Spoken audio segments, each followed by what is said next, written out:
I woke up, my body aching all over. My mind was hazy, but I quickly realized that I wasn't in the world I knew. The last thing I remembered was zombies overwhelming me and my family, my parents and brothers sacrificing themselves to protect me. But now I was here, in some strange place, with memories that weren't mine. I had been reborn in an interstellar world, in the body of a young feline beastman with barely any spirit power, the lowest level possible. To survive, the original owner of this body had volunteered for a dangerous mission to help calm the Empire's most powerful general, Abyss, who was on the verge of a mental breakdown. It was a deadly task, especially for someone with such weak abilities. And now, I stood before him, Abyss, the war god of the Empire. He had transformed into a massive black serpent, his crimson eyes full of violence. Without warning, he struck with a bolt of purple lightning, but it had no effect on me. My ability made me immune to non-physical attacks, but that didn't mean I was safe. If Abyss used physical force, I would still die. I couldn't afford to be afraid. My family had died to protect me, and now that I had this second chance at life, I couldn't waste it. I rushed forward, using the memories of this body's former owner to guide me. I placed my hands on the serpent's tail, pouring all of my spirit power into him. Slowly, the crimson faded from his eyes, and his body began to shrink, revealing a half-human, half-serpent form. But before I could catch my breath, Abyss grabbed me, holding me close. His eyes, though clearing, were still clouded with confusion, and his actions were driven by something primal. He wasn't fully in control yet, and I had no choice but to act fast. I had to mark him. It was the only way to bring him back to his senses fully. It was dangerous, and I might fail, but I had to try. As he leaned in, lost in instinct, I steeled myself and sank my teeth into his neck. I had to mark Abyss by biting his neck and releasing my spirit power to invade his mind. I closed my eyes and followed the steps I remembered. My spirit transformed into a small white cat with blue eyes, while Abyss's spirit took the form of a black snake. At first, the snake was aggressive, trying to bite the cat, but I managed to calm it down. As our spirit energies mixed, I could feel Abyss's tail tightening around me, and he let out a satisfied sigh. His voice made me feel strangely happy, like I was floating in a cloud. I had read that spirit merging was more pleasurable than physical contact, and now I understood why. When it was over, I left a part of my cat spirit inside Abyss's mind, marking him. Exhausted, I pulled the rest of my spirit back, feeling weak all over. Just as I was recovering, Abyss pushed me away, furious. "How dare you mark me?" he demanded, but I wasn't scared anymore. The mark prevented him from hurting me, so I stood my ground. He wanted me to remove the mark immediately, but I refused. I told him I would only do it once we were safely back in the capital. If I removed the mark here, he might still have the power to hurt me. He clenched his fists in anger, frustrated that I used the mark as leverage. Just then, a magpie beast woman named Urua flew into the cave, excited to see Abyss had recovered. But when she saw me, she was shocked. She couldn't understand why I wasn't dead. When she noticed the mark on Abyss's neck, she became furious and attacked me. I quickly transformed into my white cat form and slapped her to the ground, leaving a paw print on her face. She was much weaker than I expected. I apologized to Abyss, telling him I didn't mean to interfere if he already had a mate. I promised to remove the mark when we returned to the capital. Urua was thrilled when I said I would remove the mark, thinking she could take my place. But I knew Abyss's power would decrease if the mark was removed, and that might put him in danger if he had another breakdown. Still, she didn't care about that. She just wanted to be with him, no matter the cost. When Abyss rejected Urua, I could see the disgust on his face. He didn't care about having offspring or her B-grade fertility. He just wasn't interested in her at all. Instead, he suggested that I become his mate. I didn't want to be a third party in anyone's relationship, so when he made it clear that he had nothing to do with her, I felt relieved. Urua, furious, pointed out that I had no fertility value, but Abyss didn't care. He wasn't interested in having children or dealing with females at all. He was cold and straightforward, making it clear that Yuruwa had no appeal to him. Then, Prince Bayu arrived. He was handsome, even more so than Abyss, with a calm and regal presence. He welcomed Abyss back and acknowledged that I was the one who helped him regain his sanity. The prince wanted us to go to the royal hospital and palace together, and his orders weren't up for negotiation. Yuruwa, meanwhile, got punished for eavesdropping and was going to be imprisoned. I didn't feel anything for her. To me, she was just a stranger. Abyss seemed to expect some reaction from me, but I didn't show any satisfaction, which left him confused. Later, on the hovercar ride to the capital, I embarrassed myself by drinking 10 tubes of nutrient liquid. Abyss seemed shocked, but I couldn't help it. I was just so hungry. The prince teased Abyss, saying that he might need more help to feed me. Abyss, though, remained silent, likely thinking about our fake marriage agreement. He didn't care if I took other mates, as long as it didn't affect his plans. Prince Bayu kept watching me, intrigued by something about me. I could feel his eyes on me, but I was more curious about the tests we were headed for at the hospital. When we arrived and I placed my hand on the test stone, the reaction was overwhelming. The white light it emitted and the infinity symbol that appeared made everyone gasp in shock. It seemed that my spirit power was far beyond anything they had ever seen before. When I saw the test results, I was shocked. Both my spirit power and fertility levels were marked as infinity. I wanted high levels, but this was way beyond what I expected. The males around me started to get louder, discussing how valuable I must be and how they would be willing to do anything to become my mate. It made me uncomfortable.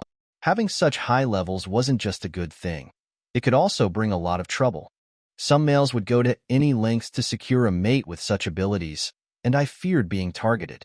I glanced at Abyss for reassurance, but he avoided my gaze, leaving me feeling alone and scared. I didn't want this attention, and the thought of being hunted down because of my abilities terrified me. Despite that, Abyss didn't seem to care. He thought I would act arrogant because of my results, but instead, I felt anxious. My heart sank as I realized how vulnerable I was. Just as I was feeling lost, Prince Bayu approached me, offering kind words of reassurance. He promised that the Empire would protect me. His warmth and understanding made me feel better, and I smiled at him, thanking him. His gentle nature and the way he looked at me made my heart race. For a moment, I even thought that if it was him, maybe being close wouldn't be so bad. As we prepared to leave for the palace, the other males kept whispering about how they thought I had already marked Abyss and wondering if Prince Bayu would be jealous. Hearing their talk made me blush, and I found myself looking at Bayu again, my thoughts wandering. He was more my type, gentle, kind, and handsome. My mind started imagining what it would be like to be with him, but I quickly felt embarrassed by my own thoughts. Bayu noticed my dazed expression and gently called my name, snapping me out of it. I lowered my gaze, feeling flustered.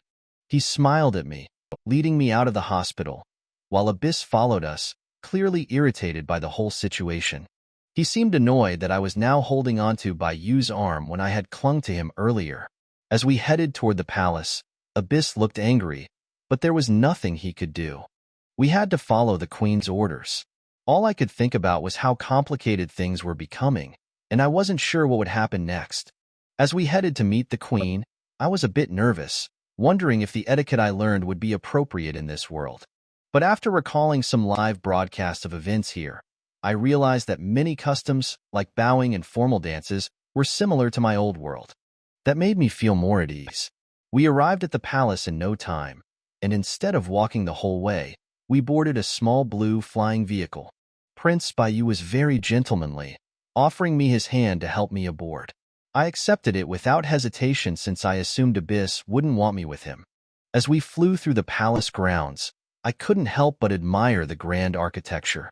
It was a massive golden castle, just like something out of a fairy tale, with intricate silver fox statues everywhere.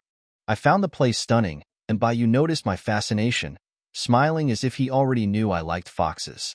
When we arrived, Bayu helped me off the vehicle, and I was a little embarrassed by how much attention he was giving me. It reminded me of how my brothers used to take care of me when I was weak.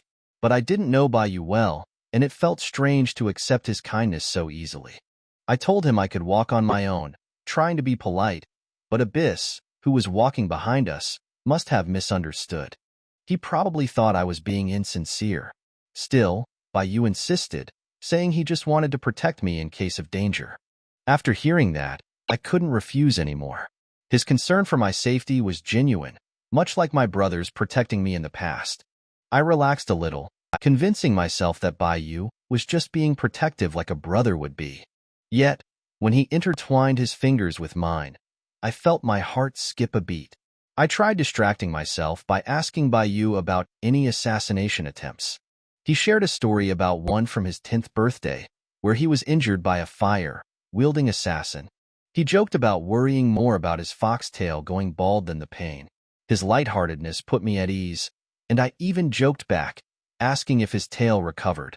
He reassured me that it wasn't too noticeable, but I could still sense his pride in sharing such a personal detail. He even offered to show me his tail, which made me pause. In this world, showing one's beast form is a gesture of courtship, a way of asking if you want to be mates.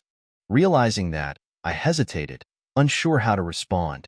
I glanced at him and noticed the faint blush on his face. Baiyu, always so composed and regal, looked uncharacteristically shy, and it made me wonder if he was serious about courting me. I couldn't help but imagine what it would have been like if I had marked Baiyu instead of Abyss in the cave. The thought of a man as elegant as Baiyu losing himself in desire was captivating. I even wondered if I could have checked his tail for scars from his childhood injury. Wait, what was I thinking? I quickly shook off the inappropriate thoughts. I needed to focus. Baiyu's interest in me likely wasn't about love. It had to be because of my high spirit power and fertility. He probably wanted strong offspring, nothing more. That realization cooled the excitement I'd felt earlier. Marking Abyss was something I had to do to survive. If I ever took another mate, I wanted it to be for love, like my parents, who were always happy together. I didn't want a relationship based on benefits, as those rarely lasted.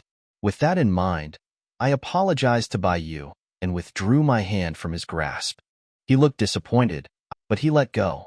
I was aware that showing one's tail in this world was a gesture of courtship, and rejecting it so quickly might have hurt his pride. But I wasn't ready for that. A tense silence followed as we neared the meeting hall, but Baiyu remained polite and smiled at me as if nothing had happened. I was relieved he wasn't upset, but the nerves quickly returned when I realized I was about to meet the queen. Inside the hall, the queen sat on her throne, watching me closely. She had the regal presence of someone who had ruled for centuries, and I was careful to greet her with the proper respect. She smiled and praised me for saving Abyss, then unexpectedly granted me the title of Duchess. Before I could respond, a woman named Guluo, head of the Empire's mental soothing institution, interrupted. She argued that I hadn't proven my abilities in front of them, suggesting my test results might be fake. Several officials agreed, casting doubts on my spirit power and fertility. I didn't expect this, but I stayed calm. Both Baiyu and Abyss stepped forward to defend me, but before they could speak, I offered to retake the test in front of everyone. My voice was steady, but I was nervous. I could feel my hand gripping the fabric of my clothes tightly, and I knew Baiyu noticed. Baiyu reassured the queen, saying he had been present during my original test and believed in the results. Abyss also backed me up, adding his authority to the claim, which silenced the room. I smiled at both of them in gratitude, starting with Baiyu and then Abyss. Abyss seemed surprised. It was the first time I had smiled at him so sincerely. But even though he still looked stern, I wasn't worried. For the first time, I felt like I could handle whatever came next. The queen finally spoke, approving my request for a retest. They brought a new machine, tested it with others to ensure it was working, and then it was my turn. I placed my hand on it, and suddenly, the results were different, not in terms of my spirit power, but in the section showing my family. Originally, it only listed my grandmother, but now my mother was revealed as Guluo, and my father was marked as deceased. The room buzzed with shock. I was just as surprised. I never had any memories of Guluo being my mother, and the sudden revelation felt impossible. Even the queen asked Guluo for an explanation. Guluo claimed that the system traced familial connections, especially after a second awakening. She admitted she had a daughter, Me, but after a fight with one of her husbands 15 years ago, she allowed him to take me away. Her voice sounded fragile, and the people around us were moved by her explanation, but I wasn't convinced. In my memories, I grew up in an orphanage and was later adopted by my grandmother, who took care of me despite her struggles. Now, Guluo appeared, claiming to be my mother? I wasn't buying it. It seemed more likely she had abandoned me when she found out I had no abilities. I confronted her, demanding proof of her story, specifically the claim that my father had insisted on a divorce. If she couldn't provide evidence, I wouldn't acknowledge her as my mother. My voice was cold, and I refused to let her into my life just like that. The queen, noticing the tension, asked Guluo to respond. Guluo continued her emotional act, saying she had no records of their arguments, but had proof of the child support she had sent to my father.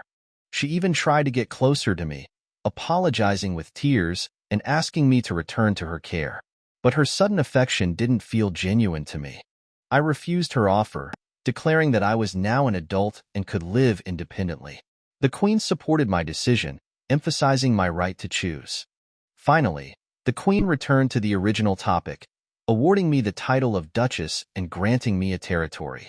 It wasn't developed land but included my current home area, F6, along with 3,000 soldiers for protection. I was thrilled.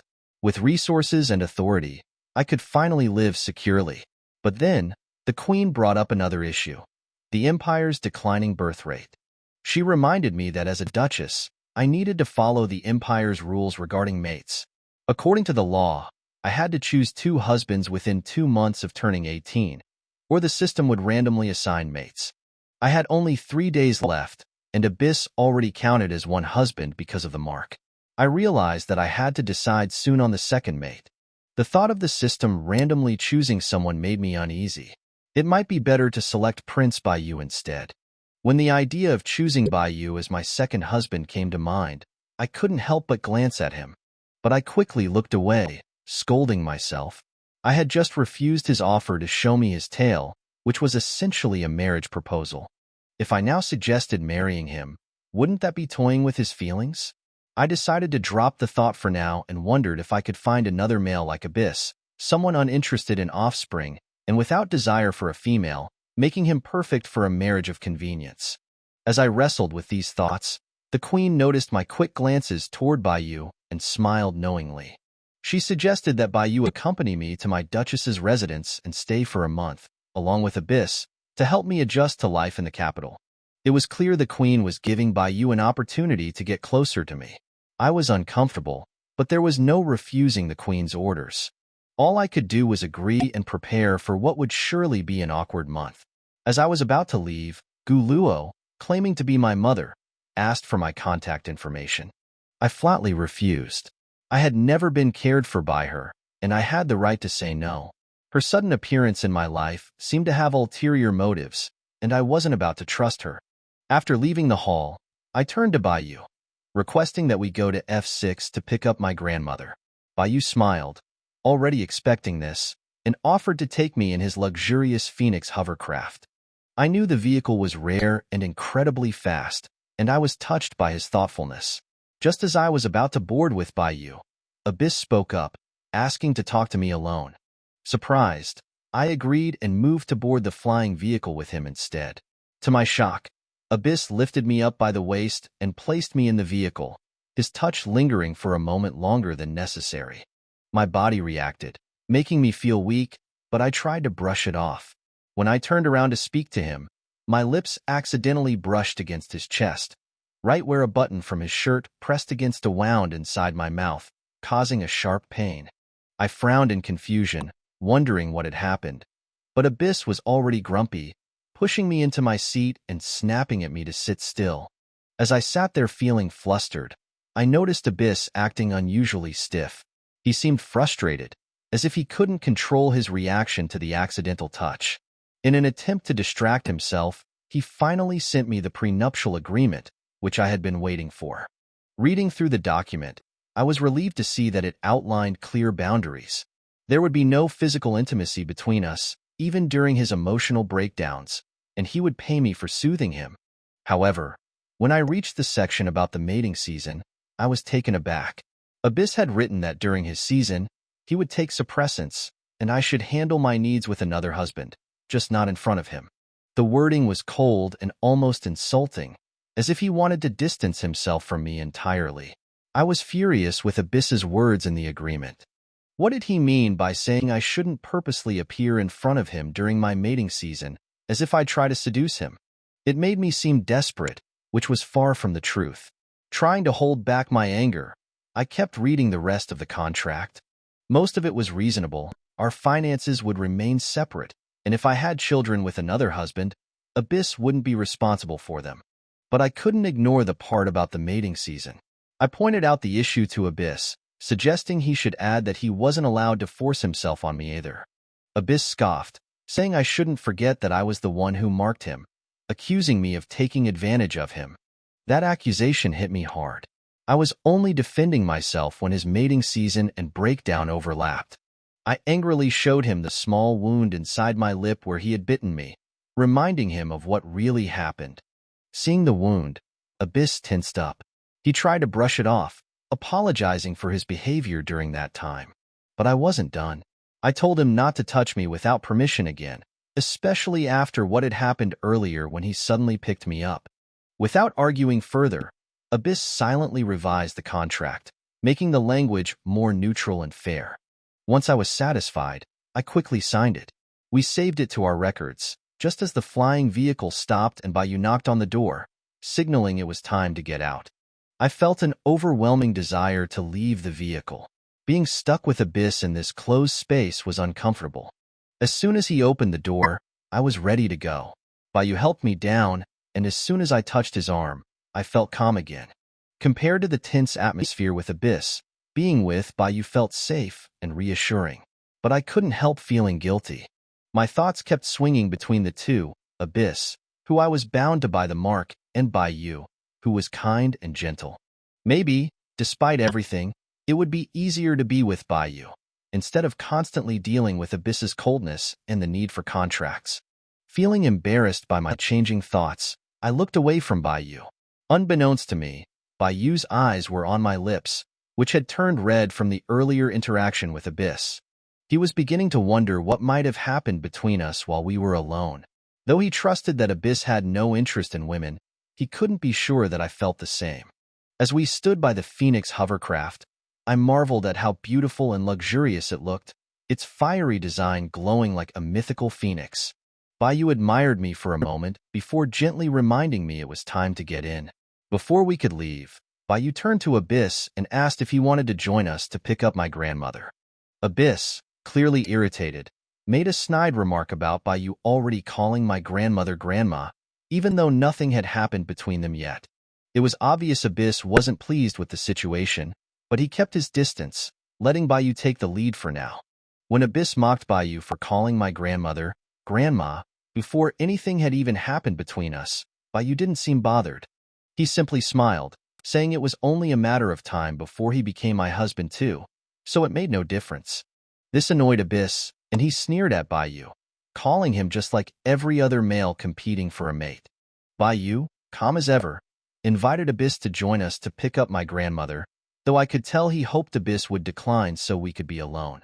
However, Abyss, feeling irritated at the thought of me getting closer to Bayou, insisted on coming with us, using the fact that we were marked as his reason. As we boarded the vehicle, I felt extremely hungry and asked Bayou if there was any nutrient solution on board. Bayou, ever the gentleman, stood up to get it for me, but Abyss interrupted, throwing the nutrient box at me with a cold attitude. I thanked him quietly, but he ignored me and sat far away, watching us. After drinking the nutrient solution, I started feeling sleepy and soon dozed off. I was so tired that I didn't notice anything until I woke up, surprised to find myself lying in Bayou's arms. I had been sleeping on the table, but now the seat had reclined like a bed. As I tried to sit up, my hand brushed against something soft and furry. It was Bayou's tail. For a moment, I couldn't stop myself from touching the soft fur, and it felt so real. The sensation was comforting until I realized what I was doing. I had been petting Bayou's tail, something very intimate in this world. Embarrassed, I pulled away. But Bayu seemed completely unfazed, greeting me calmly. Before I could respond, Abyss's voice cut through the air, demanding to know what we were doing. His usually cold voice trembled with frustration. It felt like we had been caught doing something we shouldn't have, and I immediately pulled my hand away from Bayu's tail. Abyss looked furious, his face full of disbelief. Bayu remained calm, gently telling Abyss that we hadn't done anything, as if to diffuse the tension. But Abyss wasn't having it. He was visibly angry, his emotions boiling over, which was out of character for him. I could tell this wasn't just about Bayu. Abyss was upset by the closeness he had witnessed between us. It seemed my actions had hit a nerve, stirring emotions he hadn't expected to feel. Suddenly, Abyss's wrist device chimed with a warning. His breakdown level had risen to a dangerous point, and he was being urged to calm down. In order to make the male beastmen aware that their spiritual sea is collapsing, each male beast's identity bracelet is equipped with a monitoring device. Once the out-of-control value exceeds 60, it will rise rapidly, and soon the male will fall into a mental breakdown. At the same time, the device also makes it easy for females to know the status of males so that they can comfort their partners in time. At this time, Gushi heard that ABI's might have a mental breakdown, so he hurried to ABI's and held Abi's hand. She didn't want to see Abyss transformed into a giant snake again. Not only would Abyss go crazy, but who knew if Abyss would go crazy again and hide her somewhere? ABI's knew that Gushi was fulfilling the agreement and was helping him when his mental state was about to collapse. He lowered his eyes and looked at his and Gushi's clasped hands. The female's hands are small and soft, and very comfortable to hold. The owner of the hand was probably too anxious and was very close to him, so close that he could smell the sweet and pleasant fragrance again. The space in the Phoenix was obviously much larger than that of the aircraft, but ABI's felt that the fragrance was more attractive than when he and Gushi were alone, and he couldn't help but rub Gushi's palm with his thumb. Gushi was concentrating on counseling ABI's and didn't notice Abi's little movements. She tried hard to get in touch with the spiritual clone that remained in Abyss's spiritual sea, and let the clone play with Abyss's spiritual snake. As the counseling was getting on track, Gushi felt that something was wrong with the touch of his palm. She raised her head and looked at ABI's with confusion in her deep blue cat eyes. When ABI saw Gushi's beautiful white face, his already turbulent spiritual sea became more violent. He couldn't help but lower his head, wanting to kiss Gushi's tender pink lips again like before. Gushi avoided Abi's intimacy and frowned. "Wake up." When Gushi said this, her kitten had already beaten the uncooperative little snake into submission. The spirit body returned to normal, and Abyss's spiritual sea also became stable. ABI's calmed down, stared at his and Gushi's clasped hands with his purple eyes, frowned, and let go of Gushi first. Then, he returned to his original seat as if nothing had happened. Gushi's eyes followed ABI's the entire time. After making sure that there was nothing wrong with ABI's, she returned to her seat with relief. At this time, ABI's suddenly said, "I'm sorry, maybe the previous breakdown period was too long, and I can't control my emotions. I don't know to whom I am saying sorry." Gushi smiled helplessly at ABI's and apologized to Bayu in a low voice. "I'm sorry, Your Highness. I may have been confused in my sleep and did something bad to you." The bad thing she said was about her touching Bayu's tail. In the orc world, this is considered blatant lovual harassment. A trace of loneliness flashed across Bayu's eyes. He saw that Gushi was not sleeping well and guessed that there was something wrong with Gushi's sleeping posture, so he let Gushi lie on the seat of the car. When Gushi fell asleep, he would murmur the word, "tail," from time to time. Only once did he let out his tail while Gushi was still sleeping. In the end, Gushi just apologized and still ignored his hints. Maybe he should be more straightforward and learn how other male animals pursue females. He usually ignores these things, but now that he has Gushi, he should learn from them. Thinking of this, Bayu retracted his drooping fox ears and tail. Then, the crown prince, who had become gentle and decent again, smiled at Gushi and said, "I should apologize. I shouldn't have put you on the chair while you were sleeping." Gushi shook his head. "It's okay. I know you want me to sleep comfortably." She was sure that Bayu was not the kind of male who would take advantage of others in distress. As for the ears and tail being exposed, maybe Baiyu did it unconsciously while she was asleep? Gushi didn't want to ask this question, as it would seem like she was teasing Baiyu on purpose. She could only pretend that this incident had never happened. Behind Gushi and Baiyu, ABI's was lingering over them with his cold purple eyes. While no one was looking, he raised his hand and stroked the kitten mark on his forehead, seriously considering whether it was feasible to remove the mark with Gushi. Otherwise, he didn't know how long he would be controlled by the mark. He clearly thought that Gushi could find as many beastly husbands as he wanted, but he was furious just because Gushi touched the crown prince's tail. He wanted to challenge Baiyu directly. What else could it be if it wasn't the mark? Even because of the mark, his breakdown value actually increased directly due to his emotions. This is not conducive to his daily life. If you are controlled by the mark all the time, it is better to lower your ability level. ABI's is confident that even without the 4S level, he is still a leader among the male beast officers. The position of the next marshal will still belong to him. In the silent atmosphere of the flying car, Phoenix made a voice. We have arrived at the 372nd residential building in F6 area. Home. Gushi stood up and ran quickly towards the door of the Phoenix. Maybe it was because she had completely merged with her original body. At this moment, Gushi missed her grandmother who had taken care of her and raised her in this world very much. The car door opened, and Gushi ignored the two male beasts behind him and quickly got out of the car holding the railing. Sure enough, Grandma was already standing at the door of the residential building waiting for her. The elderly female with white hair had a gentle smile on her face. Seeing Gushi, the old lady took 2 steps forward. Gushi was also moving towards the old lady.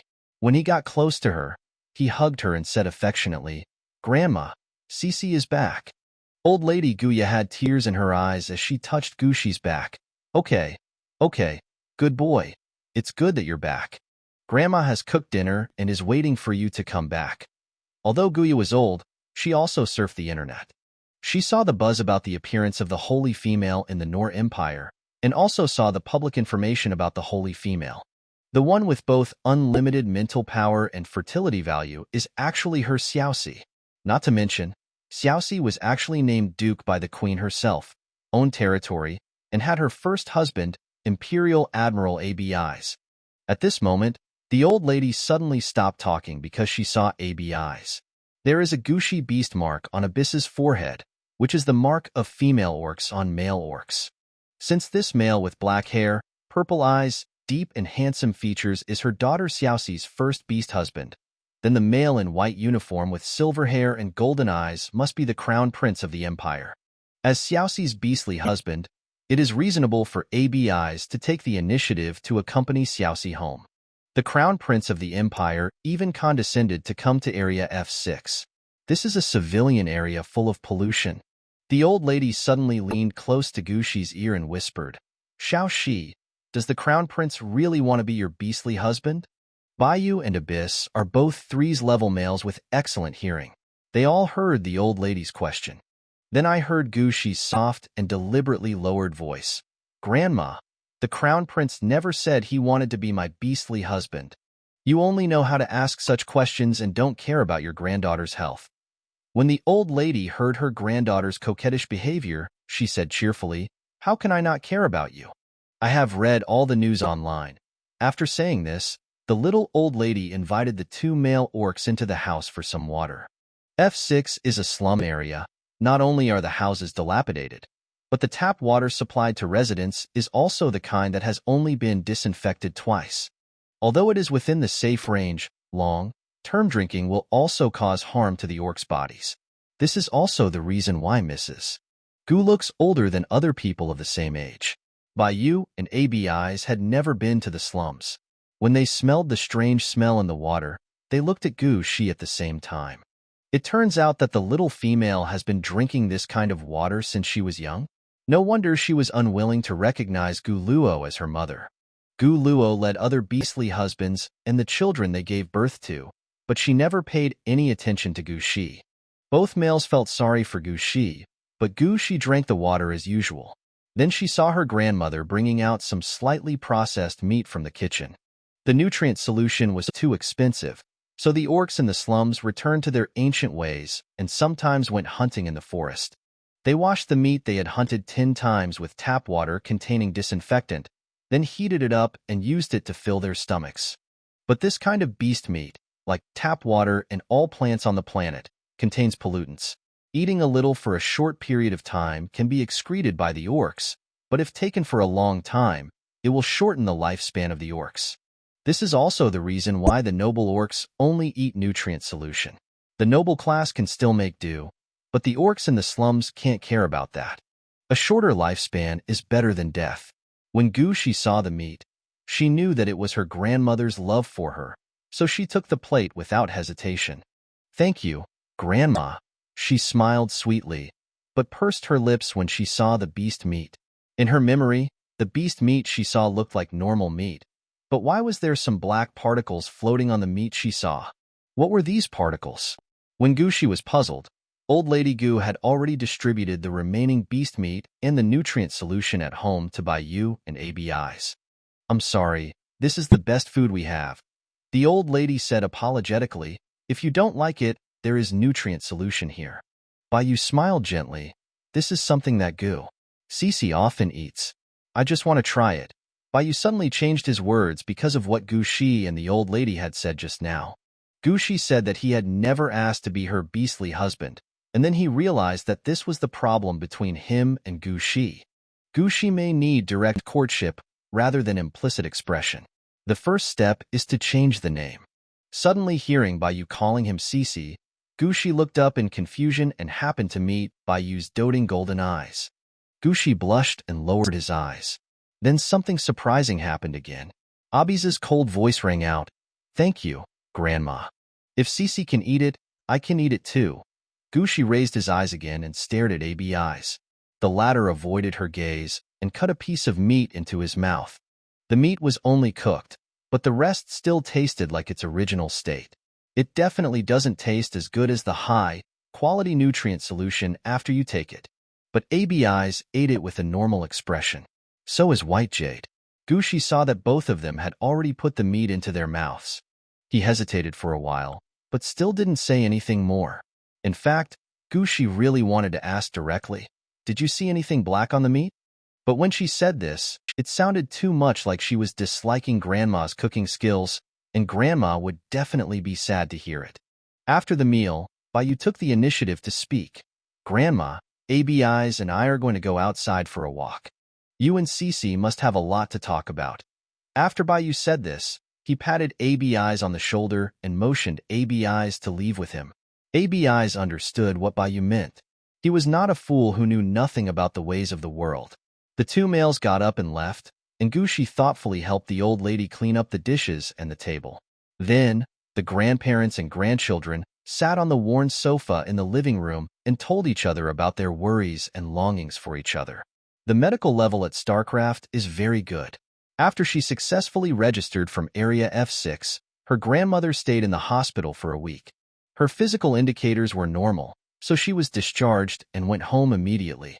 After finishing the conversation between relatives, the old lady changed the subject and asked Gushi, "Xiaoxi, I see that your relationship with the Admiral is not very good.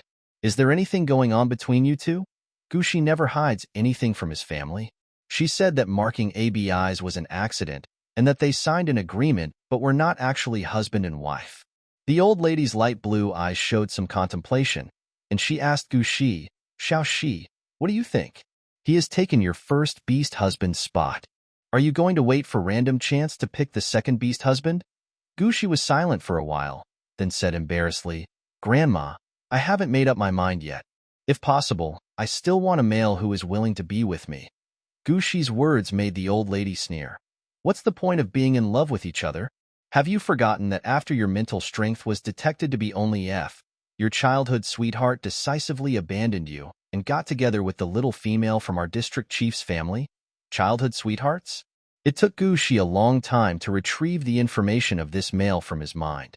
When Muai was young, the little white cat and the big orange cat had the same appearance, lived in the same neighborhood, and even received compulsory education in the same class, so they easily developed feelings for each other.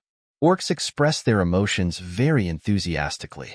The big orange cat often changes into its original form in front of its original body and eagerly courts a mate.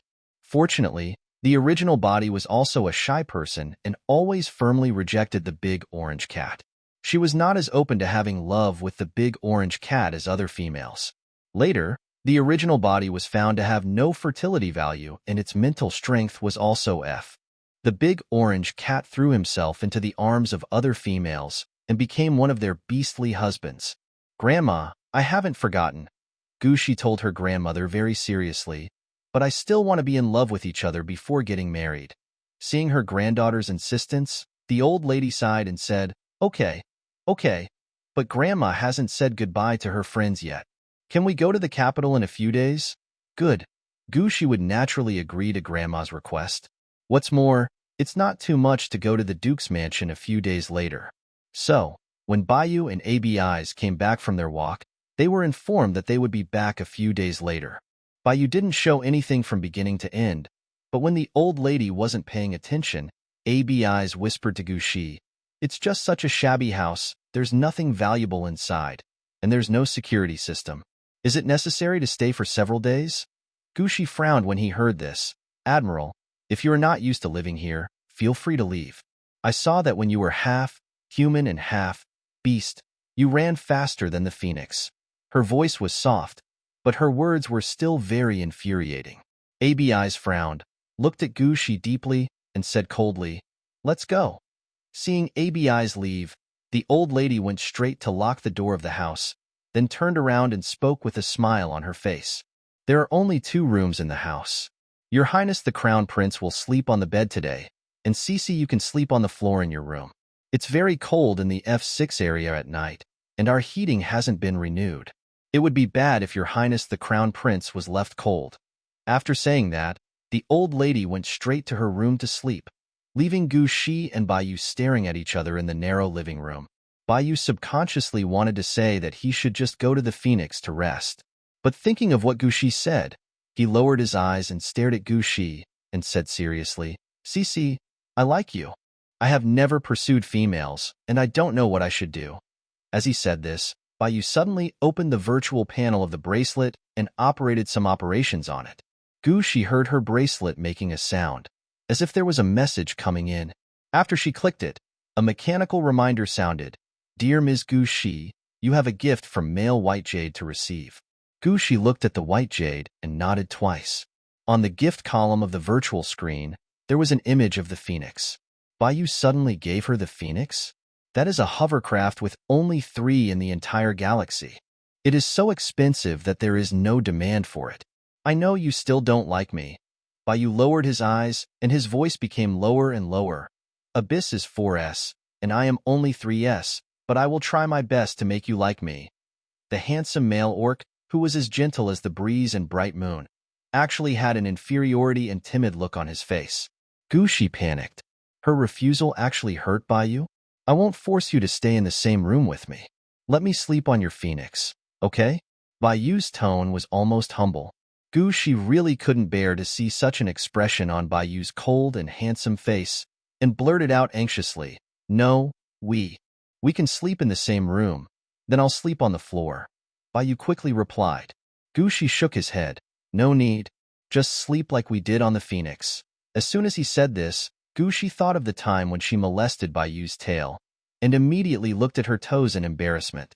A smile flashed across those white jade, gold eyes.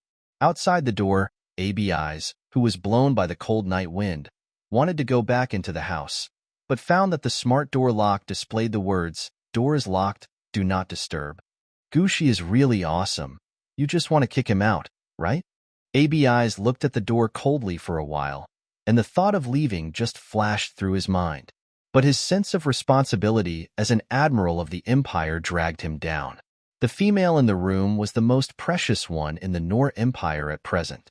As the Queen said, her infinite mental power and fertility value were the hope of the Empire. Not to mention that there was also the next heir to the Empire, Crown Prince Bayu. If this 4S guy just leaves like this, who knows if there will be assassins to assassinate them. This is also the reason why I said in the house just now that the security system here is not good. If something happened to both Gushi and Bayu, he would immediately become a sinner of the empire. Abyss had a gloomy face and called Baiyu, thinking of going to the Phoenix to rest. Baiyu had just let Gu Shi personally invite him to sleep in the house. He was so happy that he wanted to let his tail out and let Gu Shi touch him, but a reminder sound came from the bracelet. Your friend Abyss sent you a video call. Do you want to answer it? Of course I will answer it. But before answering, Baiyu whispered to Gu Shi, then, Cici, shall we go back to the room first? See what ABI's has to say. Gu Shi was still not used to Baiyu calling her name in such an intimate voice. But, you'll get used to it. Thinking so, Gu Shi led Baiyu into the room. There was a small pink bed and old light pink tables and chairs in the room, and the wardrobe on the wall was also the kind that had lost its color. Baiyu, can I sit on the chair? While speaking, Baiyu answered the call. When the call was connected, Gu Shi had already picked up a piece of clothing and whispered, well, you sit down first, I'll go take a shower, and then it'll be your turn. The pollutants in the water will flow out of the body and will not affect the orcs, so they can still be cleaned. Baiyu nodded slightly. Okay, go ahead. As he was talking, he looked at Gu Shi and accidentally saw a small piece of pink lace clothing. When he realized what it was, his throat rolled and he felt a little hot in his body. He quickly turned his eyes away from the clothing in Gu Shi's arms and focused on ABI's on the virtual screen. ABI's? What's the matter? ABI's also saw Gu Shi holding his clothes and saying he was going to take a shower. His already cold face was now covered with frost. Gu Shi couldn't wait to kick him out of the house just to be alone with Baiyu. As expected, as long as they are female, there is no one who doesn't play tricks. It doesn't matter whether the beast husband in the agreement has a place to rest or not, and it doesn't matter whether he really goes back or not, as long as Gu Shi has the crown prince. It's ridiculous that he thought Gu Shi was different from other females before. It was all an illusion. Your Highness, please grant me temporary permission for the Phoenix. I will rest on the Phoenix tonight. ABI spoke to Baiyu in a businesslike tone. He himself didn't know that his eyes were full of sadness when he looked at Baiyu, and he stubbornly thought that his expression and eyes were very normal. Baiyu saw it. He didn't know about the agreement, but he knew that there was a mark between Gu Shi and Abyss, so he kindly advised Abyss, Abyss, no matter what you think, you are already Cici's beast husband, so don't be too angry sometimes. It's not good for you. Abyss's purple eyes flashed with bright anger. Your Highness the Crown Prince, in what capacity do you say this? Have you forgotten who was drinking with me and laughing at those male beasts who had female masters? At that time, he and Baiyu were the only ones in the entire military academy who were not looking forward to what the future female host would look like. ABI still remembers that he told Baiyu that it was ridiculous for some male beasts to act like the best beastmen and teach other male beasts a lesson after they had a female master, and Baiyu agreed with him. But what is Baiyu doing now? Because he was the first male to sleep with Gu Shi, he put on the airs of the bestial husband to scold him? Did Baiyu know that ABI's was the first male to be marked by Gu Shi? ABI's, I'm advising you as a friend. Baiyu stared at Abi's lips for a while and smiled. Cici has you in her heart, otherwise why would she kiss you when you were on the aircraft? You really should change your temper. Did you not want her to kiss you and annoy her? Abyss understood now. Baiyu saw that Gu Shi's lips were red, and thought that he and Gu Shi turned on the privacy mode on the aircraft and were doing something shameful. And it was Gu Shi who forced him to do so. Baiyu entered the state of a female beast husband so quickly that she thought Gu Shi liked another male, and she could calmly persuade that male not to lose his temper. Baiyu, you changed so quickly. Abi's voice was full of disappointment. I thought of you as a close friend. It seems that I was blind. Baiyu thought that ABI's was jealous because Gu Shi had another husband inside. She hasn't marked me yet. It's true that I was the first to put myself in the role. He didn't want to argue with Abyss about these things anymore. After all, he and Abyss were good friends and would be a real family in the future. There was no point in being jealous. I've given the Phoenix to Cici. After she takes a shower, I'll ask her to give you the permissions. Baiyu paused and said, but you can also come to the room and sleep together. Ha! Abyss was so angry when he heard the word, sleep together. Who wants to sleep with Gu Shi? And Baiyu is here too. One female and two males. What do you want to do? ABI said coldly, don't bother you. I'm a soldier. It won't be a problem even if I'm outdoors. Then hang up the communication directly. The communication was disconnected, and Bayu showed a helpless expression on his face. Although he never paid attention to how unmarried males pursued females, he knew what males did that would disgust females. Among the Queen Mother's male husbands, there was one who had a bad temper. She often angered her mother, the Queen, and lost her chance to sleep with her. Then he would cry silently, regretting his emotional behavior. I just hope Abyss doesn't regret it. I'm done. When Bayu was worried about his good brother, he heard Gu Shi's voice in his ears. The sound seemed to carry water vapor, conveying the owner's comfortable feeling after taking a bath. Bayu tilted her head, and in her eyes was Gu Shi, who was approaching from far away. His golden pupils trembled violently. The nightgown Gu Shi was wearing was a round, neck style with sleeves, not revealing at all. The only difference was that the hem was 3 centimeters above the knee, revealing a bit of her fair skin above the knee. This little bit of skin is nothing compared to some lovely and revealing clothes, but it was the first time Bayu saw it on Gu Shi. Bayu quickly looked away, feeling secretly annoyed. He got full marks in the royal etiquette course, and normally he would not pay so much attention to the clothes of females. But when facing Gu Shi, his gaze was too presumptuous. I'll go right away. Bayu replied to Gu Shi as she was about to go into the bathroom. Gu Shi saw that Bayu didn't take anything, so he called out, "Wait, you haven't taken your change of clothes yet." She took out a set of men's clothes from the back of the closet. Bayu was stunned. Gu Shi and her grandmother depend on each other. There are no males in the family, so how could there be male clothes? Gu Shi didn't know what Bayu was concerned about, so he just handed the clothes and the hanger to Bayu. "Crown Prince, this suit is new. You can wear it." New? The tension in the white jade pupils dissipated. He believed that Gu Shi's only beastly husbands were him and ABI's.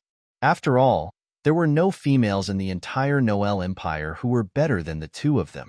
Perhaps Gu Shi bought this set of clothes because she was curious about male clothes? Bayu guessed so, took the clothes and went into the bathroom. After Bayu went in, Gu Shi put a spare pillow on the bed and took out a change of quilt. She felt that with Bayu's personality, she would take the initiative to ask for a separate quilt to sleep on. After doing all this, Gu Shi lay on the bed, turned on his identity bracelet, and went to the Star Network. As soon as I opened it, my ears hurt from the endless stream of applications for beastly husbands. Gu Shi was not interested in the blind selection of Xiong Fu. After clicking on the button to reject, she looked at the news related to her on the Star Network. As expected, the whole galaxy was discussing her, and the news was not kept secret at all. On the transnational Star Network forum, males from other countries kept speaking out, saying that they envied the males of the Noel Empire. Not only were they envious, they also wailed that their country could no longer find a female as beautiful and tall as Gu Shi, and they jointly wrote a letter to the emperor, hoping that the Nor Empire would make Gu Shi a holy female shared by the entire galaxy and provide power for the reproduction of all orcs. Gu Shi guessed that the queen had the confidence to disclose her information because the Nor Empire had the invincible abyss. The 4S male beast, combined with her spiritual comfort, could be said to be invincible. Even though he knew what the queen was thinking, Gu Shi was still worried. ABI's and she are partners under an agreement. Will ABI's protect her wholeheartedly? Probably. As long as ABI's is loyal to the Nor Empire, he will not let her get into trouble. Gu Shi temporarily put aside these messy thoughts and tried to find information about the black mist appearing on the beast meat. While searching, a notification popped up on the virtual screen, indicating that her search permissions had reached the highest level, S. This level of search permission is enough to view the Empire's confidential documents. The Queen actually trusts her so much? Gu Shi was surprised, but disappointed when he saw the search results. There is no information related to the Black Fog on the Star Network, not even with the highest authority. Then you can only try to understand it yourself. Gu Shi thought so, and went to the entertainment section to relax. She clicked on a TV series that looked good, the title of which was, After the Divorce, the Little Female Regretted. The TV series started playing, and ambiguous moans immediately filled the entire room. The TV series, Interstellar, actually starts with a female and 2 males doing exercise. Gu Shi's face instantly turned red, and he quickly turned off the TV. After the room became quiet, he heard footsteps. Bayu came out after taking a bath. Gushi looked at Bayu awkwardly. Bayu didn't hear the sound just now, right? When a man and a woman are alone together, playing such restricted films will definitely make people think too much. But the facts disappointed Gushi. Bayu's handsome face, which looked like a painting, actually showed shyness. It was as if a noble immortal had walked out of a painting and was being pulled down from the altar. Realizing that Bayu had heard it, Gushi explained embarrassedly, I clicked in accidentally. I just wanted to find something to look at. Bayu lowered her eyes to hide the disappointment in her eyes and followed Gushi's words. I know. He stretched out his long legs and walked towards the bed. Hearing that Bayu believed her, Gushi relaxed a little and looked at Bayu again. The clothes she gave to Bayu were actually a partner gift that her original body bought for the orange cat orc before taking the adult test. The original body thought that she and the male would definitely be together, so she bought very bold clothes, including underwear. But after all, it is an outerwear set, not pajamas, so it only has a shirt and pants. The clothes were originally suitable for the male, but now when worn by Bayu, it looked like an adult wearing children's clothes. The buttons on Bayu's chest were not fully buttoned, and her pants looked a bit like tights. The parts that hold up the clothes are the chest muscles and thigh muscles. It turns out that when Bayu wore the prince's uniform, she looked a little thin, but she had such a good figure underneath. Realizing that his gaze was too presumptuous, Gushi looked away. This dress is a little small, sorry. Bayu was already sitting on the bed and asked Gushi gently, Did Cece buy it for you out of curiosity? Gushi was silent for a moment, not wanting to hide it, so he said, I bought it for my childhood sweetheart before I became an adult. The words, childhood sweethearts, made Bayu's pupils shrink. He could accept ABIs, but the pride of a prince made him not want to accept Gushi and other handsome men. Therefore, when the word, childhood sweetheart, came out, Bayu felt unhappy. Gushi didn't know that Bayu was bothered by her childhood sweetheart who had nothing to do with her. She just followed her inner anxiety and told Bayu some of the things that her original self had experienced. Before she could finish her words, Bayu changed in front of her. The human ears turned into white fox ears, and a fluffy fox tail protruded from behind the waist. Cece. Bayu lowered her voice. Her originally gentle voice now had a hint of charm. I like you, and I don't want to hear you mention other males when we are alone. Where has Gushi ever heard the seductive voice of a male fox? There was shyness in her deep blue eyes brought out by Bayu's affectionate gaze. Bayu saw Gushi's reaction, thinking that the strategy she just read was useful, and put Gushi's hand on his chest. Gushi had never touched a man's chest muscles before. When she was still Gushi, the men she had the most contact with were her family. Although her two brothers took care of her, they would not ignore the difference between men and women.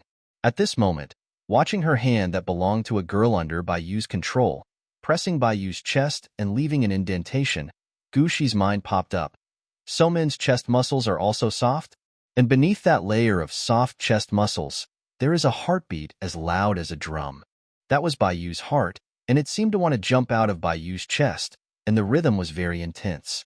Affected by the sound, Gushi found that her heart began to beat faster. The hard work of his heart brought a surge of heat that made Gushi's head dizzy. She couldn't help but scratch it on her own, and instantly felt something hard, like a tiny button, stubbornly touching the palm of her hand. Gushi took a glimpse of it from the corner of his eye and realized what it was, his face immediately burning with anger. Why does a man's thing look so much like a button? Suddenly, Gushi thought of the button on the mini aircraft that her lips touched. Abi's reaction was so strange at that time. Was it because what she touched was not a button at all? Gushi's gaze shifted slightly downward, and two blushes quickly appeared on her fair little face. At that time, she touched Abyss accidentally, but now she was actively rubbing it. She is so shameless. Thinking this in his mind, Gushi wanted to withdraw his hand and be serious. Bayu would never let Gushi hide. He understood very clearly while taking a bath that if a male wants to be favored by a female, he must seize every opportunity and make the female have only him in her heart. When you are alone, you must fully grasp the opportunity. Otherwise, I don't know when I will be alone again. Bayu pulled Gushi's hand down and placed it on his abdominal muscles. The guide says that females also like male bodies, especially the chest and abdominal muscles, which are the areas that females like to touch frequently. Bayu's breathing became heavy. Even though Gushi didn't touch him actively, he felt the places where Gushi's hands touched gradually getting hot. The heat gradually spread throughout his body, filling his golden eyes with love. Shishi, you don't need to be polite to me. Gushi also felt that Bayu's taut abdomen was constantly rising and falling due to his rapid breathing. She raised her head nervously and saw Bayu's handsome face and his eyes full of love and affection. Her brain, which had been heated continuously, suddenly exploded. My head was completely heated up, filled with the addictive pleasure I felt when I was in mental contact with Abyss. In Gushi's brain, the part that belonged to the orc Gushi and the part that belonged to the earth Gushi were arguing. The orc part said, I really want to experience the feeling that makes orcs addicted again. I heard that it will be more joyful if the physical and mental love are carried out simultaneously. The earth part of her was thinking, would it be too unreserved to do this to a man she had just met for a short time? After a while of struggling between conscience and desire, Gushi saw Bayu lowering his eyes with a look of grievance on his face. The white fox ears also drooped down along with the owner's depressed mood. Cici, you really don't like me, Bayu said disappointedly. Am I the kind of beast man without masculine charm who won't be pampered even if I take off my clothes and go to the female bed? No, it's not.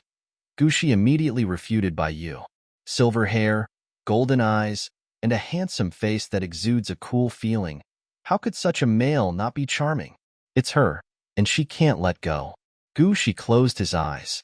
Anyway, I have come to the orc world and I am an adult. There is nothing wrong with doing what an adult orc should do. Regardless of whether Bayu is sincere or has an ulterior motive, she will not suffer any loss in this orc world, right?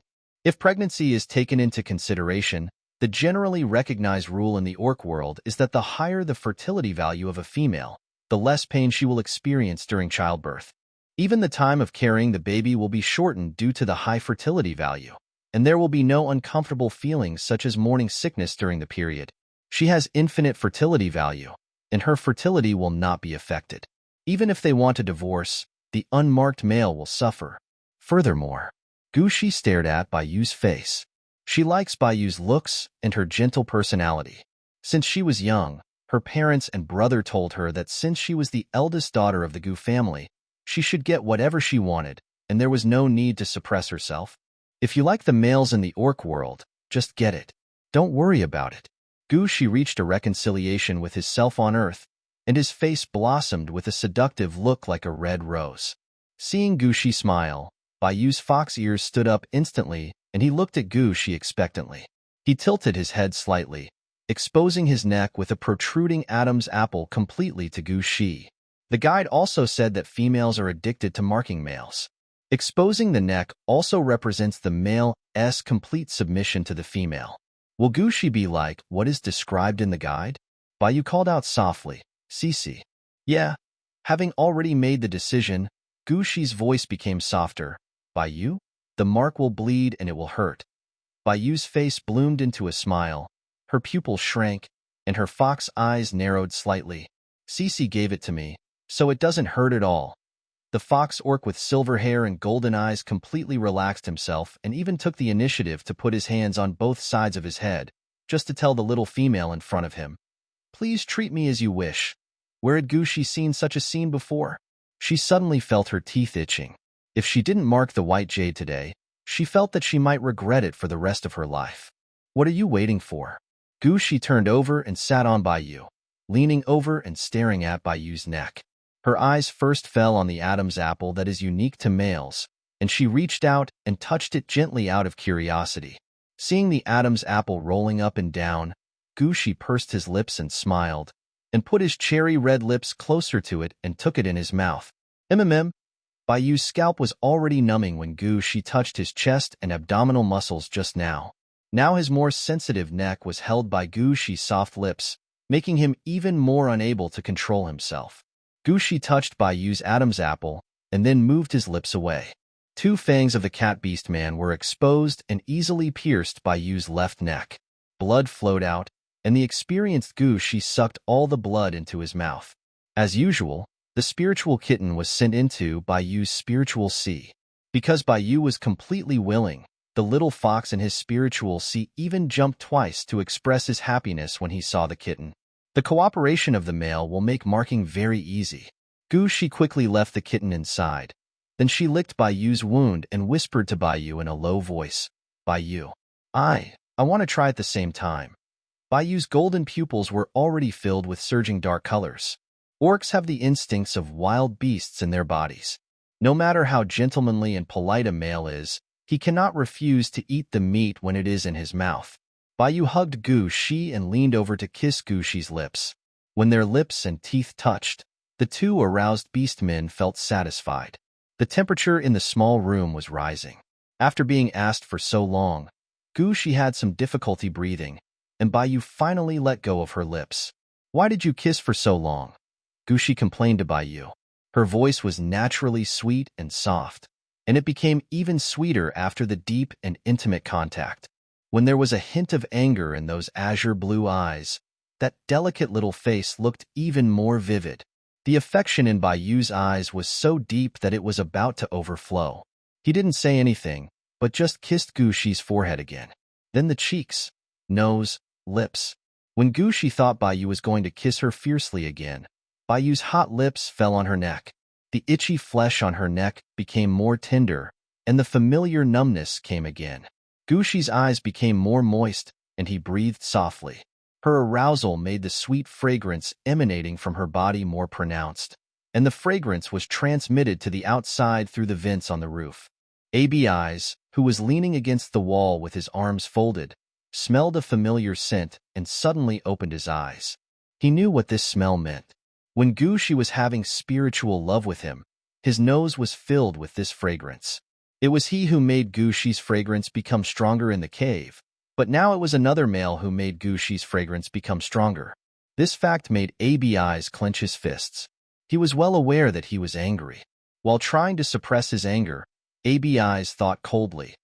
His good friend Bayu is actually willing to sacrifice herself for a woman who has already marked other males. This was probably the source of his anger. Eyes thought so, and moved to another place to stand against the wall. As a result, the fragrance of this place became even stronger. When Eyes looked up, he saw the ventilation holes specially left on the window. Darn it! Where on earth should he go to get away from this darn smell? Even if he couldn't make a female pregnant, he was still a normal, young male. The sweet and sticky fragrance on Shi's body must have abnormal ingredients. Otherwise, how could it make him so excited? While Eyes was fighting off his desire outside, the atmosphere inside the house was just right. Shi was enduring an itch that seemed to be emanating from his bones, and the source of this feeling was a beautiful fox beastman with white fox ears. There was now a hint of curiosity in the fox beastman's lustful eyes. He had never experienced the pleasure of love, nor had he ever been so intimate with a female, so he used the content taught in the guide while exploring. When marking, the female bites the male's neck, which hurts the male. But physical pleasure will make females feel pain first, especially the males with strong capital. Bayu deployed his troops in advance, and among the troops were also his soft-tongued generals. Shi is going crazy. She clutched the bed sheet tightly, and couldn't help but reveal her sharp nails that belonged to the cat beast man. The nails scratched the bed sheet, and also made the sweet smell drift further. Eyes squinted outside. He didn't know if it was his illusion, but he felt that the nature of the fragrance was changing. If the initial fragrance was the nutrient solution waiting to be unpacked, then the later fragrance was the stronger fragrance after the package was opened. Eyes didn't know why he came up with such a description, until he heard a delicate cry of pain. The 4S orc S5 senses were too sharp. Even though Xia lowered his voice for fear of being heard, the sound of the bed shaking still came out. Abyss clenched his teeth. He would go crazy just imagining the current posture of Shi and Bayu. In the torment that felt like he was being burned by fire, Eyes simply moved away from the house. At the moment when Eyes left, Shi truly felt the joy of complete fusion of soul and body from Bayu. It was completely different from the previous time with Abyss. She was so stimulated that she fell asleep. He saw Shi fell asleep and stopped moving. He didn't plan to continue. He just looked at Gu Shi's sweaty little face with fascination, a satisfied smile on his face. It was his fault. He thought that Gu Shi and ABIs were communicating both mentally and physically at the same time, but he didn't expect that Gu Shi and ABIs were only doing half of it. Strangeness. Could it be that Cece didn't like Abyss at all? Otherwise, why would she ask to experience it with him? While thinking about all this, Bai picked up Gu Shi and went into the bathroom to give Gu Shi a bath. During this time, he saw the kitten mark on his forehead and kissed the forehead of the sleeping female in his arms. That gentle gesture was only for the only treasure in the world. Gu Shi slept particularly deeply this time. The next day, I got up at noon. There was no trace of Bai Yu and ABIs in the room anymore. Gu Shi felt strange. Grandma, where Huang? Bai Yu and ABIs. The old lady who was delivering nutrient solution to Gu Shi smiled and said, "The army came early in the morning and stood guard below to protect you. The crown prince went to the forest to hunt with ABIs. Ah," Gu Shi exclaimed, "you can take me with you when you go hunting." She also wanted to study the black mist on the meat. If she went to the forest, she might be able to see something from the beasts. You are so sleepy that the crown prince can't bear to wake you up. The little old lady smiled. When she saw the kitten mark on Bai Yu's forehead in the morning, she knew that what she had imagined had come true. Her granddaughter and the crown prince were obviously in love with each other. Under this premise, the other arrogant kid with Gu Shi's mark on his head didn't matter at all. Gu Shi blushed when he saw the old lady smiling so strangely. She shouldn't have made any noise yesterday, right? Don't be so bold next time. ABIs is right about one thing. The house here is really shabby. Even if the house in the StarCraft is made of the most soundproof material, it is hard to guarantee that it will not work because of the disrepair of the house. Thinking of this, Gu Shi felt a little embarrassed to stay with his grandma. She stood up. "I'll have the army escort me to find them." Of course, Mrs. Gu didn't mind Gu Shi going to find a beastly husband, and she smiled as she watched Gu Shi leave. But as soon as Gu Shi walked out the door, he saw an uninvited guest at the door. The original body's childhood sweetheart Huang Yu, the male orange cat. He was particularly short, and when he was stopped by soldiers from approaching Gu Shi's house, they even had to move their weapons down to block Huang Yu. When Gu Shi saw Huang Yu also saw Gu Shi. His oval face was full of smiles, and he shouted loudly, "Cece, my mother said you were back, so I came to find you right away." Gu Shi has no good feelings towards Huang Yu at all. He was so close to the original body when he was studying, but his expression changed when he found out that the original body was infertile and had low mental strength. Later, he happened to meet the daughter of the district chief. Because Huang Yu was a C-level male, he said he wanted to marry Huang Yu.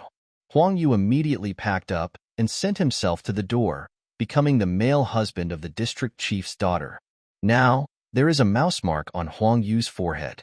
Seeing the mark representing the beast form of the district chief's daughter, Gu Shi said coldly, "How dare you come to me?"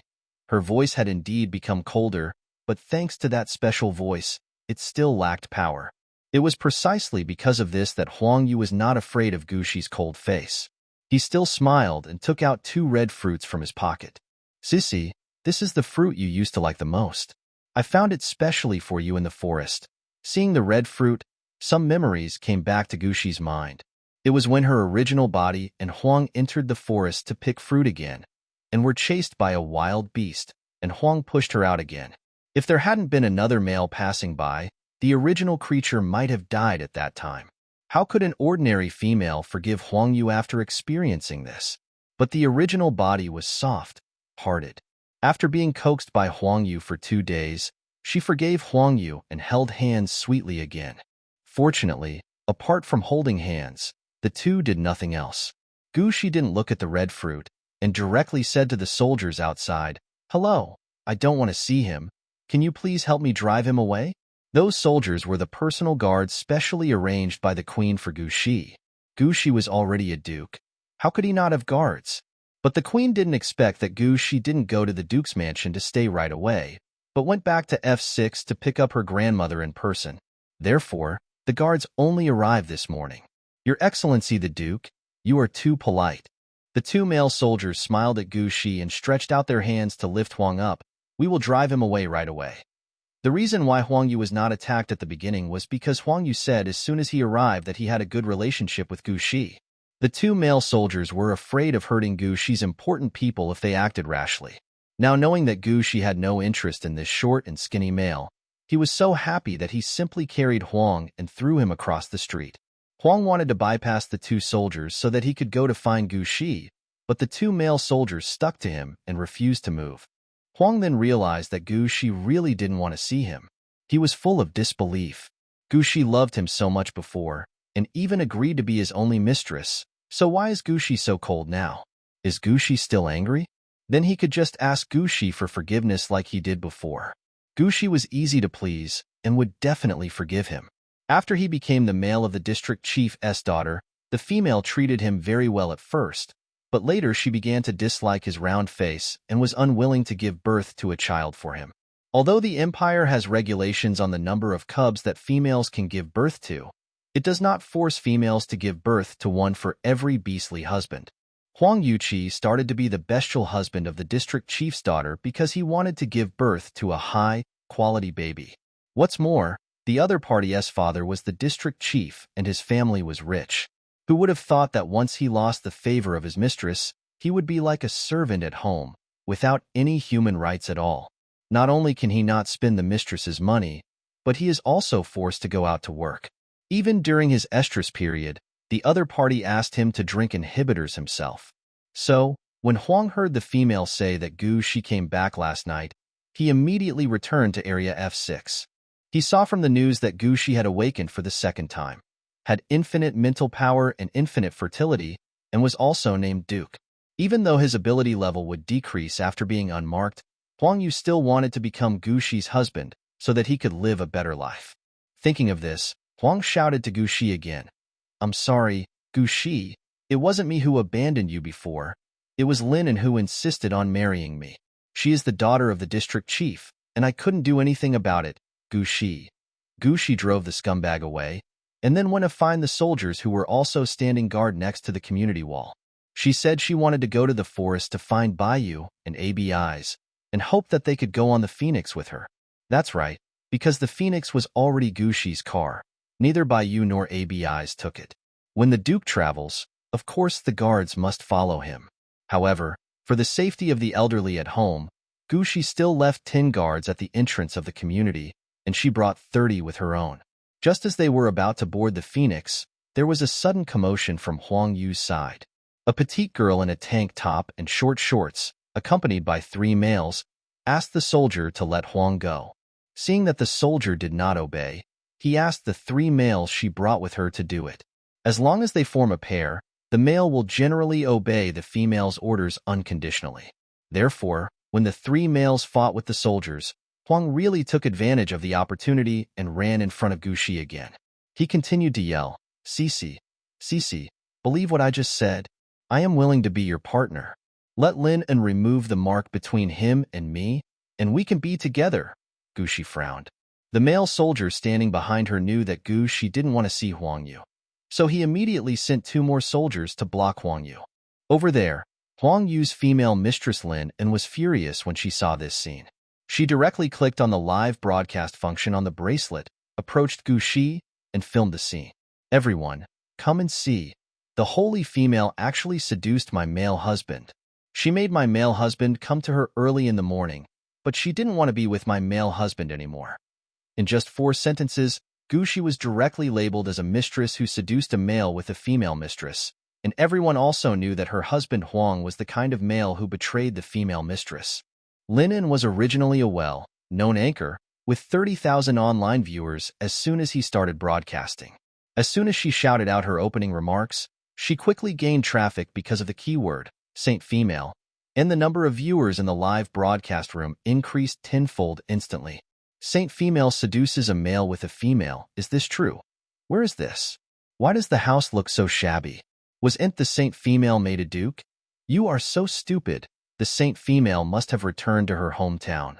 She originally signed up to be a female to be groomed by Admiral Abyss. Only females without money would be willing to take on that grooming task, right? When the audience was discussing this matter, because Gu Shi's face appeared on the screen, The popularity of Lin An's live broadcast room soared again. It suddenly had 1 million viewers and became the #1 that day. Where had Lin An ever seen such a scene? She happily pointed the live camera at herself and said with a smile, "Hello everyone, listen to me tell you what happened." It was the same story, but with the chat records of Gu Shi and Huang Yu's contact numbers added to it. Not only that, Lin An also emphasized that they had deleted the chat records. The males in the empire had never been with Gu Shi. Seeing Lin An crying, some of them actually believed her words. This little female cried so sadly. I think what she said is true. Did the saint female deliberately take revenge because she couldn't be with her childhood sweetheart before? I'm not saying this is indeed possible. I remember that the last female who awakened for the second time seemed to have taken revenge on the male who looked down on her. Alas, the saint female already has the status of a duke and has Admiral ABIs as a male.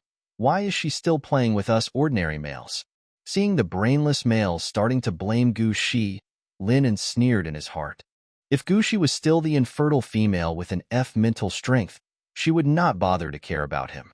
At first, she wanted Huang Yu to be her beastly husband because she felt that Gu Shi's face was even prettier than hers, and she felt uncomfortable and wanted to break up the lovers. It turned out to be too easy to break apart. In the morning, she told Huang Yu that she wanted Huang Yu to be a beastly husband. In the afternoon, Huang Yu stripped naked and got on her bed. Gu Shi was very sad at that time. The people sent by Lin An saw Gu Shi crying. Later, Gu Shi's grandmother fell ill, and Gu Shi signed up to be a counselor for Admiral ABIs. It was originally a counseling job that would definitely lead to her death, but Gu Shi was lucky enough to have a second awakening and was even named a holy female by the people of the empire on the internet. What's even more outrageous is that Huang Yu, a male, was clearly marked by her, but when he saw Gu Shi becoming outstanding, he immediately thought of ending their relationship and being with Gu Shi. Thinking about this, Lin An became even more furious. She didn't show it on her face. She was still crying sadly, and she pointed the camera at Huang Yu, who was madly confessing his love to Gu Shi. My poor beast husband went crazy after being teased by the saint female for just 2 times. He actually thought that the saint female wanted to be his partner. Gu Shi didn't know what to say. How did she become the mistress who seduced other men? She clearly didn't let Huang get close to her. I don't dare to compete with the saint female for males, so I will remove the mark of Huang Yu. Hearing that Lin An was still throwing dirty water, Gu Shi took the initiative to walk in front of Lin An under the escort of his personal guards. You said that I had deleted the chat records in which I seduced him. I remember that even if the chat records are deleted, you can still apply to the Star Network's main brain to retrieve the records, so please produce the chat records that I deleted, otherwise you are slandering me. When Gu Shi's voice appeared in the live broadcast room, the males who were waiting in the live broadcast room went crazy. Ah, the voice of the holy female is so beautiful. I like it so much. If the holy female dares to ask the main brain to call up the records, then I will stand with the holy female. Let me see the holy female's face again. Anchor, don't look at your face anymore. You are not as pretty as the holy female. Lin An's face twisted when he saw the content on the barrage. Are these males crazy? Gu Shi just said one sentence, and they changed their words? Then why did she cry for so long? Moreover, someone dared to say that she was not as pretty as Gu Shi? Lin An was so angry. Gu Shi, everyone knows that to ask the main brain to retrieve the chat history, you need S-level Star Network permissions? You said that because you are guilty. If you don't believe me, you can ask Huang Yu. You just sent him messages to seduce him, and you also sent him a photo of you wearing stockings. Lin An made up a bunch of nonsense, looked at Huang Yu confidently, and asked, Huang Yu, did Gu Shi send you a message as soon as he returned to F6? Huang also knew that Lin An liked being a host and was jealous.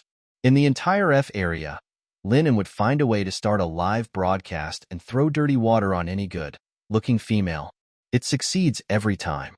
This time, as long as Lin An succeeds, maybe he can really get back together with Gu Shi under the pressure of the public. As long as he makes himself look a little pitiful and represents thousands of low-level males, maybe he can get the support of those males. After all, the lower-level males definitely want to become Gu Shi's husband. Having made up his mind, Huang's eyes turned red again and he followed Lin An's words. Yes, CC, It was you who sent me those photos and said you wanted to reconcile with me that I came to find you. Faced with Lin and Huang Yu's nonsense, Gu Shi suddenly smiled. If Lin and Huang were just here to cause trouble, she could have just walked away. But now that Lin had started live streaming, if she didn't explain the matter clearly, she might have really become a mistress in the eyes of the public. If Lin does live streaming, she can do it too. Then let's just look at the chat history. I'll start a live broadcast using my real name so everyone can see it. Gu Shi directly opened his contact number and clicked on the live broadcast function. As soon as she started the live broadcast, Lin An's online viewers instantly ran away. Many men poured into Gu Shi's live broadcast room. When I live stream myself, the face captured is very close. The males saw Gu Shi's face clearly from a close distance.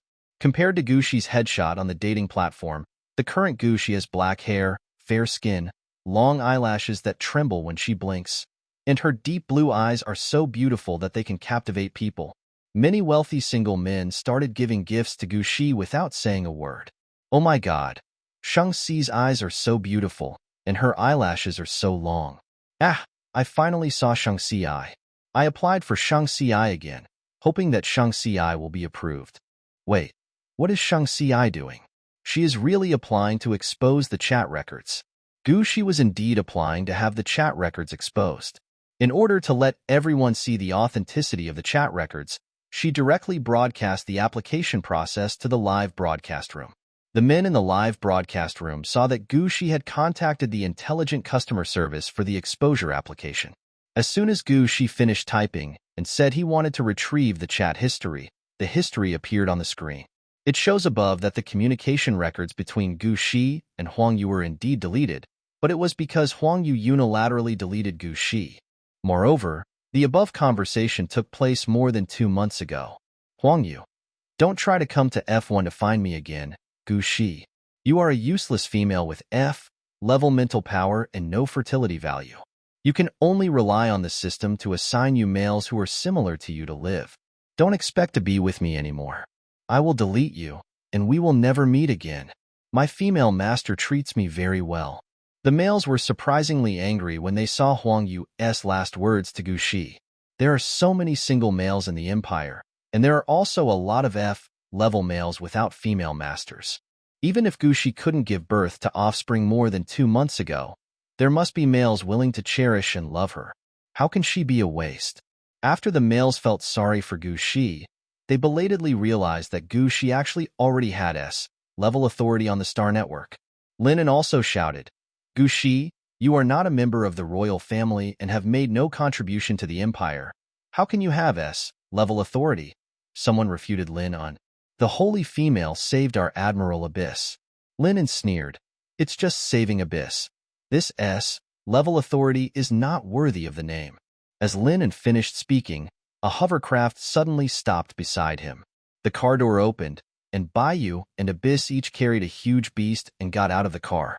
Baiyu and Abyss had both appeared in public, and the females in the empire were either in love with Baiyu or Abyss. There were even greedy females who wished that both of them were their male husbands. After all, these two are already the best males in the empire. Lin is that greedy type. Therefore, the moment she saw Baiyu and ABI's, she had already pointed the live camera at them and rushed over there in one step. Although Gu Shi was taking a selfie, he also happened to take a picture of Baiyu and ABI's. Ah, His Royal Highness the Crown Prince and Admiral ABI's, my god. I didn't expect to see their faces again in the live broadcast. I like His Royal Highness the Crown Prince so much. Will His Royal Highness the Crown Prince be my male husband? Please remember Taiwan Novel Network website to watch the fastest chapter updates. Is there a little female in the live broadcast room? I just went to Lin An's live broadcast room to take a look. In Lin An's camera, His Royal Highness the Crown Prince and the Admiral both had kitten marks on their foreheads. Seeing that some viewers noticed the mark on Baiyu's forehead, Gu Shi remembered what he and Baiyu did last night, and his snow-white skin turned red. In addition, the audience also mentioned Abyss's name, which made her feel even more embarrassed. Therefore, Gu Shi did not immediately walk over to Baiyu and ABI's, but continued the previous topic. Hello everyone, I only know that only the royal family has S-level authority. What is the contribution value? The original body studied in the slum area F6, so it is normal that he only knows the superficial part of some information. Gushi's question made the males in the live broadcast room extremely excited. They loved listening to Gushi talk. While praising Gushi, they also used barrages to tell Gushi YS. Level authority required contribution points. Until Lin An's voice sounded in the live broadcast room. Your Highness, Crown Prince, Admiral ABIs, why didn't you tell me that you were coming to Area F? I am the daughter of the District Chief of Area F, and I can treat you with high-quality nutrient solution. You don't need to hunt to fill your stomach. That's what inferior people eat. Lin An's tone was full of arrogance, and he even lectured by you and ABIs. You can't be lowly just because you have a female master of lowly origin and learn the lowly lifestyle of the female master. The beasts in the forest cannot be eaten, and eating too much will increase the risk of collapse. Is Lin An disliking the Crown Prince and Admiral ABIs? Compared with the Saint Female, I still like the way the Saint Female speaks. I originally thought that the female Lin An's voice was very nice, but after comparison, I still like the Saint Female. Gushi already knew the answer he wanted to know from the previous barrage, and the embarrassment of not wanting to see by you and ABIs for the time being was also alleviated. As soon as the embarrassment passed, anger towards Lin An surged up again. It would be fine if Lin An ruined her reputation by saying she was a mistress, but how could he accuse Baiyu and ABIs in front of so many people? Gushi strode over to ABIs and Baiyu, and was about to go back to Lin An, but he saw some red on Baiyu's waist. She was about to speak, but Lin An pushed her aside and continued to talk to Baiyu and ABIs with a charming smile. So, Your Highness the Crown Prince and Admiral, how about you come with me to live in the F1 area? I will treat you well. Gushi was pushed by Lin An and staggered towards ABIs. ABIs reflexively reached out and helped Gushi. After helping her, ABIs suddenly thought of the scenes of Gushi in Baiyu's arms yesterday in the corner. He immediately frowned and pushed Gushi away. Seeing this, Lin An smiled secretly. She also read the news online, which said that Admiral Abyss hated women, which seemed to be true. Even after Gushi awakened for the second time, he still had the same attitude towards Gushi. In this case, if ABIs can feel Lin An's charm, doesn't it prove that even if her mental strength and fertility are not as good as Gushi's, she is still stronger than Gushi? Thinking of this, Lin An also pretended to sprain his ankle and deliberately bumped his chest against Abyss, saying delicately, "Oh, I've been standing for too long and I accidentally fell." Before Lin An finished her words, ABIs took a big stride and walked around her and Gushi, heading towards Gushi's house. Lin An, who had no one to support her, almost fell to the ground. It was her strong husband who rushed over and helped her up, but Lin An was not satisfied. He pinched Xiong Fu hard, stood up and looked at Abiz's back with hatred. As she watched, she thought of the Crown Prince Baiyu, and she wanted to talk to Baiyu with a sweet smile. But Baiyu also avoided her, staring at Gushi and said gently, "Grandma said that you like to eat unicorn pig meat the most, so I killed one for you.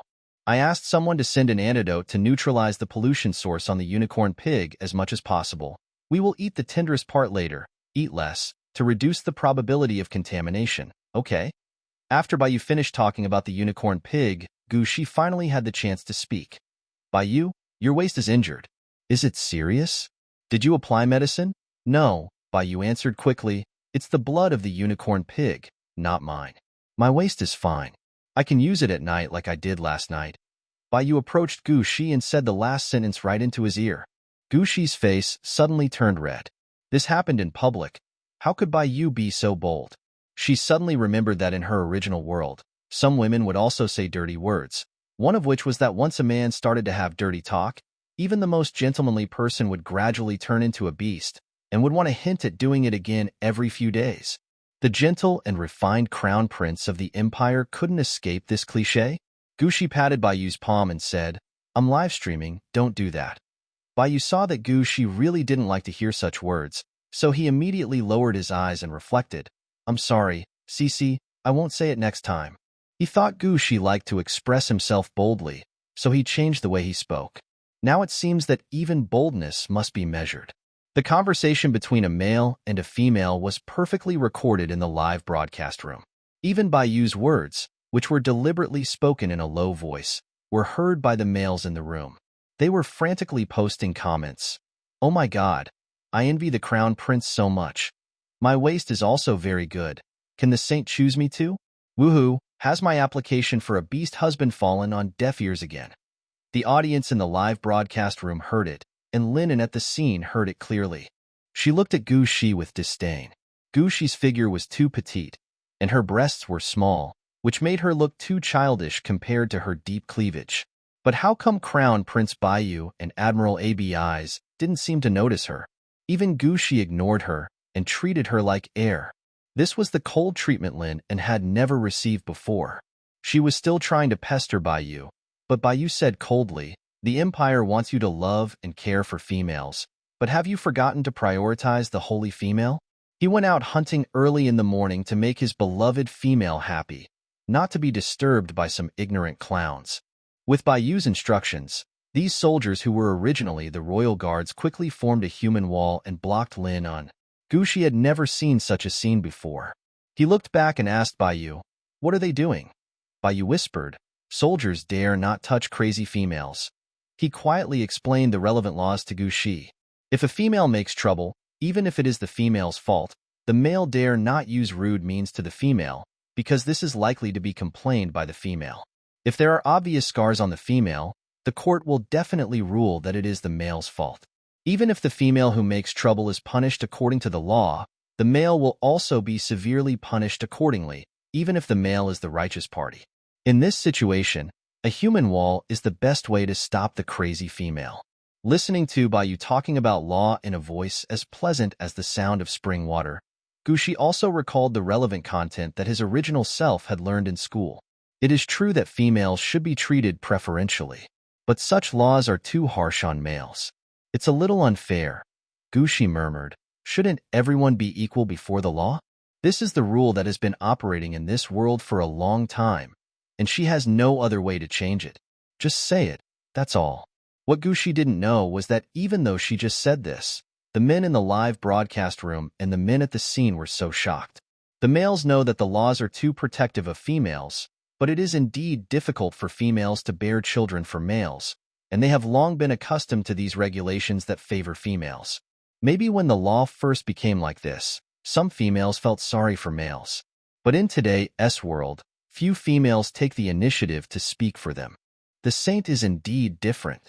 I really like the saint female more and more, but it's a pity that the saint female doesn't like me. Wow, the crown prince is so lucky. Admiral Abyss is also like that.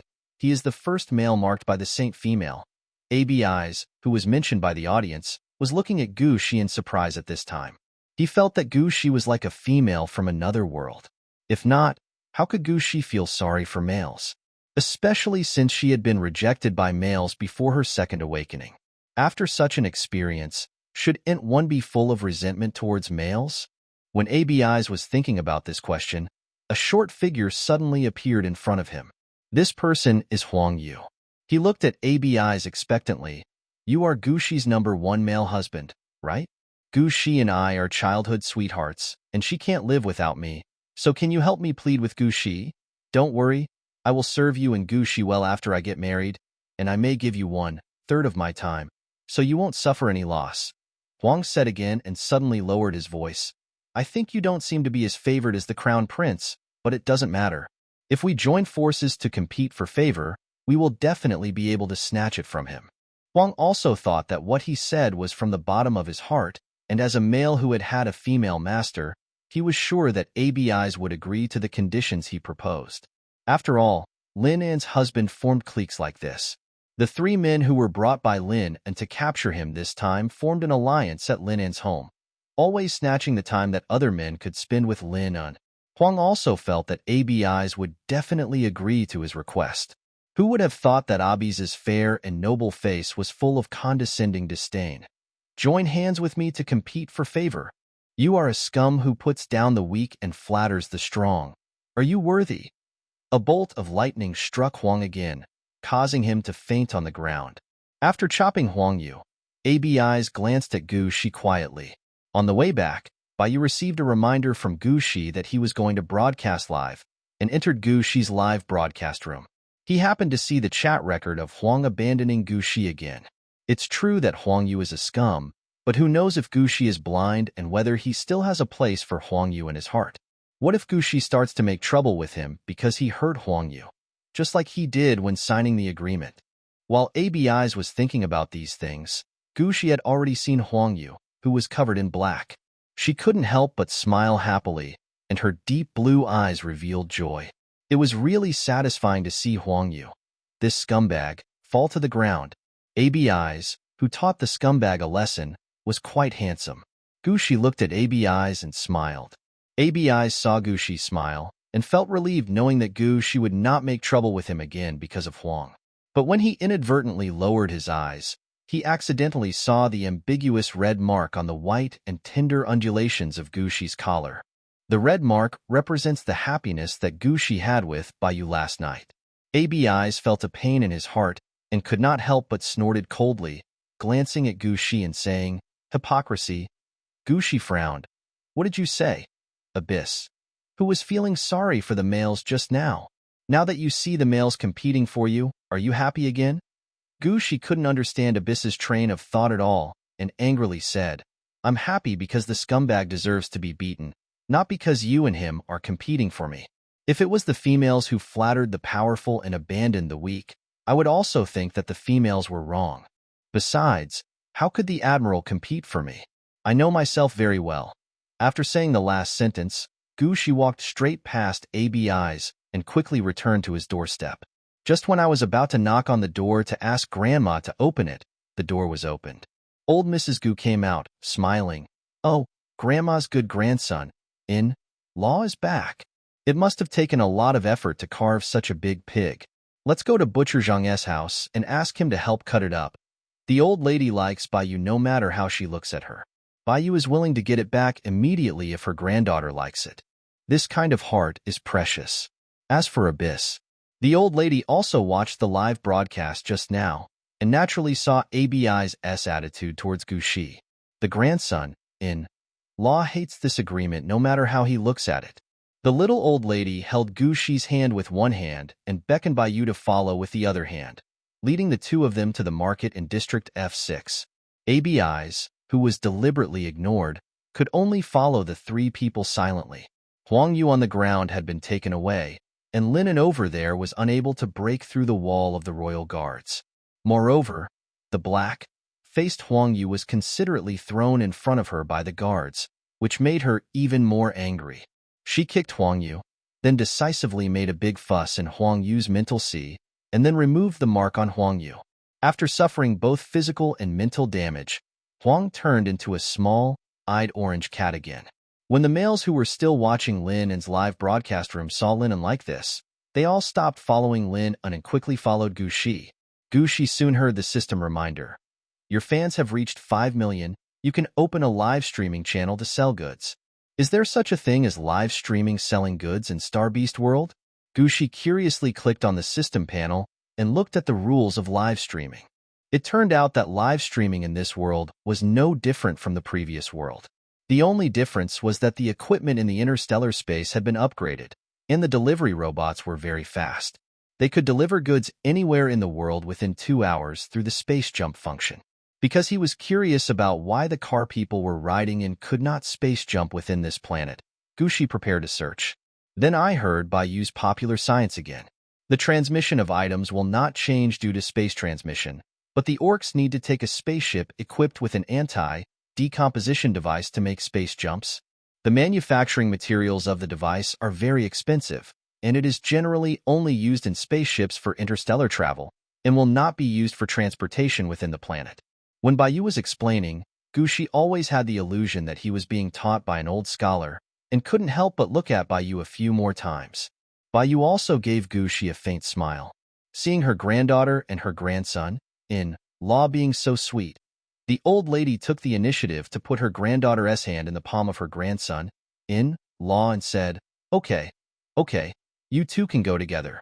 Gu Shi held hands with Baiyu. She was afraid that the audience in the live broadcast room would hear something they shouldn't hear, so she said, "I'm sorry. I started the live broadcast to explain that I didn't seduce other people's male husbands. Now that the matter has been resolved, I will turn off the live broadcast first. No, no. We will give you a lot of rewards. Just let us watch for a while. Yes, I will watch whatever Shangxi broadcasts. Please, don't turn off the live broadcast. Gushi thought about it and gave a tactful answer. Thank you for your likes. When I think of more suitable live broadcast content, I will broadcast it regularly. See you then. Then, regardless of his attempts to keep her, he turned off the live broadcast. Cece, do you want to be a live streamer in the future? Baiyu gently stroked the small female hand in his palm, which now belonged to him alone, and asked softly. Gushi nodded. I have this idea. You know, I have a big appetite and need a suitable method to make money. When it comes to the matter of having a big appetite, Gushi suddenly frowned. Grandma also cooked wild animal meat in the morning, and the family also had the high-quality nutrient solution sent by Baiyu. She was afraid that Grandma would eat the meat herself, so she ate both portions of meat and actually felt a little full. I can drink nutrient solution, but I always get hungry quickly. This shouldn't be the case. The nutrient solution is a food that has been modified by orc scientists for many generations. How could it not satisfy her hunger? When Gushi was thinking, Baiyu beside him smiled and said, Cece, you can do whatever you want. I didn't expect that it doesn't matter what you do during the live broadcast. I won't let you go hungry. When sending the Phoenix, Baiyu wanted to transfer all his assets to Gushi, but he was afraid that this would be too much and would scare Gushi, which would backfire on him. After all, Gushi is different from other females. She can even abandon the natural sense of dependence brought by the marking. Maybe she doesn't want her life to be taken care of by males at all. Really? Baiyu heard Gushi's answer. Well, I always think of what to do. I won't let you do everything for me. Even if you are husband and wife, both sides need to make efforts to live together. Okay. Baiyu was extremely glad that he guessed right. He looked at Gushi's profile and looked forward to the future life where both of them would work together. This expectation certainly does not refer to Gushi's contribution, but to the word, both sides. There are only him and Gushi in the family, so it is called two sides. As for Abyss, Baiyu lowered her eyes, hiding the deep thoughts in her golden eyes. Perhaps the relationship between ABIs and Gushi was really different from what he thought. When hunting in the morning, he tested ABIs, but ABIs did not respond. Never mind. One day we'll figure it out. After passing the quiet section of the road and hearing the noise, we arrived at the market in District F6. Only male orcs and some old females can be seen on the streets.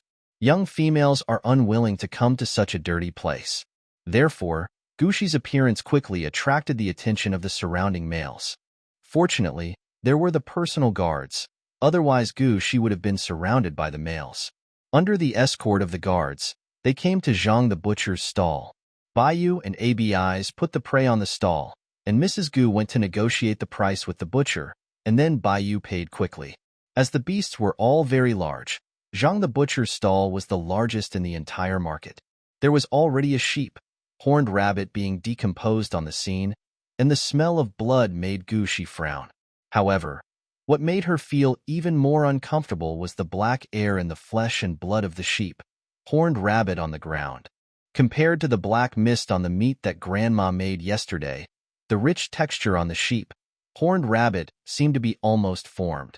Gushi was still staring at the black fog, and the black fog suddenly flew up as if it had consciousness, and flew into the body of a passing red-haired male. Warning! Your crash value has reached 80. The voice coming from the male's bracelet startled the surrounding males. Oh my god! A male is going to have a mental breakdown. Does he have a female? It seems like he came alone. What should I do? There are no females nearby. When the collapse value reaches 80, the male orc's eyes will turn red, and the collapse value will continue to rise during this period. The next step is to turn into its original form and indiscriminately attack all creatures around it.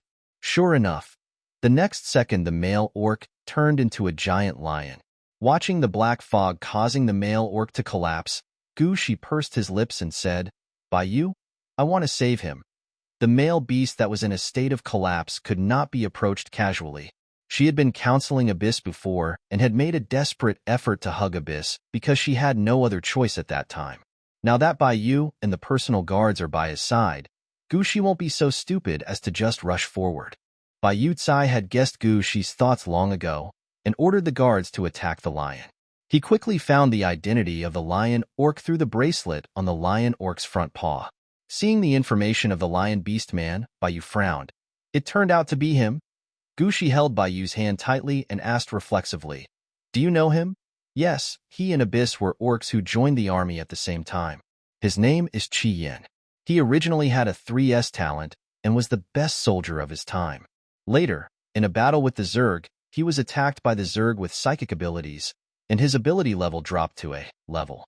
A-level soldiers can also be soldiers, but his mental breakdowns are becoming more and more frequent. He is no longer suitable to stay on the battlefield, so he has to retire and return home. After listening to Bai Yu's words, Gu Shi grasped the key point. Can the Zerg attack the spiritual sea directly? How do they attack? Did anyone see the black mist? Just now she saw with her own eyes the black mist entering Chi Yan's body. Gu Shi's question startled Bai Yu. Black fog. Gu Shi nodded. Well, no one said they saw it. Bai Yu shook his head. No, Gu Shi stopped talking. Just at this time, the royal guards had subdued Chi Yin and came over to report. Bai Yu protected Gu Shi and moved over. The lion with red eyes fell to the ground, panting. Chains were wrapped around him, and no matter how much he wanted to attack the soldiers around him, he could only release weak fire orb in vain. Gu Shi was afraid of the terrifying physical attack ability of the orcs when they went crazy, and the lion's claws were not for show. Fortunately, Chi Yin is no longer able to launch physical attacks. Gu Shi reached out his hand, held one of Chi Yan's front paws, and began to guide Chi Yan's mind. Because Chi Yan didn't need to be marked, the only thing needed to do was to let the mental power go around Chi Yan's mental sea, just like the method of guiding Abyss mind when they first met. When Gu Shi let his mental power pour out, he closed his eyes out of caution against the black fog. So, her spiritual power replaced her eyes and took her to see Chi Yan's spiritual sea. Chi Yan's beast form is a lion, and there is also a spirit body in the shape of a little lion sitting in his spiritual sea. At this moment, the little lion was covered with the black mist that had just flown into Chi Yan's body. Perhaps because the fog was cleared in time this time, the black fog was still lingering around the little lion and had not completely entered the little lion's body. Gu Shi tried to use his mental power to contact the black fog, and unexpectedly the effect was very good. The black fog seemed to be purified and turned into white starlight. Gu Shi didn't know what these starlights were, and before he could figure out what to do with them, the little lion opened its mouth wide and swallowed all the starlights into its stomach. Then, it lay on the ground, showing its belly to Gu Shi in a friendly manner. Because it was a male lion, when he lay on his back, it was easy for the two huge bells under his abdomen to be exposed. They kept shaking, making Gu Shi blush. Gu Shi quickly withdrew his spiritual power, but he heard Abiz's mocking voice in his ears. Why is Gu Shi blushing? Are you trying to take this opportunity to mark Chi Yin? This sentence caused Gu Shi's shyness, which was aroused by the lion bell, to instantly turn into anger. Her eyes widened, her blue eyes full of anger. Abyss, don't you know that slandering a female is a serious crime? Abi snorted coldly. I'm not marking him. Why are you blushing? Gu Shi recalled the scene of the little lion shaking the bell enthusiastically and whispered. His spirit body turned over its belly at me. Before Gu Shi could finish his words, the lion on the ground, whose eyes had returned to their original color, turned over. Even though he was controlled by chains, he still used the same method as the spirit body in the spiritual sea, watching Gu Shi twisting his body. After the orcs transform into beast form, their clothes will be torn to pieces. Therefore, the bell of the big lion was completely exposed and kept shaking with the movements of the big lion. Gu Shi accidentally saw the two orb that looked extremely elastic again. His face turned red again, and he subconsciously moved closer to Bai Yu. She didn't want to blush, because all the men in this world were orcs. When she saw the lion shaking the bell, she was easily reminded of the love she and Bai Yu had in bed last night, and it was also easy for her to think of Bai Yu's private parts. What followed was the brain, numbing pleasure that easily made her go to heaven when the mind and body were doubly connected. Gu Shi felt that she was probably hopeless. Her relatives in her previous life had worked so hard to maintain her innocent little world. But after she traveled to the orc world, she suddenly became not innocent anymore. When seeing small animals showing their bellies, I always think of love-ul things. ABIs saw Gushi hugging Bayu's waist tightly, with his face buried in Bayu's chest, unwilling to show it, and his eyes suddenly darkened.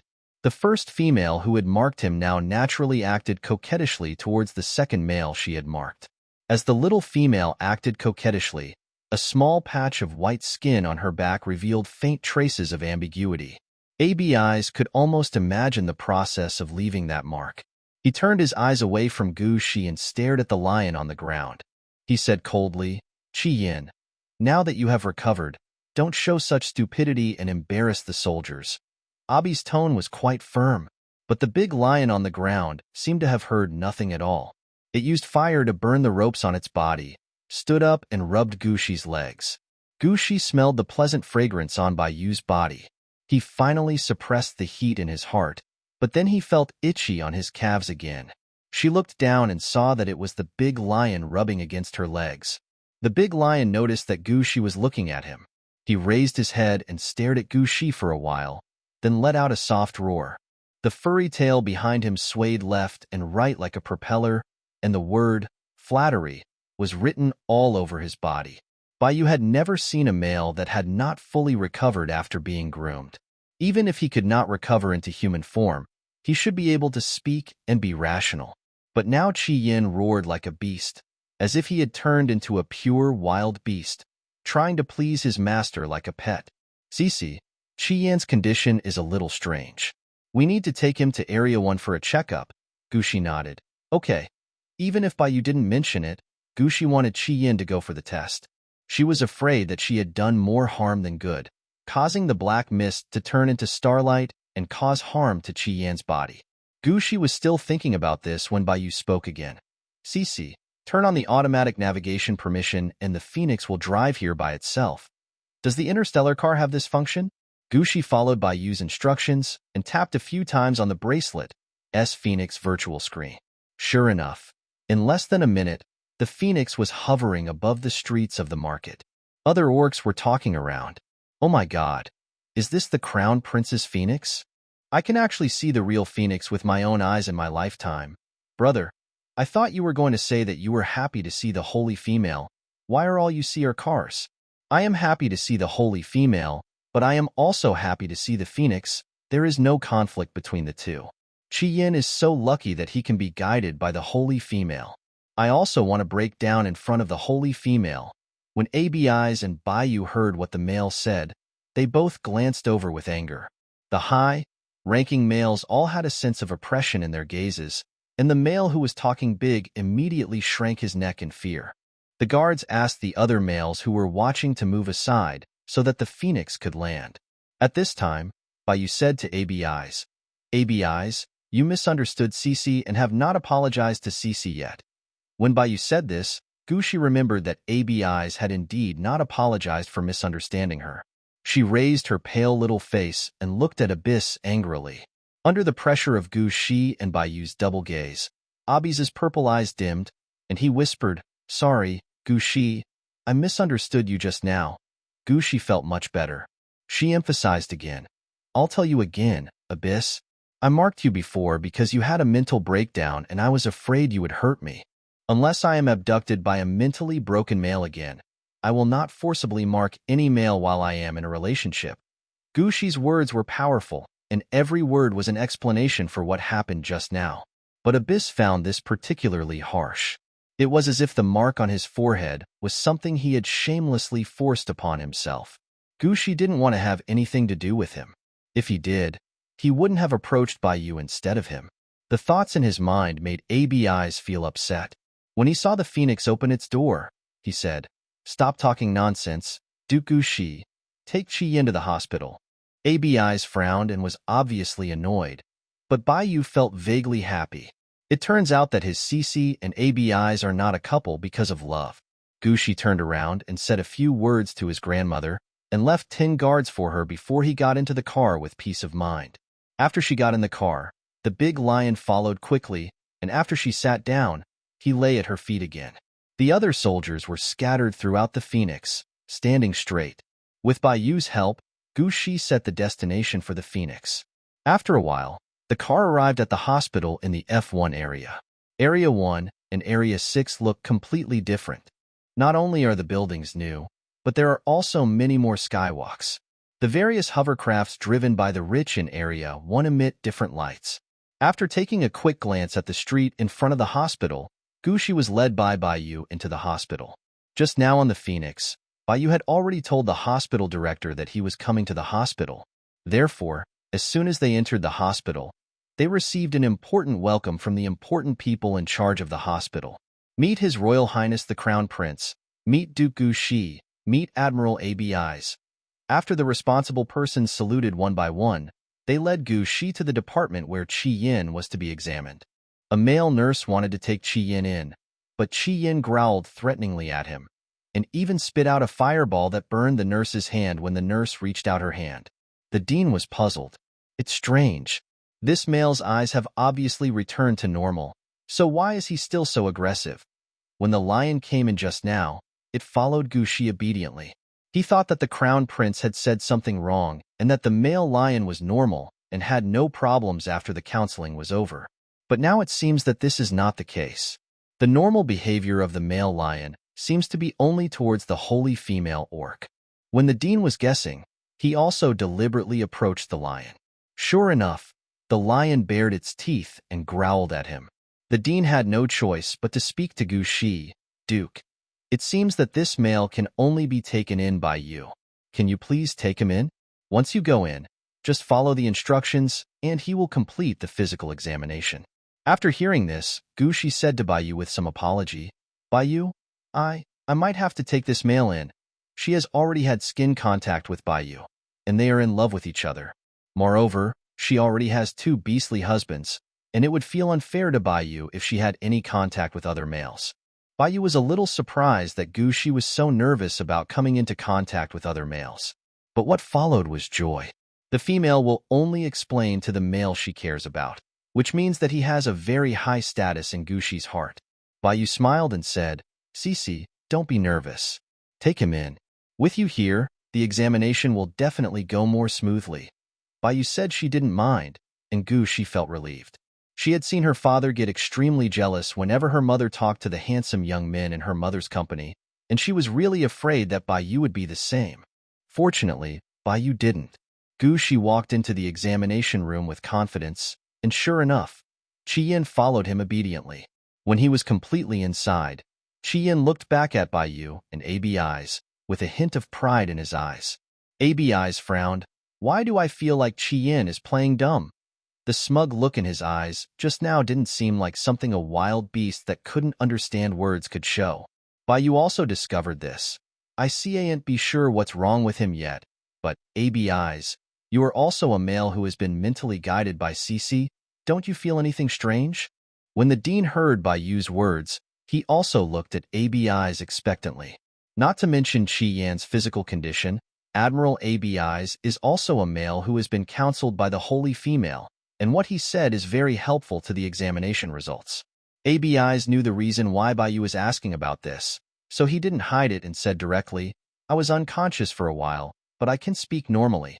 As for more details, such as the fact that he was so hard that it hurt when he hugged Gu Shi, and that he collided with him in Estrus later, Abyss didn't want to say it.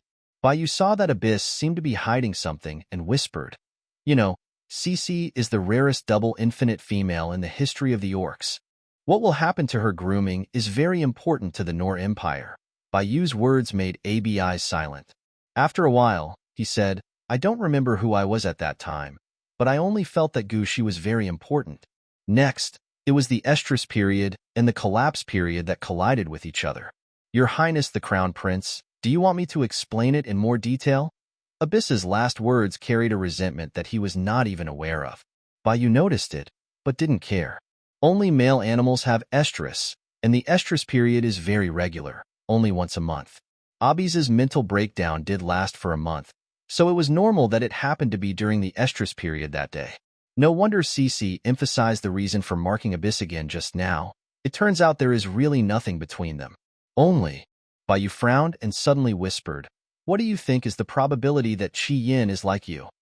After hearing this, Abi's purple eyes narrowed and he immediately said to the dean, "I am Gu Shi's partner. I have the right to ask you to make the inspection process public." He didn't even notice how urgent his tone was. In the examination room, Gu Shi was unaware that she was being watched by her two companions as she took the lion for an examination. She followed the instructions she heard and led Qi Yin into the inspection cabin. Qi Yin was particularly obedient, as if the lion that had just burned the nurse with flames was not him at all. Not long after Qi Yin entered the cabin, the test results came out. Male, 28 years old, healthy, strong semen activity. Ability, fire level, S. The ability test for male beastmen is different from that for female beastmen, and it does not need to be made public. This is because there are too many male beastmen, and if the process is made public during the test, it will be very confusing. However, the only thing that is the same is that the examination results of male orcs will also be displayed on the partner platform and will be included in the digital ranking according to the level of supernatural powers. For example, Qi Yin's current ability level numerical ranking has become S179023. The number of S-level male beasts is not as rare as 3S, and it is not outstanding. But the males whose power levels dropped never rose again. When Qi Yin's level changed, it immediately attracted the attention of other orcs. What's going on? Didn't Qi Yin's level drop before? How did he suddenly return to S level? Could it be that our country has developed a new drug that can save males whose levels have dropped? I am also a male whose ability level has dropped. I also want this drug. How much can I buy it for? Many males spoke up on the Nor Empire's internal website, and the official mailboxes for collecting opinions were flooded. Soon, someone reported the matter to the queen. When the queen saw the report and frowned in confusion, she received another report from her own son Bai Yu. Instantly, the queen was overjoyed. Gu Shi is indeed a blessing to the Noel Empire. Gu Shi, who was praised by the queen, felt very complicated when facing Qi Yin's examination report. Before Qi Yin went in for the check-up, she was still hoping that there was nothing wrong with Qi Yin's body. Now, there was really nothing wrong with Qi Yin's body, but she seemed to have dropped another bomb on the Noel Empire. After the black mist was purified by her mental power, it was eaten by Qi Yin, which actually raised Qi Yin's spiritual level. Infinite mental power and infinite fertility can be said to be the result of the second awakening, allowing males whose ability levels have regressed to upgrade. How do you explain this? Gu Shi was very worried. Her long eyebrows were slightly wrinkled, and because she was thinking about these troubles, she didn't notice that the inspection cabin was already opened.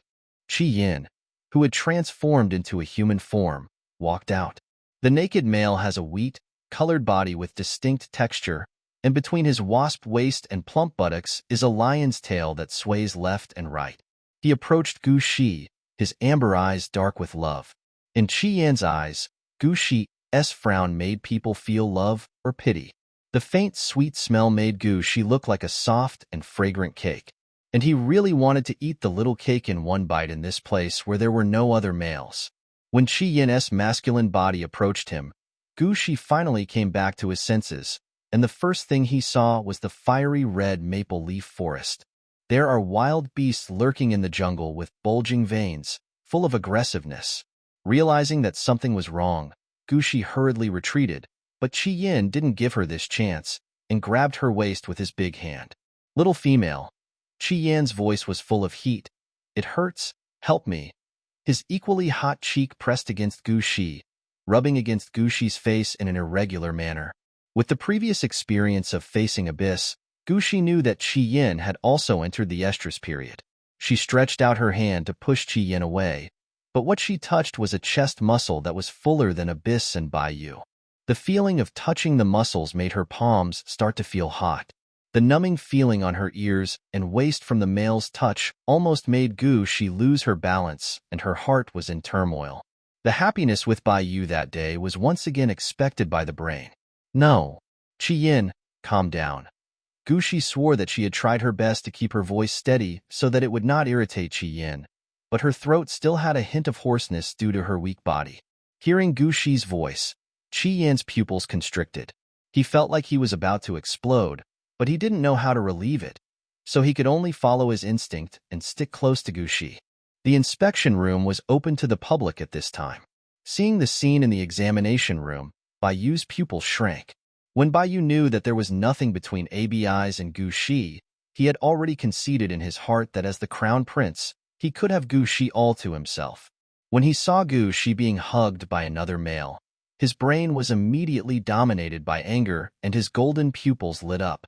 As Bayu strode towards Gushi, the color of Abi's eyes changed. Warning, the crash value has reached 70. The voice made Gushi look outside the door, and he saw the hospital director, Bayu, and ABIs who was on the verge of collapse. She was embarrassed. Bayu, help me pull him away. Bayu was about to do just that. With anger in his golden eyes, he pulled Chi Yin away and sent him to the dean. The dean had in his hand a sedative injection that could be used during male estrus, and he quickly inserted the injection into Chi Yan's arm. Seeing Chi Yan's eyes gradually become clear, Bayu withdrew his vigilant gaze towards Chi Yan.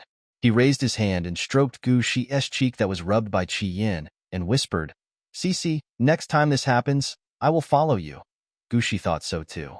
She also didn't want to be hugged by a male in estrus again, fearing that her body would dominate her brain. "Okay," she responded to Bayu, and then stretched out her hand to Abyss. "Abyss, this is the second time. Remember to reward me." ABIs was annoyed by his always unstable spiritual sea, especially when he saw that Gu Shi only had Bayu in his eyes. This made him miss more and more the time when he first met Gu Shi, and he locked Gu Shi in his arms. If being guided by Gu Shi can improve the level of his supernatural power, perhaps he can ask Gu Shi to remove the mark, and then let Gu Shi give him mental guidance, so that his level will not drop. As soon as this idea came up, it was rejected by ABIs. If Gu Shi could upgrade the males every time, wouldn't he have lost his ability level in vain? Abyss? Gu Shi called Abyss's name again. ABIs came back to his senses and reluctantly reached out his hand. Gu Shi simply comforted Abyss and turned his head to look at Chi Yan's situation. After all, Chi Yan was a male who had been comforted by her, so she still wanted to know what the consequences of her counseling would be. As a result, when she turned her head, she saw Chi Yan with his semicircular lion ears drooping, and he apologized to her with a red face. "Sorry, little female, I don't know what happened just now. I offended you." Chi Yan's apology was very sincere, and his tough face was full of apology. However, even if Chi Yan lowered his head, he was still taller than all the males present. No wonder some of the parts are so horrible in size, like a murder weapon. When Gu Shi thought of this, he inevitably glanced down. After just one glance, Gu Shi quickly retracted his gaze and replied to Chi Yan with a smile. "It's okay. I know you are in a special situation." When Chi Yan saw Gu Shi smile, the blush on her face became even brighter. He has a dark skin, and his cheeks are red, which makes him look very funny. Gu Shi was amused again, with pure joy in his eyes. Seeing the little female who saved him smiling sweetly at him, Chi Yan's heart was pounding. He had never acted like this in front of a female before. He became totally at a loss and his ears twitched unnaturally twice. Gu Shi's eyes were attracted by Chi Yan's ears. As he was staring at them, Bayu's breath hit his ears. "Cici," the fox beast man said aggrievedly, "don't look at him." Bayu's voice made Gu Shi feel ashamed. She replied to Bayu sheepishly, I just think his ears are cute." This feeling is just like seeing Bayu's tail. After Bayu drew Gu Shi's gaze back, he said coldly to the dean beside him, "Why don't you put clothes on the patient? What are you waiting for?" The dean had no idea that Bayu would suddenly give him an order, so he quickly took off his clothes and handed them to Chi Yan. Chi Yan put on white clothes and nervously buttoned his white coat. "Because I buttoned it wrong. I was so embarrassed that my toes started to touch the ground." Gu Shi couldn't help laughing again when he saw Chi Yan's toes curled up together out of the corner of his eye. The man with drooping lion ears and red cheeks is 2 meters tall, but how could he be so shy? No wonder the first thing he did after he regained his sanity was to apologize. In comparison, this certain snake really has no manners at all. When Gu Shi slandered Abyss, he looked at Abyss again, but she didn't expect that ABI's was also looking at her. However, when his eyes met hers, ABI's immediately revealed a sarcastic smile, his purple eyes full of mockery. Seeing ABI's looking down on others again, she could almost guess what ABI's was thinking. She must have been thinking that if there had been no one there, she would have marked Chi Yin or something. Doesn't the previous agreement make her seem like the kind of female who intentionally does bad things to males? She couldn't help getting angry whenever she thought of the bad things ABI said about her. She also raised her chin slightly, her fair swan neck tensed, and she reminded him in a pretentious and arrogant manner. ABI's, you owe me the salary for 2 counseling sessions. Hearing what Gushi said, the hospital director showed a curious expression. Didn't the Saint mark Admiral Abyss? Do couples need to charge for grooming? Another male present, Chi Yin, after hearing this, was not as curious about the relationship between Gushi and ABI's as the dean was. Instead, he said anxiously, Sir Saint, I can pay you now. The impatient lion orc directly clicked on the payment page. If you scan me, all my star coins will be transferred to your name immediately. Gushi didn't expect that if she deliberately provoked ABI's, it would also provoke Chi Yin. In order to anger ABI's, Gushi gently said to Chi Yin, you are different, you don't need to pay. Gushi just wanted to irritate Abyss, but he didn't notice the dark gaze from Crown Prince Baiyu beside him. While she was watching Abyss's reaction, she heard Abyss's mocking voice. It seems that the Saint Lady is very satisfied with the male you saved. No wonder she stared at his body just now. It seems that your highness needs to buy some medicine to strengthen your body, otherwise your position will be in jeopardy. Abiz's words made the dean's eyes widen. The other medical staff who had been eavesdropping at the door also fell to the ground at the door of the examination room because of Abiz's words. These males got up after falling down. Instead of being embarrassed, they stood up and posed like the muscular men in the bodybuilding competitions that Gushi had seen in his previous life, and winked at Gushi. Some were even bolder and reported their measurements directly. My lady, my chest is 110, waist 76, hip 98, and when I'm erect, I'm 17 centimeters. I don't think I'm any worse than this lion beast man. She only felt a surge of heat rushing straight to the top of his head. Her face was rosy and she hadn't spoken yet when Chi Yin stuttered, Saint Lady, my breasts are bigger than his, my hips are rounder than his, my waist is thinner than his, and my peppers are bigger than his. If you don't want star coins as a reward, but like my body, I can use my body as a reward. There was shyness and fiery anticipation in the lion orc's amber eyes. Before she could reply, Baiyu hugged her waist tightly. The force was much greater than Baiyu's gentle touch before. Although it didn't hurt, it was enough to let Gushi know that Baiyu was probably angry now. She quickly stated, Chi Yin, I don't take your money not because I want you to pay me back with your body, but Gushi hesitated, and was about to say that he wanted to pee off ABI's when Huang Yu's voice suddenly came from the hospital entrance. It's you? Huang Yu, who was of short stature, squeezed into the examination room at some point, staring straight at Chi Yin. Okay, I told you why you saved me and Cece that day. It turns out you've been eyeing Cece for a long time and wanted to be her beastly husband. Huang Yu's words made she start to recall what happened 3 months ago. Huang coaxed her to play in the forest again. When they encountered danger, the orc who saved them used Fire Orb to attack the beasts.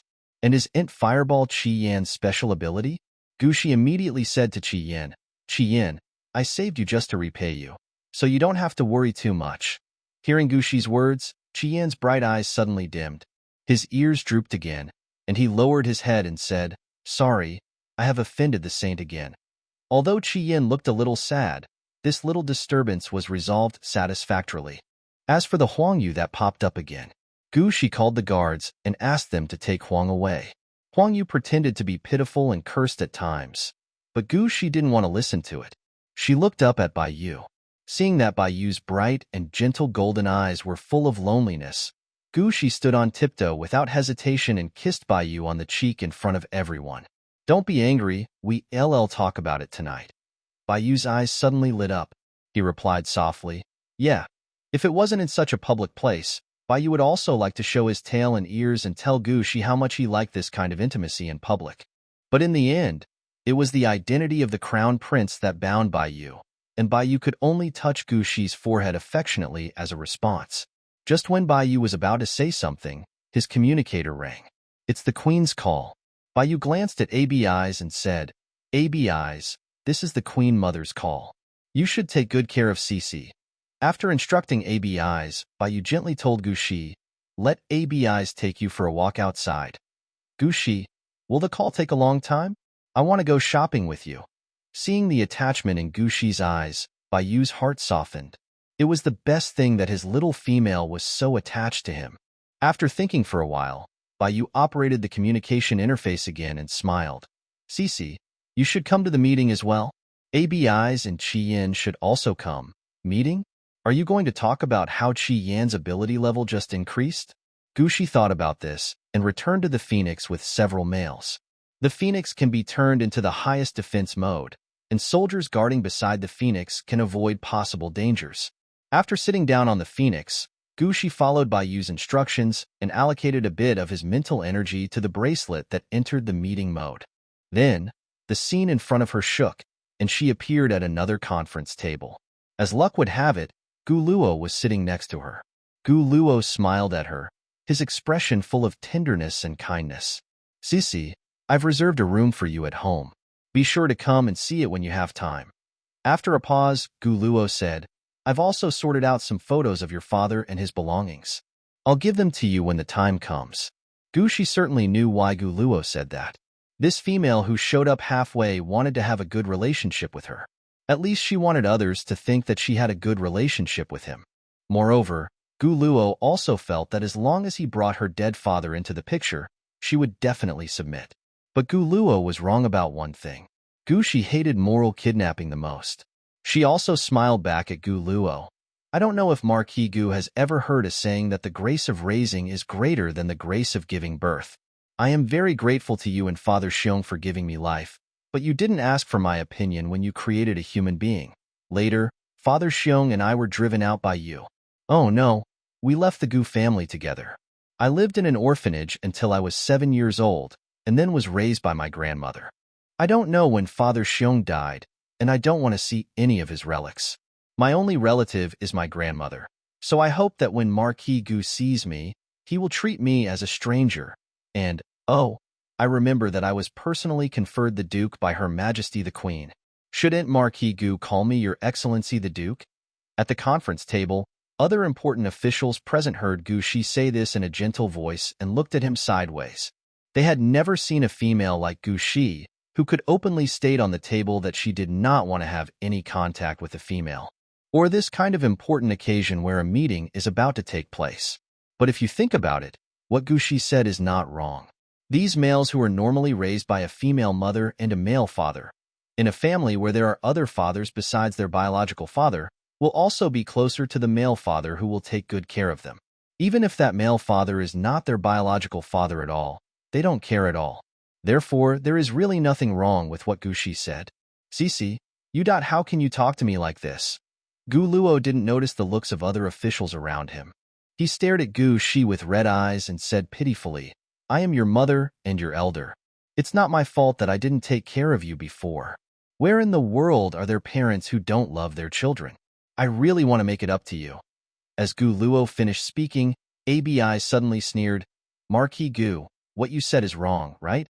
Bayu was also preparing to talk to Gu Luo, but when he heard ABI speak, he stopped talking. Gu Shi looked at ABI's in surprise, not understanding why ABI's suddenly spoke. ABI's was talking to Gu Luo, but his eyes were fixed on Gu Shi. Noticing Gu Shi's surprised face, ABI's immediately frowned and looked away, then continued in a mocking tone. Or has Marquis Gu had a bad memory and forgotten that Admiral Bin was framed that year? Framed? Gu Shi was full of doubts. Has ABI's ever been framed? Moreover, Gu Luo actually shut up after hearing Abi's words. What was going on? Before Gu Shi's curiosity was answered, a soft white light suddenly appeared in front of the conference table, and then the Queen appeared under the white light. This was a special reminder from the Queen to tell the ministers at the conference table to keep quiet. As a result, the entire conference room became incredibly quiet. Gu Shi was also sensitive and didn't say anything. She looked at ABI's and then at Gu Luo. Gu Luo was obviously a little angry, his brows were furrowed, and his eyes were red. Everyone, I called you all together suddenly because Duke Cece of our Nor Empire has given me another big surprise. The Queen's opening remarks confirmed Gu Xie's guess. Sure enough, it was because she raised Qian's level again that the Queen opened the meeting. In the future, she won't let her continue to guide the males to improve the overall strength of the Nor Empire's army, right? As Gushi was thinking this, he heard the Queen speak again. Duke Cece has dual infinite attributes and such special abilities, he will definitely be coveted by other countries and even space pirates. The theme of this meeting is how to ensure the absolute safety of Duke Cece. Gushi looked at the Queen in surprise. The Queen was just looking at Gushi and noticed that the cute cat, Orc, had round blue eyes and tilted his head unconsciously. Her golden eyes, which were like white jade, were immediately filled with doting. That feeling of pampering was just captured by Gushi. Gushi subconsciously glanced at Baiyu, who was sitting next to her. The look in Baiyu's eyes was very similar to that of the Queen. Both of them had a tenderness that showed love. However, there was something else in Baiyu's eyes that the Queen didn't have.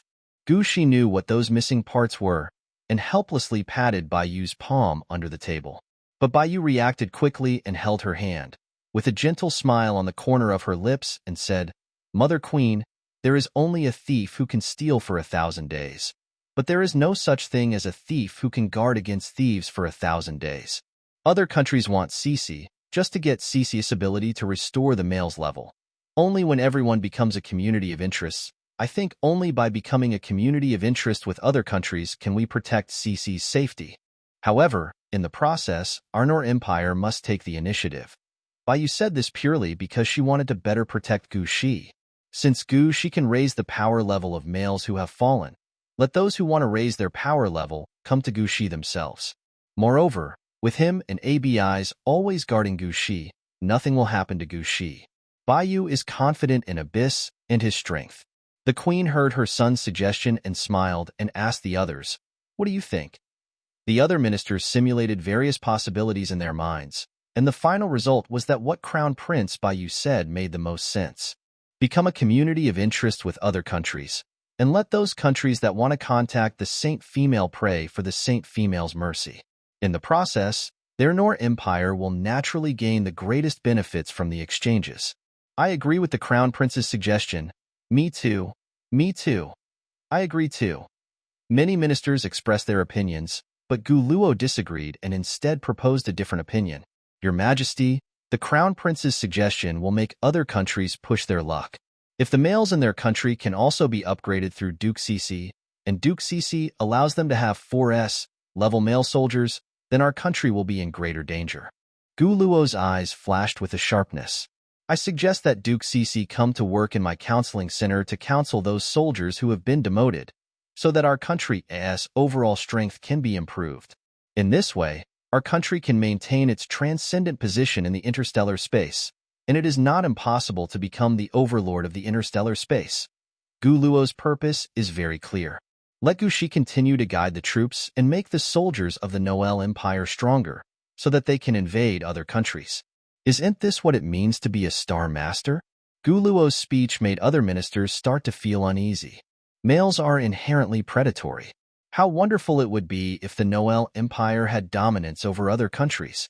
Gu Shi frowned when he saw the ministers were in deep thought. She looked at Baiyu and ABIs again, and saw that they were also frowning and disagreeing with Gu Luo's words, which made her feel a little relieved. If ABIs and Baiyu also had a sense of war and aggression, she would be very uncomfortable. After coming out of the doomsday, Gu Shi realized the value of peace and stability, and she didn't want to destroy her current peaceful life. Gu Shi finally looked at the Queen, wanting to hear what she had to say. The Queen noticed Gu Shi's worried look. She smiled gently and asked the ministers around her, "What do you think of the suggestion made by Marquis Gu?" The ministers looked at each other with hesitation in their eyes. If they could rely on Gu Shi to become the overlord of the stars, it would certainly be better than exchanging interest with other countries. After all, they would not be needed to go to the battlefield in the war. It's just that the Queen's thoughts are the most important. If the Queen does not want war, and the ministers say something contrary to her ideas, they may lose their positions. But what if the Queen also wants to use Gu Shi's ability to start a war? The ministers were wavering. Some of them were good at talking nonsense and said, Marquis Gu is right. His Royal Highness the Crown Prince is also kind-hearted. It is indeed a blessing for us in the Nor Empire to have Duke Gu. The other ministers were speechless after hearing this. Seeing that the queen did not show any anger, they began to discuss in a low voice. At this moment, another figure suddenly appeared in the meeting room. Prince C joins the meeting. Prince C? The title of prince also sounds like a royal family. Gu Shi looked towards Prince C curiously. He also had silver hair and golden eyes, but unlike the waist-length silver hair of Crown Prince Baiyu, his hair only reached behind his ears, and his face was simply a mature version of Baiyu, but with a sickly white color. As the saying goes, nephews resemble their uncles, and it is indeed true. Gu Shi looked at Prince C, then at Baiyu, and lowered his head to hide the smile on his lips. Baiyu saw this and quietly pinched Gu Shi's palm under the table. He could guess why his little female was laughing. It was because he looked like his uncle Bai Si. Imperial sister, long time no see.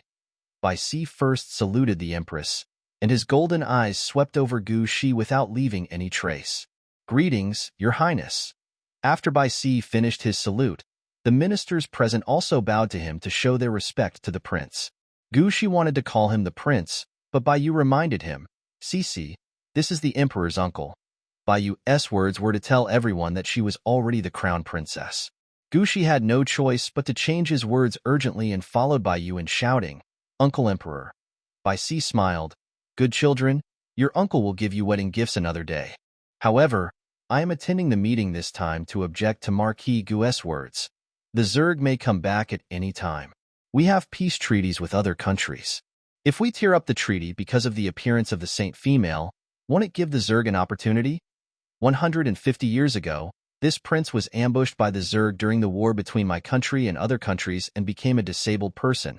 Gu Shi pulled Baiyu and couldn't help but be curious, whispering to Baiyu, Has uncle been listening to the meeting?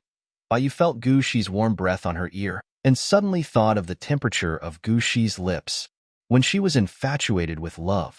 His face was slightly red, and he whispered to Gu Shi, Well, my uncle is not in good health, but he also has the right to participate in the meeting, so he will sit in on the meeting most of the time. After getting the answer she wanted, Gu Shi sat up straight, as if it wasn't her who had been gossiping just now. She looked at Bai Si curiously again, and found that there was no mark on Bai Si's forehead, so she silently withdrew her gaze. This uncle is probably a bachelor, otherwise, with his outstanding appearance and being a prince, he would not be without a female lover.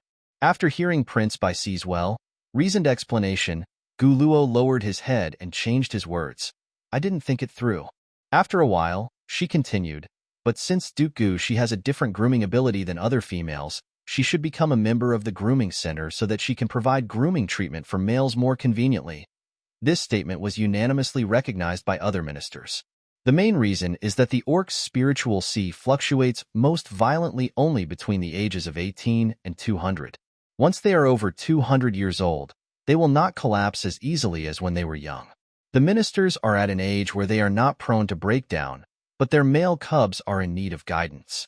If Gu Shi became a staff member of the counseling center, their children could go to Gu Shi for counseling openly without having to consider the faces of Gu Shi's husbands. Look at Gu Shi's current status as a husband, a crown prince, a military general who is destined to take over the position of marshal in the future. If the two of them don't want Gu Shi to touch other males' bodies, how can other males dare to ask Gu Shi for counseling? I agree with the Marquis. I hope that the Duke can go to the counseling center to work. The counseling center is full of females, so it is natural for them to gather troops. I agree too. It's best for the Duke to be in the counseling center. I watched the live broadcast of the Saint Female. I suggest that the Saint Female broadcast her work content live, and the whole galaxy will help to keep an eye on it. It will be absolutely safe. Everyone was talking at once and making arrangements for what to do after Gu Shi entered the counseling center, as if Gu Shi's entering the counseling center was an fait accompli. Gu Shi's blue eyes were tinged with coldness, and her pretty face became stern. Gu Luo is the director of the counseling center. If she goes in, she and Gu Luo will really be tied together. She will become a tool for Gu Luo to improve his reputation and become a person who is recognized as being in the same camp as Gu Luo. After all, she was a female who had set up the counseling center. She even understood the hot and cold water effect. When Gu Shi and his brothers were taught by his parents how to negotiate in the market, they emphasized how to use this effect. First, throw out an unacceptable request, then propose the real purpose that is lower than that request, and you will usually succeed. Gu Shi didn't want Gu Luo to succeed. She said directly, "As a member of the Nor Empire, no matter what my identity is, I will do my best to serve the empire. Therefore, I don't think there is any difference between receiving males who need to be groomed in my duke's mansion and working in the grooming center."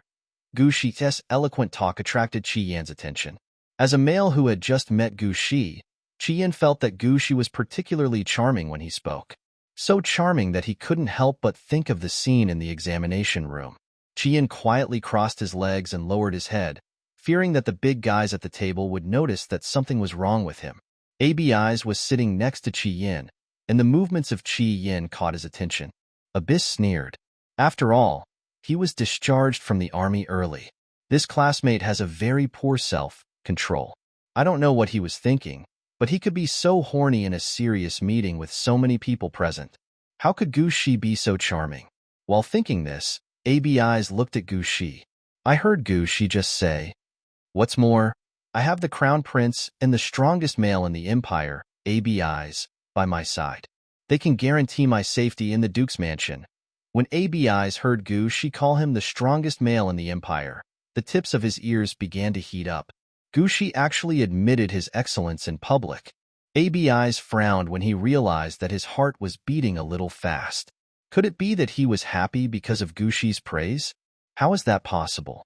Abi's glanced at Gu Shi out of the corner of his eye and made excuses for his behavior. He just didn't expect that Gu Shi, who had always been at odds with him, would praise him. He was definitely not happy. Gu Shi was still talking. She smiled at Gu Luo and said, "What's more, if I go to the counseling center, all the males will line up here for counseling. How long will it take for those who really need help to get their turn? Or is Marquis Gu Luo confident that he won't cause dissatisfaction among the males because of the allocation issue?" Gu Shi's words almost ruined the indifferent expression on Gu Luo's face. As the director of the center and a 3S level female, Gu Luo also has to provide counseling for other males in the counseling center. Because of this, she has personally experienced various incidents in which some single males suddenly rebelled when the females they designated failed to provide counseling for them. Once Gu Shi becomes a member of the grooming center, the males will probably ask Gu Shi to groom them. The chaos in the counseling center is evident from this. But if Gu Shi didn't go to the counseling center, how could the reputation of their Gu family be improved? How could she have the opportunity to cultivate feelings with Gu Shi and let Gu Shi become a helper of the Gu family? Gu Luo's silence fell into the eyes of the queen, and the queen smiled slightly. "Marquis Gu Luo, I also think what Duke Cece said makes sense. If you don't have a proper rule, let Duke Cece go to your counseling center. I can only give Duke Cece the right to freely counsel males." The queen spoke gently, but the ministers present understood what she meant. If Gu Shi does not go to the counseling center and freely chooses the counseling object, then Gu Shi's Duke's mansion will become another counseling center. As a result, the status of dredging in the hearts of the people will naturally decline. The ministers began to echo the queen's words. After gritting his teeth, Gu Luo could only smile. "Okay, I will obey the queen's order. I hope Gu Shi can make the Nor Empire stronger for thousands of years." Gu Shi has determined the main location for male grooming, and the next step is to deploy some troops to protect Gu Shi. The dispatch of troops was nothing more than the transfer of personnel. Gu Shi was confused by the locations and names of people involved. In short, in the end, when the Zerg did not make a comeback, Abi's was the highest ranking military officer in the Duke's palace, and his power to mobilize soldiers was second only to Gu Shi. In this regard, the Crown Prince's power is not as great as Abi's. As for Qi Yan, since he is the first male whose ability level has been raised after being guided by Gu Shi, he will also stay in the Duke's mansion and become a member of Gu Shi's personal guard. In the next month, the Queen hopes that Gu Shi will use his mental power to regulate Qi Yan's spiritual C every day. Qi Yan's physical condition will be monitored by the Empire to determine the upper limit of Gu Shi's ability. During the process, Gushi can freely start live broadcast according to her ideas so that orcs all over the galaxy can see her. 1 month later, the Queen will conduct international exchanges with other countries based on the situation. Gushi knew that international exchanges meant receiving mails from other countries who needed to be channeled, and under her insistence, the location would only be in her Duke's mansion. The meeting ends here. Gushi was about to leave when Gu Luo called her again. "Cece, do you really want to be so estranged from your mother?" The woman had tears in her eyes. However, Gushi didn't want to get entangled with Gu Luo anymore. She grew up in a loving family and now is an adult. She needs no additional kinship except missing her relatives on Earth. Therefore, Gushi just nodded politely and didn't want to say anything. Gu Luo wanted to say something else, but other ministers had already walked up to Gushi and said, "My Lord Duke, I wonder if you like the blue pearl from the deep blue planet.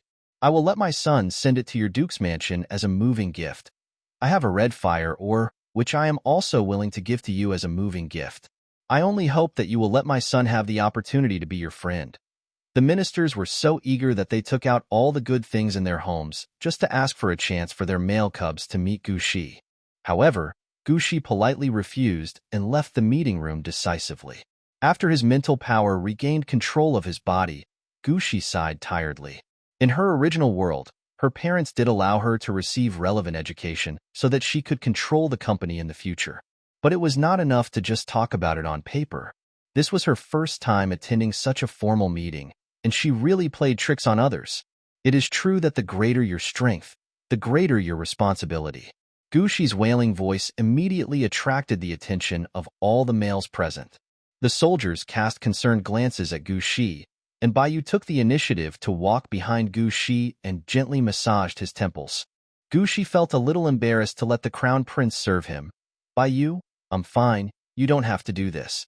Baiyu's voice was gentle. "It is my honor to serve the female master, but this is my first time to give a female master a massage. If you feel uncomfortable, you must tell me." Gushi felt warm in his heart immediately. Baiyu is really considerate. "Let's pick up Grandma and go back to the Duke's mansion. There are still many things to do in the future. It is impossible that she, the Duke, doesn't know where she lives, right?" Gushi thought so and glanced at Qi Yin. The lion beast man also wanted to go back to the Duke's mansion with her. He was wearing a white coat, but he couldn't leave it completely empty inside.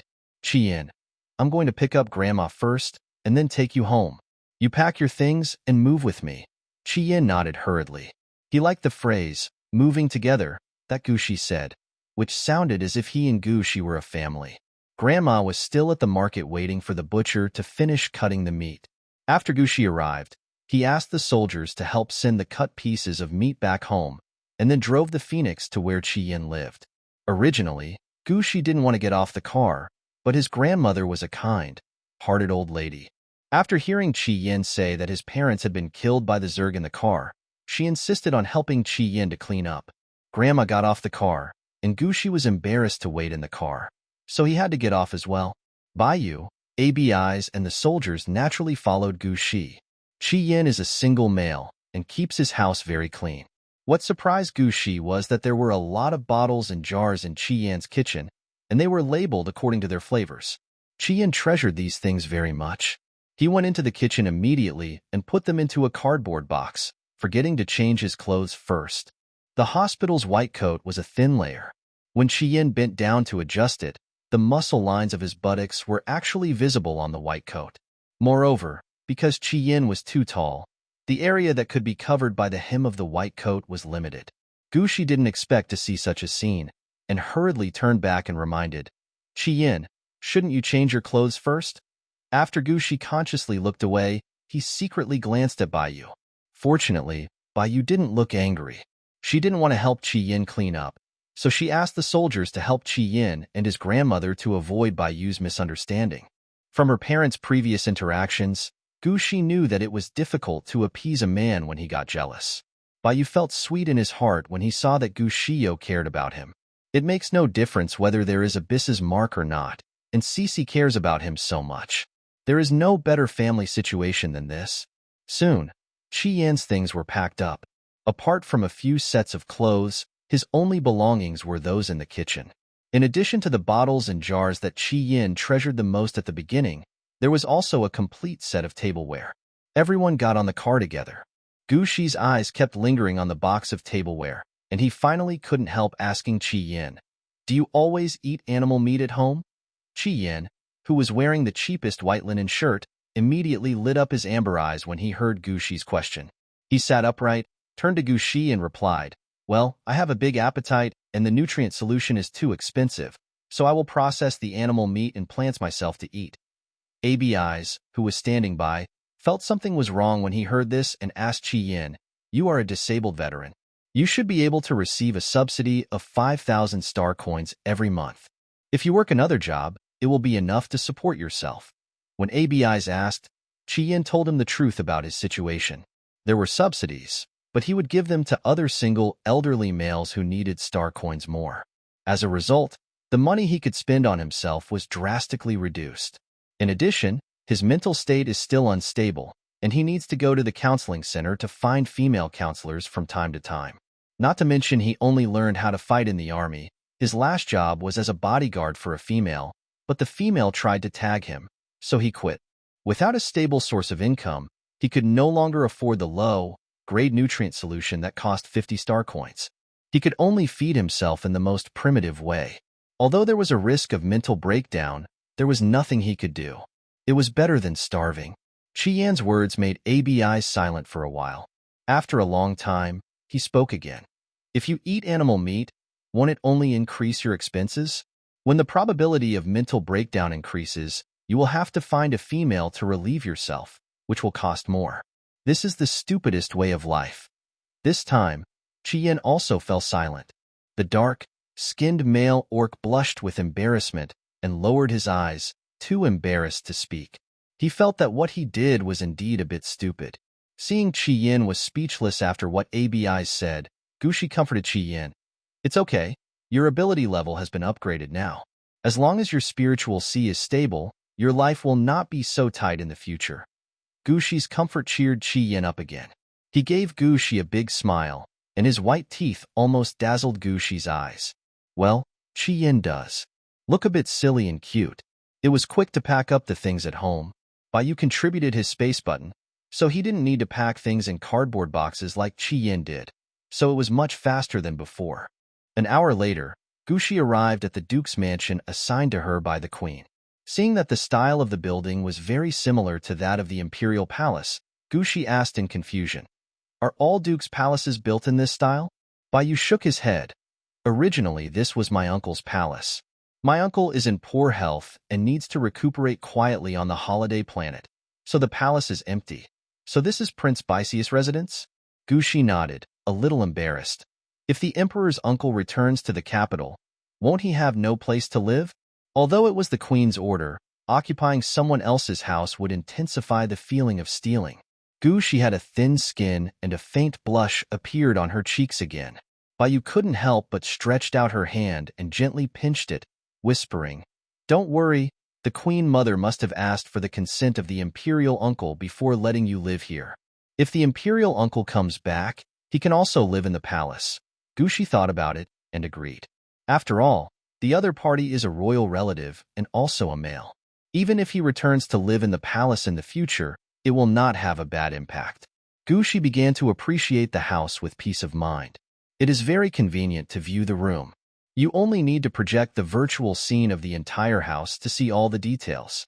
This is the master bedroom. The slender fingers of white jade joints pointed at the picture of the master bedroom and specifically pointed out the bed. "Cici, do you want to try the softness of the bed?" The fox beast man spoke ambiguous words without blushing or beating his heart.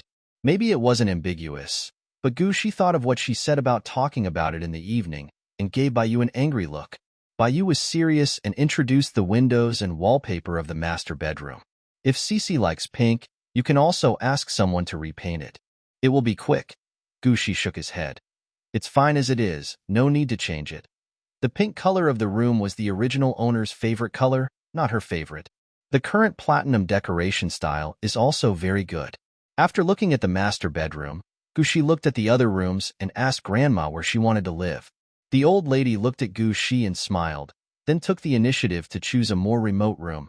"Grandma, I'm old and like quietness, so I can live here." After saying that, the little old lady asked a soldier to help her tidy up the room. After Grandma left, Gushi asked the others where they wanted to live. Bayu pointed to the room to the left of the master bedroom. I want to live here. Gushi agreed and looked at Chi Yin and Abisi. Where do you want to live? Choose any place you like. It's fine. Chi Yin's eyes fell on the room to the right of Gushi's bedroom. He wanted to ask to move in, but he felt that he was not qualified. He and Gushi have no relationship yet. Abi eyes saw Chi Yin staring at the room on the right and said without hesitation, I live here. He spoke quickly and left as soon as he finished speaking, fearing that Gushi would reject him. Seeing Abi eyes running so fast, Gushi frowned and asked Bayu, is he in such a hurry to change houses? Bayu just smiled back at Gushi, maybe.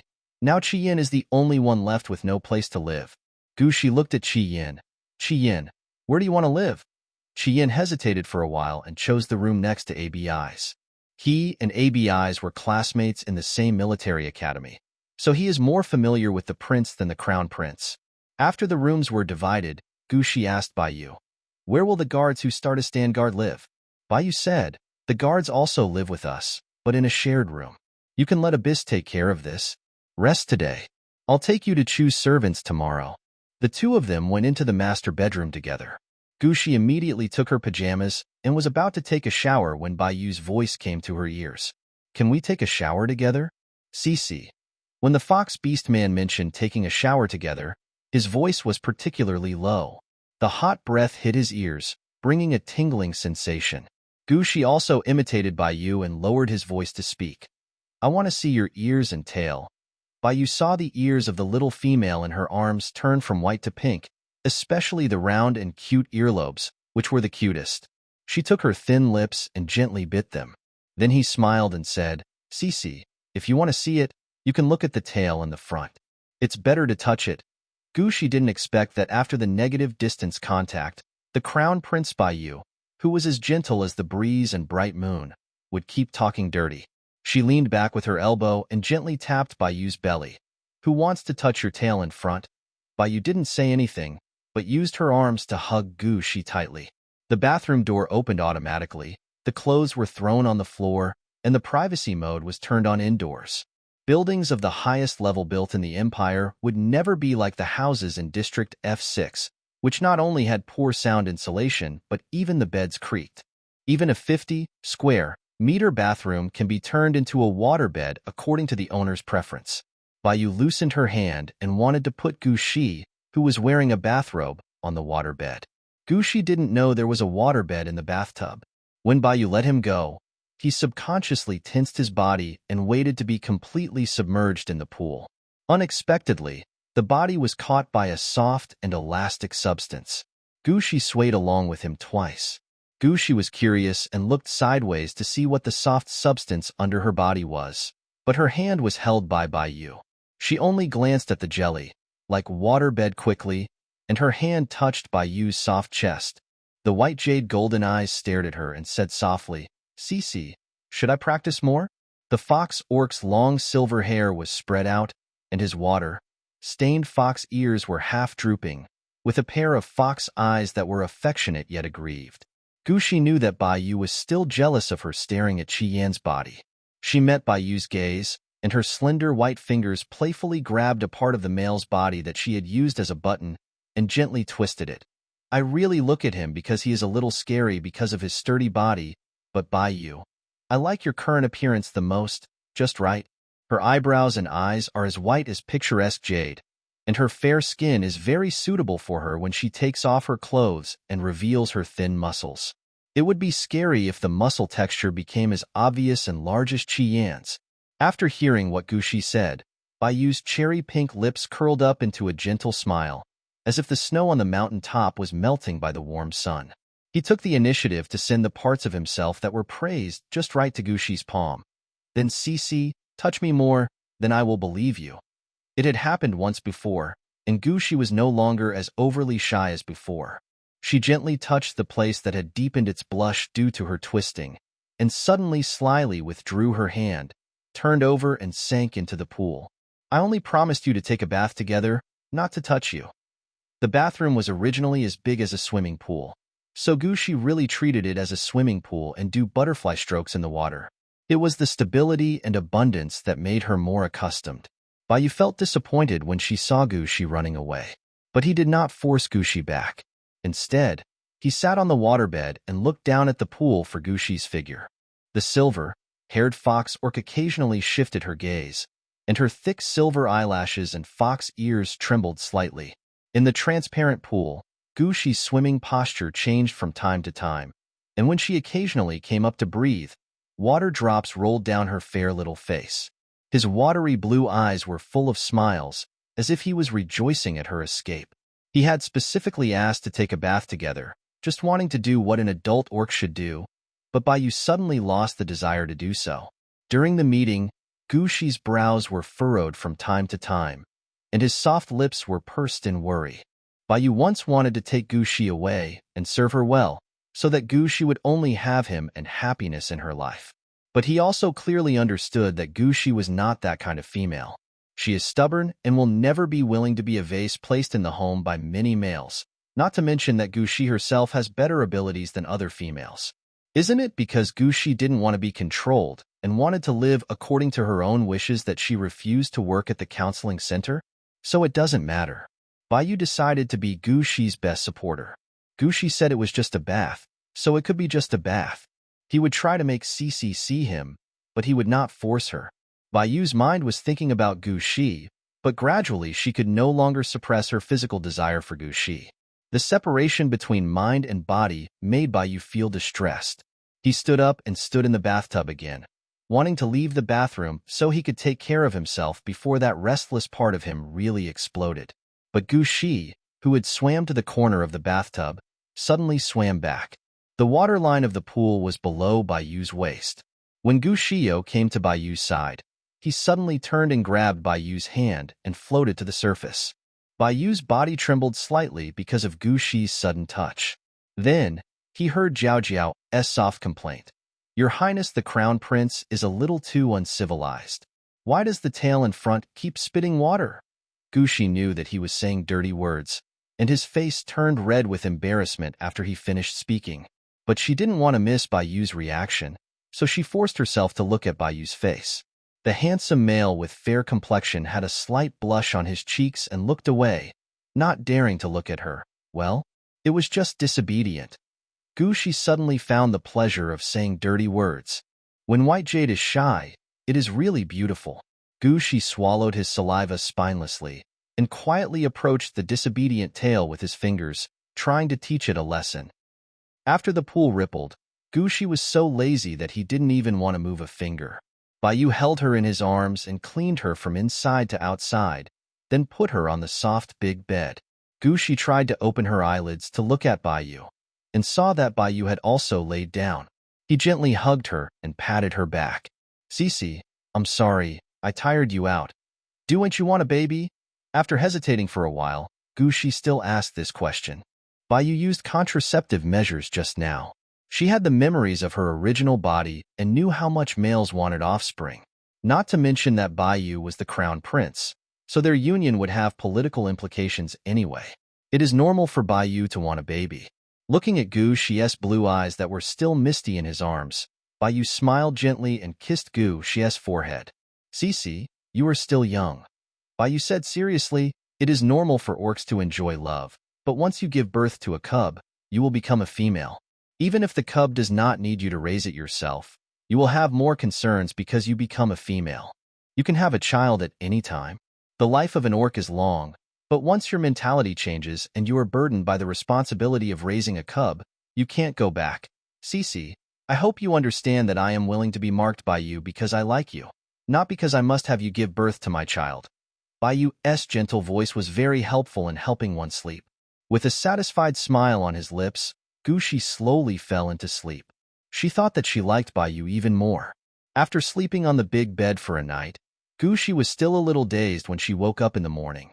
But unlike before, Bayu was still sleeping with his eyes closed this time. Gushi admired her man's handsome face for a while, and as she was admiring him, she felt a gun pointed at somewhere in her body. Then, Bayu opened his eyes and looked back at her with golden eyes filled with morning light. "Morning." Gushi smiled gently. Good morning, lie down for a while. I'm going to the bathroom. Bai rubbed Gushi's nose, got up quickly and went into the bathroom. Maybe because the privacy mode was not turned on, Gushi heard the sound of water splashing. After a while, Bai came out, her silver hair wet. As he walked, he asked, "What plans does Cece have today?" Gushi was really stumped when he was suddenly asked about his daily schedule. She rolled over on the bed holding the pillow, thinking seriously about what to do next. The queen asked her to continue to stabilize Qi Yan's spiritual sea, and also to study the black fog she discovered. If the black fog can be purified when it runs into the orcs, perhaps it can also be purified when it is in the body of the beast. Thinking of this, Gushi got up from the bed. After we have breakfast, let's go hunting. Bai originally thought that Gushi would say that they wanted to go for a stroll in the imperial capital, but Gushi actually said that he wanted to go hunting. Well, his little females are a little different. When the news that Gushi was going hunting reached Abi's ears, Abi's was giving special training to the guards of the Duke's mansion in batches. The Duke's mansion was originally the prince's mansion, and there was a wide training ground for the guards behind it. Sweat ran down Abi's perfectly shaped chin, and Abi's wiped it off casually, muttering coldly, "Gushi is really good at tossing. Wouldn't it be better to take a break for 2 days and go shopping?" After the meeting yesterday, she was so tired that she had to ask the crown prince of a country to give her a massage. After a night's rest, she was full of energy and wanted to go hunting again. You really don't consider yourself a female. When Abi's complained, Qian looked at Abi's with longing eyes. He was looking forward to hearing from Abi's that he could also accompany Gushi hunting. But unfortunately, Abi's assigned all the entourage members without mentioning his name. Qian's amber eyes suddenly dimmed. He suddenly thought it would be great if his ability level could suddenly return to 3S, so that he might be able to be closer to Gushi.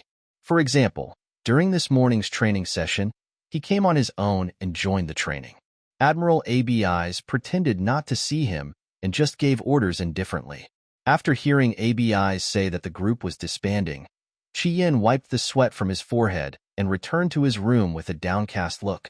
Standing at the door, Qian couldn't help but think that maybe after a while, he would have to move out of the room he had chosen. If the queen hadn't said that she needed him to do an experiment, he might not even have the chance to see Gushi again. Qian felt sad when he thought of this. The mighty and tall lion orc stood at the door of the room with his head down and tears falling. Gushi happened to pass by and heard the male crying. He called out curiously, "Qian." Qian heard Gushi's special soft voice and realized that crying like this was extremely disrespectful to the host. He hurriedly wiped his eyes and stammered to greet Gushi. My lord, I'm sorry. Did I disturb you?" Qian's eyes turned red from crying. He was a big man, but he was a crybaby inside. Gushi frowned and asked, "Why are you crying? Did you suffer any injustice?" Qian pursed his lips. His deep and handsome face was clearly filled with sorrow, but he still said stubbornly, "My Lord Duke, thank you for your concern. I'm fine." How could he dare to say that he was crying because he felt that he would have to leave the Duke's mansion sooner or later? For a mere unstable S-rank person to covet the holy female is simply a foolish dream. Without finding out why Qian was crying, Gushi could only give up. She smiled and said, "Let's get ready later. We are going to go hunting in the royal hunting grounds." Qian was stunned. "Can I go too?" Gushi nodded. "Well, if you don't go, how can I guide you in time when your spiritual sea fluctuates?" Qian was happy to be able to go hunting with Gushi and smiled through his tears. "Well, thank you, Duke." He bowed to Gushi very politely, then opened the door and returned to the room. When the door opened, Gushi's eyes unconsciously followed Qian. Then she found that the floor of the room was covered with a simple mattress and a quilt folded into a tofu block. The boxes that Qian brought were neatly stacked on the wall next to the quilt. This lion beast man actually left the big bed in the room alone and slept at the door? Gushi didn't understand why, so he asked directly, "Qian, why don't you sleep on the bed?" Qian didn't expect that Gushi hadn't left yet. Not only did she not leave, she also raised her snow-white face and asked him questions in a worried tone. I had just concealed the real reason why I was crying. It would be too much if I lied to the saint again." Qian whispered the reason why he didn't sleep in the bed. I am just a member of your personal guard. I can sleep in this room because I am still valuable for experiments. I don't want to dirty the room. After returning to his hometown after being discharged from the army due to illness, he worked as a porter for a while. The slums are not so technologically advanced, and some bosses prefer to use cheap labor. He sweats every day doing those jobs, and some females are attracted by his strong body and say they want him to be their husband. He didn't want to have a female master so easily and rejected them all. Then a female will say in a bad tone, "You are a dirty male whose mentalcy may collapse at any time. I am willing to accept you. You should be grateful. How dare you refuse?" Then let their male husbands compete with him. Because of his refusal, those male warriors had no reason to kill him, but Chi-Yin still had a hard time for a long time. He knows that in the eyes of females he is dirty and useless. Gushi doesn't despise him. Gushi is good, and he can't be ungrateful.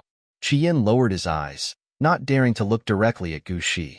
He was 2 meters tall, with a tough and handsome face, and muscles all over his body. Such a man turned out to be such a timid character.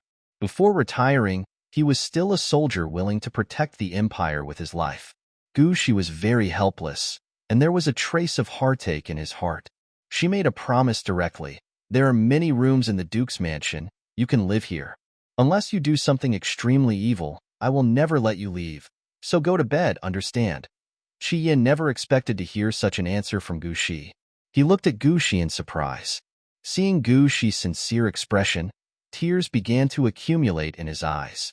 Seeing the muscular man start crying again, Gushi couldn't help but wonder, is there a faucet in Chi-Yin's eyes? She took out a tissue from her pocket and said, "Hey, wipe your tears. I'll be down in 20 minutes and ready to go." Chi-Yin was still touched by Gushi's kindness to him. When he heard Gushi say to wipe his tears, he raised his hand and wiped his tears with the back of his hand. After wiping, she found the tissue in Gushi's hand, and her face suddenly turned red again. "Sorry, Your Excellency the Duke, I didn't notice you handed me the tissue." "It's okay." Gushi took the tissue back, thinking about what his father had taught his brother. If one wanted to have a good relationship with male subordinates, one could make some polite physical contact in a brotherly manner when the subordinates were frustrated, and say encouraging words to bring the relationship closer. In this way, subordinates will feel that their superior's care for them is sincere, which will deepen their sense of belonging to the company. Now she is a duke and Chi-Yin is her personal guard. This can also be considered as a relationship between superiors and subordinates. Not to mention Chi-Yin, a subordinate, who has a bit of an inferiority complex. Maybe she can try the method her father mentioned. The polite and appropriate contact between brothers. Gushi smiled and patted Chi-Yin's forearm, because she could only touch this place of Chi-Yin's that was polite and not overly intimate. While filming, Gushi said some encouraging words. "I am very optimistic about you, Chi-Yin. You have been working hard and caring for elderly males. You are excellent. If I can really restore your ability level, I believe you will become a good soldier to protect the empire. In the future, you may also become a colonel or even a general." Chi-Yin's whole body became stiff after being slapped by Gushi. It didn't hurt. Gushi didn't use any strength at all. Even if she did, she was a female and slapping Chi-Yin twice would only make Chi-Yin feel itchy. What made him afraid to move was Gushi's hopeful eyes and gentle words. Chi-Yin couldn't believe that Gushi had such high hopes for him and felt that he could reach the level of Admiral Abi's through hard work. A surge of energy immediately rushed from Chi-Yin's frantically beating heart to his brain, causing his face to turn red again. "Thank you, Your Excellency the Duke. I will definitely work hard." Chi-Yin smiled, and tears fell from her thick eyelashes. Gushi saw Chi-Yin regain his spirits and nodded with satisfaction. "I will go and prepare first. You can come down on time." She walked to the stairs as gracefully as she could. No longer feeling Chi-Yin's burning gaze, Gushi finally relaxed. "It was my first time to be a superior who encouraged subordinates, and I was not quite used to it, but fortunately the effect was very good. Only, the images of his parents and brothers flashed before Gushi's eyes, and his eyes became hot again. She will never see her family again. What Gushi didn't know was that as soon as she left Chi-Yin's door, Abi's walked out of the room next to Chi-Yin. The snake beast man with black hair, tied into a high ponytail, stared coldly at Chi-Yin. The pressure from the high-level psychic made Qi Yin break out in cold sweat. After a long while, ABI's chuckled and said, "You are quite ambitious." He earned the title of Admiral after killing countless Zerg on the battlefield and commanding more than 10 battles against the Zerg. When he was in the military academy, Qi Yin's academic performance was low, and only his combat grades were good. This is an established fact. How dare Gu Shi say that Qi Yin can reach his level in the future? Where did Gu Shi put his talents and efforts? What? Is he planning to provide spiritual counseling to Qi Yin and create a second 4S level in the Empire to replace him? Gu Shi felt that even if she forcibly removed the mark and caused his ability level to drop, Qi Yin would still be able to protect her, right? A storm seemed to be brewing in Abyss's purple eyes, and the output of his pressure was even greater. But it's hard for Qi Yin. His ability level has just been raised, and his spiritual C has not yet reached the strength of the S level. His knees slightly bent under Abyss's pressure, and if his willpower was weaker, he would kneel down. Nowadays, there is no etiquette of kneeling in the interstellar space, unless one is praying to the beast god. If males fight each other and kneel down before the fight even starts due to the pressure from the other side, it is a terrible humiliation. Qi Yin struggled to hold on. He could salute Abyss, but he could not kneel. Especially, he thought with his toes that ABIs suddenly treated him like this because of Gu Shi. Since it was because of Gu Shi, Qi Yin didn't want to kneel down to Abyss. He didn't want to lose his will to fight Abyss, even if the possibility of him becoming Gu Shi's husband was slim. But the gap in levels is too big. Just as Qi Yin's knees were getting bent, footsteps were heard from the corridor. The footsteps were very light and could only be heard from female orcs. ABIs tilted his head to look at the stairs and did not withdraw his pressure. Instead, he raised his chin and waited for Gu Shi to appear. Sure enough, Gu Shi turned back. Seeing ABIs and Qi Yin standing together, Qi Yin was sweating and biting his lips, with blood on the corners of his lips. He frowned and asked, "What are you doing?" ABIs sneered at Gu Shi. "My Lord Duke, don't you know what we are doing? Isn't this what you want to see?" Gu Shi was confused after hearing these angry words. "What do I want to see? What do I want to see?" Seeing Gu Shi's clear eyes, as if he really didn't understand why this happened, ABIs said with a half-smile, "Could it be that the competition between Qi Yin and I made the Duke unhappy, so he pretended not to know? Male competition?" Gu Shi stared at ABIs, and then she realized that her words of encouragement to Qi Yin must have been heard by ABIs. She said Qi Yin could become a colonel or even an admiral if he worked hard, and ABIs happened to be an admiral, so she thought she was asking Qi Yin to compete with him. ABIs. Gu Shi was so angry that he laughed. "Did you lose your mind when you had a mental breakdown before? Qi Yin becoming an admiral in the future does not conflict with you being an admiral or having become a marshal. Does the Nor Empire only have one admiral like you? Then you are really arrogant and selfish. You are so old and still think that the world can't turn around without you." Gu Shi's words made ABI's pupils shrink. A long time ago, there was also a female who pointed at his nose and called him cold-blooded and selfish, and wanted to send him to the imperial prison. Now the female who had marked him actually pointed at his nose and scolded him for being arrogant and selfish. ABIs took back the pressure he had placed on Qi Yin and transferred the grooming fee he owed to Gu Shi. He stared at Gu Shi with his erected snake pupils and said, "The Duke is right. I am not feeling well today, so I will not accompany you on the hunt. I wish the Duke a happy time." After saying this, ABIs left. When ABIs left, Gu Shi found that Abi's eyes seemed a little red. But Abyss's bracelet didn't ring. Gu Shi thought about it and felt it was an illusion, so he didn't take it too seriously. He looked up at Qi Yin and said, "Qi Yin, are you okay?" Qi Yin nodded silently. "It's okay." There was blood on his lips from biting himself, but he still smiled. By not kneeling down to ABIs in front of Gu Shi, Qi Yin felt that he had lived up to Gu Shi's expectations. "You're still okay even though your lips are bitten," Gu Shi sighed. "Abyss is angry with you because of me. I'm sorry." Gu Shi's apology made Qi Yin at a loss. "Sir Duke, you are not wrong. You don't have to apologize." "I understand, Lord ABIs. Maybe he is jealous." "Jealous?" Gu Shi smiled. "How could I be jealous? He and I have a contractual relationship. Wait a minute. I'll have the robot bring some medicine. Just now, when I went downstairs with Bayu, I saw a robot busy in the mansion. Gushi asked what it was, and Bayu said it was a butler robot. After Prince Baisi moved out of the mansion, robots have been cleaning the place. Bayu also talked about some other types of robots, such as medical robots that can help deal with minor injuries in life. It just so happens that Chi Yin is injured now. Gushi called the little robot over using the virtual screen, and then told Chi Yin, Bayu said that we can rest in the royal hunting ground for one night and don't have to rush back. So I came here to sort out the clothes, and you should also bring some extra clothes. After giving instructions to Chi Yin, Gushi returned to his room, packed his clothes, and went out again. Bayu is still answering the phone. When it was time to set out for the royal hunting grounds, ABIs didn't show up. Bayu had finished her call and didn't see ABIs, so she asked, Cici, where's ABIs? Gushi told Bayu what happened just now, and said helplessly, Bayu, ABIs is really petty. He relies on his 4S status to bully the weak. It's really too much, Bayu sighed. After hearing the whole story, he knew it was indeed Abi's fault. After being accused by Gushi of being arrogant and selfish, he was unwilling to serve as Gushi's bodyguard, and he could understand why. ABIs is indeed wrong. Bayu responded to Gushi, he doesn't want to come, forget it. After all, there are troops stationed in the royal hunting ground, so there will be no security problems.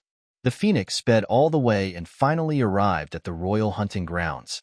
There is a detached house in the hunting ground specially provided for the nobles to rest. After the Phoenix stopped, the troops stationed in the annex came to hand over to Gushi's personal guard. Because ABIs was not there, Gushi asked the ranks of the remaining team members and chose the highest, ranking Lieutenant Colonel as the temporary leader to communicate with the station troops. The one who led the army stationed here was also a lieutenant colonel. Seeing that both sides were discussing security matters, Bayu took out new clothes. Cici, this is hunting clothes. Let's go in and change into them. Okay. Gushi followed Bayu into the villa.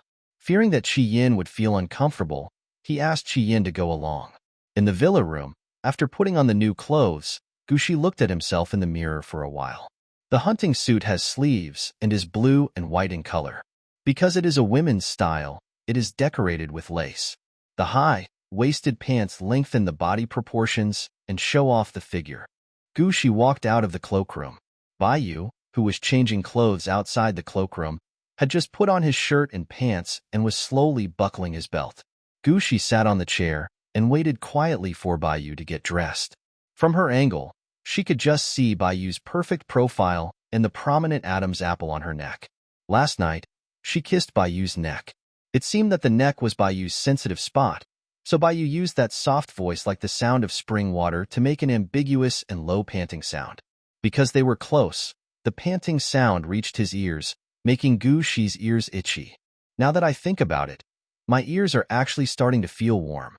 Then, Gushi thought of Bayu's red eyes and the way she couldn't stand her kiss, and his face suddenly became hot. He was obviously a male, so why was he so seductive when he was aroused?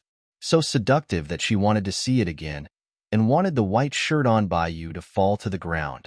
So, when Bayu put on his clothes and turned around, what he saw was the little female leaning on the chair, looking at him with a red face. When a female sees a male with such an expression, it is hard for the male not to think too much.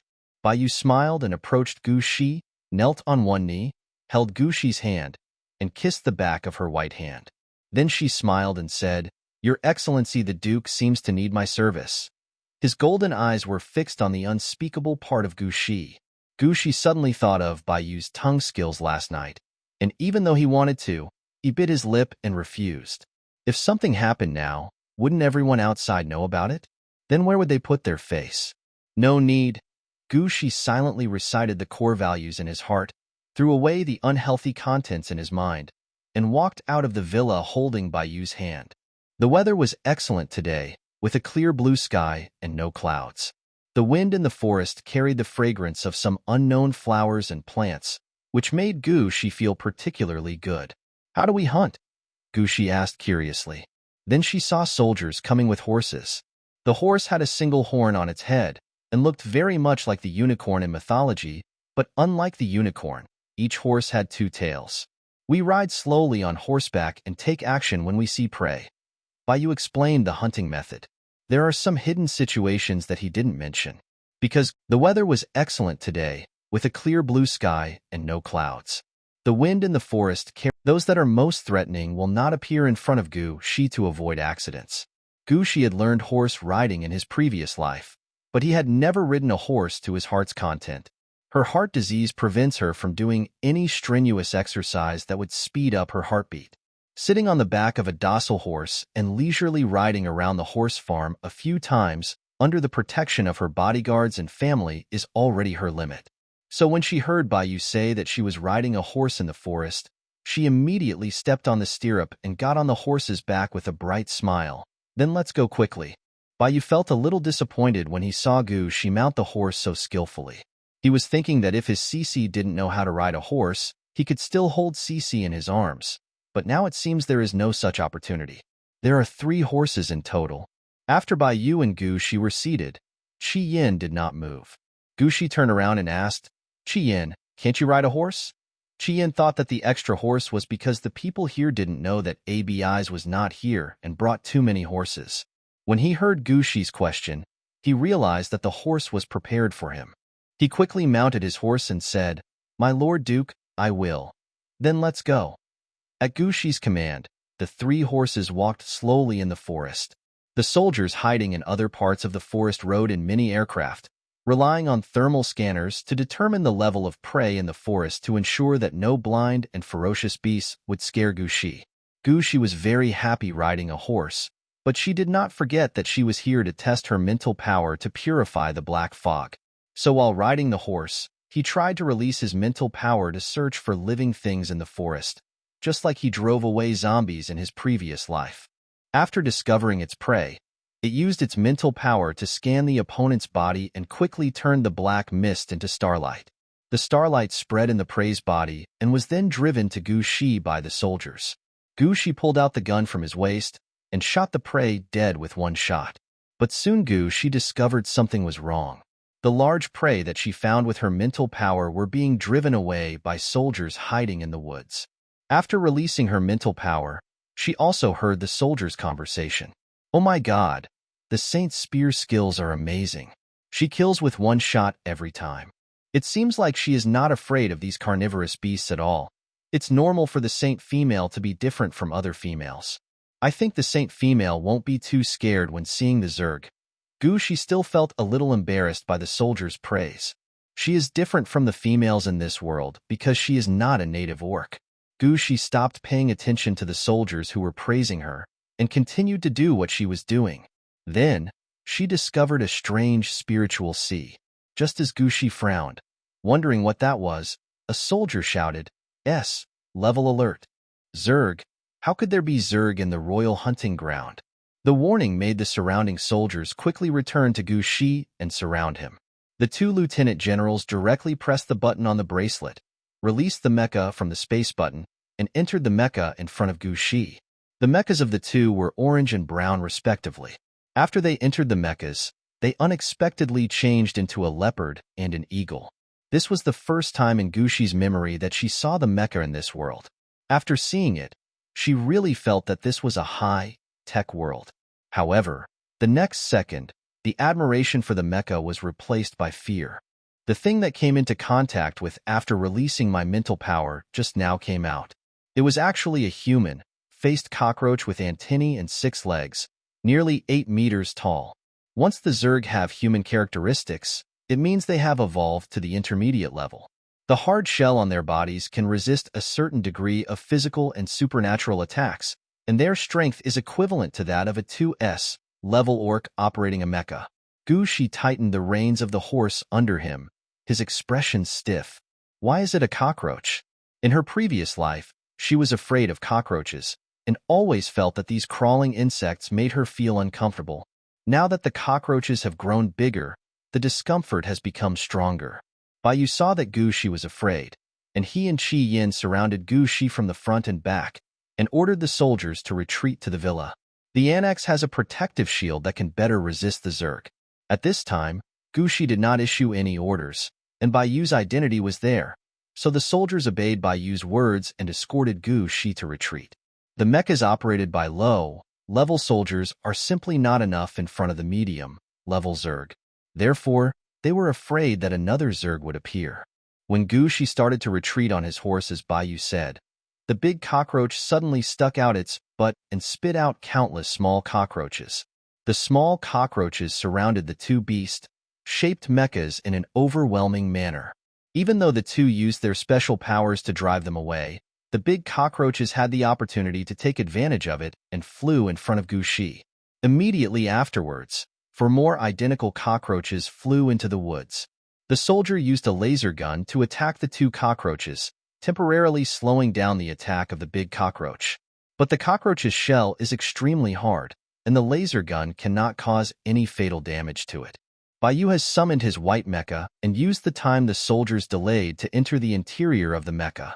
As soon as it merged with the mecha and activated its supernatural power, the cockroaches attacked. The two pairs of front legs of the cockroaches hit the white mecha like metal.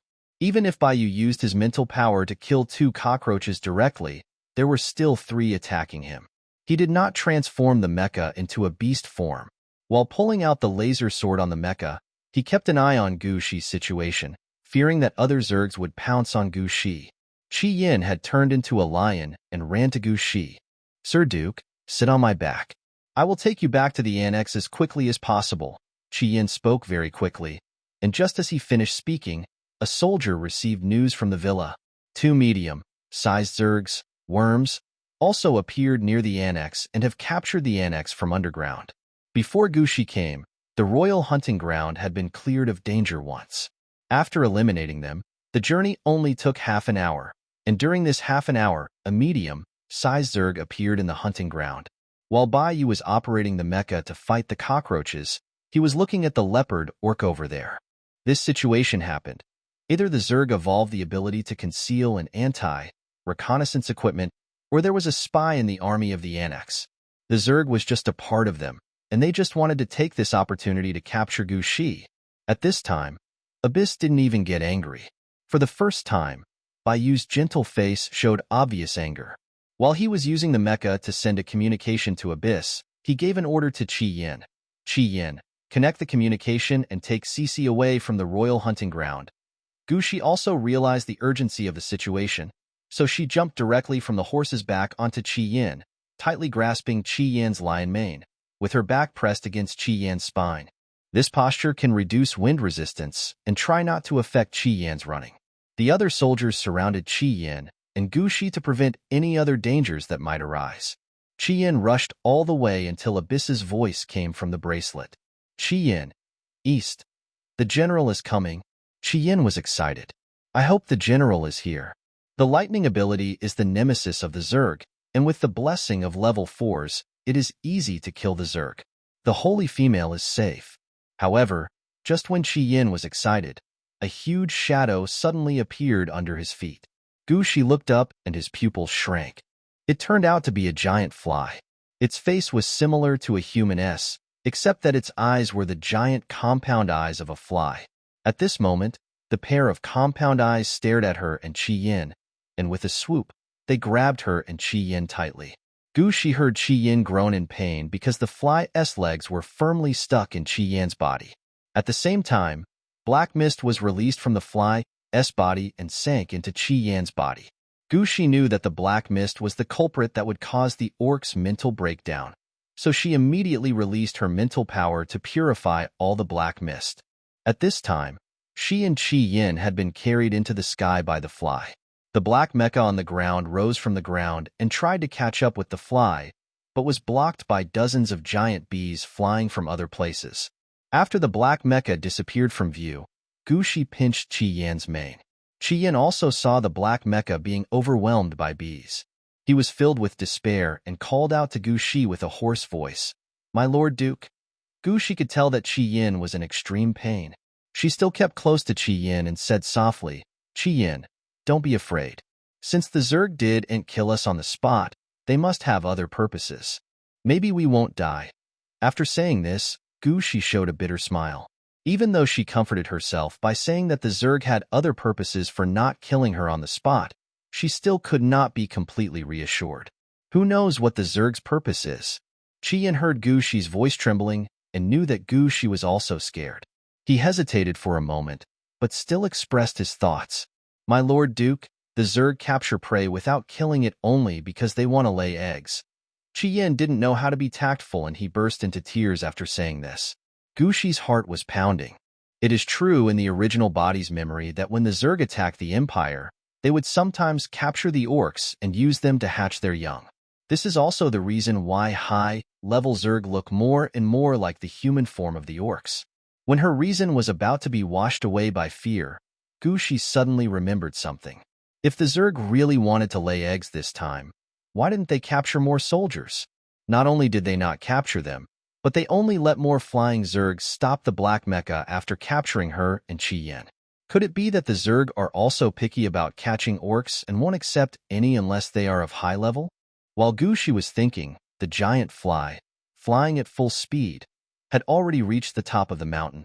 It slowed down, and when it was still 10 meters away from the ground, it threw Gu Shi and Qian down. Qian roared in pain. His abdomen was pierced by a fly's foot, leaving a big hole. But in order to prevent Gu Shi from falling and getting hurt, he exerted force and used his 4 feet to support the ground when he landed, thus alleviating the impact on Gu Shi. When they reached the ground, Gu Shi was not hurt at all. Instead, Qian had a broken hind leg and was lying on the ground on his side, gasping for breath. When Gu Shi saw that Qian was injured so badly, he finally felt despair. She touched Qian's wound in vain and looked up at the fly in the sky, but saw that it had just folded its wings, squatted on a stone with its hind legs bent, and stared at her with its head tilted. The humane action made Gu Shi shudder. The Zerg in my memory would be stimulated by blood to eat, but this Zerg actually ignored the injured Qian, as if he was thinking. The book said that although the higher Zerg are becoming more and more like the human form of orcs, they still only have the instinct to kill. They crave the flesh and blood of orcs, so they attack the orc planet every once in a while. Even in battle, the Zerg will use conspiracy and trickery, but everything is for the purpose of killing and devouring. As long as there is a chance to eat the orcs, they will never let it go. But now, the fly insects actually left the injured Qian alone. Gu Shi remembered seeing a sentence from somewhere. There are many differences between humans and animals, one of which is subjective initiative.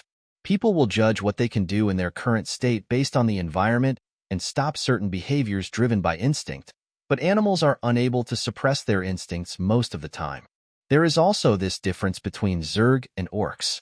Orcs are only briefly dominated by their instincts during the estrus period. In order to have subjective initiative during this period, orcs created inhibitors. A proactive injection during the estrus period can suppress the reproductive instinct. But if the Zerg can also suppress their appetite and reproduction instincts and still be enemies of the orcs, then it is hard to say who will be the ruler of this world in the future. After all, the reproduction capacity of the Zerg is extremely strong. Gu Shi thought about this and suddenly gave a bitter smile. She is really something. She is at the critical moment of life and death, but she has these thoughts about the survival of the race in her mind. Perhaps it was the high intensity of stimulation that forced her to keep thinking to relieve her fear. After Gu Shi smiled, the humanoid fly that was quietly staying not far away suddenly moved. It flapped its wings, and green light flashed in its compound eyes. Then it stood on its hind legs and took a step closer to Gu Shi. This fly insect was 3 meters tall, and when it stood in front of Gu Shi, it looked like an insurmountable mountain. Gu Shi stared at the sharp hooks and barbs on the opponent's front paws and stepped back in fear. She was afraid that the Zerg on the opposite side would really attack Qian. It was a tense moment, but Qian behind her suddenly let out a low roar, forced himself to stand up, and walked to Gu Shi. The lion, with blood flowing from both sides of its body, stared at the fly with its amber eyes, and fire orb burst out from its body and flew towards the fly. Such a fireball did not cause any harm to the fly. The mid-level Zerg was not something that the S-level could contend with. Even though his special abilities could not kill the Zerg, Qian still lowered his voice, intending to fight to the death with the Zerg in front of him. In fact, Gu Shi was also prepared for a desperate fight. She held the laser gun tightly with her hands behind her back. The laser gun cannot affect the hard shell of the Zerg, but there is a 1 in 10,000 chance that she can shoot inside the Zerg's mouth. That way, maybe I can win. As Gushi was thinking about this, the fly in front of him suddenly tilted its head again. Then it suddenly spread its wings and flew towards the bottom of the mountain.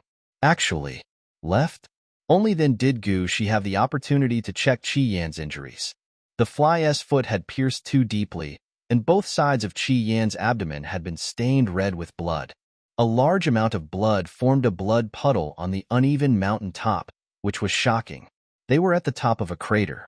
Qi Yan was so badly injured that he would surely die without medicine. The only thing Gushi could do was to hold Qi Yan's lion head and constantly comfort him mentally so that Qi Yan could feel a little better. Qi Yan knew Gushi's good intentions. He didn't dare to lie down, fearing that he would never be able to get up again. So he tried his best to maintain a standing posture and said softly, "Lady Saint, I'm sorry. I'm useless and can't kill the Zerg to protect you. It's not your fault." After saying this, Gushi couldn't think of any other words to comfort Qi Yan. This was not the first time she faced the passing of life. When the apocalypse first came, the Doberman Pinscher and her family died in her arms while trying to protect her during an attack by a group of zombies.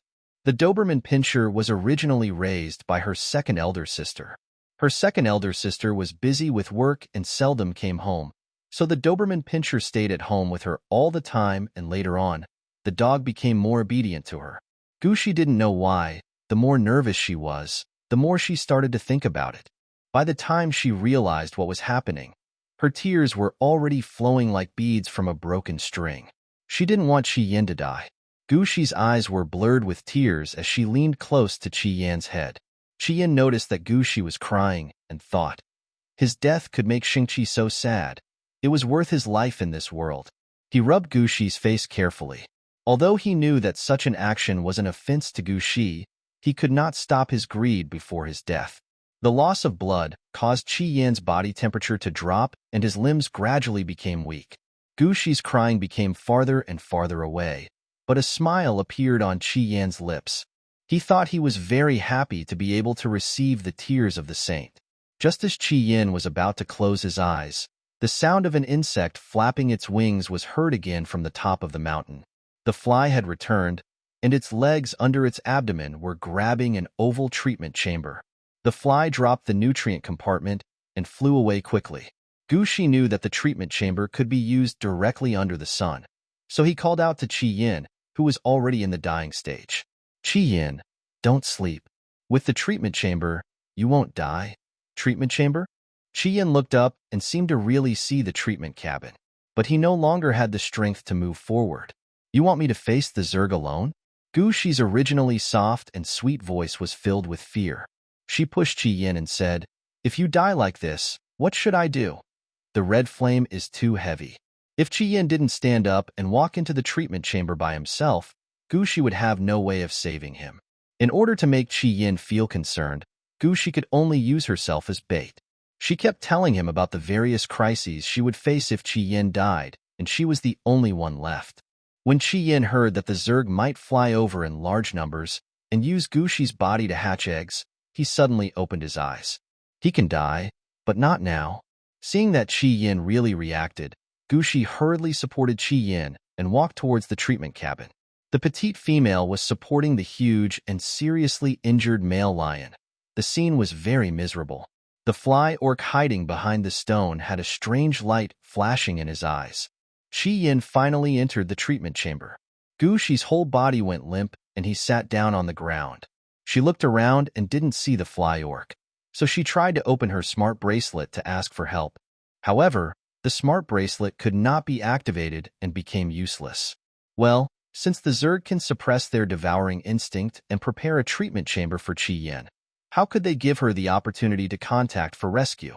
While Gushi was waiting for the result of Qi Yan's treatment, in the royal hunting ground, Bai Yu, who had finally killed all kinds of medium-sized Zergs that kept pouring out, rode his mecha and punched Abi's black mecha in the face. Abyss did not activate the mecha's defense system and had to endure the pain of the punch. He knew he deserved it. The usually mild, tempered crown prince was angry, and the soldiers around him all lowered their heads, their hearts filled with regret. The appearance of the Zerg caught them off guard. They were short of manpower, but the Zerg kept pouring out as if they appeared out of thin air. They could only watch helplessly as the Zerg captured their holy female. When the Zerg capture orcs, they will kill them cruelly. Perhaps soon, the marks on the foreheads of the Crown Prince and the Admiral will disappear, which means Gushi's death. The ground was littered with corpses of Zerg and orcs. Bayu punched AB's and said hoarsely, "Why don't you go find Cece quickly? Do you want me to execute you in the name of the Crown Prince by standing here?" In the white mecha, Bayu's voice was full of coldness. He drove the mecha first in the direction where Gushi left. The army followed Bayu, leaving AB's behind. AB's didn't move for a long while. He sat inside the mecha, raised his hand to touch his face, and found that his face was covered with tears. Mingming didn't feel sad. He knew that it took them so long to deal with the Zerg, and that Gushi was in great danger. No matter what happened, he was always calm. But why are tears welling up? AB's stroked the kitten mark on his forehead, wondering if the tears were also falling because of the mark. Perhaps the emptiness in my heart is also because the mark is about to be removed? The black mecha finally soared into the sky, not only catching up with the main force, but even leaving them far behind. On the top of the mountain, the treatment cabin was finally opened. Gushi looked into the warehouse with red eyes. Qiyin was naked, and the wound on his abdomen had completely disappeared after treatment. He opened his eyes and saw Gushi, whose eyes were a little swollen. The saint must have cried very sadly, right? Qiyin stood up, opened his mouth and awkwardly comforted Gushi. "Saint female. No, Lord Duke, I'm fine, really." He pointed at his abdomen and twisted his waist to show Gushi. "This treatment chamber is a top-notch one. It can repair the body very quickly. I am completely healed now." The waist with folded abdominal muscles twisted in front of Gushi. Gushi saw that Qiyin had fully recovered, and then he smiled with relief. But the next second, she felt dizzy and fainted in Qiyin's arms. Qiyin hugged Gushi and didn't dare to move. Even though the black chocolate beans on his chest were just covered by Gushi's breath, he didn't dare to adjust Gushi's position and just hugged Gushi quietly. After a long time, Qiyin carefully carried Gushi to his feet and laid Gushi flat in the treatment chamber. The treatment chamber is soft and comfortable, and Gushi will feel very comfortable sleeping in it.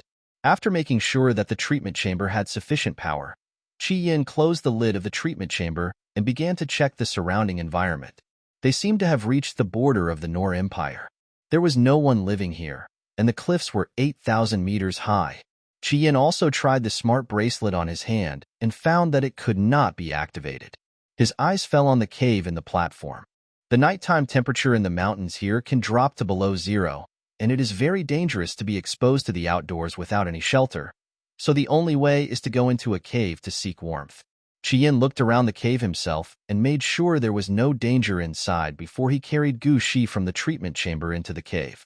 Afterwards, he transformed into a lion and surrounded the treatment room to protect Gushi. Qiyin didn't want to think about why Gushi and he were not killed by the Zerg. He just wanted to stay by Gushi's side to deal with any problems. A night passed. Still no help arrived.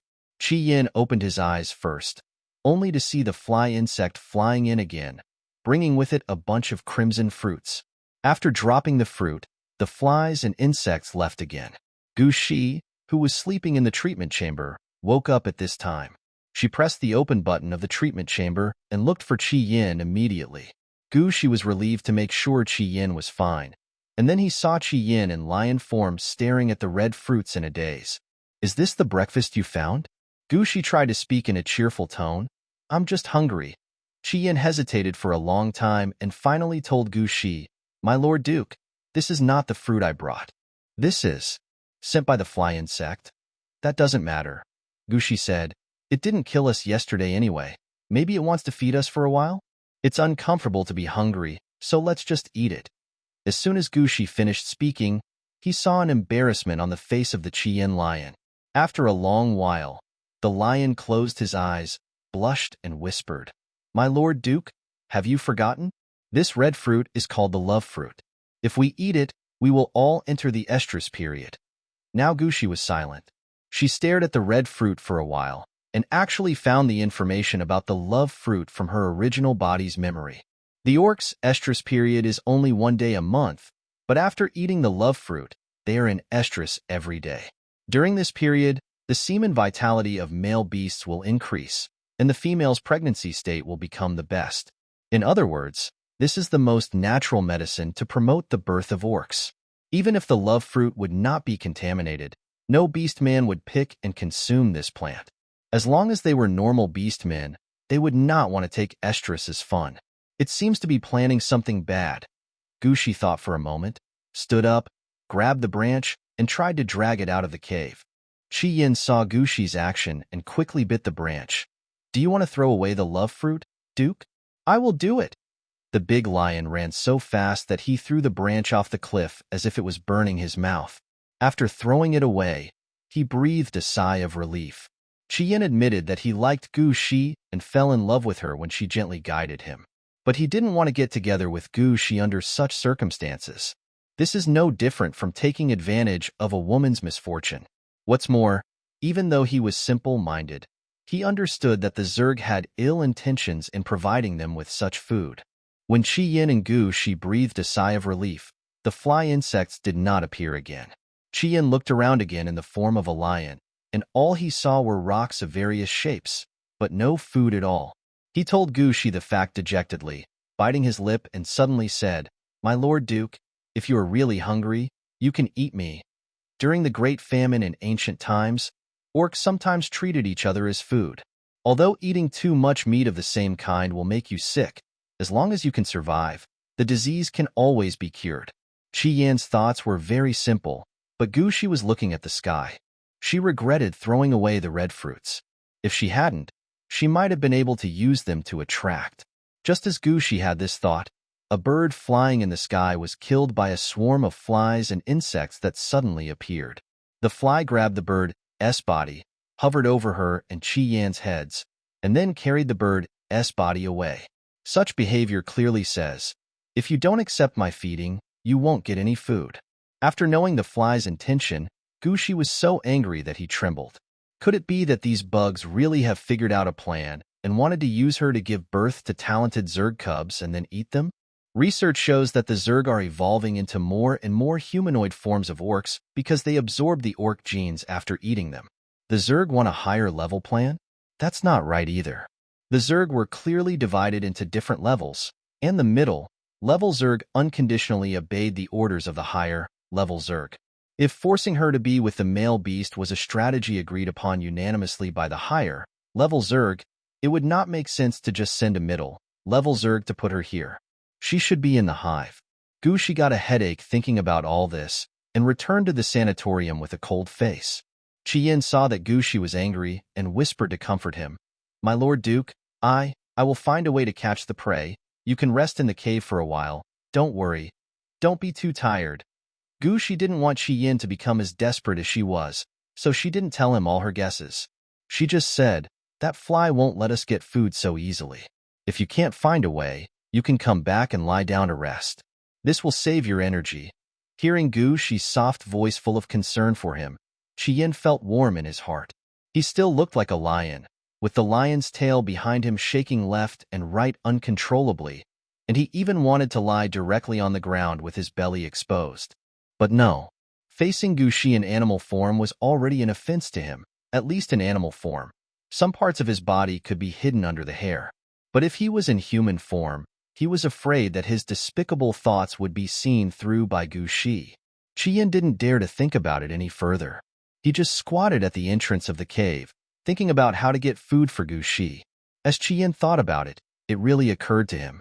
Gu Shi sat in the cave, using his mental power to try to find a way to escape. Her mental power touched Chi Yin and the flying insects that had been hiding near the cave. It even spread to other hills, and she sensed that there were also flying insects hiding in those hills. Gu Shi had tried it in the forest, and after becoming an interstellar female, her mental power had lost the ability to attack. The only thing it can do is to purify the black fog in the body of an organism. But the Zerg are the enemies of the orcs, so even though Gu Shi sensed the black fog inside the Zerg's bodies, he ignored it. Unable to find any way out on his own, Gushi touched his stomach and decided to think of something happy to make himself forget about being hungry. She closed her eyes, her eyelashes trembling, but she heard Qi Yan's roar in her ears. Gushi ran out in a hurry and saw that Qi Yan's front legs were bleeding. He ignored the wound and raised his head to roar at the fly insect. Under the feet of the fly insect tribe is a carnivorous bird with its neck bitten off. This scene made Gushi guess what happened. The fool Qi Yan bit his own front leg to attract carnivorous birds to hunt him, so that he could hunt the birds in return. But the fly still snatched the bird away. After snatching the bird, the flies and insects flew away again. The mighty lion lowered its head and looked at Gushi dejectedly. "My lord Duke, I was useless." The prey was still taken away. Gushi touched Qi Yan's head and sighed. "Come into the cave." Qi Yan followed Gushi obediently. The light in the cave was dim. He looked at Gushi's snow-white face, his amber eyes full of heartache. Yesterday he was frightened and had not eaten anything. Today was already the second day, and his lord the Duke was still hungry. It seemed that he could only bite off some meat himself and fill Lord the Duke's stomach. While Qi Yan was thinking about it, he was about to attack his leg again. Gushi hurried to stop him. Qi Yan was stopped by Gushi. His round lion eyes were full of tears. "My lord Duke, you will starve to death." Gushi shook his head, frowned and said sternly, "Qi Yan, if you do this again, I will be angry with you. Don't hurt yourself, this is an order." Hearing that Gushi would be angry, Qi Yan's round ears shrank, and his 3.5-meter tall body shrank into a small ball, not daring to speak anymore. She said embarrassedly, "There is no more healing fluid in the treatment chamber. There's no use lying in there without the healing fluid." Gushi had no choice but to carry Qi Yan on his back and wanted to tear off his clothes to bandage Qi Yan. After trying for a long time with the man in white, Qi Yan's flattering voice came from behind. "Don't worry, Duke. My hand is no longer bleeding." Gushi turned around and found that it was true. She sat on the ground, resisting the hunger in her stomach, and asked, "Qi Yan, you have been in the army. How does our empire detect Zerg?" After just saying a very long sentence, Gushi took a deep breath for a long time. "I'm really hungry." Qi Yan looked at Gushi with heartache and answered Gushi's question in a low voice. The Imperial Research Institute has studied the brains of the Zerg. The Zerg communicate through pheromones and mental power. Because the Zerg have a common mother, the serial numbers of their mental power are the same. The equipment used to detect the Zerg has recorded the serial number of the mental power. Once a similar serial number appears, an alarm will be sounded. Such an answer made Gushi fall silent. In other words, either the Zerg serial number has been changed, or the Zerg has evolved to the point where they can ignore detectors. Either way, it is not a difficult problem that the Imperial Army can overcome in a short time. Let's not talk anymore. Let's just stay here and save our energy. After saying this, Gushi stopped talking. Qi Yan saw that Gushi's pink and white face had turned sickly pale. He wanted to ask Gushi to eat him several times, but he held back. Time passed minute by minute, and it was night. Gushi's mouth was dry, he was hungry, and he was beginning to feel dizzy. Help has not yet arrived. Even though the orcs are physically strong and can ignore the effects of high altitude, they cannot withstand the suffering of lack of water and food. In this extreme pain, the fly insect came again. Qi Yan wanted to block Gushi, but was chopped by the fly again. This time the wound was on the lion orc's forearm. It was not fatal, but it was still a large, exposed wound. The fly orc threw the love fruit branch he brought at the lion orc, making a crunching sound from his mouth, as if threatening. Gushi guessed that the other party must have lost his patience. She pinched her palm and tried to ask, "Do I really have to do that with him?" After asking this question, Gushi felt the giant fly's body stiffen for a moment. Then, it nodded.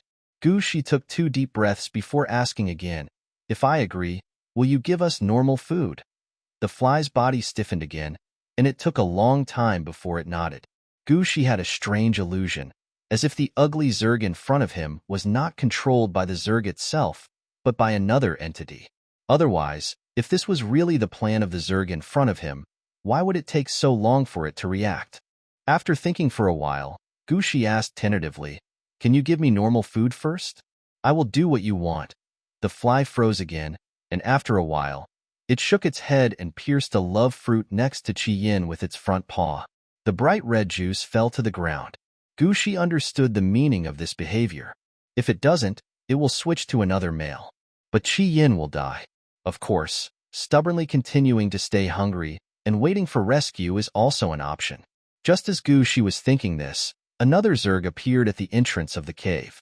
Unlike the flies whose limbs are covered with spikes, the new one is completely pink, with a long and thin body and two long, almost transparent pink mouthparts in its mouth.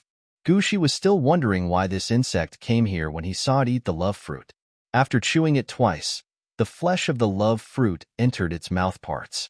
Then the mealworm swam over and wrapped its long and thin body around her. Gushi almost vomited when he guessed what this Zerg was going to do.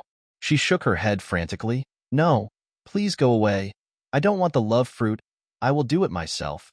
If she were fed the fruit of love by the Zerg in such a disgusting way and then had a relationship with Qi Yin, she would feel uncomfortable all over.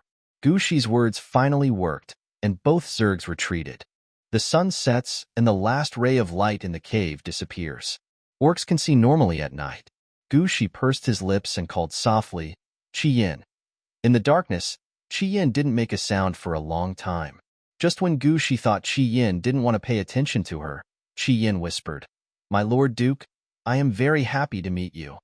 After saying this, the lion orc stood up, looked at Gushi for a long time with his glowing eyes, then turned around and limped out of the cave. Gushi thought to himself, how silly. I guess he felt that she was forced by the Zerg to do that kind of thing. So he decided to jump off the cliff to save her from the embarrassment. In fact, Gushi did feel embarrassed. Who would be willing to be forced to do such a thing? But she couldn't just wait like this, waiting for them to kill Qi Yin, and then catch a male from nowhere and continue to force her, right? Whenever the Zerg captures an individual male, it is estimated that there is no need to force him, as the male will naturally take the initiative to force her. Even if a male who forces a female to have love with him is cut to death according to the law, the other party will argue that he was forced by the Zerg. But Qi Yin actually planned to commit suicide. Seeing Qi Yin running very fast and almost reaching the edge of the cliff, Gushi said, I don't feel embarrassed. Come back. Qi Yin braked suddenly at the edge of the cliff. He turned around in disbelief and heard Gushi say, Anyway, I'm not in trouble, but I don't have much strength left. Are you sure you want to waste your time? I didn't expect that I would say such words one day. Gushi felt so embarrassed that his voice became smaller and smaller. Fortunately, Qi Yin, the stubborn guy, ran back quickly. He still couldn't believe it and asked cautiously, Is Your Excellency the Duke really not in trouble? Gushi nodded slightly, knowing that Qi Yin was not confident, and said honestly, Your body is well trained. I like it very much. After saying this, Bayu's face flashed through Gushi's mind, and a feeling of guilt crept into his heart. But soon, Gushi adjusted his mood. This world itself is a one, female, multiple, male family model, and she is already in a helpless situation. There is really no need for her to hang a chastity arch on herself and then watch Qi Yin die. Abandoning the moral sense of monogamy, she really liked Qi Yin's strong body. After adjusting his mood, Gushi looked at Qi Yin again. Qi Yin was still in the form of a lion, but his eyes, which were like light bulbs at night, had become brighter. This silly lion was happy in his heart, but just sat there wagging his tail without any other expression. Did he still need her to guide him? Gushi had resentment towards the Zerg in his heart, and he complained, Qi Yin, don't tell me you won't, and then the Zerg will bring other males. Before he could finish his words, the lion shook his head violently. No, no, I will. He transformed into human form and carefully entered the recovery cabin. Fortunately, in order to accommodate the height of the orcs, the sanatorium cabin is 2.5 meters. After Qi Yin came in, it was a bit crowded, but he was able to close the lid of the treatment cabin so that he didn't have to broadcast the entire process live in front of the Zerg. But precisely because the space was small, Gushi felt the male body was even hotter than when he had come into contact with Bayu before. Although it was hot, Qi Yin just caressed her body and stared at her. Gushi guessed that Qi Yin was still hesitating, so she had to put her arms around Qi Yin's neck and let Qi Yin lower his head so that she could offer her red lips. The collision of lips finally made Qi Yin react. He was eager to seize Gu Shi's tender red lips and was so excited that the wounds on his body caused by the Zerg burst. Smelling the blood, Gu Shi sighed, stroked Qi Yan's stiff muscles, and said softly, "Be gentle. If you bleed to death they will." Gu Shi couldn't say the rest. Qi Yan kissed her and cried, "I won't die. I won't die, Duke. If you can really help me level up, please let me go back to 3S. Back in 3S, he tried his best to kill all those disgusting bugs so that Gu Shi could return to the protection of the Empire. Qi Yan's tears were even warmer than his body temperature, and all fell on Gu Shi's face. Gu Shi's hand on Qi Yan's shoulder stiffened for a moment. Usually, when something like this happens, isn't it the woman who cries? Kissing her while crying. Qi Yan is so cute. Gu Shi responded to Qi Yan, panting softly and said, "Qi Yan, don't say anything to spoil the mood at a time like this, okay? Well, but..." Qi Yan was still crying. Gu Shi almost thought Qi Yan couldn't make it because of crying, but he suddenly felt a large area of terrifying burning sensation. Gu Shi suddenly thought of Qi Yan's self-recommendation, saying that his was longer than other males. Her slender waist shrank twice, a little scared. She could only try her best to touch Qi Yan and guide him to prepare for her in advance. The shaking in the treatment chamber ended after 2 hours. When Gu Shi woke up, he could smell the aroma of barbecue. Qi Yan came over with the meat in his hand, and there was a kitten mark on his forehead. His eyes sparkled and he smiled and said, "My Lord Duke, there is food." Gu Shi felt a little embarrassed to look at that smug look. She climbed out of the treatment cabin, holding her sore waist. Her clothes were still on, but her inner clothes were not worn, and they were dirty and thrown aside. I guess it was Qi Yan who tidied her up, and he was quite careful. While eating the meat that Qi Yan had roasted, Gu Shi quietly used his mental power to probe Qi Yan's spiritual sea. The area of the spiritual sea was indeed larger than before, and the little lion was also very energetic. Perhaps she could really restore Qi Yan's level. Thinking about this, after eating a piece of barbecue, Gu Shi remembered that he should purify the meat first. Qi Yan hadn't eaten yet. Gu Shi asked Qi Yan to wait a moment and not eat yet. Qi Yan put the food down obediently. Although there was curiosity in his eyes, he did not ask the reason. Gu Shi used his spiritual power to purify the remaining meat. Seeing Qi Yan's innocent face, he sighed, "I won't let you eat, and you won't say anything?" She sounded complaining, but the smile in her blue eyes made Qi Yan couldn't help but think. The Duke seemed really satisfied with my body. He smiled so beautifully when he looked at me. Qi Yan even had an illusion that Gu Shi cared not only about his well-trained body, but also about him as a person. Nothing the Duke can do is wrong. In this mood, Qi Yan also smiled, his amber eyes full of respect and love for Gu Shi. "I will always listen to the Duke." The lion orcs are very direct in their expressions. On the contrary, Gu Shi felt uncomfortable with that fiery look, as if it was a sin not to tell Qi Yan why. But now is not a good time to talk about secrets. Those Zergs were still scattered around, not to mention that since she woke up, the fly Zerg had been squatting at the entrance of the cave, blocking the sunlight at the entrance while staring at her with a pair of compound eyes. "If there is a chance," Gu Shi said, "I will tell you the reason when we return to the Empire." Qi Yan nodded vigorously and picked the tenderest part of the meat from the pile of barbecue for Gu Shi. Gu Shi took a bite and saw that Qi Yan still didn't eat the meat, but continued to stare at her with those sparkling eyes, so she couldn't help laughing. "Qi Yan, eat meat. Eat until you are full." Qi Yan received the order, replied, "Yes," and then began to eat voraciously. He only ate parts with less meat and more bones. In order to save the limited food, he used his terrifying bite force to break the bones into pieces before eating them. Gu Shi heard the sound of kaba and reluctantly changed his order. "You should also eat more good meat. Don't always eat the edges and corners." In fact, she can't eat that much. The meat was simply roasted and tasteless. Probably because it was not washed, it was fishy.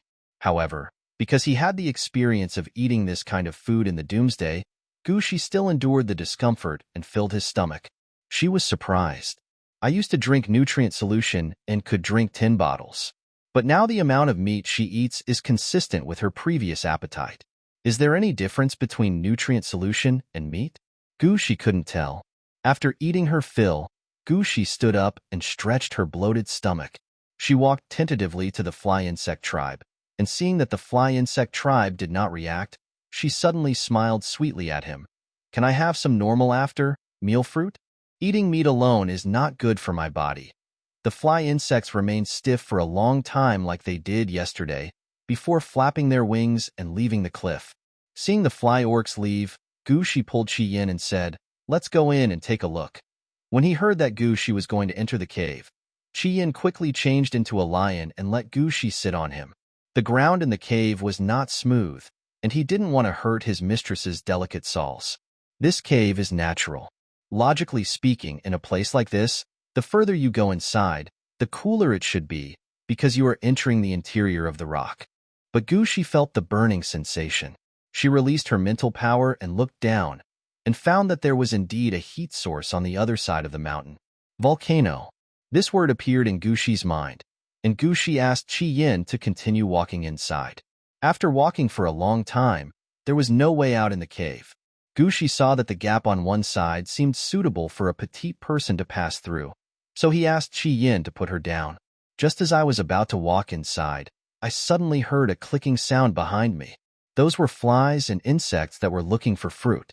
They were deliberately making noises with their mouths to attract Gu Shi's attention. Gu Shi could only give up the idea of moving forward and replied, "I'm just taking my mail for a walk. Why are you being so aggressive?" She spoke in a natural and coquettish tone, causing Qi Yin to turn back. Anyone who saw the orcs acting like a spoiled child to their natural enemy, the Zerg, would find it strange. But Qi Yin seemed to have heard nothing and continued to do what he was supposed to do. He just felt that being marked by Gu Shi as Gu Shi's husband was a blessing he had earned in several lifetimes. Gu Shi only has him now. When he returns to the Empire, there will be the Crown Prince and Admiral Abis who are better than him. He only hopes that Gu Shi will miss his body occasionally and let him serve her. Qi Yin didn't say anything, and the Zerg couldn't speak either. Gu Shi's soft and coquettish voice echoed in the cave for a long time. This is actually a very embarrassing thing. A blush quietly appeared on Gu Shi's fair face. She thought that it was so dark that no one would see it, and the embarrassment she felt from the inside out slowly dissipated.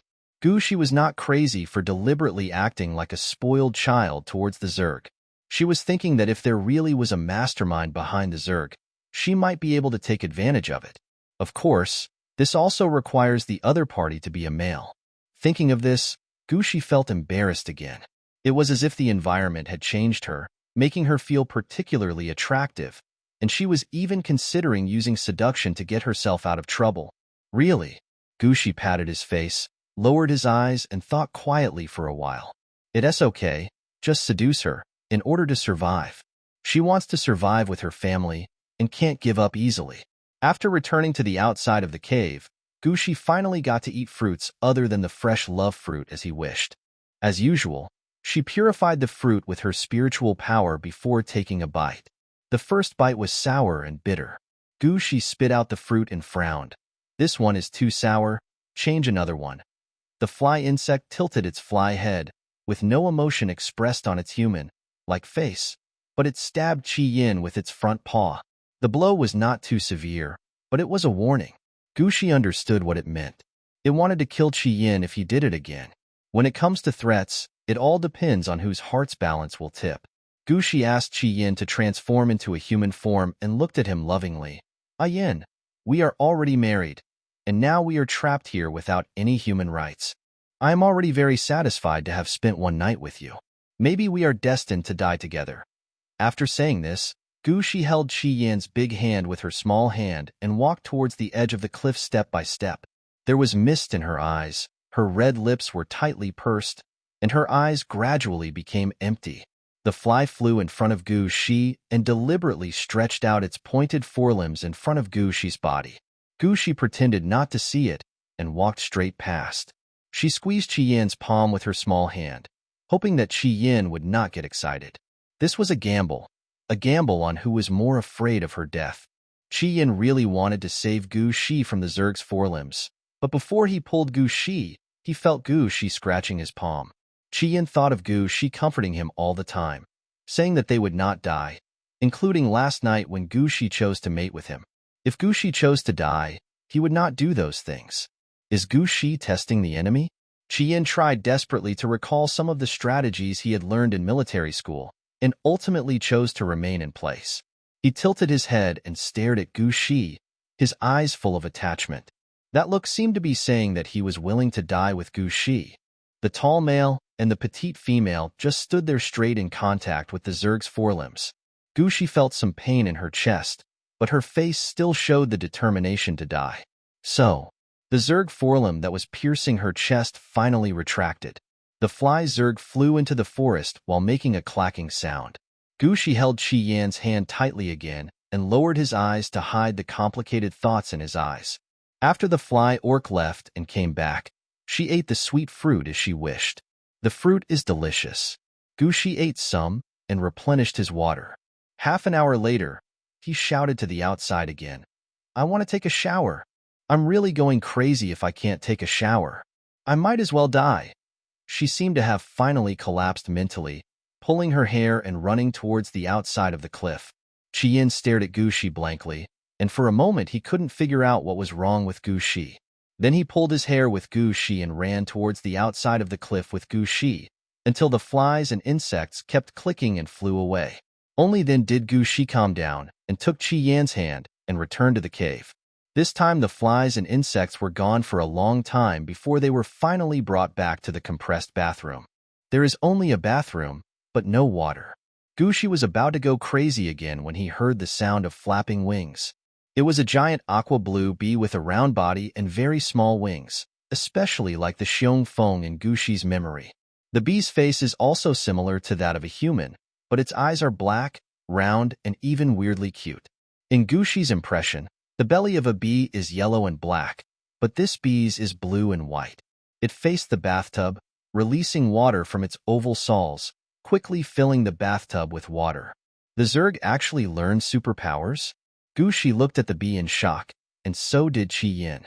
The Zerg have always relied on their hard shells, sharp mouths, and multiple pairs of legs to fight the orcs, but now there is a bee with water powers. After the initial shock, Gu Shi put on a beautiful smile. She took the initiative to touch the bee's legs, which did not seem sharp, and said thank you politely. After being touched by Gu Shi, the bee froze in place and even forgot to flap its wings, causing its entire round body to fall to the ground. Gu Shi felt the whole bee trembling, and she quietly put her mental power into the bee's body. The bees did not resist. Gu Shi smiled at the bee again before letting go and looking happily at the 4-meter wide bathing pool. This bathtub seems to be designed for outdoor use and has wheels underneath. She pushed the tub into the hole. My Lord Duke, I'll do it. After Qi Yan said that, Gu Shi let go. Qi Yan, push it to a place without light. After sending the bathtub into darkness, Gu Shi tilted his head, his eyes wandering between the flies and the cute bees, and said directly, I want the bees to accompany us. Can you please not show up again? Otherwise, I will be in a bad mood. After saying this, the fly did not freeze like before, but instead made a click, click sound from its mouth. After a long moment, it looked at Gu Shi deeply before flapping its wings and flying away from the cave. Did they actually change the surveillance Zerg? Gu Shi himself didn't expect this. She was just giving it a try. Now that there is water, I will take a bath first. I was cleaned by Qi Yan yesterday, but I still feel uncomfortable. Gu Shi took off her clothes and was about to enter the bathtub when Qi Yan stopped her. Your Excellency the Duke, wait a minute, the water is still very cold. Qi Yan said as he used his fire ability on the edge of the bathtub. Under the output of the great supernatural power, the water in the entire bathtub suddenly became hot. Qi Yan tested the water temperature and let Gu Shi in. Gu Shi unbuttoned her clothes and was about to go in when she turned around and saw Xiong Feng still standing outside. Its eyes did not glow, but they were always facing her direction. Bumblebees are not as tall as flies and insects, only about 2.5 meters, but they are much fatter than flies and insects. It didn't hide in the dark and watch like the flies and insects, and it looked cute. A trace of struggle flashed in Gu Shi's eyes, but he still didn't drive Xiong Feng away. Just let it watch. Let's see what we can figure out. When Gu Shi was taking off his clothes, Qi Yan lowered his head. Even though he had the most intimate contact with Gu Shi, Qiyin was still afraid of offending Gu Shi. When Qiyin was nervous, Gu Shi said, "Qiyin, help me wash the vest. I want to use it as a towel." When Gu Shi said she wanted to do some laundry, Qiyin quickly went to pick up the tank top. He frowned and walked up to the Xiongfeng Zerg. "Water." Xiongfeng looked at Qiyin slowly and brought out water again. Qiyin carefully washed the small clothes with Xiongfeng's special ability and then handed them to Gu Shi. Gu Shi leaned against the edge of the bathroom. "Help me wash my back." Qiyin obediently rubbed Gu Shi's back gently with a small piece of clothing. Gu Shi was very thin, with a white neck and shoulders exposed above the water, with some bright red marks on them. Qiyin immediately thought of the happiness that Gu Shi had given him yesterday, and his face slowly turned red, especially when the delicate feeling of Gu Shi's skin was transmitted to his brain by his palm. Qiyin could not suppress the heat in his lower abdomen. His whole body tensed. Gu Shi suddenly said, "Qiyin, come in and take a shower together." Gu Shi said this as he pulled Qiyin into the bathtub. She once again released her spiritual power to detect the bees around her. Just as she expected, when she and Qiyin were in close contact, the bees that had been staring at them began to waver in their spiritual seas. Under the continuous fluctuations, Gu Shi saw what she wanted to see. The spiritual sea is called the sea because it exists inside the human body like a pool in another dimension. Generally, the spiritual sea is light blue, but the bee's spiritual sea seemed to have merged with another creature, emitting ripples of two colors. It is a color mixed with black and white. Sure enough, these Zerg that trapped her and Qiyin were all controlled by another existence. Gu Shi didn't know if her investigation was discovered by the other party. She just imitated the traces of the waves and quietly integrated her spiritual power into it. Gu Shi experimented again and again, trying to integrate into the spiritual sea of the bees. "I was clearly trying to imitate the other blue wave, but I kept getting bounced out. The experiment failed." The other two ripples in the bee's body did not show any special reactions. So Gu Shi temporarily left a little mental power in the bee's body and asked Qiyin to help wash and dry the clothes with his fire power. While Fengmi and Qiyin were fixing the clothes, Gu Shi was leaning against the bathtub, drowsy. Maybe the pool water was too warm, and I always felt sleepy. However, suddenly a crackling sound was heard outside the cave. Qiyin ran out to check, and when he came back, he said with droopy eyes, "Your Excellency the Duke, the treatment cabin was damaged by the fly insects." That was the wedding bed, where he and Gu Shi had their first intimate contact. Qiyin cherished it very much and even thought about taking the treatment cabin back to keep as a treasure once his supernatural power level was restored and he killed those Zergs. In fact, he felt that after being pampered by Gu Shi, his spiritual sea became much broader than before. But this is a secret that can only be discussed in the treatment cabin and cannot be heard by the enemy. The lion orc looked aggrieved, but ignored the light in Gu Shi's eyes. There are two kinds of spiritual power in the bodies of bees. She has never come into contact with other insect species, so she doesn't know whether they have it or not. If so, which mental power command caused the fly Zerg to destroy the treatment cabin? Was it white or blue? If only the bees are controlled, then why can other insect species suppress their brutal and bloodthirsty instincts? But no matter which one it is a good thing that the Zerg have their own temper, and she can use it. Thinking of this, Gu Shi said to the bee in grievance, "How could it do such a thing? That's my bed. Is it going to make me sleep on the floor from now on?" As she spoke, her mental strength was still in the bee's mental sea. So, he watched helplessly as both the white and blue mental powers rippled. This kind of ripples. Gu Shi also mobilized the spiritual kitten in Qiyin's mind, lying on the edge of the bathtub and letting himself cry in grievance. Qiyin couldn't see Gu Shi's face, but he could tell that Gu Shi was sad because he lost the treatment cabin. They are now helpless and any supplies are precious. Qiyin couldn't help but move closer to Gu Shi, squatted down, and reached out his hand to clumsily wipe Gu Shi's tears. In order to make her emotions real, Gu Shi thought about many sad things, which made her tears fall to the ground. She sobbed once or twice from time to time, so that the bees over there could hear her crying. While pretending to cry, Gu Shi carefully studied Qi Yan's spiritual sea. Qi Yan's spiritual sea did begin to ripple, which seemed to indicate that the Master's emotions were fluctuating. It's her fault too. The 4 times I entered the male's spiritual sea were all for spiritual love, and I felt that the rippling water in the spiritual sea was normal. It turns out that as long as the emotions fluctuate, the spiritual sea will tremble. Gushi cried for a while, then raised her eyes and acted coquettishly to Chi-Yin. Chi-Yin, come in and take a bath with me and comfort me. I don't know if it was an illusion, but as soon as Gushi said this, the spiritual sea of the bees over there rippled even more violently, like water about to boil. Gushi glanced at Bee, let Chi-Yin's strong body block her, then pressed down Chi-Yin's neck and kissed Chi-Yin's face. The petite female hung on the neck of the muscular male and behaved intimately. The only thing that could be seen was her pair of white and tender arms. Because I had just come out of the bath, water droplets rolled down my arms into the bathtub. The male being held by the female was stiff, his muscles tensed. Although he didn't actually go into the water, his body was wet. Just a hug and a kiss put the male's body into a state of preparation for mating. This is also a matter of course. The top leg of the bee trembled slightly. After all, this female had soft hands, a sweet voice, and a strange scent on her body. The destroyed treatment cabin can completely block out sound, but has an independent ventilation channel. That night when the treatment cabin kept shaking, a special fragrance drifted far away from the cave. Normally, there is only a faint fragrance, but when the emotions are aroused, the sweet smell that smells like a greasy paste is the culprit that makes the surrounding zerg become irritable. And now, that smell is going to appear again? The bee's wings began to flutter, making a buzzing noise. Gushi felt that the bee's spiritual sea was completely boiling. She tried to integrate her spiritual power into it, but whispered to Chi-Yin, Chi-Yin, you are here. Chi-Yin was stunned.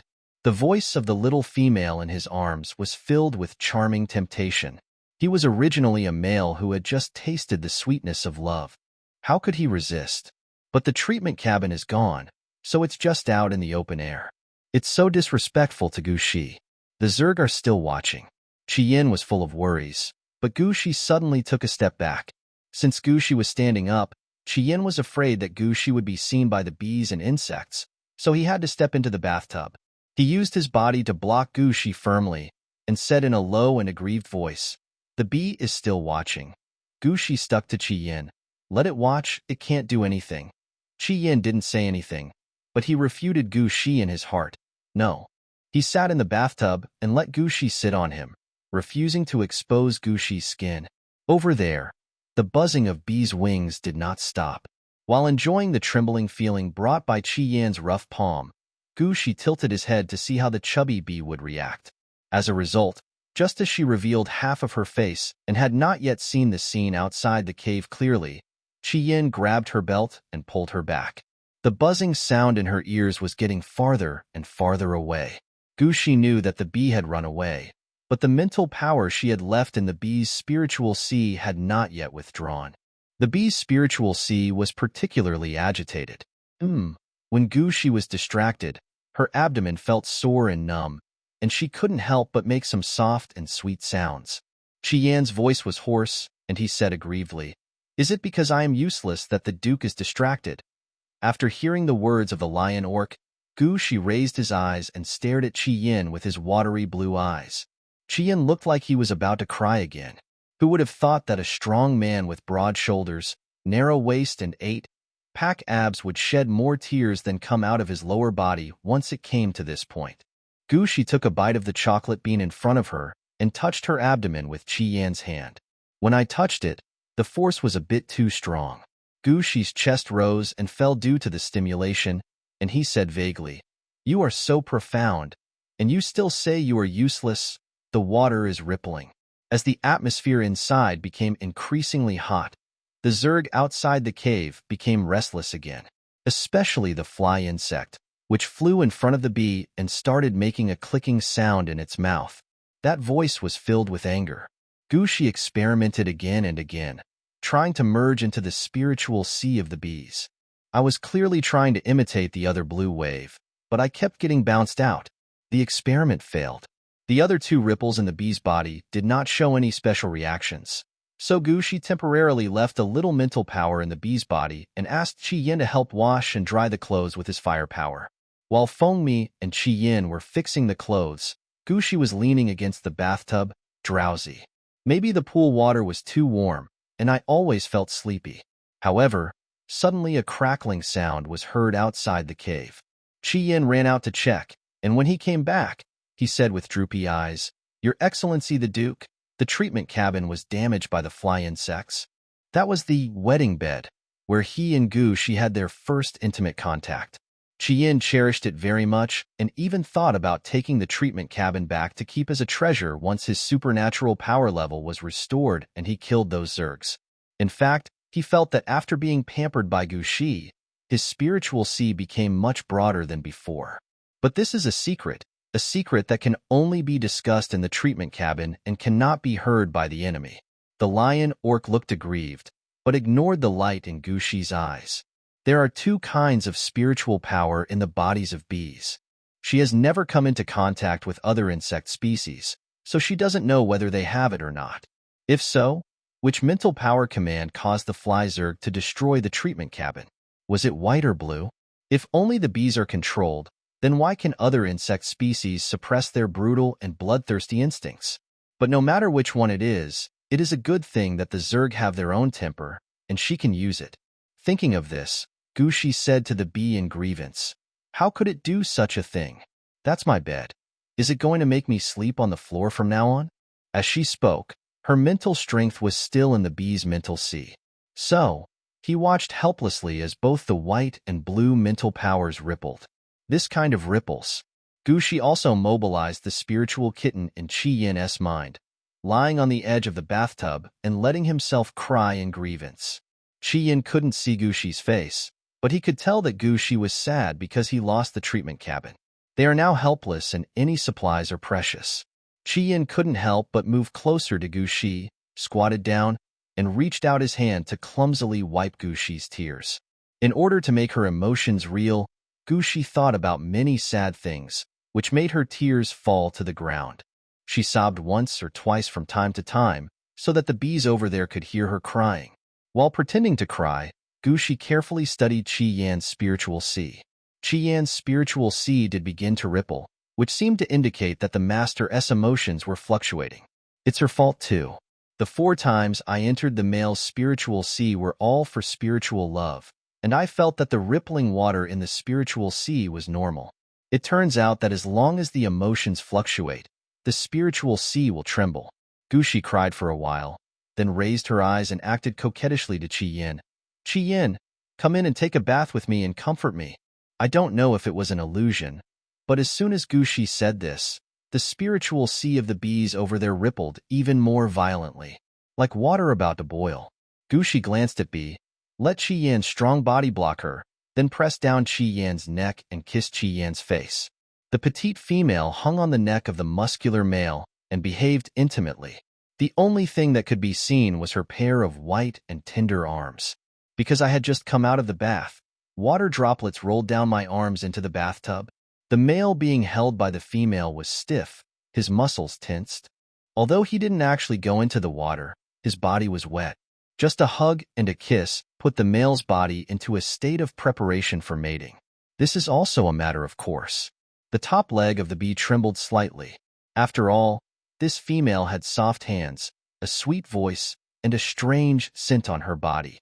The destroyed treatment cabin can completely block out sound, but has an independent ventilation channel. That night when the treatment cabin kept shaking, a special fragrance drifted far away from the cave. Normally there is only a faint fragrance, but when the emotions are aroused, the sweet smell that smells like a greasy paste is the culprit that makes the surrounding Zerg become irritable. And now, that smell is going to appear again? The bee's wings began to flutter, making a buzzing noise. Gushi felt that the bee's spiritual sea was completely boiling. She tried to integrate her spiritual power into it, but whispered to Qi Yin, "Qi Yin, you are here." Qi Yin was stunned. The voice of the little female in his arms was filled with charming temptation. He was originally a male who had just tasted the sweetness of love. How could he resist? But the treatment cabin is gone, so it's just out in the open air. It's so disrespectful to Gu Shi. The Zerg are still watching. Qi Yin was full of worries, but Gu Shi suddenly took a step back. Since Gu Shi was standing up, Qi Yin was afraid that Gu Shi would be seen by the bees and insects, so he had to step into the bathtub. He used his body to block Gu Shi firmly and said in a low and aggrieved voice, "The bee is still watching." Gu Shi stuck to Qi Yin. "Let it watch, it can't do anything." Qi Yin didn't say anything, but he refuted Gu Shi in his heart. No. He sat in the bathtub and let Gu Shi sit on him, refusing to expose Gu Shi's skin. Over there, the buzzing of bees' wings did not stop. While enjoying the trembling feeling brought by Qi Yan's rough palm, Gu Shi tilted his head to see how the chubby bee would react. As a result, just as she revealed half of her face and had not yet seen the scene outside the cave clearly, Qi Yin grabbed her belt and pulled her back. The buzzing sound in her ears was getting farther and farther away. Gu Shi knew that the bee had run away, but the mental power she had left in the bee's spiritual sea had not yet withdrawn. The bee's spiritual sea was particularly agitated.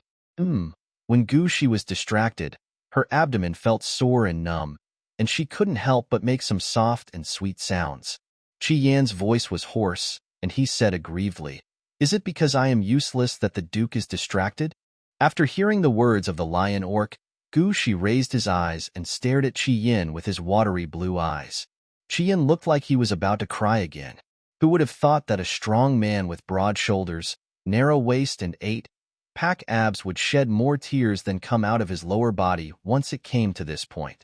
Gu Shi took a bite of the chocolate bean in front of her and touched her abdomen with Qi Yan's hand. When I touched it, the force was a bit too strong. Gu Shi's chest rose and fell due to the stimulation, and he said vaguely, "You are so profound, and you still say you are useless." The water is rippling. As the atmosphere inside became increasingly hot, the Zerg outside the cave became restless again, especially the fly insect, which flew in front of the bee and started making a clicking sound in its mouth. That voice was filled with anger. It was not an illusion. She seemed to hear a click sound coming from the fly insect's mouth, but it was obviously so far away that she could not hear it clearly. Gu Shi immediately realized that it was the mental power she left in the bee's body that was at work. Did the other party really not notice her? Gu Shi took the opportunity to spread his mental power and enter the spiritual sea of the fly insect race. There are also two different colored ripples in the spiritual sea of the fly insect race, but there is black mist above the ripples. This mist is the same as the one in the bodies of animals and plants. It originally did not interfere with the spiritual sea, but when the spiritual sea trembled, it occupied the fly's spiritual sea. Gu Shi did not clear the black mist immediately. She continued to lurk. There was a sound of hard objects colliding with each other. Qi Yan's ears moved slightly, and he whispered to Gu Shi, "My Lord Duke, the Zerg outside seem to be killing each other." A fight indeed broke out. Gu Shi's outward mental power sensed the restlessness of all the Zerg around him. The spiritual sea of each one is like boiling water, originally blue and white, but the white gradually expels the blue. Moreover, as the crackling sounds were heard and the black mist in the fly's body increased, Gu Shi saw black mist rising from the bodies of other insects. The white mental power coming from the fly Zerg's body gradually spread to the bodies of other Zerg. Could it be that the Zerg's mental power is white, and the blue one is from the mastermind behind the Zerg control as she guessed? Now that the white mental power has taken over the dominant position, does it mean that the Zerg have broken free from control? Gu Shi tried hard to see more clearly. With her mental power fully exerted, she suddenly seemed to have God's vision. All the spiritual seas were within her field of vision, and she could see clearly the fine network of white mental power. But this white network did not last long, and soon the blue mental power returned and destroyed the network. Under God's vision, dozens of spiritual seas suddenly dissipated together. Only flies and bees are still there. Gu Shi whispered, "What will happen if the spiritual sea disappears?" When Qi Yin heard the question asked by Gu Shi, he answered honestly, "If the spiritual sea disappears, you will die. That's what the book says." When Gu Shi was reminded by Qi Yin, he also thought of the official content about the spiritual sea in the imperial textbooks.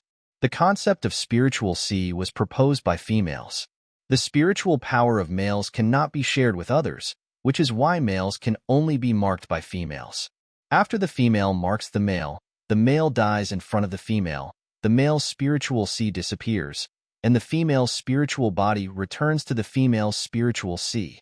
If the female does not mark the male, she will not be able to feel the dissipation of the male's spiritual sea that has not been marked. Their guidance is just a circle in the other party's spiritual sea and has no other meaning. But now, she can see the situation of the unmarked Zerg and also the unknown existence that is putting mental power into the bee's mental sea. She stood up and wiped his body with a wrung-out towel. She saw the mental powers of the flies and bees colliding with each other, and the bees were guarding the entrance of the hole, not wanting the flies to fly in. There is a big difference in the body shapes of the two Zerg species. Flies are tall and thin, while bees are short and fat. During the fight, the fly's front legs kept slashing at the bee, but the bee could only use its water power to fight the fly. Moreover, during the confrontation, another blue mental force had been trying to reoccupy the fly's mental sea. Qi Yin also heard the Zerg's fighting sounds. He changed into a lion form, stood in front of Gu Shi, waiting for possible danger, until two Zergs appeared in front of the bath. The chubby bee had wounds all over its body and green fluid was oozing out. There was a big hole in the fly's wing, and one of its front legs was broken, with green blood flowing out. The strange thing is that as soon as the fly could see Gu Shi, its compound eyes stared at Gu Shi. Gu Shi looked away. After the blue part of the fly's spiritual sea was missing, its eyes were like a snake in the darkness, making Gu Shi feel as if his skin was being licked by the snake's tongue. Gu Shi's avoidance made the clicking sound in the fly's mouth even louder. So the next time he attacked the fat bee, he feinted and found an opportunity, then directly chopped off the bee's head. The blue mental power could not invade the fly's brain and could only retreat in the end. Qi Yin, run into the cave. Gu Shi climbed onto Qi Yin's back. The fly's wings are broken and it can't fly. If Qi Yin runs at full speed, he should be able to outrun the fly. Really, relying on its standing and walking feet, the fly could not catch up with Qi Yin at all. Qi Yin would occasionally release fire orb behind it, making the fly flustered. While the chase was going on in the cave, the pink insect with a long mouthpart on the cave wall climbed up a crooked tree on the wall. It spat out a mouthful of mucus, corroding and destroying the black square box placed between the tree trunk and the mountain wall. Gu Shi and Qi Yin have reached the innermost part of the cave. Seeing the gap, Gu Shi pointed at the stone next to the gap and said, "Qi Yin, attack the wall. The walls are empty inside. The level of red flame is not high enough, and the power of fire ability is not strong. But the textbook says that the power of orcs will increase due to the environment. Abyss is a lightning power, and its power will double during thunderstorms. Similarly, Qi Yin's fire ability will definitely become stronger on the volcano, as long as Qi Yin can come into contact with the hot magma in the cave." Qi Yin obeyed Gu Shi's order without blinking. As the stone was heated by Qi Yin's fireball, Gu Shi let Qi Yin hit the stone wall directly. The heated stone was very brittle and a big hole was broken. The hollow cliff wall was revealed, and a burning sensation came over me. Qi Yin didn't understand why Gu Shi asked him to run over here just now, but now he felt the reaction between his supernatural powers and the magma in the cliff cave, and he happily showed his white teeth. He activated his supernatural power, and the fireball that was only the size of a football just now expanded 5 times. The fly that was chasing after him was about to dodge Qi Yin's attack, but was suddenly struck by purple lightning from behind. There was a crackling sound, and there were superpowers in front and behind. The whole body of the fly turned into ashes under the action of the two forces. Only the front paw used to attack people was separated from the body, and it was still twitching towards Gu Shi, almost touching Gu Shi's foot. Gu Shi watched the light in the fly's compound eyes disappear, and he breathed a sigh of relief. She didn't see the purple lightning behind the fly. She just bowed her head and praised Qi Yin. "Qi Yin, you are really great." Qi Yin shook his head and said in a muffled voice, "My Lord Duke, it was the Admiral who killed the Zerg." "Admiral? Abyss?" Gu Shi looked up. As expected, Abyss appeared in the dim cave. The black-haired snake beast man looked like he hadn't slept for a few days, and the whites of his eyes were frighteningly red. When Gushi looked at Abi Eyes was also looking at Gushi. After not seeing him for 3 days and 2 nights, he thought Gushi would look very haggard and might even cry when he was confirmed to be rescued. But Gushi did not look haggard at all. Those deep blue eyes were still as bright and upward as before. Abyss couldn't explain why, but he felt relieved. He was not good at comforting crying females, so Gushi's approach made things easier for him. After he relaxed, Abi Eyes wanted to say something to break the silence in the cave. So he said, "Our Lord Duke is really amazing.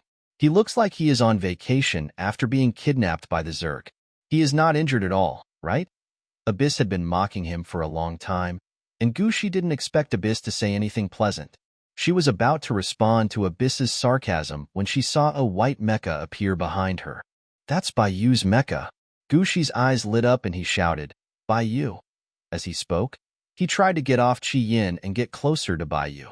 When Bayu entered the cave, he scanned the environment of the cave. He came out of the mecha only after he was sure there were no other threats in the cave. Gushi saw Bayu's current appearance clearly, and a look of heartache flashed in his eyes. The gentle and handsome crown prince had bloodshot eyes and messy hair. "Sorry, I made you worry." Gushi approached Bayu and was hugged tightly by Bayu while he was speaking. Only when he really held Gushi in his arms did Bayu feel that everything before his eyes was real. He really found Gushi, and found Gushi who was intact and unharmed. "Cece." Bayu called Gushi's name. "It's my fault. You must have been very scared these days, but I failed to protect you." Bayu was trembling. Every minute and every second that Gushi was captured, his mind was tense. He led the search and rescue team to search everywhere without eating or drinking, and mobilized the Empire's latest scanner. I was afraid that after seeing Gushi, I would find that Gushi had already been treated cruelly by the Zerg. "It's not your fault," Gushi comforted Bayu softly. "There is only a thief who steals for 1,000 days. But there is no such thing as a thief who guards against thieves for 1,000 days. We can't predict the evolution of the Zerg." She patted Bayu's back gently. Bayu's pounding heart slowly recovered. Seeing Bayu regain his composure, Gushi rubbed Bayu's chest and decided to confess directly what happened between him and Chi Yin. "Bayu, I marked Chi Yin." Bayu's body stiffened for a moment. Abi Eyes, who was watching Gushi and Bayu hugging each other coldly, also shifted his gaze stiffly to look at Chi Yin, who had been in the form of a lion when Gushi said this. Chi Yin saw that the Crown Prince and the Admiral were both looking at him, and their gazes contained the pressure of a high-level male beast, so he immediately tensed his body. "Your Highness, Admiral Abi Eyes, I will serve the Duke well." Chi Yin's voice was firm. He wanted to be with Gushi, regardless of whether he would have the chance to be intimate with Gushi in the future. After expressing his feelings, Chi Yin changed into human form. He was still naked, with a kitten mark clearly visible on his forehead under his short red hair. Bayu and Abi's eyes fell on the mark at the same time. Gushi felt that Bayu's hug around her had increased in strength. The gentle fox orc seemed unable to control the strength at this moment, and her waist was hurt by the hug. "Bayu, you hurt me," Gushi said directly. The bloodshot in Bayu's eyes became more and more. He let go of Gushi, looked at Gushi's face, and asked in a low voice, Shishi, did he force you? Or did those bugs force you?" Gushi could only say that Bayu was indeed the heir to the country. He only knew the result, but he could infer the course of events almost accurately. "There is indeed an element of coercion from the Zerg." Gushi's soft voice was filled with calmness. "They only provided love fruits as food, perhaps to test my fertility value and the talents of the offspring I gave birth to. But I marked Chi Yin. Even though the Zerg were forcing me, I did it because I had a good impression of him." The petite female looked up at Bayu, her pink little face full of honesty. But it was this kind of honesty that made Bayu feel as if her heart was being bitten by ants. "You have a crush on him." Bayu's heartbeat, which had just calmed down because Gushi was safe, started to become disordered again at this moment. Gushi tagged Chi Yin because he liked her. It was ridiculous that his dream of having Gushi all to himself was shattered so early. "Warning, your crash value has reached 70. A warning sounded from the white jade bracelet. Gushi hurriedly grabbed Bayu's wrist and lowered his head to provide spiritual guidance to Bayu. She had prepared herself mentally, and the repressed guilt towards Bai came flooding back to her. But guilt could not change the fact that she could no longer give Bai her one and only. It's okay for Bai to be angry or furious. She admitted it. Gushi thought about all this, and only when he was sure that the fluctuations in Bai's spiritual sea had disappeared after being guided did he look up at Bai again. Bai looked at Gushi with concern in his eyes and forced a smile after a long time. Cici, as long as you are happy. After a pause, Bai said, let's go back first. After saying this, Bai quickly switched to work mode. He gave orders to the troops he had mobilized to take back the Zerg corpses on the ground. After hearing the soldiers report that they had captured a low-level Zerg alive on the cliff wall and found a half-corroded black box, he calmly gave the order. Take them all back. The mecha cannot carry people. So Gu Shi and Qi Yin rode in a hovercraft. Bai and ABIs, one black and one white, guarded the left and right sides of the hovercraft. In other directions of the hovercraft are other 3S level mecha warriors, a total of 20. One-third of the 3S level male beasts guarding the Imperial family have all come here. Not to mention that there are male beasts below 3S level leading the way and covering the rear. The entire team was as impenetrable as an iron barrel. Qi Yin has put on the military uniform. He looked at Gu Shi anxiously, his amber eyes filled with helplessness. Neither the Crown Prince nor the Admiral rode in the hovercraft with the Duke. It must be because of him. Qi Yin felt very conflicted whenever he thought that his existence had affected the relationship between Gu Shi and other male heroes. On the one hand, he felt that he was indeed unqualified to be Gu Shi's husband, but on the other hand, he was reluctant to leave Gu Shi. Qi Yin tried his best to make himself inconspicuous, standing in the shadows, just staring at Gu Shi's beautiful little face silently. Gu Shi was also feeling annoyed by Bai's attitude, so he didn't notice what Qi Yin was doing. After a long time, Gu Shi let out a long breath and leaned back on the soft seat. She had done nothing wrong, so she didn't need to put pressure on herself. If Bai really can't accept this reality, she can also let Bai go free. On the left side of the team, Bai, who was inside the white mecha, had a gloomy face. Abyss request communication. Bai hesitated for a moment, but still picked up the phone. What caught my eye was Abi's ironic smile. Does Your Highness the Crown Prince regret it? ABI said directly, I remember that day Your Highness advised me to be nicer to the female master and please her. How come it's your turn and you can't do it now? Bai looked at ABI's on the virtual screen expressionlessly, and following Abi's words, he thought of his mentality when he thought that ABI's and Gu Shi had already had physical intimacy. At that time, he felt that ABI's was the only 4S, and he was the crown prince of the empire. Their identities allowed Gu Shi to have only the two of them around him. After all, he should have only one female ruler, otherwise the future imperial power of the empire might fall apart. He even believed that the Queen Mother would order Gu Shi to only have 2 male husbands for the sake of the royal family's stability. At that time, he only had calculations towards Gu Shi in his heart, and no sincerity. Because all the females he met were pursuing him and Abyss arrogantly while enjoying the flattery of other males. All they see is the long, accumulated greed for males. This is clearly how he views females, and he clearly feels that he will not have any true love for females. So he said to ABI's in a considerate way, hoping that ABI's would try to please Gu Shi more. But now, thinking about the happy things that Gu Shi had done with Qi Yin, and thinking about Gu Shi admitting that she had a crush on Qi Yin, Bai listened to the sound of her heart beating violently and knew that this emotion was called jealousy. He had a desire to monopolize Gu Shi, and he didn't want to share Gu Shi with any other male. Oh, it's too late to regret. Seeing Bai in such pain, ABI's actually felt a little relieved. Bai told him that asking him to please Gu Shi was not considered a betrayal of their brotherhood. ABI's knew that speaking to Bai like this made him look despicable. But, if he didn't think so, how could he explain the sour feeling that was swelling in his heart?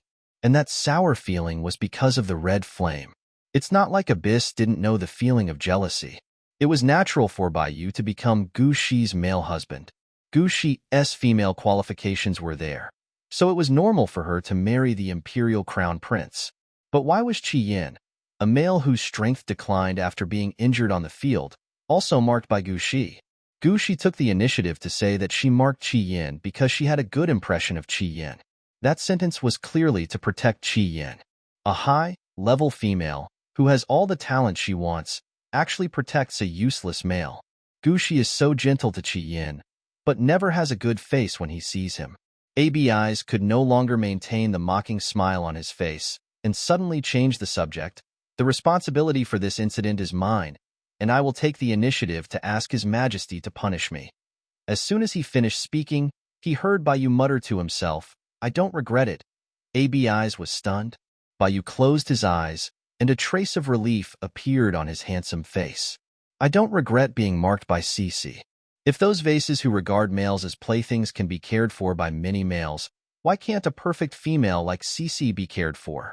Baiyu's words left ABI stunned. ABI's tried to wake Baiyu up, but Qi Yin only has S now. The warmth in the white jade and golden eyes has returned. He looked at ABI's and analyzed calmly. Qi Yin loves Cici. If he doesn't love her, the answer we heard is that Qi Yin forced Cici.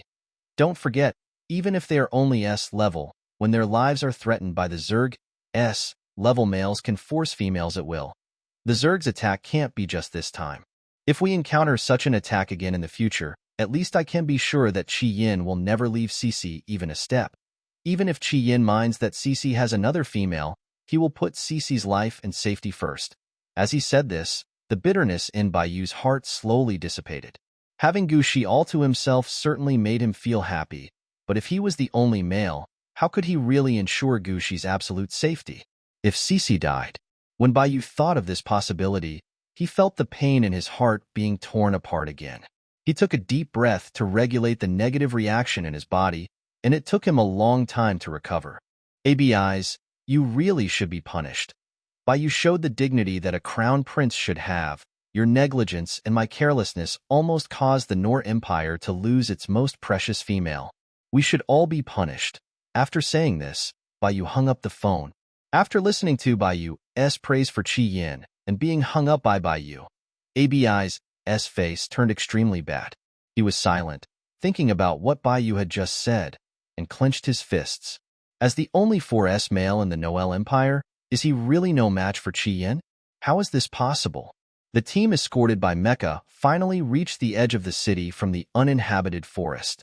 Another team of guards rushed over and joined the team escorting Gu Shi. When the team took a break, Baiyu put away the mecha and got into the hovercraft. Gu Shi was catching up on his sleep in the luxurious hovercraft room. She frowned and slept uneasily. The doctor who came over checked Gu Shi's body and confirmed that Gu Shi was not injured. He followed the rules and reported Gu Shi's condition in detail to Gu Shi's 3 husbands. The Duke is still in shock and is not sleeping well. Your Highness, the Crown Prince, the Admiral, Mr. Qi, if possible, I hope you can touch the Duke more. The touch of a partner can soothe females. After finishing the report, he left Gu Shi's hovercraft. Baiyu sat on the edge of the bed, gently stroking Gu Shi's face. He leaned over and left a kiss on Gu Shi's forehead, speaking to Gu Shi in a low voice. Gu Shi is dreaming. She dreamed that Baiyu and Qi Yin were fighting each other, and the 2 males were broken into pieces in front of her. Then she was captured by the Fly Zerg and became a breeding machine for the Zerg. The nightmare made her fall into the illusion of reality and dream. Suddenly, Baiyu's gentle voice came to her ears. Cici, as long as you have a place for me in your heart, I will get along with Qi Yin in a friendly way. Strangely enough, after hearing Baiyu's words, all the nightmare scenes suddenly disappeared. Gu Shi opened his eyes briefly and saw Baiyu really in front of him. He kissed Baiyu's face, then fell on the soft bed and fell into a deep sleep. This time, the corners of her lips were slightly curved, as if she was in a beautiful dream. Baiyu burst out laughing. His initial reaction actually made his Cici uneasy. No matter what, this was a sign that Cici cared about him. Otherwise, as a female who should have many male husbands, there was no need for Gu Shi to worry about males. Thinking of this, Baiyu stood up and looked at Qi Yin with tenderness in his golden eyes. When Gu Shi woke up, he was already lying on the big bed in the Duke's mansion. Only Qi Yin was guarding the bed. Qi Yin was lying on the bed resting. Gu Shi's action of getting up startled him. He raised his head and asked with concern, My Lord Duke, how do you feel? This made Gu Shi think that there was something serious wrong with her body. But then she thought that if it was really a serious problem, she shouldn't be lying in bed. Qi Yin, I'm fine. Thinking that he was still worried about Bai Yu and Qi Yin's relationship before falling asleep, Gu Shi asked, "Where is Bai Yu?" Qi Yin lowered his head and said, "The Crown Prince and the Admiral received the punishment from Her Majesty the Queen and are now in solitary confinement." Solitary confinement? Qi Yin explained the punishment of confinement to Gu Shi. When soldiers in the army make mistakes, they cannot be physically punished, because physical punishment may affect the war that may happen at any time. But they can be locked up in a small dark room of 20 square meters to let them reflect on their mistakes. If there is a war, they can immediately go out to the battlefield. During the confinement period, you are not allowed to meet anyone, and you have to eat, drink, defecate, and urinate in the confinement room. Bai Yu and ABIs are both in the detention room now.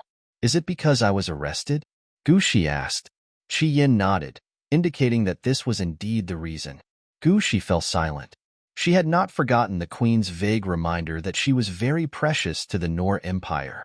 Bai Yu and ABIs were both tasked with protecting her, but they still let her be captured by the Zerg, so it was normal for her to be punished. I have something to tell the Queen. What procedures do I need to go through to see her? Gu Shi said, getting up and going to the cloakroom to change clothes. I'll apply for you first, Qi Yin said, and followed him into the cloakroom. Gu Shi was a little surprised. Qi Yin? Qi Yin lowered his head, and it was obvious that he was a little embarrassed. My Lord Duke, during the 2 days you were in a coma, I received training from the chief steward of the palace. From now on, I will serve you as your personal guard. That includes dressing you. When Qi Yin said this, he looked at Gu Shi with uneasiness in his eyes. He was afraid of being rejected by Gu Shi. The Crown Prince accepted her tenderly, but Qi Yin still felt that he was of no use to Gu Shi. Coincidentally, the Queen sent someone to teach him how to take care of the female master in life. Qi Yin studied very hard. He really wanted Gu Shi to feel that he was useful as well.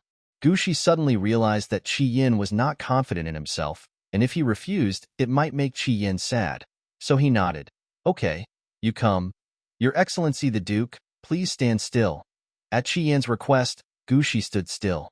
As a young lady who had been living a life of luxury since childhood, Gu Shi had experience of being served, but she had never had the experience of being served while wearing her inner clothes. Qi Yin looked serious, as if he didn't pay any attention to her clothes falling one by one, and put on her inner underwear, and then the outer dress. It seems that these clothes are not brought by me, Gu Shi asked. There was a huge height difference between her and Qi Yin, and when she stood up she only reached Qi Yin's chest. Qi Yin was wearing a black suit today, with a tuxedo style at the back and a black vest on the upper body. The shirt inside the vest and the suit jacket outside were both bulged out by Qi Yin's chest muscles. As Gu Shi spoke, he saw Qi Yin's chest rising and falling, but Qi Yin did not say anything. She looked up at Qi Yin's face. Sure enough, Qi Yin's face was red. After a long while, Qi Yin finally answered, "This is the Duke's uniform that the palace sent to me when you were unconscious.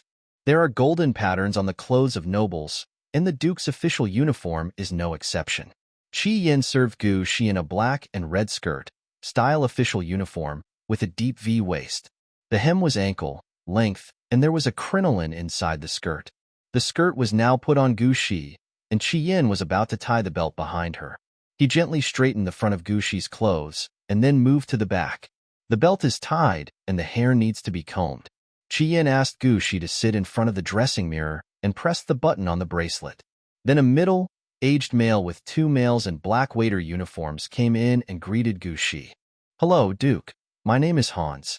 From now on, I will be the butler of your Duke's mansion. These 2 will be responsible for combing your hair. Do you need 2 people to comb your hair?" Gu Shi didn't refuse. The 2 males were handsome and cute. The moment they saw her, their faces turned red and they immediately bowed their heads in greeting. Gu Shi said, "Comb your hair. I need to meet the Queen later."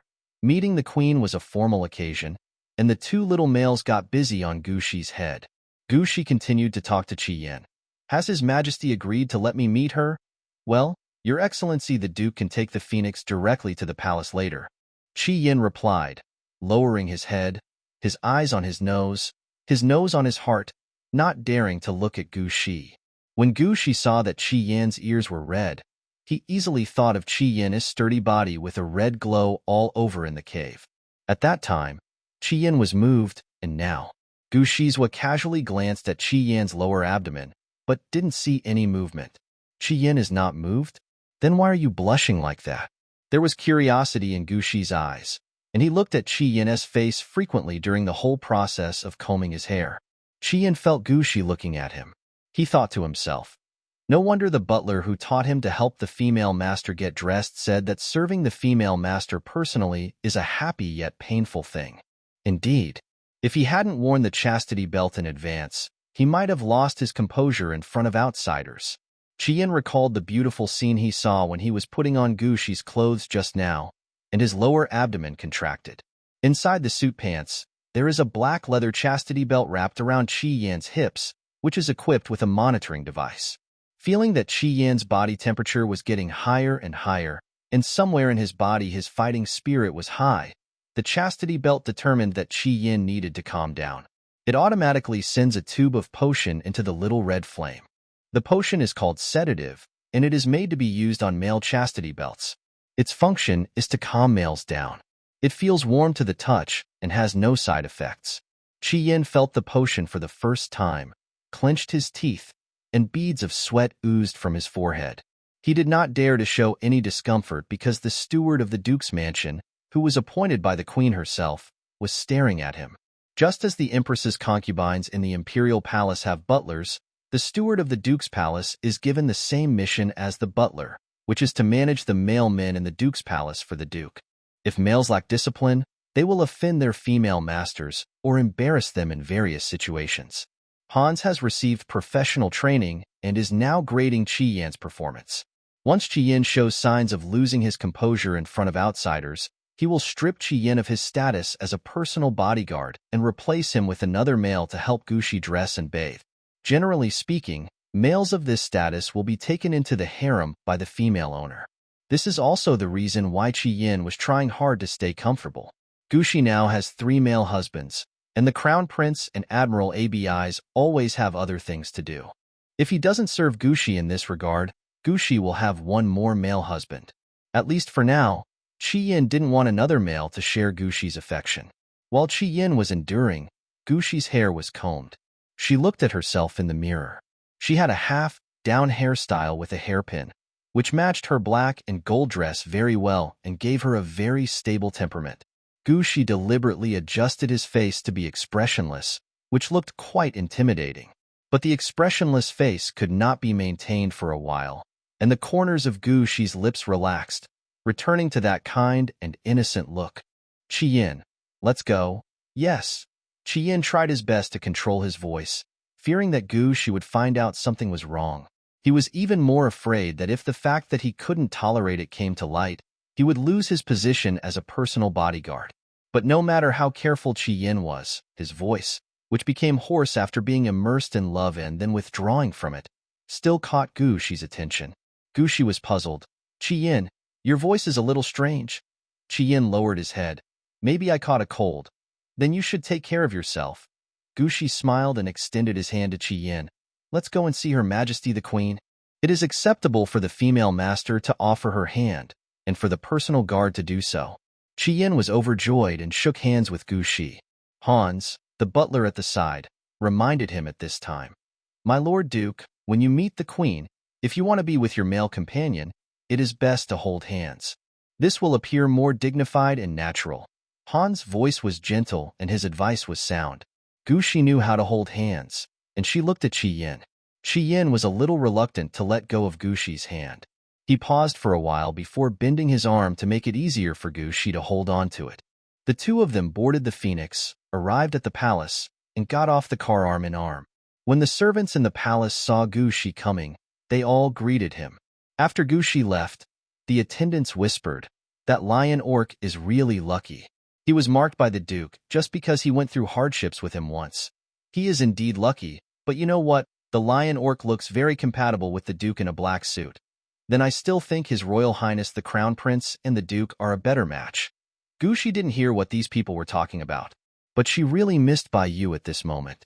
The last time she came to the palace, she was worried because of the infinite mental power and infinite fertility value she detected. It was Bai Yu who kept comforting her and promised to protect her. This time when he entered the palace, Bai Yu was actually put in solitary confinement. I don't know how Bai Yu is doing now. It must be very uncomfortable in such a small dark room, right? While thinking about this, Gu Shi saw the steward in the palace. He told Gu Shi very politely, "My Lord Duke, His Majesty and Prince Si are waiting for you in the garden. Please take the mobility scooter and follow me." Prince Si is here too. Gu Shi was curious, isn't he? The Emperor's uncle still recuperating? The steward just smiled and said, "I will discuss this issue with His Majesty and the Prince when you arrive." It was an official, flawless smile. Gu Shi also realized that he shouldn't talk about these things with the butler, and quietly got on the scooter. The garden was soon reached. This world also has roses of various colors, as well as peonies and other flowers that are often planted in noble homes. Some are also unique to this world, such as the colorful cloud flowers in the shape of colorful clouds. Gu Shi admired it for a while until the car stopped, then got out and walked to the small pavilion in the garden. Her Majesty the Queen was wearing a golden dress and was drinking tea face to face with Prince Si. Gu Shi hurriedly greeted them. Greetings to Her Majesty the Queen and to the imperial uncle. When the Empress saw Gu Shi, a loving smile appeared on her face. "Sisi, why do you only remember to call him imperial uncle, but can't you call me Empress Mother?" "Empress Mother." Gu Shi readily changed her words with a smile on her face. The queen was satisfied. She watched Gu Shi sit down opposite her and treated him to some snacks. Those were the small cakes that Gu Shi often ate in his previous life. But in this world, they have become a luxury item because all plants contain certain pollutants. The nobles can eat it because some pollution removers are added to it. But those medicines cannot completely eliminate the pollution, so you can only take less. Gu Shi ate a bite obediently, his eyes lingering on Prince Si by Si. The man in the light golden royal prince uniform looked more energetic than the last time he was in the meeting. His short hair was also carefully groomed, with the kind of curly bangs on his forehead that didn't show his age. Another difference from last time is that today Prince Si wore single-sided gold-rimmed chain glasses, and his fair and handsome face looked very gentle. Bai Si noticed that Gu Shi was looking at him, and the corners of his lips curled up to give Gu Shi a faint smile, but he didn't say anything. Gu Shi quickly retracted his gaze from Bai Si and began to communicate with the queen. "Mother Queen, I want to see you this time because I want to tell you about what I have seen since I was captured." There was a hint of surprise in the queen's eyes. She thought Gu Shi came to plead for Bai Yu and ABI's. After all, they were both locked up, and as a female master, she should show some concern. As a result, when Gu Shi opened his mouth, he actually talked about the Zerg. "The bodies of the Zerg have been sent to the Research Institute for study." The queen said directly, "Your guard said that they killed each other. Do you know the reason?" Gu Shi nodded. She actually didn't have to say it. After all, being able to enter the Zerg's spiritual sea at will was too horrifying. But the changes of the Zerg are related to the safety of the orcs. If she doesn't tell them, the orcs may fall into danger. I can enter the spiritual sea of all the Zerg around the cave at that time. I found that there is another orc's spiritual power in their spiritual sea.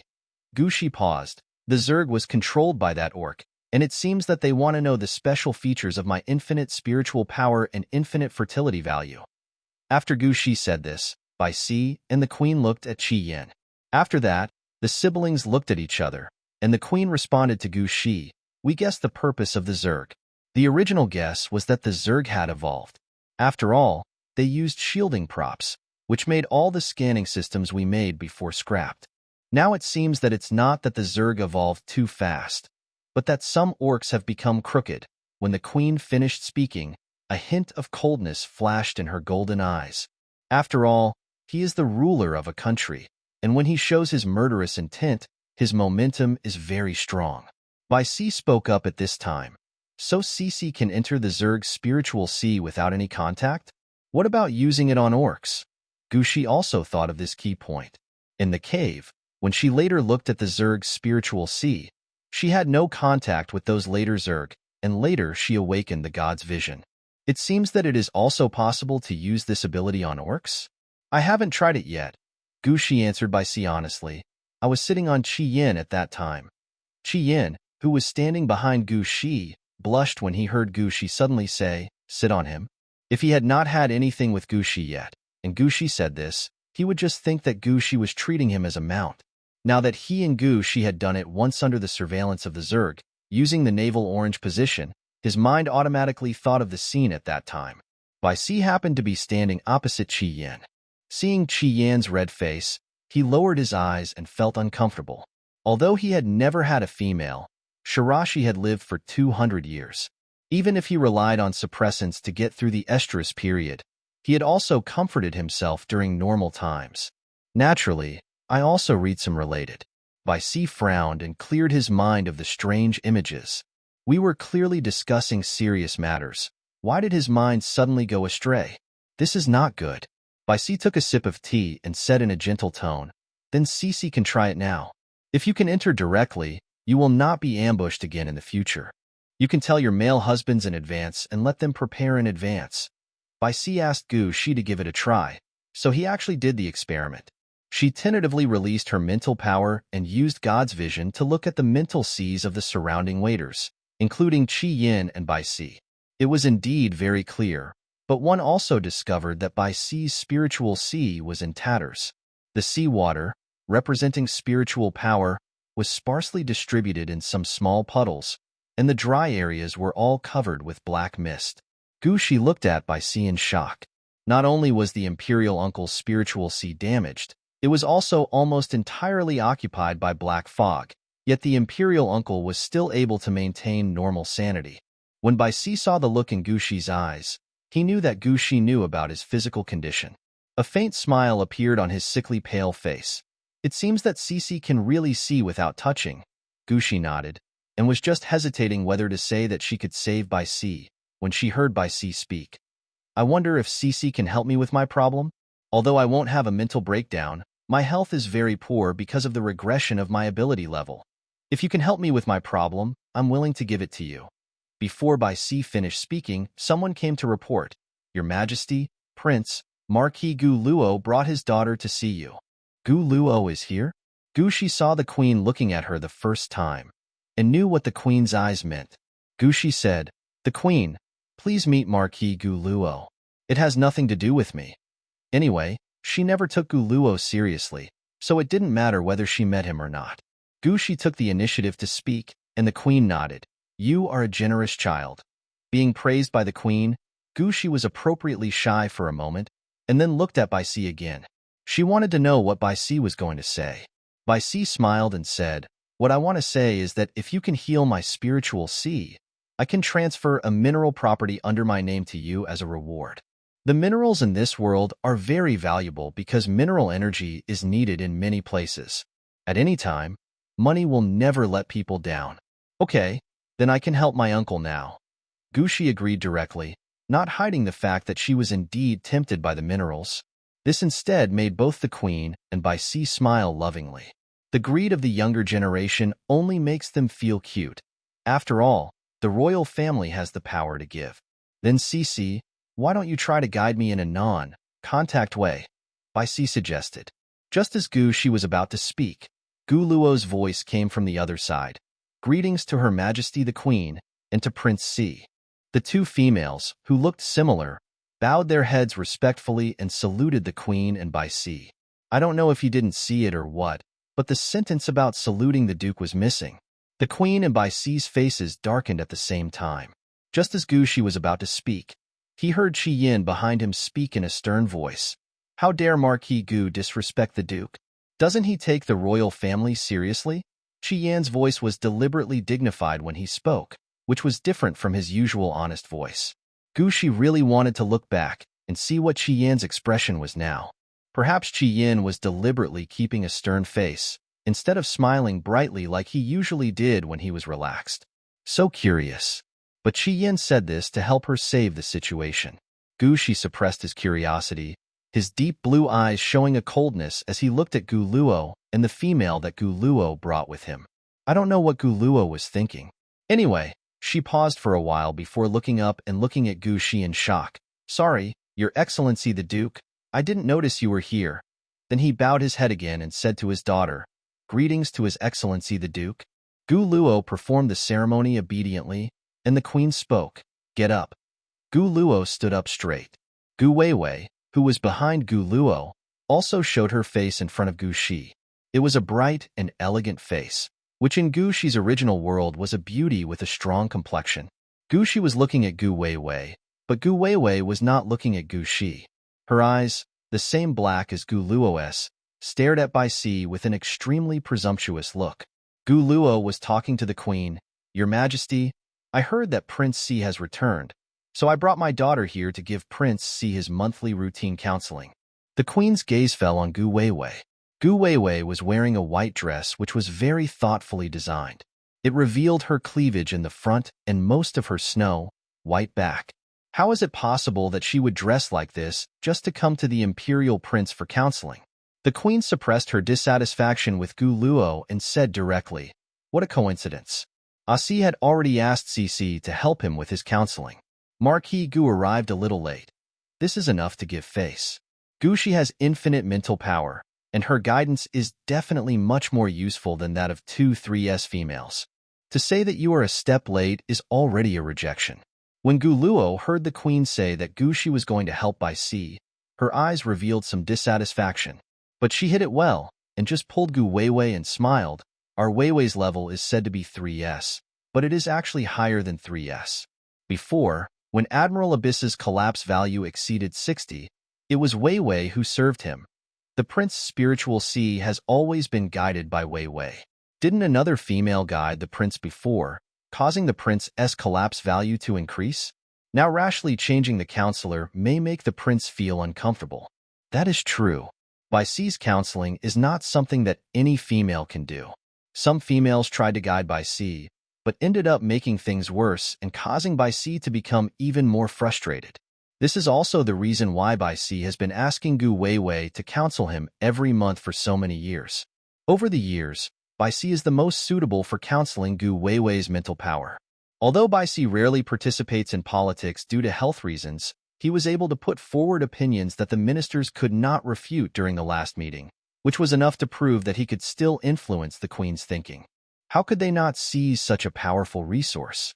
As long as they could guide her more, Prince Bai Si might treat Weiwei differently, and then their Gu family would be considered to have truly climbed into the royal family. Therefore, when Gu Luo heard that Bai Si had returned to Emperor Star, he hurriedly brought his daughter directly to the palace to ask for a meeting with Bai Si, who knew that I was a step too late and Gu Shi was already here. Gu Luo, who had just finished a long speech, stared at Gu Shi with dissatisfaction. Gu Shi's repeated refusal to return to the Gu family was already enough of a headache for her, and now he actually came directly to the palace to snatch Weiwei's mail. It was really too much. Gu Shi was stared at by Gu Luo with dissatisfaction, and he felt speechless. No matter how many times he tried to win her over, the biological mother of this body still regarded her as an enemy. It would be fine if Gu Luo was willing to keep his distance from her, but if Gu Luo was clearly hostile to her, she would not be willing to be a soft persimmon. Marquis Gu has said so much. Isn't he just telling me that if I don't know what's good for me and provide spiritual counseling for my uncle, I am trying to murder the royal family? Gu Shi paused, and a frightened expression appeared on her delicate face without any makeup. Let your daughter counsel the emperor uncle, but what if she causes problems for the emperor uncle? Gu Weiwei, who had been silent the whole time, frowned her eyebrows that were drawn with a delicate eyebrow pencil after hearing what Gu Shi said, and pouted her lips with an unhappy look. Sister, what are you saying? I have been guiding Prince Si for so many years, and I have never made a mistake. Prince Si, don't you agree? Gu Weiwei blinked at Bai Si, looking indeed playful and cute. Bai Si, however, remained calm. He knew exactly what the Gu family mother and daughter were planning. They just wanted to use him to climb up. It was fine for females to be ambitious, but he never had that intention. Your counseling really kept my breakdown value from exceeding 60, Bai Si said directly, but this time I want to try Cici's counseling. After Bai Si said this, he thought that Gu Luo and her daughter would argue and not let Gu Shi help him vent his feelings. Who knew that Gu Luo suddenly lowered his eyebrows and said, "Then let the Duke guide you first. If the Duke can really reduce your collapse value by more than 10, it will be a good thing." Gu Weiwei also lowered her head, aggrieved. Your Highness actually wants to try it? I respect your Highness's decision, but if I cause your Highness's health to suffer, shouldn't I also bear the corresponding responsibility? The sudden step back of the mother and daughter made Gu Shi stunned for a moment, but she quickly figured out the connection. The mother and daughter might have some unspoken secret weapon that could definitely cause problems when she was counseling Bai Si. In this way, she will slowly lose the trust of the royal family, and Bai Si's accident will also reduce the frequency of her subsequent grooming of other males, and the status of the grooming center is still unbreakable. And since it is related to counseling, the only thing the mother and daughter can do anything about is Bai Si's body. Gu Shi quickly used his mental power to carefully examine Bai Si's body, and finally discovered something strange hidden in the small puddle in Bai Si's spiritual sea. The spiritual sea of orcs is blue, whether they are female or male. But the spiritual body is different. Gu Weiwei should be a white rabbit orc. She shrunk her spiritual body, the white rabbit, into a very small size and hid it in Bai Si's spiritual sea. Bai Si's spiritual sea was already in tatters, with so many small puddles. Just a mini rabbit didn't seem to be able to form a female mark. So there is no mark belonging to Gu Weiwei on Bai Si's forehead, but strangely he can only accept Gu Weiwei's spiritual guidance. If Gu Shi had not just experimented with the manipulation of mental power on the Zerg, and if mental power itself was infinite, he might not have discovered Gu Weiwei's secret. Fortunately, she still found it. Gu Shi smiled and said, "Of course, if I cause the Emperor's uncle to have health problems, I am willing to bear the corresponding responsibility. But if I really solve the problem of the Emperor's uncle, you and your daughter doubted me like this, shouldn't you also compensate me for mental damages?" As he spoke, Gu Shi stared at Gu Luo and Gu Weiwei with contempt. Gu Luo and Gu Weiwei's faces turned grim in an instant. They couldn't tell whether Gu Shi was just blindly confident or had already discovered what they had done to Bai Si. But soon, the mother and daughter changed their minds and thought that Gu Shi must not have had time to contact Prince Bai Si. After all, when a female explores the male's spiritual sea, it means that she is already providing spiritual guidance to the male. If Gu Shi had counseled Bai Si would surely be in excruciating pain from the rejection reaction. How could he sit here peacefully and chat and laugh? The mother and daughter thought about it and felt relieved. "Cici, I didn't expect that you were still thinking about money even though you are already a duke of a country." Gu Luo acted like an elder again. "Okay, if you can really reduce the collapse value of Prince C, I am willing to give you an edible mineral vein in the F6 area. But if you can't do it, Mom won't ask for anything. I just hope you can come back to our Gu family and let Mom love you well." Gu Luo's sincere look almost made Gu Shi vomit. As if she had never eaten good food? It was really too much to want both while scheming against her. "I'm sorry, I still just need the mineral vein." Gu Shi directly rejected Gu Luo, then looked at Bai Si. "Uncle Emperor, I will help you now." She offered her hand. If Gu Luo and her daughter were not around, she could also experiment to see if she could guide the male without any contact with him. Under the current circumstances, this experiment can only be postponed. When Bai Si met Gu Shi's confident eyes, he wanted to say that even if Gu Shi failed to lower his breakdown level, he would not blame Gu Shi, but he couldn't say the words. He showed a kind smile of an elder. "Okay, then I'll leave the imperial uncle to Cici." Then, he placed his thin hand, which was also sickly pale, on Gu Shi's palm. Gu Shi held the hands of three males, Bai Yu, Abis, and Qi Yan. The knuckles of the three males were also slender, but none of them were as dry as Bai Si's. Although Bai Si's face did not look skinny, his palms were already skinny. This was too heartbreaking and reminded her of her past life. She once became as thin as Bai Si because of heart disease. Gu Shi glanced at Bai Si again. His deep blue eyes moistened with empathy. Bai Si's heart trembled at Gu Shi's look. Although his experience made his family members feel distressed, it also made some females who wanted to have a relationship with the royal family try to influence him through sympathy and care. But no female has ever shown an understanding and sad look, as if she really understands his pain. Gu Shi's eyes and expression seemed to say, "It doesn't matter, I know what kind of life you lived before, but it will never happen again from now on." Bai Si saw Gu Shi stretch out another small hand, and held his skinny palm in his palms with both hands. Warm power was immediately transmitted from Gushi's palm, and vast spiritual power poured into his broken spiritual sea. Bai Si looked at himself with his mental power. He could only see that his mental sea was full of potholes, and there was very little mental power left. Under such living conditions, his spiritual body, the white tiger, could only shrink into his spiritual sea. Although it was a majestic beast, it was so thin that only skin and bones remained, and its body was extremely small. Occasionally, the collapse value increases, and the white tiger just gets anxious and angry in the puddle. The angrier you get, the weaker you become.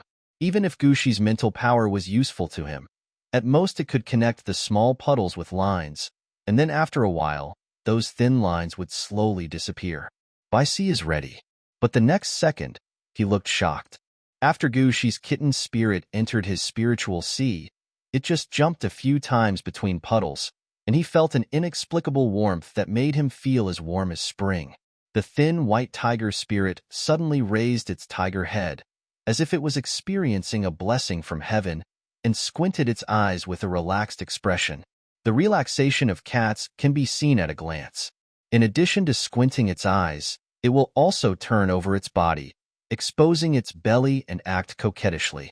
When Gushi saw the white tiger begin to roll over on the ground and its furry bamboo paws blossomed, she knew that her guidance was effective. The white light transformed from the black mist completely sank into the white tiger's body. As for the rabbit hiding in Bai Si's spiritual sea, Gushi controlled the spirit kitten and pretended to accidentally slap the little rabbit that was about to roll over and make trouble. The little rabbit disappeared into thin air in an instant. When all the black fog in Bai Si's spiritual sea was eliminated, Gushi stood next to the white tiger spirit body, hesitated for a moment, but still failed to extend his cat claws. The various sensations caused by the actions of the spiritual bodies in the spiritual sea will be transmitted to the orcs themselves, making the orcs more sensitive than during love. In other words, if she came into contact with Bai Si's spirit body now, it would be equivalent to lovual harassment of Bai Si. Even though the coquettish white tiger is really beautiful and cute, it is still the spiritual body of the emperor's uncle. Gushi endured for a long time and prepared to retreat from Bai Si's spiritual sea. Unexpectedly, the white tiger seemed to sense that the white cat wanted to leave, and suddenly jumped up, hugged the kitten, held it in his arms, and licked it carefully. The white tiger's licking was gentle and comfortable, and Gushi felt tingling wherever he was licked. She quickly opened her eyes, released Bai Si's hand, and struggled desperately to get her spirit body out of the white tiger's arms. If you don't withdraw, restricted scenes will be staged. This happened in public. Gushi suddenly loosened his grip and withdrew, causing Bai Si to suddenly open his eyes. The white tiger's usually calm eyes suddenly showed a rare look of panic. He was also feeling ashamed of his behavior. After all, he was still Gushi's elder. When being counseled by Gushi, he should have remained calm and composed, just like he had been with other females. But his spirit body actually acted on its own and hugged Gushi's spirit body and licked it. Maybe it's because Gushi's counseling is really excellent. After all, he was an older male, and after considering that it was his own behavior that was problematic, he took the initiative to apologize honestly. Sorry, Cici, it was my uncle's fault just now. As soon as Bai Si said this, Chi Yin, who was standing behind Gushi, couldn't help but look at Bai Si. He didn't know why Prince Si wanted to apologize, but he could tell from the stronger scent on Gushi's body that Gushi seemed to be aroused. What happened between the Duke and Prince Si during the counseling? But shouldn't it? Chi Yin thought uncertainly about the information he had seen about Bai Si in the military academy. Prince Si is an extremely outstanding male. The Imperial Military Academy still preserves a video of Prince Si operating a mecha, fighting two high-level Zerg alone, and protecting the people of the Empire. Such an outstanding male was naturally liked by the females of that era. But Prince Si said that he wanted a female master who could fight with him to kill Zerg, rather than stay at home and be cared for by males. After he said this, whenever a female tried to flirt with him, Prince Si always had a reasonable excuse to refuse. Chi Yin could remember these things mainly because he had a friend who was a fan of Bai Si. His friend made the same vow as Bai Si, that even if he was looking for a female, he would look for a powerful female. Although Cece is also very powerful, it is impossible for Cece to go to the battlefield. Qian relaxed and treated the fluctuation of Gu Shi's fragrance as just an accident. When Qian was thinking about Gu Shi said, "It's okay. The Emperor's uncle might be too happy, I understand." She gave Bai Si a faint smile, indicating that she didn't take what happened just now to heart. Bai Si breathed a sigh of relief. If a female does something excessive to a male, it is considered lovual harassment. Conversely, if a male does something excessive to a female, it is also considered lovual harassment. Gu Shi could understand him, knowing that he might be too happy after his spiritual Si recovered, so he hugged her spiritual body, which was good. While Bai Si and Gu Shi were talking, Gu Luo's face changed drastically. Could it be that Gu Shi's guidance of Prince Si was very successful? Impossible. She was the one who passed on to Gu Weiwei the little trick that made Prince Si unable to accept the guidance of other females. There was no reason for Gu Weiwei not to do as she said. Gu Weiwei has already placed her spiritual body in Bai Si's spiritual Si. How could Bai Si accept Gu Shi's guidance smoothly? Gu Luo looked at his daughter questioningly, but he saw his daughter's pale face. Gu Weiwei didn't know what happened either. The spiritual body that remained in Prince Si's spiritual Si lost contact just as she was about to activate it. Immediately afterwards, my head began to hurt severely, as if it was going to explode. "Mom, it hurts." Gu Weiwei is a treasure in the elders' hands at home. The first time she has a headache, she pulls Gu Luo's hand and acts coquettishly. Gu Shi heard Gu Weiwei speak and looked at her. The intimate behavior between the mother and daughter did not leave any trace in her eyes. She just smiled and asked Gu Luo, "Marquis Gu Luo, when will the mineral vein be transferred to me?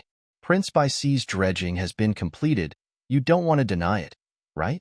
Gu Luo touched Gu Weiwei's hair with heartache and looked at Gu Shi with a cold face. "You are really like your father. You only care about money and nothing else. Your biological sister Weiwei loves you so much. Don't you feel anything at all?" After she finished her kidnapping of family affection, she waited for Gu Shi to come back and comfort her. Gu Shi is not the kind of person who is dull and will definitely refute it. The queen cared the most about family harmony. Previously, there was a family where the children quarreled and killed each other. The queen directly deprived the official of his noble title. As long as Gu Shi refutes, the queen will definitely have a bad impression of Gu Shi. As Gu Luo was thinking this, he heard Gu Shi say, "She loves her. Why should I feel anything? Besides, maybe she has a headache because she did something wrong." Gu Luo thought. Gu Shi said maybe, because he didn't have the evidence. Even if Gu Shi told her that she had Weiwei secretly place a spirit body in the prince's spiritual Si, without evidence, who would believe it? "How can you slander your sister with nothing?" Gu Luo grasped this point and glanced at the queen. When the queen heard Gu Shi say that Gu Weiwei had done something wrong, she thought of the strange phenomenon that Bai Si had to rely on Gu Weiwei for counseling over the years. Her face darkened, and her eyes flickered between Gu Luo and Gu Weiwei, mother and daughter. Gu Luo didn't know that the queen had already believed Gu Shi's words, so she pretended to be vulnerable and said, "Your Majesty, don't blame Cece for speaking without regard for sisterhood. Cece just doesn't know the benefits of brothers and sisters." Then he looked at Gu Shi again, opened the bracelet, pulled out the mineral file, and added a transfer file to Gu Shi. "I will transfer this mineral to you now. I am going to take Weiwei to see a doctor now." After saying that, Gu Luo took his leave from the queen and Bai Si. The queen suddenly smiled and said, "Wait, I have already asked someone to come over, and by the way, I also want to check whether my brother's collapse value has decreased." The queen spoke, and Gu Luo was unable to leave. She hugged Gu Weiwei and stood there waiting for the doctor to come. Gu Weiwei was crying quietly. She was in so much pain. Fortunately, the doctor came quickly. One is responsible for examining Bai Si, and the other is responsible for Gu Weiwei. Soon, both sides came to the conclusion at the same time. "Oh my God, Prince Bai Si's spiritual power has risen from D level to a level. Congratulations, Prince Bai Si. You have also been favored by the Holy Lady." It was obvious that the doctor was truly happy for Bai Si. When he was happy, he set out all the folk names for Gu Shi. Bai Si smiled with relief when he heard that his mental strength had really recovered. No male would want to be a useless person forever.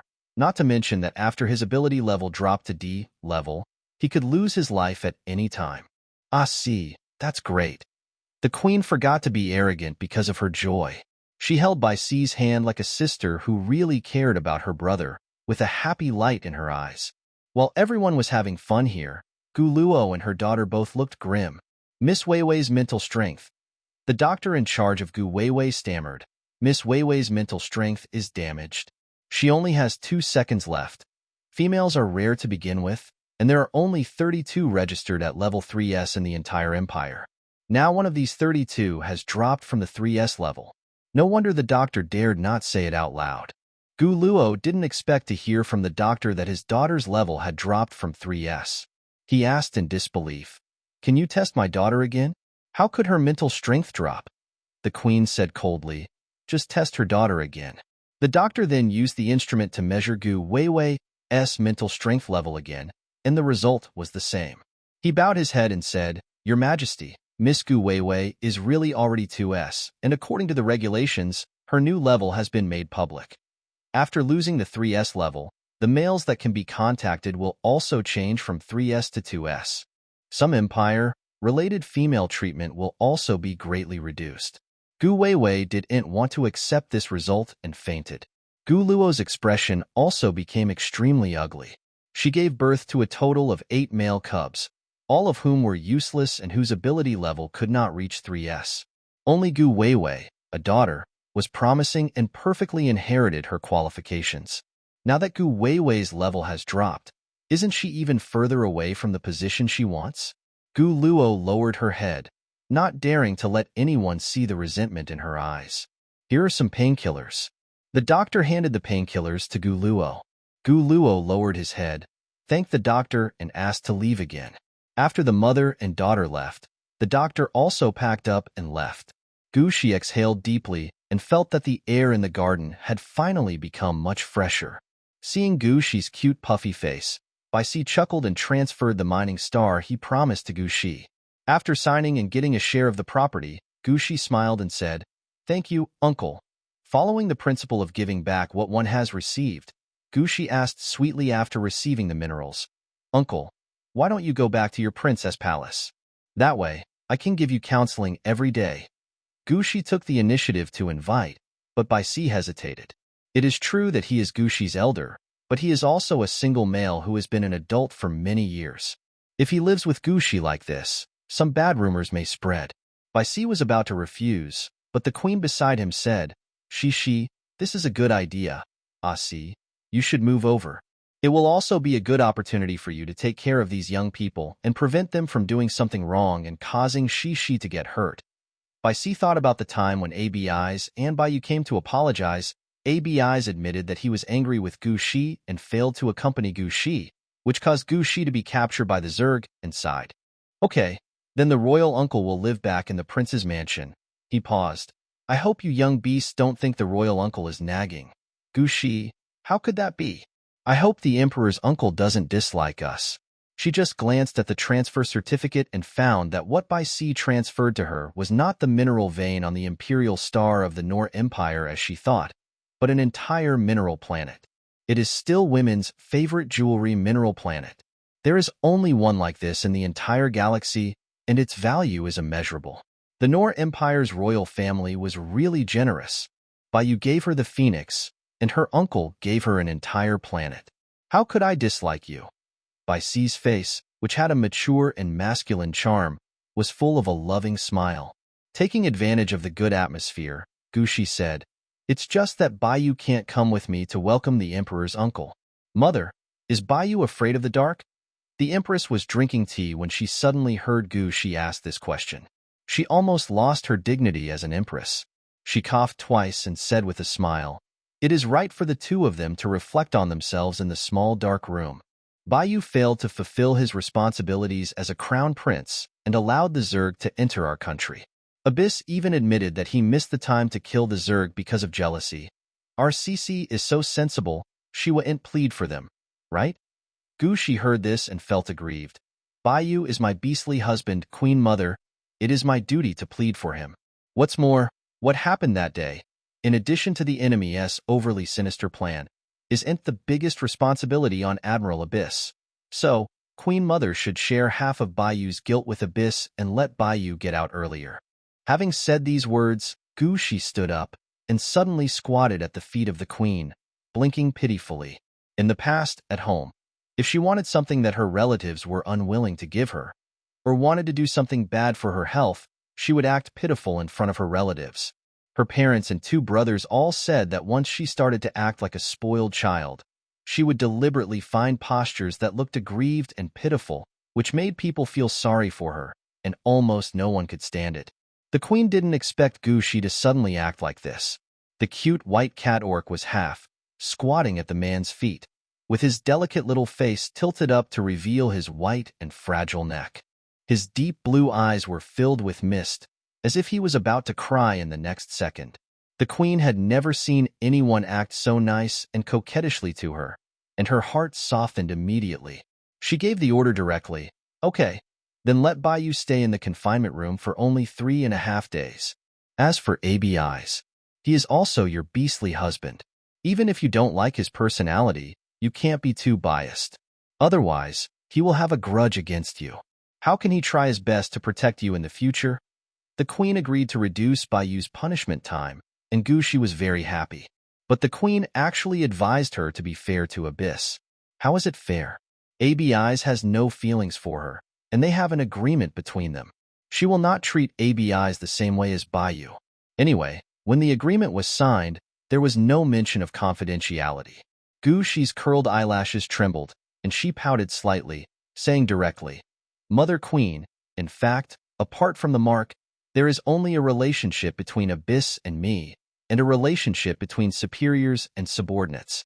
He doesn't like me, and I don't like him either. Hearing what Gushi said, Baisi frowned. What does it mean to have only marks and friendship between superiors and subordinates? Gushi stood up, holding up her skirt and sitting back on the chair. She was too embarrassed to explain it so clearly in front of her elders, so she just stammered. It's just that he and I won't have any physical intimacy. We have an agreement. Baisi and the queen looked at each other, both of them showing confusion. Are the young orcs playing around like this now? They have the marks, but there is no physical contact, just a superior and a subordinate? The two elders didn't understand why, but Qi Yan's eyes were shining behind Gushi. It turns out that there is no love between his Lord Duke and Admiral ABIs, and they don't know how to do things that partners should do? Then, he is the Duke's second beastly husband. For some reason, Qi Yan felt happy and wanted to let his tail come out and shake it vigorously. Gushi didn't know that Qi Yan was happy. After he finished talking about Abyss, he didn't wait for the two elders to react and started talking about what happened just now. There is one more thing. Gushi showed an embarrassment. Mother Queen, Uncle Imperial, when I was counseling Uncle Imperial just now, I found that Gu Weiwei secretly placed a small spiritual body in Uncle Imperial's spiritual sea. In fact, the queen wanted to ask about this matter just now, but she didn't find the opportunity and was caught off guard by Gushi's sudden coquettish plea. Hearing Gushi's initiative, the queen's eyes were filled with relief. Look at our Cece, she came to see me today, and she was really clear about both official and personal matters. After all, Gushi is still a child and is willing to tell everything he knows, which makes the queen very happy. After praising Gushi, she ordered the eunuch beside her to give Gushi beautiful and valuable jewelry as a reward, and then said earnestly, Cece is willing to be close to the Queen Mother, and the Queen Mother is very happy. In the future, pamper my ewer more and give birth to a baby soon, and the Queen Mother will be happier. Yes, this is indeed a big deal. Baisi on the side also said, Cece, you need to work harder. Gushi thought the queen would ask her how she found out that Gu Weiwei had resorted to trickery, but the topic suddenly jumped from the conspiracy between the mother and daughter to inducing childbirth. Speaking of inducing labor, I remembered what happened in the cave before. She and Qi Yan did not take any protection during both encounters. If she was pregnant, it would definitely be Qi Yan who was conceived first. Facing the eager gazes of Bayu's two elders, Gushi was too embarrassed to say this and could only nod vaguely. Yeah, I'll do my best. She stood up and told the two elders that she was leaving. Baisi said, I will move there in the afternoon, and I will leave a message for the Duke's mansion in advance. Gushi said he understood and left with Qi Yan. After getting on the Cedar car. Gushi turned on the privacy mode and couldn't help but ask Chi-Yin directly. Chi-Yin, if I am pregnant with your baby, how many days do you think it will take for you to tell? Chi-Yin was stunned by Gushi's question. He had been sitting obediently next to Gushi, but now he turned his head stiffly and lowered his eyes to look at Gushi's abdomen. Cubs. He never thought he would have a cub. He felt it was a blessing from heaven that the beast god loved him and that he was marked by Gushi. Now, could Gushi be pregnant with his cub? Seeing Chi-Yin's silly look, Gushi couldn't help but call out to Chi-Yin again. Chi-Yin. Chi-Yin finally responded this time. My Lord Duke? I don't know how long it will take to figure it out. He clicked on the bracelet and searched for relevant information online, and finally found relevant content. Cat Beastman can confirm the time of pregnancy half a month after semen is guaranteed to enter. Chi-Yin showed the contents of the screen to Gushi, his voice still trembling. My Lord Duke, if you don't want the cub this time, I can also find a way for you. After the female fertility rate continued to decline, the Empire issued a decree prohibiting females from having abortions privately. Abortions required a huge fine. Chi-Yin felt that Gushi must want to give birth to the Crown Prince's baby first. After all, the Queen and the Prince had just urged her to give birth today. Therefore, it is normal that he does not want his cub. Although he could accept this in his heart, Chi-Yin still couldn't help feeling heartbroken. His eyelashes trembled slightly, and he turned to look the other way so as not to let Gushi see him crying. Less than 2 minutes passed from the time Chi-Yin found the information about pregnancy to the time he started crying. Gushi held Chi-Yin's big hand helplessly. Who said I don't want your cub? Chi-Yin was feeling sad, with tears falling down his cheeks. Hearing Gushi's gentle voice, he turned back in disbelief. Doesn't the Duke want to give birth to the Crown Prince's baby first? Gushi saw Chi-Yin crying so hard that his eyelashes were wet and felt helpless. What a crying lion. If you're pregnant, give birth to the baby. I never said no. Gushi didn't want to see Chi-Yin cry, so he just sat on Chi-Yin's legs, held Chi-Yin's handsome face, and kissed his lips. If you're really pregnant, do you want to make your baby cry? Gushi truly believed that she would give birth to the baby after getting pregnant. Anyway, she has adapted to the local customs and now has 2 real beastly husbands, so having children will be a part of life here. Fortunately, the female's fertility level determines the speed at which she becomes pregnant and gives birth, and also determines whether childbirth is painful for her. She has unlimited fertility, so there must be a quick and painless way to give birth, right? Gushi kissed Chi-Yin carelessly and tasted the salty taste of Chi-Yin's tears between his lips and teeth. Chi-Yin also tasted it. Then he knew that if he continued crying, the kiss would be filled with the salty taste of his tears, and this might make the Duke no longer like to kiss him. The lion was so frightened that he dared not cry anymore and just concentrated on accepting Gushi's comfort. Actually, Gushi had no experience in kissing, he just learned it by imitating Yu. She hooked Chi-Yin's tongue and played with it, and Chi-Yin responded with a moderate force, as if he was afraid of hurting her with the kiss. Gushi immediately thought of those 2 nights. Whenever she cried hard, Chi-Yin would always reduce his strength. This crying lion beast man seemed to care too much about what others thought, so much so that he always neglected himself. Gushi kissed more and more carefully. She deliberately provoked Chi-Yin wherever Yu kissed her and felt comfortable. She also transferred the battlefield from his soft lips and tongue to Chi-Yin's protruding Adam's apple. The male beast has wheat, colored skin, and a very prominent Adam's apple. Every time I was kissed, not only would my Adam's apple roll, but my entire perfect jaw with smooth lines would also tense up. Gushi didn't expect that being the active party would be so much fun, but while he was happy, he also felt something was wrong. Optimus Prime should have been standing where she was sitting, so how come she didn't feel anything after hugging and kissing Chi-Yin for so long? This doubt made Gushi temporarily relax his grip on Chi-Yin's neck. He raised his upper body and looked at Chi-Yin with doubt in his deep blue cat eyes. Chi-Yin cried so much that the corners of his eyes looked like rouge, and his tough and handsome face showed a forbearing expression. Dense beads of sweat oozed from his forehead, and there were bulging veins on his temples. Gushi touched the bulging blue veins with one hand in pain, and unbuckled Chi-Yin's belt with the other hand. Chi-Yin was terrified. He is currently being adjusted by the chastity belt.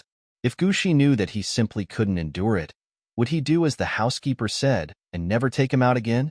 He did not hold a prominent official position nor had a good family background, and he really did not want to give up his position as a personal bodyguard. Gushi was grabbed by Chi Yan's wrist. He frowned and was about to ask directly when a reminder sounded. We have arrived at Royal Parking Lot No. 1. Once here, we will change into Phoenix number 1 and return to the Duke's palace. Gushi loosened his hand, looked up at Chi Yan, and said seriously, I need to take a closer look when I get back. You must have been injured and didn't tell me. There were other soldiers on the Phoenix, so Gushi ignored Chi Yan. When they arrived at the Duke's mansion, Gushi got out of the car, held Chi Yan's hand, and walked towards the bedroom. Butler Hans came over and wanted to talk to Gushi, but didn't find a chance. Gushi closed the bedroom door and told Chi Yan, who hadn't said a word, to stand still. If you move, I will ignore you again. When threatening people, Gushi's eyes widened a little, and there was anger in his blue eyes. When Chi Yan saw this, he really didn't dare to move. He was afraid that Gushi would really ignore him, so he stood in military posture tremblingly. After all, he was from the army, and when he stood up in a military posture, all the muscles in Chi Yan's body were tense. His well-fitting black tuxedo was immediately bulged. The buttons of the vest were almost broken by her plump, pectoral muscles. Seeing this figure, Gushi suddenly thought of a word he had seen on the internet before the end of the world. Double-door refrigerator. She lowered her eyes and stared at Chi Yan's lower body. Well, just look at her double-door refrigerator and the beast husband's thermos cup and see what happened. The weather is nice today. The sunlight from outside the floor, to ceiling glass windows poured evenly into the house. It should have been a refreshing day, but the atmosphere in the house was extremely tense. Chi Yan's Adam's apple rolled and he closed his eyes uneasily. In just one morning, he realized how many times he had acted outrageously, so he didn't dare to face Gushi at all. The zipper was unzipped. The hem of the shirt on the upper body was lifted up. Chi Yan bit his tongue, thinking that he was about to hear Gushi's rebuke. But Gushi's eyes were red. What is this? Pulling down the pants to take a look was actually a very unusual thing for Gushi. But now, Gushi just felt that she should have realized it earlier. Chi Yan noticed that Gushi's tone did not contain any accusations, so she lowered her eyes to look at Gushi and immediately saw Gushi's misty eyes. What are you doing wearing these strange panties? Gushi asked again. She tried to pull the black belt, but could not shake the firmness of the strange thing at all. Instead, it made that place get squeezed even tighter. Feeling Gushi's heartache, Chi Yan opened his mouth and explained carefully, My Lord Duke, this is the chastity belt that your personal guard should wear. When I accompany you in public, if I am shameless in this way, I will embarrass you. Who said such a thing? Gushi didn't understand. Can't we control this aspect ourselves? Why do we need such a cruel device? If males really couldn't control their desires, society would have been in chaos long ago. There would be no need for such perverted things. Gushi's questioning made Chi Yan even more nervous. He didn't dare not answer Gushi's question, but he was afraid that Gushi would go to the housekeeper to settle the score and anger the housekeeper. After all, the butler came from the palace and represented Her Majesty the Queen. If the butler didn't schedule his days, what would he do at night? Chi Yan hesitated and dared not speak, his face full of fear. Gushi recalled the face of the middle-aged male who claimed to be the Duke's housekeeper after he got up in the morning, and his face suddenly darkened. Chi Yan, are you my beast husband or someone else's? Why did you dare to hesitate whether to answer when I asked you a question? Gushi took 2 steps back and looked up at Chi Yan. She was also a daughter from a wealthy family, and at this moment her eyes showed the indifference that is unique to those in high positions. There was something strange about her delicate and beautiful face, which frightened Chi Yan. Chi Yan didn't dare to hide it anymore. He lowered his head, shrank his strong shoulders, and whispered, My Lord Duke, you are my master and my mistress. I'm sorry, it's my fault.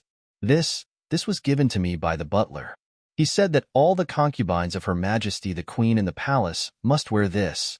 Gushi smiled coldly. Her guess turned out to be correct. A butler from the palace is, at best, just a servant in this world with an aristocracy.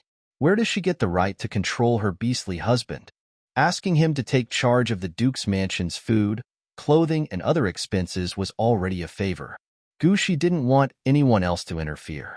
Thinking of this, and considering that Qi Yin answered the question, Gushi took 2 steps forward and began to study the chastity belt. Seeing the keyhole on it, Gushi asked, "Where is the key?" Qi Yin's voice still showed off for Gushi.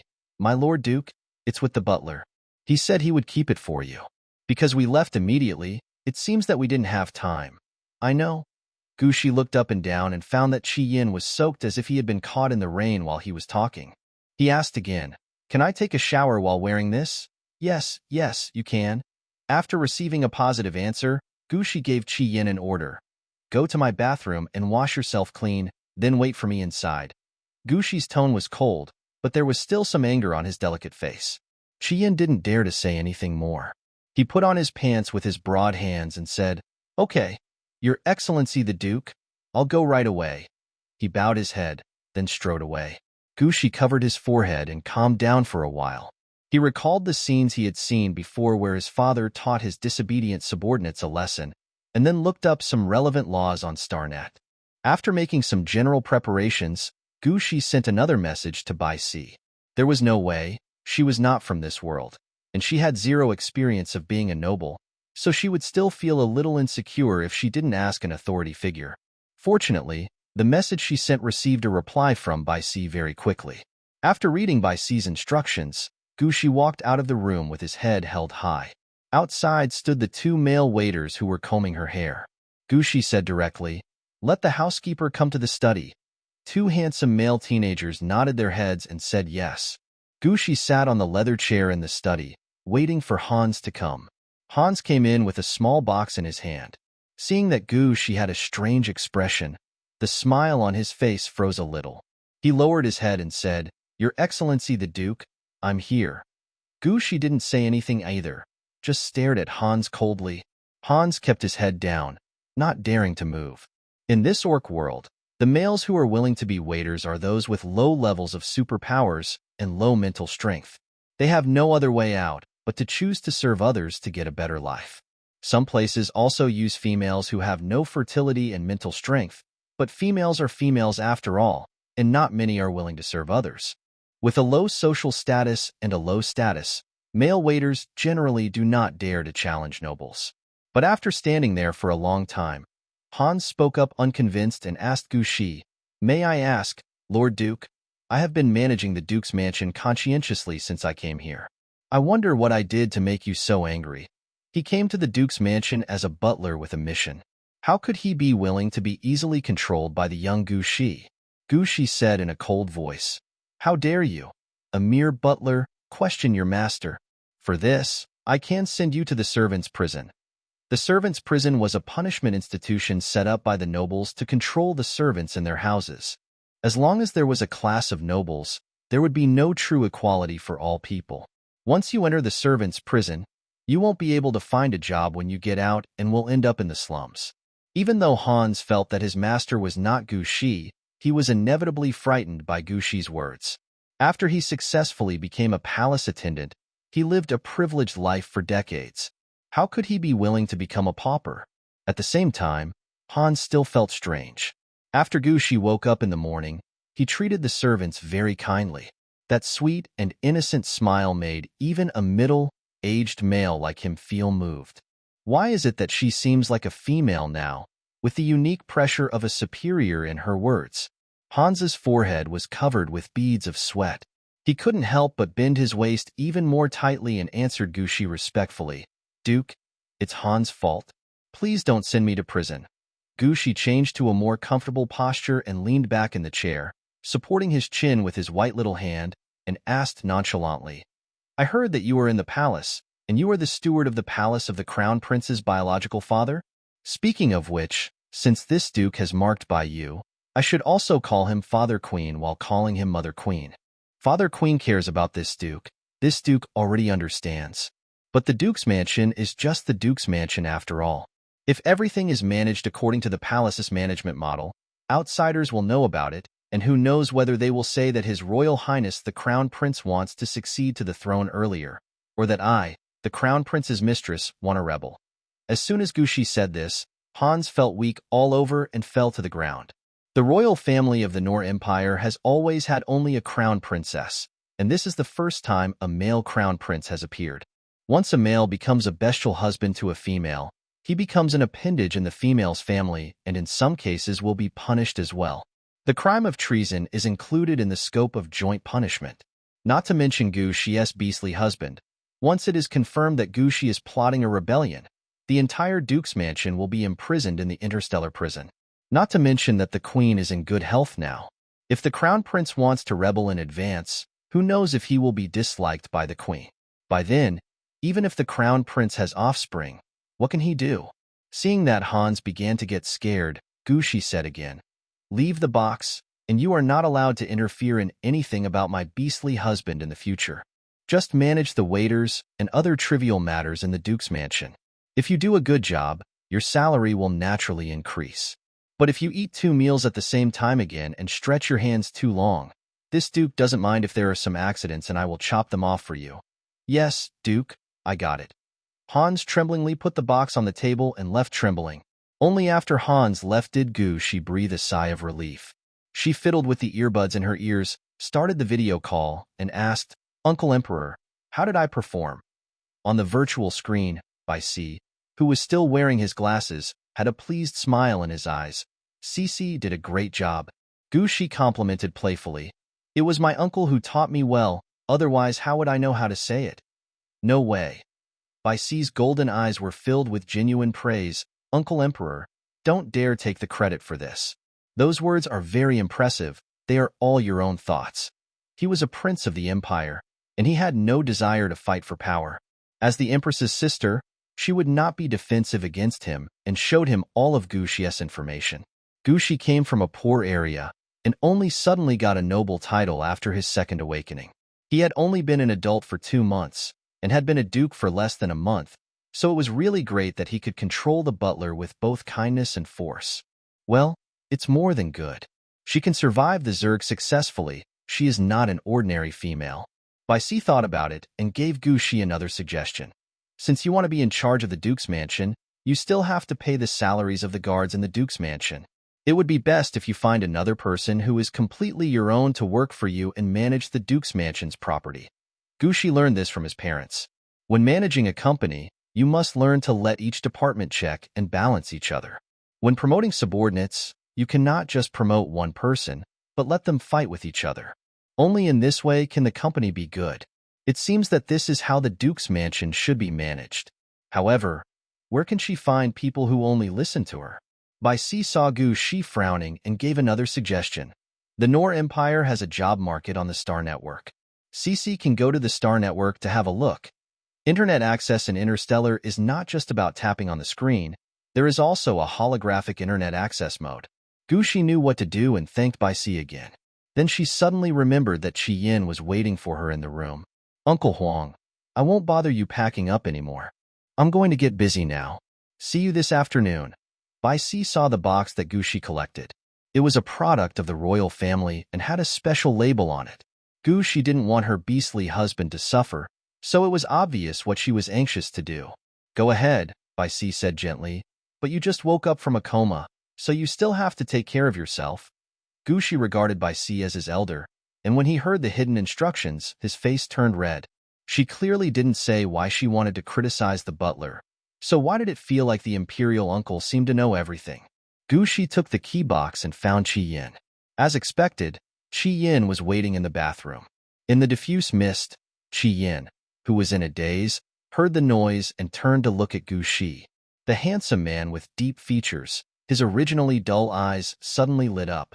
It was like an NPC on standby, suddenly receiving a task that belonged to him alone. Gu Shi could see that Chi Yan's wheat-colored male body had distinct muscles, and his tight and slender waist had a distinct mermaid line. As for the scenery further down, it was all blocked by water and was barely visible. Even though he had seen Chi Yan's tight body covered in sweat, Gu Shi still felt his face getting hot. She walked to the bathing pool and called Chi Yin over. Chi Yin took big strides in the water, and when he reached the edge of the pool, he respectfully asked, "Does Your Excellency the Duke need a bath?" When Chi Yin asked this, Gushi couldn't help but think of Bai Si's instructions. She didn't dare to look at Qi Yin any longer and turned away and said, "No, the royal uncle will move in this afternoon. I will unlock the lock for you first, and then I will go and arrange for the royal uncle to live." Gushi did not forget that Bai Si was in poor health. "Before, I lived alone on a remote holiday planet, so I definitely prefer quiet to bustling. Then, if I live in the Duke's mansion, it would be best to arrange a quiet place. The only quiet place is Grandma's residence." Thinking of Grandma, Gushi felt strange. She fell asleep and woke up again. Why didn't her grandma show up? "Qi Yin, didn't Grandma come to see me when I was asleep?" Seeing that Gushi was distracted as if thinking about something important, Qi Yin did not say anything else, just waiting for Gushi's next instruction. Suddenly hearing Gushi asking about his grandmother, Qi Yin answered honestly, "Grandma came to see you. The doctor said you were fine, just sleeping to repair your body, and then Grandma returned to her residence, saying that she did not want to disturb your life." Gushi frowned. "How can it be considered a nuisance if Grandma cares about me?" She opened the box, took out the delicate little key inside, aligned it with the keyhole on the silver cylindrical cage, and gently turned it. The cage opened instantly, revealing a giant beast that was limp and had its skin oozing blood. Perhaps it was because it had been bound for too long. As soon as it was freed, the beast suddenly raised its head and spit out some ambiguous transparent liquid from its mouth. Qi Yin did not expect that his giant beast would be so impatient to greet Gushi as soon as it was freed, so he quickly reached out to cover it. His face flushed all the way to his neck. "I'm sorry, Your Highness, I've offended you again." Gushi didn't even get into the water. So Qi Yin naturally understood that Gushi was just waiting obediently for him to take a bath and didn't want to do anything else. In fact, what the butler said was right. If the personal bodyguard acts regardless of the occasion, it will indeed cause considerable trouble to the master. Qi Yin could only try his best to suppress the heat in his heart. But maybe the more he didn't want to think about something, the easier it was to think about the opposite. All he could think about was the beautiful and pleasant sounds coming out of Gushi's two mouths. Qi Yin became more and more afraid to look at Gushi's face. He lowered his head and did not dare to let Gushi know what he was thinking. But how can such a thing be concealed? Gushi was a little embarrassed, but not much. She said embarrassedly, "Qi Yin, you should handle this by yourself first. I want to go and have a chat with Grandma." In fact, the reason why Gushi asked Qi Yin to wait here in the beginning was that he felt that Qi Yin had suffered and he wanted to compensate him. But after hearing what the elder said, and thinking about his grandmother whom he hadn't seen for several days, Gushi lost his mood. She touched Qi Yin's head, thankful that Qi Yin was a well-behaved male beast. "Okay." Qi Yin responded to Gushi seriously, I will handle it myself, Your Highness. Go and get busy." Gushi fled from the bathroom. She got on the Duke's Palace's mobility scooter and came to the room chosen by her grandmother. The house near the back garden of the Duke's Palace is indeed very quiet, with beautiful scenery and a good mood. Gushi suddenly thought that maybe she could also move in, and knocked on the door of her grandmother's room with a smile. The little old lady was knitting in the house. When she opened the door and saw Gushi, surprise flashed in her eyes. "Sisi, why are you here?" Gushi entered the house and found that there were all kinds of utensils in the house. There was also high-grade nutrient solution stored in the refrigerator. He felt relieved. Hans said he did the work, and he wasn't lying. "I came to see Grandma." "Grandma, you didn't stay by the bed and wait for me to wake up. I'm not happy." Gushi hugged the old lady's arm and acted coquettishly. The old lady had a kind smile on her face. "Sisi and I have been together for more than 10 years. At that time, there were only the two of us at home. Didn't Sisi get tired of seeing me?" "How could I get tired of seeing you?" Gushi frowned. "Grandma worked hard to raise Sisi. She will always be Sisi's most important relative. She will love Grandma all her life." When the old lady heard this, a trace of heartache flashed in her eyes. But those cloudy eyes were soon lit up with warmth. She raised her hand and gently patted Gushi's back, smiling and saying, "Grandma is old, and now she has such a good living environment. She just wants to stay here quietly. I am very happy to see you occasionally. You young people have your own things to do. As long as I know that you are in good health, that's enough for me." Gushi felt warm at heart at the words of the little old lady. She was glad that she was no longer alone after traveling through time, and could feel the most sincere family care from her grandmother. The grandparents chatted for a while, and then the old lady started to chase Gushi away. Gushi thought for a moment and said, "Grandma, Bayu has an uncle who is not in good health. I would like to arrange for him to be your neighbor, but I haven't asked for his consent yet. Can I tell you first?" Bayu's uncle. Upon hearing this, the old lady opened the bracelet and showed Gushi the video that had been played. "Is it this male white tiger? The internet said that he fought with the Zerg, and the one who was injured was said to be a prince." Gushi nodded. "Grandma, are you watching these videos to understand CC's husband's family?" "Of course." The little old lady looked proud. "We can't embarrass our granddaughter, so we naturally have to sort out her interpersonal relationships." Gushi shook the old lady's arm and acted like a spoiled child again. "But it's one thing for him to recover from his illness, and he comes here to get treatment." The old lady analyzed seriously. "It's better to let him live in the front." "Well, I will receive him with you in the afternoon." Gushi was a little embarrassed. She lives in the front room, but the master bedroom is already hers, and someone else lives on both sides. Does that mean she has to live in the side room? The Duke's mansion does have guest rooms, but wouldn't it be bad to live in them all the time? That's all. Let the imperial uncle live in the master bedroom on the floor below her. It will be quiet this way, and won't make him feel uncomfortable. Gushi told his plan to his grandmother, who thought it was a good idea. So in the afternoon, Gushi brought his grandmother to pick up Bai Si, who had just gotten off the flying car. She led Bai Si to the room prepared for him. Bai Si had a warm smile on his face from beginning to end and didn't say anything extra. Gushi was rather nervous. "I'm sorry, uncle. This mansion was originally yours. Cici, don't apologize." Bai Si's eyes were very gentle under the glasses. "If it weren't for you, this house would probably be empty until I die." The lower the male's ability level drops, the easier it is for him to die. Some die slowly from weakness, while others appear fine on the surface, but suddenly die one day. Bai Si's rank has been downgraded for 50 years, and it is not easy for him to still live a normal life. "It was not your uncle's fate to die young," Gushi said jokingly to comfort Bai Si. "You will definitely be able to be active on the battlefield again. When the time comes, please take care of my Chi Yin." Because of Gushi's words, Bai Si looked at the lion orc who was standing silently behind Gushi. He knew that Chi Yin was the first male whose mental strength had regressed and who was saved by Gushi, and he was also the warrior who retreated from the battlefield. "Yes." Bai Si retracted his gaze. "Cici, if you want to go to the job market, you can ask me to go with you. I don't have anything important to do anyway, so I can help you choose." "That's great." Gushi said, "Let's go shopping tomorrow. You can have a good rest today." Bai Si knew that Gushi was considerate of his body, but after his mental strength recovered a little, his body was no longer as weak as before.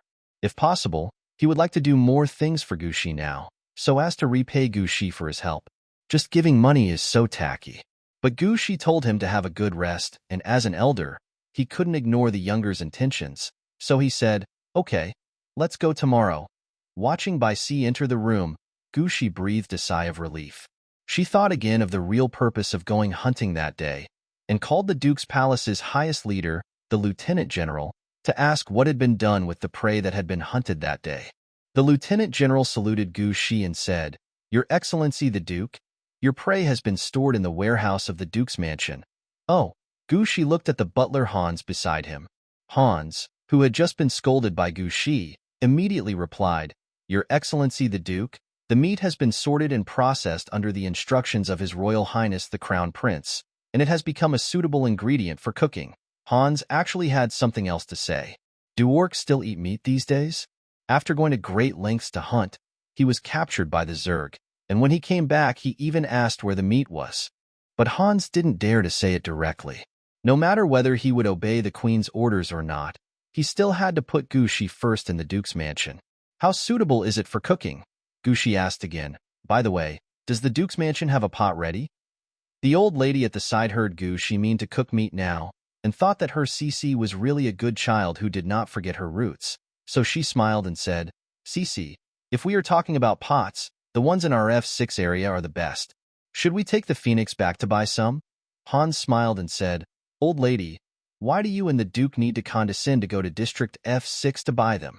I will arrange for someone to buy all the pots and stoves on the market right away." Gu Shi, well, use the fastest delivery robot and find a house to use as a kitchen. After giving the order, Gu Shi took a short nap. Just as it got dark, Hans came to report that everything was ready. Gu Shi asked two young waiters to help her dress, and asked someone to clear a piece of land next to the ornamental forest in the Duke's mansion and build a bonfire. Seeing the bonfire being set up, Gu Shi raised his eyebrows slightly, surprised that Hans's work ability was really good. The order she gave was ostensibly to buy a pot, but in fact she left a little trap for Hans and wanted to teach him a lesson again. As a result, Hans actually thought of buying firewood and set up the bonfire in an orderly manner.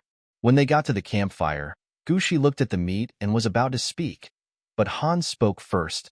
"Your Excellency the Duke, please forgive me for not being able to get the seasoning. Nowadays, the main food of the orcs is not barbecue. There is no seasoning for sale in the F6 area and other areas where people eat animal meat. Salt and oil can be bought and are ready." Hans took the initiative to admit his mistake, and Gu Shi had nothing else to say. She could only give up the idea of suppressing Hans again and let Hans take care of his own business. She would let others do the rest. Hans bowed his head and left respectfully.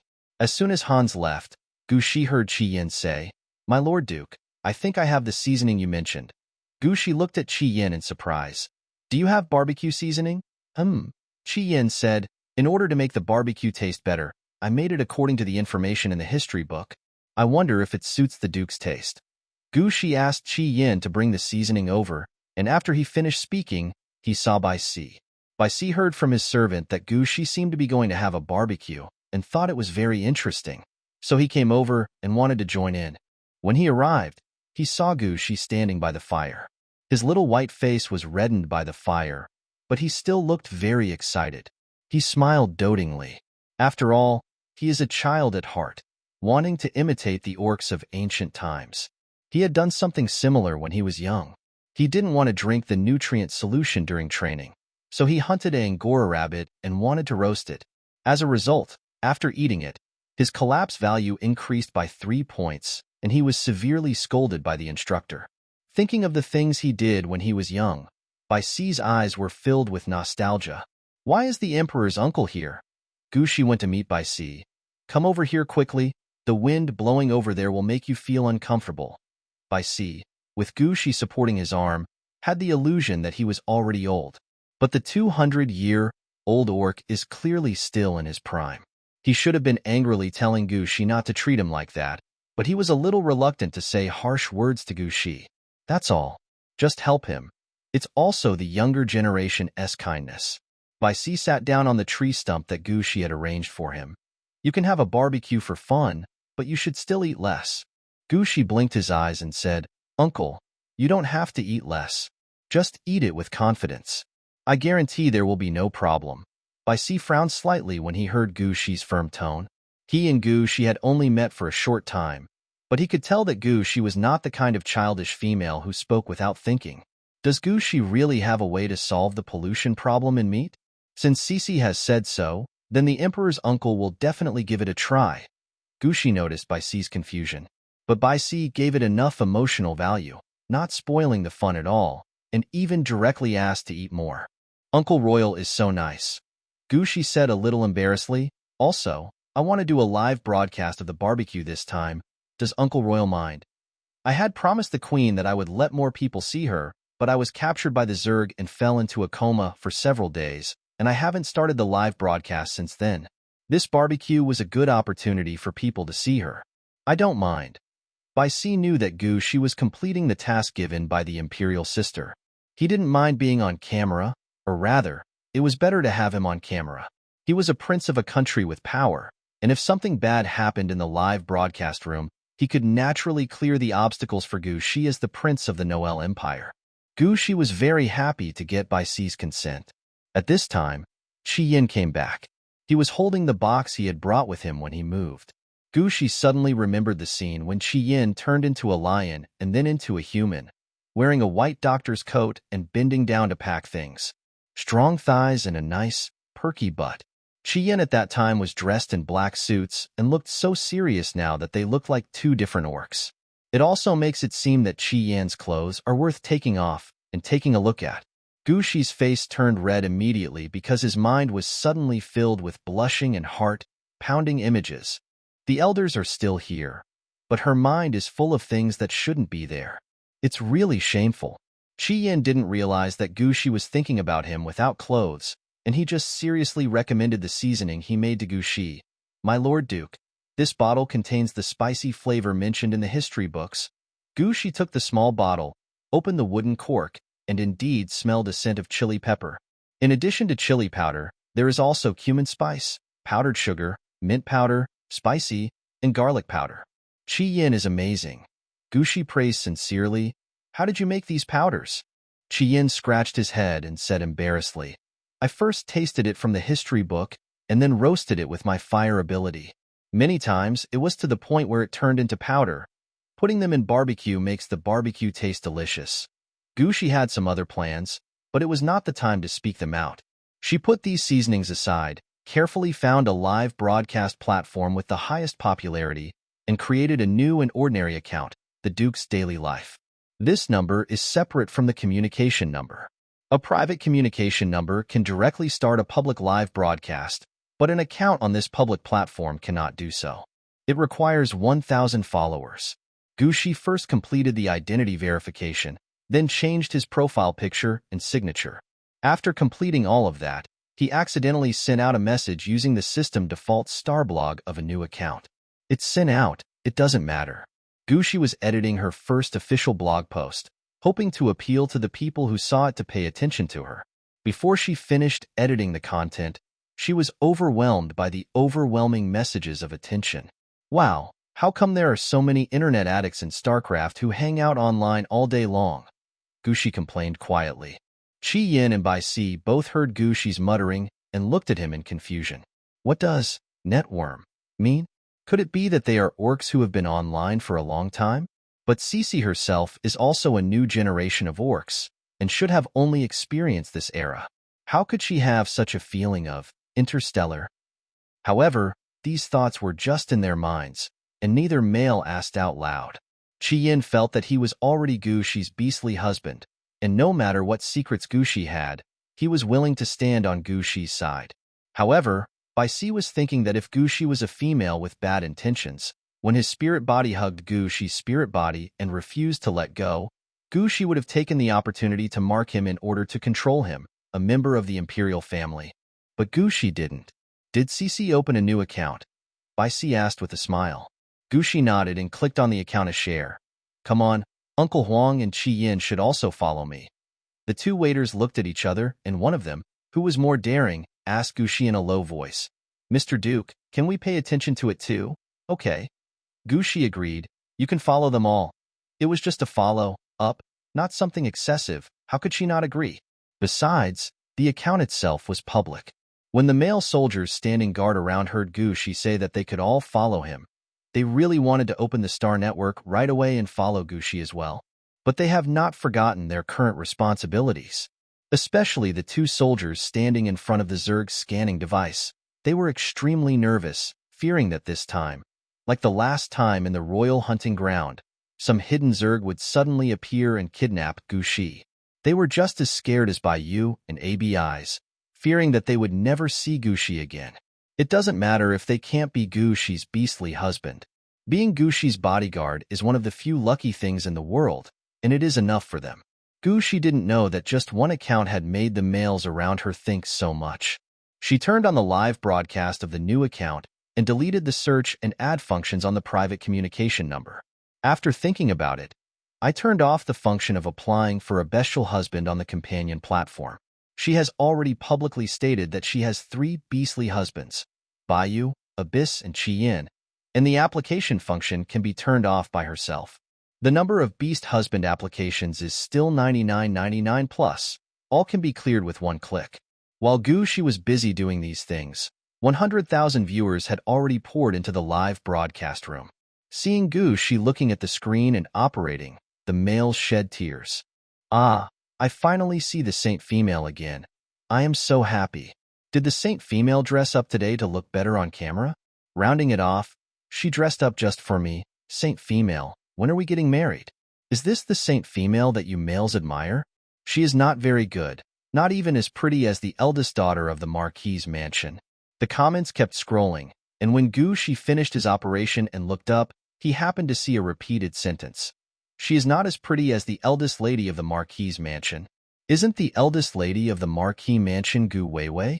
Gushi didn't take this comment seriously and greeted the floating ultra mini camera. Hello everyone, I am Gushi, the Duke of the Noel Empire. The platform is open to the entire galaxy, and orcs from other planets and other countries can also watch her live broadcast. Hee, Unor Empire brag about how beautiful your saint is on the Star Network. How good looking she is, and how powerful she is. I think she is just average. Princess Shuair from our Blue Sea planet is more beautiful. No, I am the only one who is paying attention to the saint. Is it like she is outside the house? The Nor Empire is about to enter night now. What is she doing outside? These people's comments made Gushi realize that the fact that she was abducted by the Zerg seemed not to have been made public. Yes, it is the same as when a scandal occurs among important leaders of a company. If the scandal is allowed to spread, it will have an impact on the company's stock. After looking at the comments for a while, he saw that the number of people in the live broadcast room had reached 10 million. Gushi smiled and said, I saw a baby asking what I was doing outside.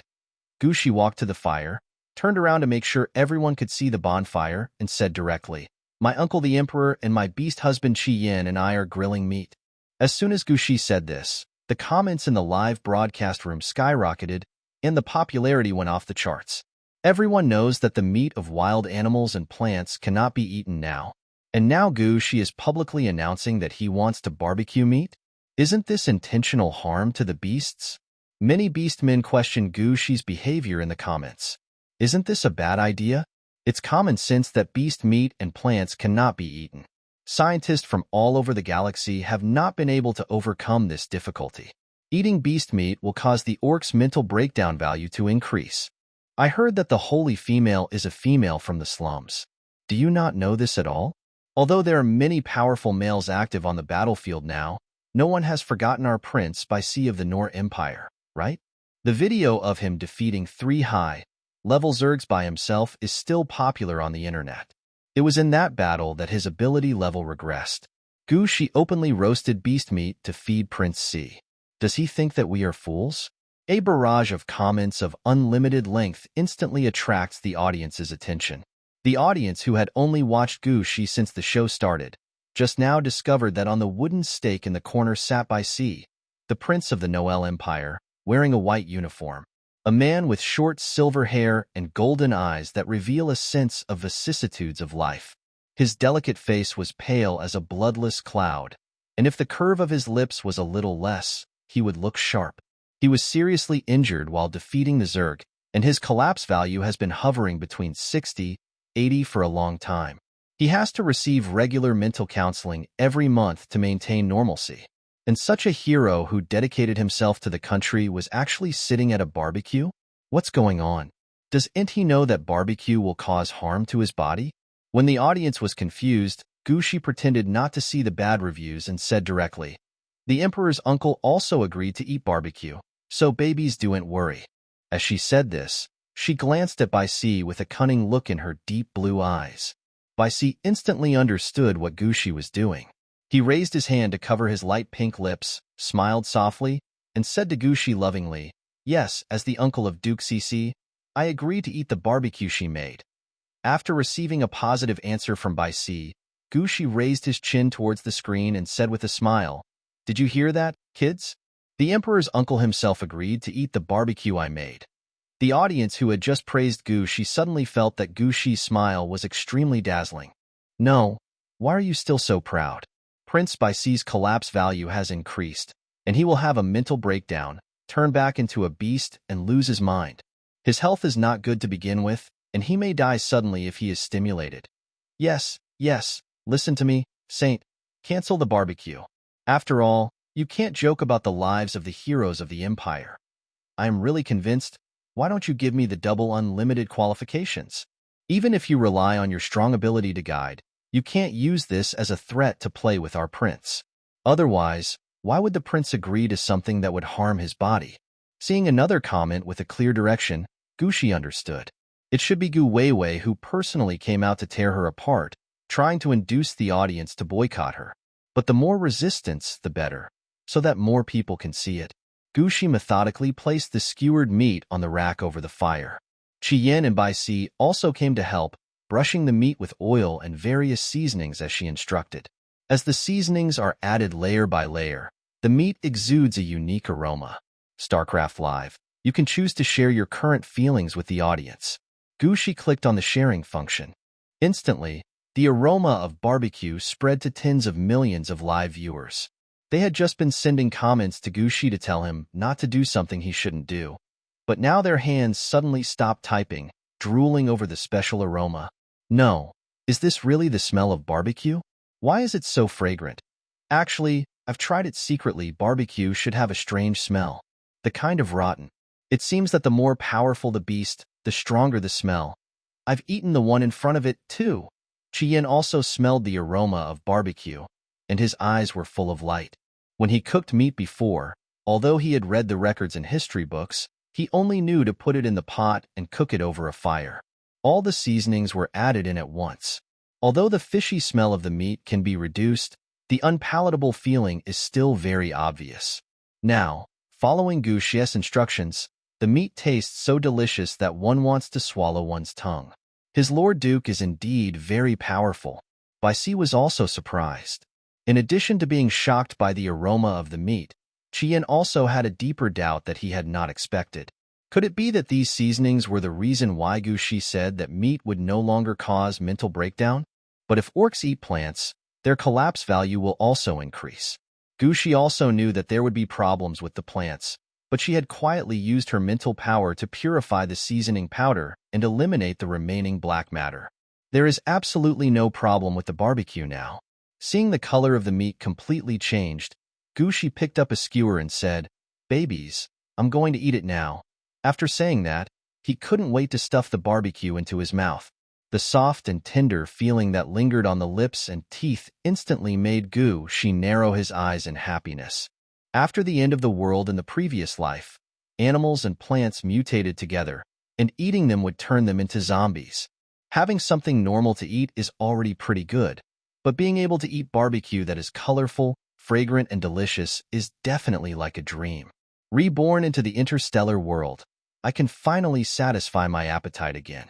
Gu Shi ate a string of noodles in 2 or 3 bites and asked Bai Si and Qi Yan to have a taste as well. The two males were curious about the barbecue. So when Gu Shi asked them to taste it, they didn't hesitate and took a skewer and put it in their mouths. Qi Yan's response was very direct. "Your Excellency the Duke, it's so delicious," he smiled, revealing his white teeth, and his eyes were bright. "Gu Shi, if you like it, bake more. You should have memorized the steps I just told you." Qi Yan nodded vigorously and then said, "My Lord Duke, I already know how to cook. You and my Lord Prince, just sit down and wait for the food." Bai Si refused. "I haven't exercised for a long time. Can you give an old man like me a chance to serve the females?" "Serve the females" was the slogan recognized by the entire galaxy when it was discovered that there were fewer and fewer females. Regardless of seniority and status, males are supposed to serve females. Therefore, what Bai Si said was not wrong. But some people can't help but jump up and down in the live broadcast room. The saint female is worthy of being the saint female. For the sake of her own status, she even seduces the elders. "Prince Si, if you are threatened by Gu Shi, just blink your eyes and I will go to the Duke's mansion to rescue you immediately." "Wait, aren't you curious about where the Crown Prince and the Admiral went?" Suddenly someone mentioned Bayou and Abyss. Then someone who thought he was smart replied, "Females are naturally fickle. Gu Shi has had enough of the Crown Prince and the Admiral. It's normal for her to change her taste, right?" Seeing this comment, Gu Shi frowned. This is such a scumbag of her to say this. Although according to her previous concept, it was already despicable for a woman to have relationships with multiple men at the same time, she did not forget Bayou. Bayou's punishment was decided by the queen. She pleaded for mercy and had the punishment time reduced, which was already the best result. You can't just break into the prison, right? As for ABIs, they both hate each other. She never touched him. How can there be fun? Seeing that Gu Shi seemed to be troubled by the audience's questions, Bai Si stared at the camera. The golden eyes that originally revealed a sense of comfort and laziness became full of aggression at this moment. Just because the crown prince and the admiral did not appear on the screen, you wantonly slandered and insulted the Duke of the Empire. Or in the presence of tens of millions of people, be prepared to receive a lawyer's letter from the royal family. The voice was still the same, the tone was still slow, but every word was filled with murderous intent. Gu Shi looked at Bai Si in surprise as he was brushing seasoning on the meat skewers. He had never expected that the male who had always been as gentle as Bai Yu would suddenly change. She subconsciously felt that Bai Yu really was like his uncle to his nephew, both in appearance and personality. But that is clearly not the case. The two male beasts actually have different personalities. Gu Shi looked at the barrage. Oh my God, I really received a lawyer's letter. I'm sorry, my Lord Duke. Is it too late for me to apologize to you now? Wow, it's my fault. I shouldn't have agreed with others to talk nonsense. The name of the account in front is The More the Better. It's all your fault for messing with the rhythm. The More the Better did not appear. The insult started from this account, and I'm afraid the owner of the account will be punished more severely. Thinking that the other person was either Gu Weiwei or Lin and whom he met in Area F6, Gu Shi wanted to laugh. Thank you, uncle. Gu Shi thanked Bai Si. Bai Si's eyes returned to their original state, gentle as water. Cici, you are Ayu's female master. We are a family. No need to thank you. Bai Si said so, but Gu Shi didn't take it to heart. She still had to thank him, as he was a true royal relative, and she had to know the etiquette. Without those who are constantly stirring up trouble, the comments have become much more harmonious. Even those who have doubts about the barbecue asked in a very gentle tone, "Is it really okay to eat this meat? Why haven't I heard the prince's bracelet warn me?" Not to mention that His Royal Highness's bracelet did not issue a warning. Qi Yin was also a retired soldier in the army, and his rank was also relegated, and he did not issue a warning either. Could it be that the meat prepared by the holy female is really okay? The audience kept asking questions, but Gu Shi kept eating. Qi Yin and Bai Si were both bringing her meat, and the plate in front of her was always full. But Bai Si and Qi Yin themselves didn't eat much. Gu Shi took a skewer of meat and passed it to Qi Yin. Qi Yin, stop grilling and take a break. There are already a lot. Qi Yin wanted to get the meat himself, but Gu Shi smiled playfully. As a reward for your hard work, I'll feed you. Hearing this, Qi Yan's eyes suddenly lit up like stars in the sky. He obediently accepted Gu Shi's feeding, his eyes fixed on Gu Shi's still beautiful face in the night, revealing respect and love. Being fed by the saint female herself, I want it too. Wow, Qi Yin is really lucky. Qi Yin finished eating the barbecue and said with a smile, "Thank you, Your Excellency the Duke. Now that this one is cooked, I will take a rest." Qi Yin agreed to take a break, and Gu Shi took another roasted one and handed it to Bai Si. "Uncle Emperor, have some too." Bai Si was stunned for a moment. "Cici, reward me too." The white tiger orc lowered his eyes, looked at Gu Shi's white hands, then looked at Gu Shi's face, and for some reason his throat felt dry. Gu Shi nodded, yes. After receiving Gu Shi's affirmative answer, Bai Si lowered his head and took a bite of the skewer. He didn't dare to look at Gu Shi's face, so he just swallowed the meat and took another bite. Gu Shi was stunned when he found that his uncle was eating the skewers with his hands. Someone had just said that she seduced Bai Yu's uncle, and now Bai Si misunderstood and really ate from her hand, which was not good. "Well, uncle, you take it over there and eat first, and I'll take care of the rest." Gu Shi passed the skewers to Bai Si and enthusiastically took the ones that were not yet cooked. Bai Si then realized that Gu Shi might have wanted him to eat it himself from the beginning, but he misunderstood. After understanding Gu Shi's meaning, Bai Si didn't think there was anything wrong with it. He took the skewers of meat from Gu Shi's hand and sat back on the wooden stake with confidence. Gu Shi and Qi Yin stood together to grill the meat. When it was cooked, she shared some with Hans and two waiters, and then distributed them to the soldiers standing guard nearby. The looks of Hans and the two waiters changed instantly. They really didn't expect that Gu Shi would still remember their presence and would be willing to share the meat that she later grilled. The soldiers were the same. Their eyes read, "Thank you, Lord Duke, for the reward." "No, the soldiers don't have any, so don't we deserve it? Woohoo! I want to eat it too. It's so delicious, even if it makes me more depressed. I'll accept it," The nutrient solution is making me vomit. Gushi finally saw the barrage he wanted to eat. She filmed the soldiers wolfing down their food and asked by C, Uncle Emperor, is there any equipment that can detect contamination in meat and plants? Bai C was savoring the tender and fragrant roast meat. He nodded when he heard this. Yes, he reacted quickly and immediately said, my uncle sent someone to bring it over. No wonder Gushi suddenly wanted to start a barbecue live broadcast, obviously to let everyone know that the animal meat is pollution-free. Is Gushi confident that he can promote this kind of animal meat? Bai C was thinking about these things and contacting the relevant personnel quickly. About 10 minutes later, a delivery robot brought the equipment that Gushi wanted, as well as the scientific researchers who operated the equipment. Logically speaking, the testing of this kind of thing should be done by going to a research institute to apply for a report, arranging a time, and then arranging the testing. But this time the test item is the source of contamination in food. The interstellar orcs have tasted food for more than 2,000 years. If Gushi could really allow the orcs to eat meat again, his contribution to the orcs would be greater than allowing the males whose levels have dropped to gradually recover.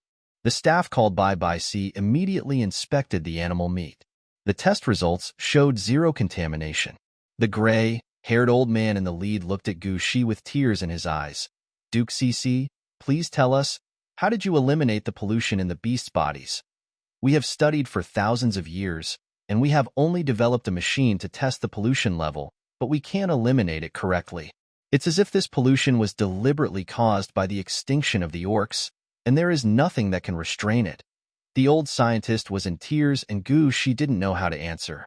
She really wanted to take advantage of the opportunity to gain some popularity so that it would be easier for her to pursue her own career in the future.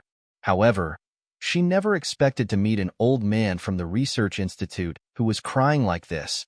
What should he do now? Tell the truth? Say that only she can solve it? Bai C saw Gushi's hesitation. He said directly, I asked you to come here today just for testing. The old male with white hair was speechless, and he placed the test report in front of the live camera. All the meat here does not contain pollutants. It is pure and unpolluted food and will not cause the male orcs to have a mental breakdown. If there are any problems after taking the medicine, the research institute will be fully responsible. The certification document on the virtual screen was stamped with the official seal of the research institute. This means that the test results are authoritative.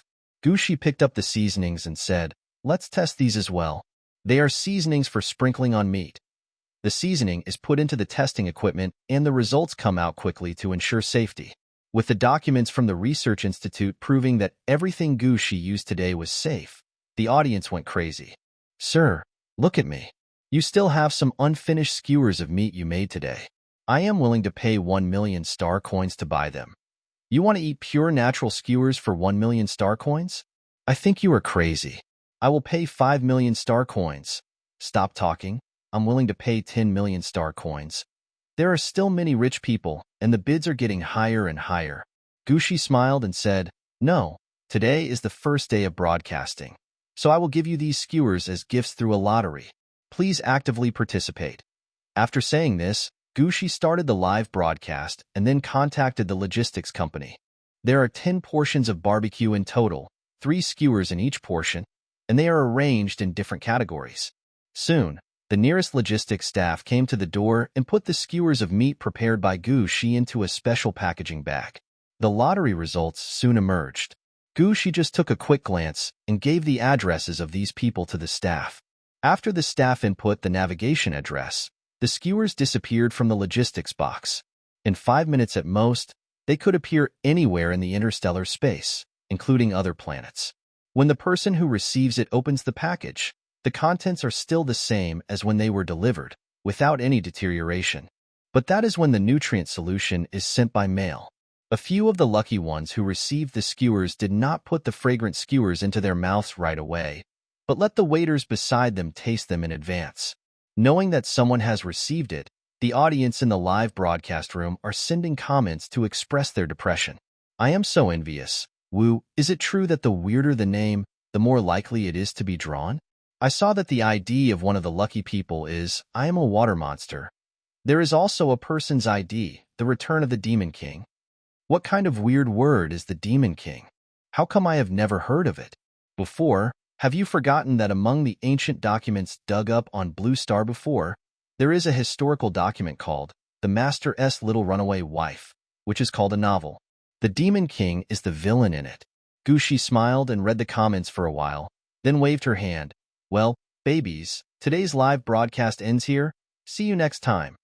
The orcs who were discussing enthusiastically suddenly heard that the live broadcast was going to be stopped and hurried to keep Gushi. Sir, are you angry because of what we said before that misunderstood you? Woo woo woo, sir. If you treat us like your babies, then why didn't you end the show so early? Only 2 comments trying to keep him in the room caught his eye, and Gushi had already closed the live broadcast room. After turning it off, she patted her chest and breathed a sigh of relief. After the meat skewers were given out in the live broadcast room and the matter became popular on Starnet, she could move on to the next step. By Saw Gu, she suddenly feel relieved, and a smile appeared on his lips again. Gushi's voice was so calm when the show started. He thought she was really not nervous at all. Were you nervous just now? What an interesting little female. The people from the research institute nearby had not left yet. When they saw Gushi turned off the live broadcast, they came over and asked Gushi how he did it. They hoped to obtain the technology to eliminate pollution so that the orcs can continue to have a rich food choice as in the past, rather than eating liquids made from or in different ways every day. Those things can increase your sense of fullness, and you can also try to make different flavors, but if you eat the same thing every day, you will get bored. The old man asked sincerely, and Gushi smiled. Shall we go to the study to talk? Bai Si is a prince of the empire, and the people he called in for testing must be scientific researchers who are highly loyal to the empire. They should indeed have a good talk about it. After all, she still has some doubts and hopes to get answers from professionals.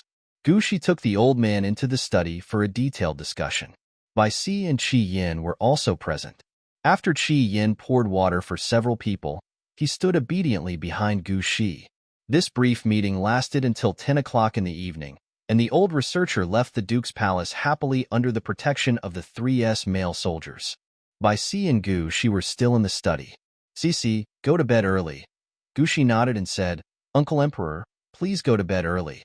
She led Qi Yin back to the room, and with Qi Yin's help, she went into the pool to take a bath. Qi Yin washed Gushi's hair and stroked it gently with his big hands. While washing, Gushi suddenly thought of the chastity belt and asked in a low voice, Without that, it should be easy to control, right? After asking this question, Gushi couldn't help but blush. From her previous worldview, she actually cared whether a man would stand up casually. She herself is really becoming more and more bold. Qi Yin didn't understand what Gushi meant for a moment, and after a while, his face turned red. He stammered, Yes, Your Excellency the Duke. Good, good. Control it. As long as you don't think about those scenes deliberately, it's fine. But now, Gushi was sitting in the bathtub, his round shoulders exposed. Qi Yin lowered his head and said to himself, Calm down, calm down. Gushi heard his mumbling. Gushi tilted his head. You really should calm down. I'm not sure if I'm really pregnant. Okay, I will. Qi Yin agreed quickly. When he thought of Gushi's bulging belly due to pregnancy, he actually calmed down instantly. The Duke's health and cubs are more important. His physical experience is not worth mentioning. After taking a shower, Gushi put on his pajamas and lay down on the bed. Qi Yin hadn't left yet. Seeing that Qi Yin seemed to want to stand guard in her bedroom until the next day, Gushi said helplessly, Go take a shower, then come up and sleep with me. Seeing Qi Yin trying to shirk responsibility, Gushi frowned and said, I've already told Hans that he won't care about my beast husband anymore. Qi Yin then obediently took another shower, put on his bathrobe, and carefully climbed onto Gushi's bed. Gushi has fallen asleep. Looking at the cute female kitten's sleeping face with her eyes closed and her long breathing, Qi Yin gently placed a kiss on Gushi's forehead. I was afraid that Gushi would wake up, so I was very gentle. Then, the red-haired orc grinned, closed his eyes, and fell asleep. Night falls. The sleeping Gushi suddenly frowned. She was dreaming again. In her dream, she turned into that pink transparent insect and was being tested by various instruments. Being used as an experimental subject is painful and torturous. Gushi was sweating from the pain and heard a voice calling in his ear, Cici, Cici? She opened her eyes and saw Qi Yin at first sight. The lion beast with worried eyes, squatted beside her, his tall body trembling uncontrollably. Seeing her wake up, he murmured, "My Lord Duke, I'm so glad you're okay." Gushi stood up, covering his forehead. "It's not daybreak yet." Chi-Yin handed her a glass of water, and she gulped it down. My heart was still beating wildly. The cold sweat on my body disappeared, and I gradually felt warmer. "What's wrong with me?"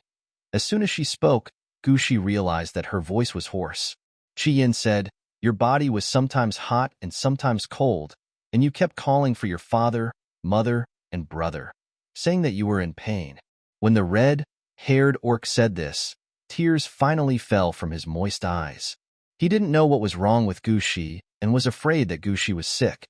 Fortunately, after Gushi woke up, his body temperature gradually returned to normal. Gushi handed the cup to Chi-Yin.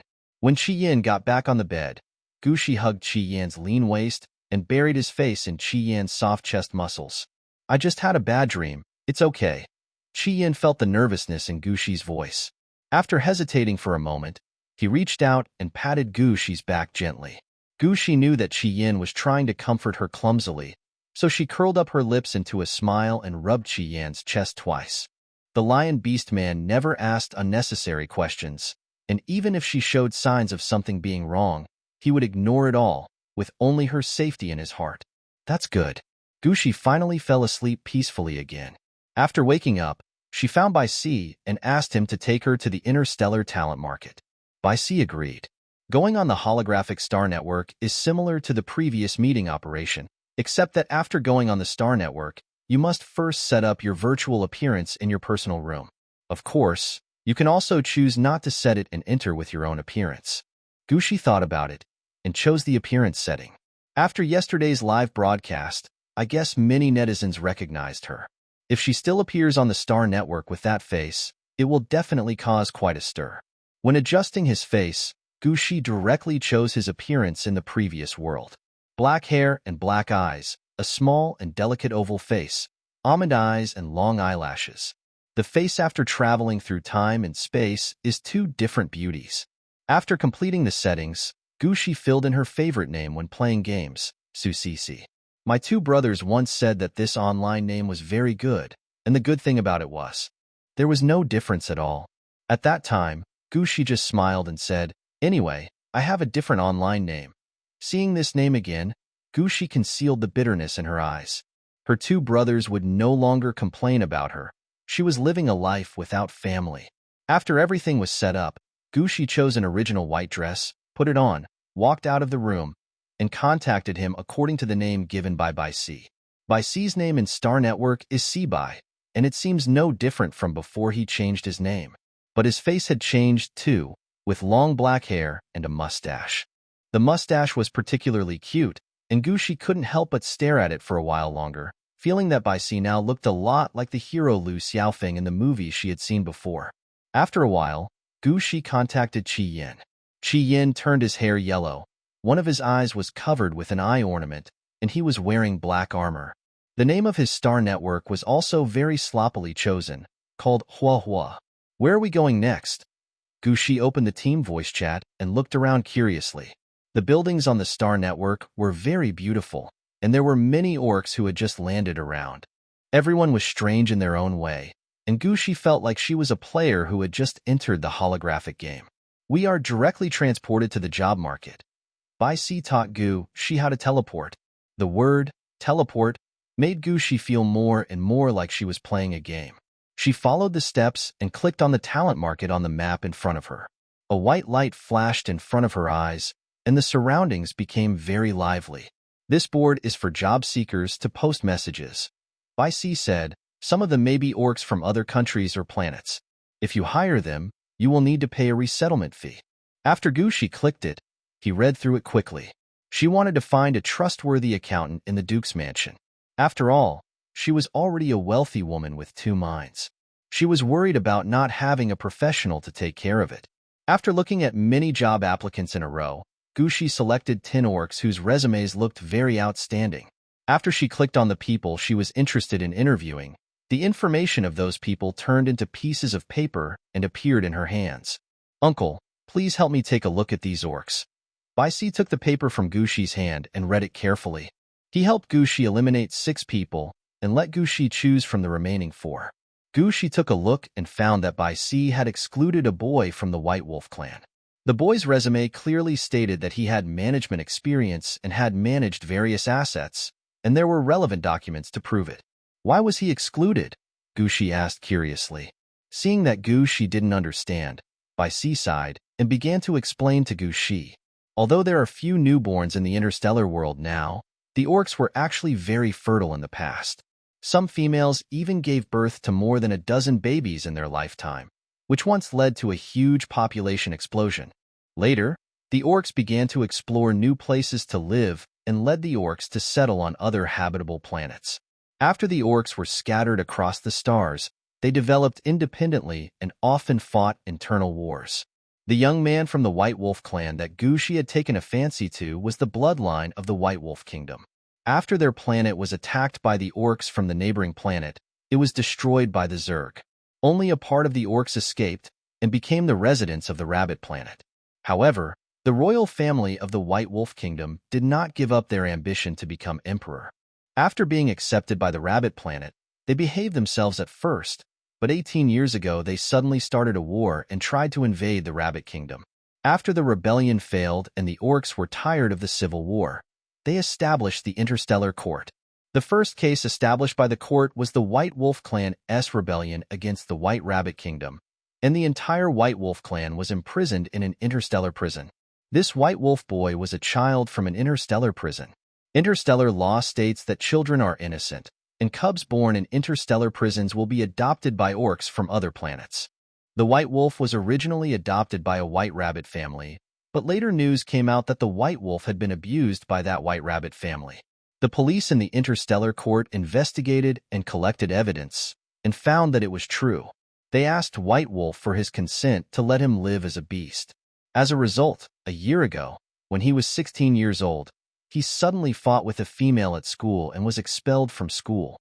Then what about the fact that he managed the assets? Gushi frowned. Where did he get the assets? Bai Si said, I was just about to tell you. After the establishment of the Interstellar Court, the invasion of the planet where the White Wolf royal family lived was re-examined, and the Black Ape Orcs were sentenced to return part of the property to the only child of the White Wolf clan who could walk freely. So when he was adopted, he actually had property with him? Gushi asked again. Bai Si nodded slightly. Yes, he has a talent for making money. He used the money he earned from one vein to buy another vein. But because he fought with females, he lost all his property, which saved him from going back to prison. But he also became famous again and was expelled from school. So that's how it is. Gushi's tone was filled with pity. She knew why Bai Si wanted to exclude this White Wolf orc. Having experienced so many White Wolf orcs, even if he was only 16 years old, his mind was not comparable to that of ordinary people. What's more, who knows whether he wants to continue working for the revitalization of the White Wolf tribe. After she hires him, if he turns out to be an ungrateful person again, her Duke's mansion will be in danger. Gushi also crossed out the paper and chose to meet the other 4 orcs. The result of the meeting was not ideal. Seeing that she was a young female, the 4 male orcs suddenly made a request to be marked by her and become her bestial husbands. How can this be possible? Gushi said goodbye to the 4 orcs inside. It seems that today's trip is in vain. Bai Si comforted Gushi and then suggested, after all, we have worked hard today. Why don't we go play some games on the Star Network? Are there really any games to play? Gushi also thought that the existence of the holographic Star Network was to facilitate communication between orcs on various planets. Suddenly I heard that there were games to play, and I became very interested. Still using the teleportation function to reach the game area of Star Network, Gushi tried some simple mini-games first. These games required star coins to start. If you win, you will get something as a reward. There is even a game of catching dolls, and it says that after catching the doll, it will be delivered to the player's home. Gushi couldn't move when he saw the claw machine. He played for a while but didn't catch any. She felt a little lost. Bai Si and Chi Yin saw that Gushi was so sad, so they asked Gushi which doll he wanted. Gushi pointed at the Q version of the kitten, the little white fox, and the little lion, hesitated for a moment, and then pointed at the Q version of the little tiger, the little leopard, and the little wolf. Mao Rongrong is innocent. Although in this world, Mao Rongrong will become a man, she can't help but like him. Bai Si knew why Gushi hesitated. Because she thought of his beast form, she was wondering whether to avoid suspicion. I haven't tried these games either. Bai Si eased Gushi's embarrassment. I don't know if I can catch it. He is a member of the royal family and was born with everything he needed. He has never been exposed to these things. Qi Yin nodded silently. He had never played these games either. At first, his family was too poor to buy holographic equipment. Later, after entering the military academy, he was able to access the Star Network, but it was only for combat simulation training. The two male beasts operated the machine, playing the game with 5-star coins each time for more than 30 times, but still failed to catch one. Gushi has been trying but still can't catch it, which makes her suspect that this machine is used to deceive people. Just when I was about to quit playing, an orc in black suddenly came over. Sister, do you need help in the game? I'll give you 100 star coins to help you catch the monster. If you fail to catch the monster 10 times, I'll refund you. If you catch the monster even once, I won't refund you. His voice is that standard boyish voice, and he has a pair of deep blue eyes. Gushi tilted his head. Okay, then I'll hire you to give it a try.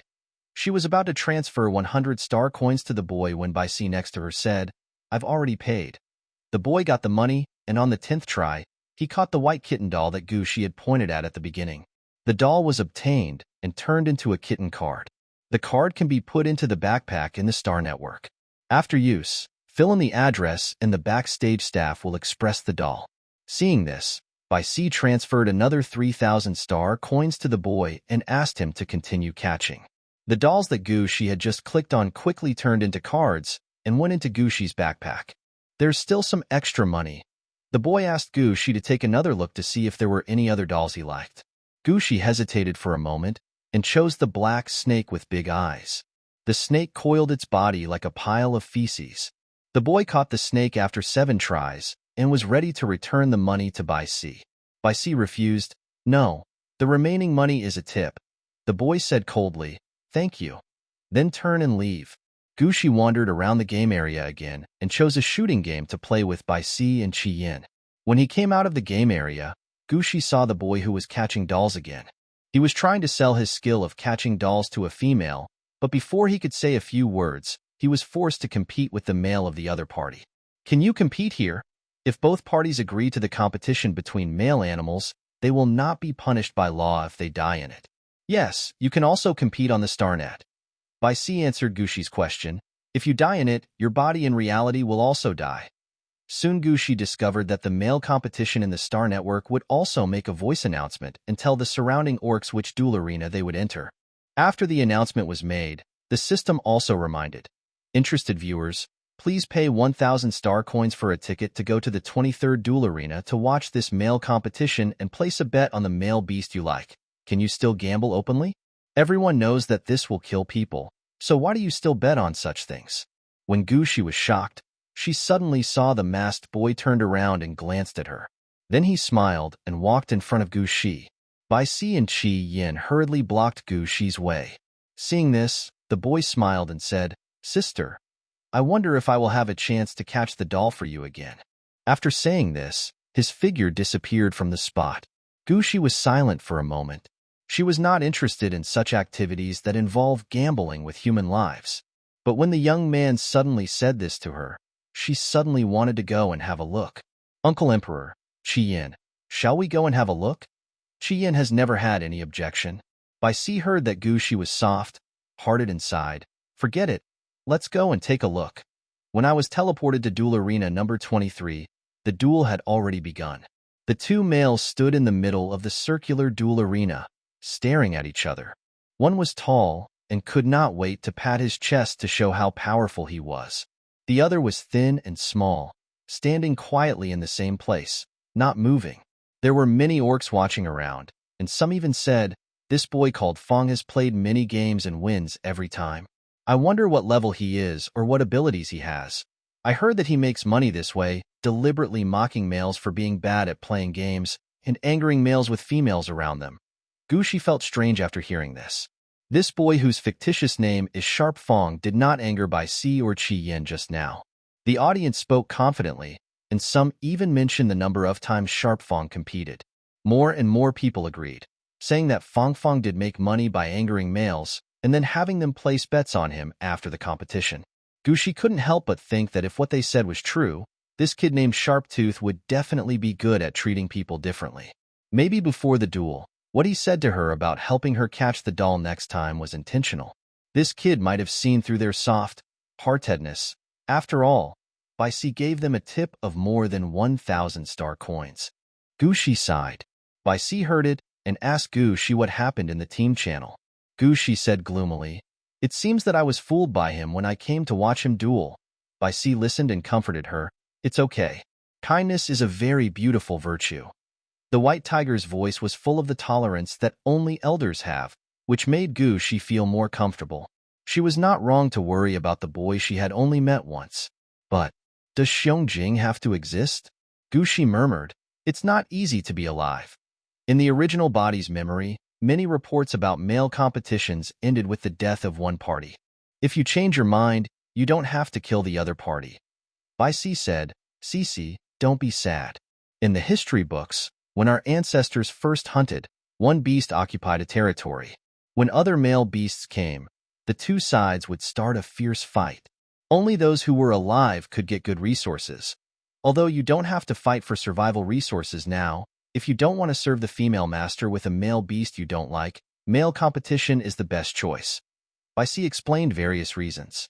Gushi couldn't help thinking, if she met another male beast in the future, that male beast wanted to be with her. Bai Si or Qi Yin hated him. Would she have to watch the two male beasts fight to the death? This is too cruel. I don't know how the females in the interstellar space can accept such a rule. While Gushi was thinking about these things, the battle below had already begun. The sturdy male beast that fought with fangs turned into a beast form on the StarNet. His beast form turned out to be a black-haired gorilla, and with the addition of orc genes, he stood up to 3 meters tall. On the other hand, Fangs is still in human form and has not changed. The chimpanzee saw that Fong had not yet transformed into his beast form and sneered, "I am an S-level male beast, and you are not transforming into your beast form yet. Are you waiting to be slaughtered by me?" The discussion of the people around started again.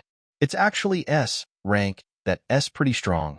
Yeah, this time Sharp Fong must have hit a wall. The beasts he encountered before were all below S rank. Who did you bet on? I don't think I should have bet on Sharp Fong. Gushi still felt it was a pity. It would be great for an S-ranked male beast to go to the battlefield, but he was too careless to ask for a male competition. However, if you think this way, the Fong who took the initiative to provoke is the one with the problem. Forget it. Respect other people's fate. Gushi tried to suppress his sympathy. Fong was unwilling to transform into a beast, so he began to move nimbly around the venue, relying on his small stature. Flexibility is his strength. He can even run on a curved wall for 3 minutes. The chimpanzee kept trying to grab the fangs with his big paws, but failed repeatedly. After this happened 4 times, firepower appeared around the chimpanzee. The fireball was not as big as the one Qi Yin created with the help of the volcano, but if it fell on Sharp Fong, it would definitely hurt him. Sure enough, Sharp Fong dodged the first 2 fire orb, but failed to dodge the third one. Seeing the fireball hit the fangs, the chimpanzee orc took advantage of the situation and released more fire orb. For a moment, the area in front of the fangs was filled with smoke produced by the fireball. The big screen in the duel arena specially magnified the location of the fangs, and a 4D-like image appeared in front of Gushi. For a moment, Gushi smelled the burnt smell of meat as if he was there. Watching competitive events similar to duels on StarNet is like starting a food live broadcast. In order to make the audience feel the danger and atmosphere of the scene, the position of the audience's chairs is changed, as if they are experiencing a duel themselves. If a bet is placed, the audience will lock onto the orc they are interested in and sense everything he can see. Gushi didn't know that watching a duel was like this. She was afraid that when the smoke cleared, she would see a bloody body. So she subconsciously reached out and tried to grab Qi Yan's hand to get some comfort. But I did catch a big hand. Gushi held it tightly until the smoke dissipated, and sure enough, The Fong fell into the smoke. The gorilla saw Fong fall to the ground and excitedly beat his chest muscles, making an ooh, oh sound from his mouth. The spectators who bet on the gorillas to win cheered happily along with the gorillas to celebrate their victory. Just as the gorilla turned his back to the Fong on the ground, Fong suddenly jumped up. He grabbed the gorilla's shoulder, transformed his palm into a beast, and hooked his sharp claws at the orc's neck. Fong's masked face appeared on the big screen. His exposed red lips opened and closed, and the clean voice unique to young people echoed throughout the audience. "What should I do? You celebrated too early." At the end, the gentle tone of voice showed that Fong himself was in a very happy mood. In the magnified lens, you can see that the Fang's claws have pierced into the gorilla orc's neck. Gushi had mixed feelings. It was good enough that Fong was alive. The gorilla orc just kept throwing fire orb at Fong, and it was obvious that he had no intention of letting Fong go. As she was filled with emotion, the sharp Fong in the field below suddenly looked in her direction. In the camera, the sharp Fong's blue eyes narrowed, and he looked very beastly. Although the auditorium was packed with people, Gushi felt as if sharp Fong was really staring at her. In an instant, she felt like a targeted prey, and cold sweat broke out on her back. Gushi couldn't help but tighten his grip on her. "Oh, I said that Fong couldn't lose the duel. What are you waiting for? Fong, kill him quickly, just like before. Pierce their throats. Kill him, kill him, kill him." While Gushi was still shocked by the strange look in Fangya's eyes, the audience suddenly shouted. They all wanted to see Sharp Fang slaughter the gorilla orcs, even though they were also their compatriots. The existence of the duel arena is like a fuse for the orcs to release their negative emotions. Gushi looked around and found a female orc not far away, who was also shouting, asking Sharp Fang to kill the gorilla orc. If she saw it correctly, this female was standing with the gorilla orc when the conflict occurred in the game area. Obviously willing to go on a date with the gorilla orc in the Star Network, the male gorilla lost the competition, and the female actually hoped that the strange orc would kill him. Gushi suddenly felt that perhaps she had not completely escaped from the Doomsday world. The cheers from the audience were getting louder and louder. In the duel, Fong stared at Gushi. He didn't know Gushi's name, not even the fake name he chose. But this didn't stop Fong from wondering, are there really orcs in the world? Wouldn't he expect bloody scenes to appear? It was clear that ever since he could remember, the orcs around him had always enjoyed killing. Although everyone usually wears a mask of friendliness and harmony once interests are involved, or when it comes to a scene of slaughter permitted by law like a competition, everyone will take off the mask and reveal their ugly hearts. Didn't the orc who was competing with him now also meet a female who was good at wearing masks? When he deliberately provoked her, the female's eyes were clearly full of pride, but she still pretended to be weak and said, "Brother, don't fight him. I really don't need you to prove your bravery. It doesn't matter if I'm not as good as him at playing games. I really don't mind, really." With the female's exaggeration, the big, stupid guy got horny and directly challenged him to compete, even shouting that he didn't care about life or death. At this moment, the female was also sitting in the stands, raising her hands and yelling at him to kill the big fool. They were holding hands just now, inseparable, but now she was passionately telling the male who liked her to die. Fong looked around. There were more than one female who wanted him to act quickly. There were also other females who were shouting along. But unfortunately, there were only Gushi and the two males beside her, like a vacuum zone. Not only did the three orcs not shout along, the two males even tilted their heads and looked at the female with worry in their eyes. It was as if he was afraid that the beautiful world would reveal its true hideous face and cause harm to the young female with black hair and black eyes. Why? Sharp Fong felt that his spirit body began to become agitated and riotous. Why is there such a clean place in the world? Why don't they expect him to slaughter other orcs? Why do they look peaceful and beautiful? With his mind in a state of violent fluctuation, Sharp Fong's fingertips pierced into the gorilla orc's neck. The login to the Star Network is connected to the spiritual body. If one is killed in the Star Network, the body outside will instantly become brain dead. With just a little more effort, he could pour the real world into the little female's mind. The kind, hearted black, haired little female would probably be frightened and scream loudly. That was the most real and wonderful scream, and just thinking about it made the beast excited. From now on she will become like other females and will no longer have mercy on any orcs. Fang's mind was surging violently, and his eyes gradually turned red. Ah, look, Fang's eyes are turning red. Is he going to have a mental breakdown? Darn, don't do that. If you have a mental breakdown in the Star Network and don't log out, your mind will explode. We can't bet our lives that Fang won't go crazy. Run, run, don't sit here. The audience began to teleport away. Cece, let's go too. Bai Si's voice was also filled with worry. It's impossible to evacuate in the Star Network. If he insists on not leaving, he will definitely die. While Bai Si was speaking, the duel arena, which was packed with people just now, was already 2/3 empty. And in the duel arena, the mask on Sharp Fang's face began to distort, and his body continued to tremble and expand. Gushi tightened her grip on her fingers again and said, "Is it really impossible to relieve it? He really doesn't seem to be planning to quit." Fangs was no longer recognizable as a human, but he still held on to the gorilla stubbornly. They caught him, but didn't kill him. Gushi felt that maybe the other party was hesitating. Maybe he didn't want to continue killing orcs in the Star Network. Although he knew that this idea was a bit naive, Gushi still wanted to give it a try. She directly extended her mental power to touch the fangs. The moment his spiritual power entered Jinya's body, Gushi saw a restless little white wolf. Although there was nothing in his spiritual sea, the little white wolf howled and bit the imaginary enemy madly. Under the madness of the little white wolf, waves surged in his spiritual sea, like the sea during a storm. Isn't the white wolf beast man the one that Bai Si mentioned before, who was born in prison, adopted, and then abused? He was also one of the ones she wanted to hire as an accountant in the Duke's mansion, but gave up. It is one thing to be afraid of trouble when recruiting workers, but it is another to save lives. Gushi continued to release his mental power as he had done before. Soon, after coming into contact with her mental power, the little white wolf slowly calmed down.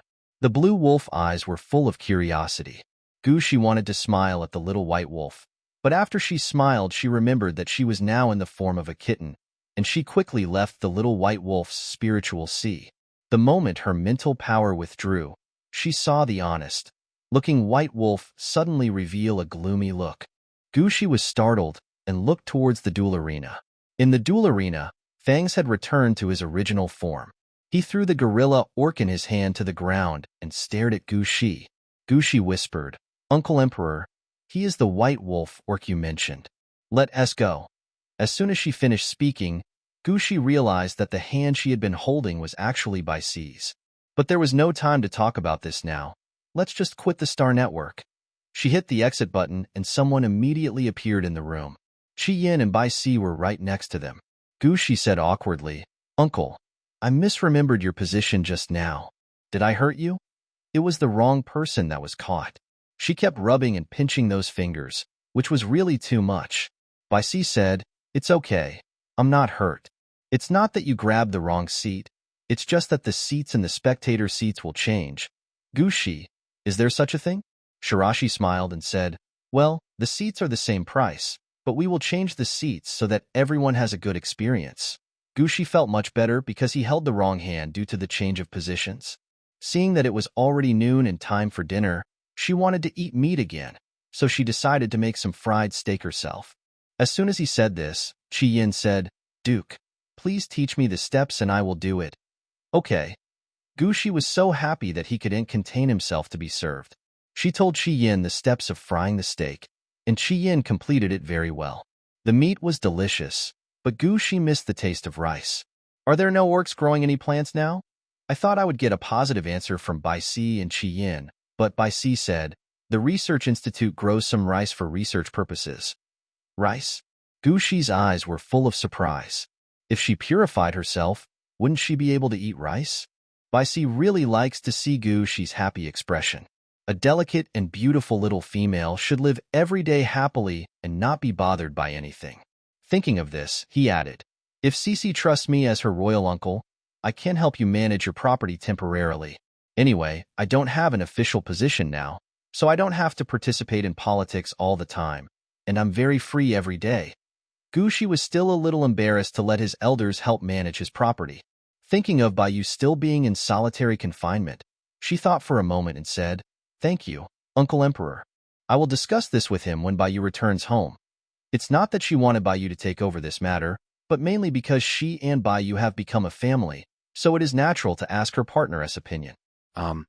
Suddenly remembering that Chi Yin was still there, Gushi added, "After all, this is the public property of me, Chi Yin, and Baiyu. Once a pair is formed, the property of the female and the male does become the common property of the extended family. To unmark a female, she must divide her possessions equally between the males. It seems unfair to females, but in fact, in most families, males are the main earning labor force. The female's money originally belonged to the males, but after the separation the males received less than what they paid." Chi Yin was not actually sad because Gushi did not ask him whether he wanted to manage the Duke's mansion's property. He knew he was not cut out for such delicate work. "My only wish is to restore my level so that I can protect Gushi in the future." And then, Chi Yin asked expectantly, "My Lord Duke, how did the fried steaks I made taste?" "Delicious." Gushi gave a thumbs up and smiled. "Better than I." "Well, it tastes exactly as I imagined." In fact, Gushi wanted to say that the food was even more delicious than that served in a 5-star Michelin restaurant. But before he said it, he remembered that there were no restaurants in this world. However, if she plans to open the Empire's first restaurant in the future, Chi Yin will be the best chef. That's right. Gushi suddenly remembered that after she had live streamed to prove that there was nothing wrong with meat, she had not yet sent the meat to the palace to honor the Empress. "Chi Yin, have you eaten? Let's make some more meat and send it to the palace for the Empress to taste." After saying this, Gushi was afraid that the meat she sent would be taken advantage of by someone with ulterior motives, and she would be accused of murdering the Empress. After hesitating for a moment, she said, "Uncle, isn't it a bad idea to send it directly to the Empress?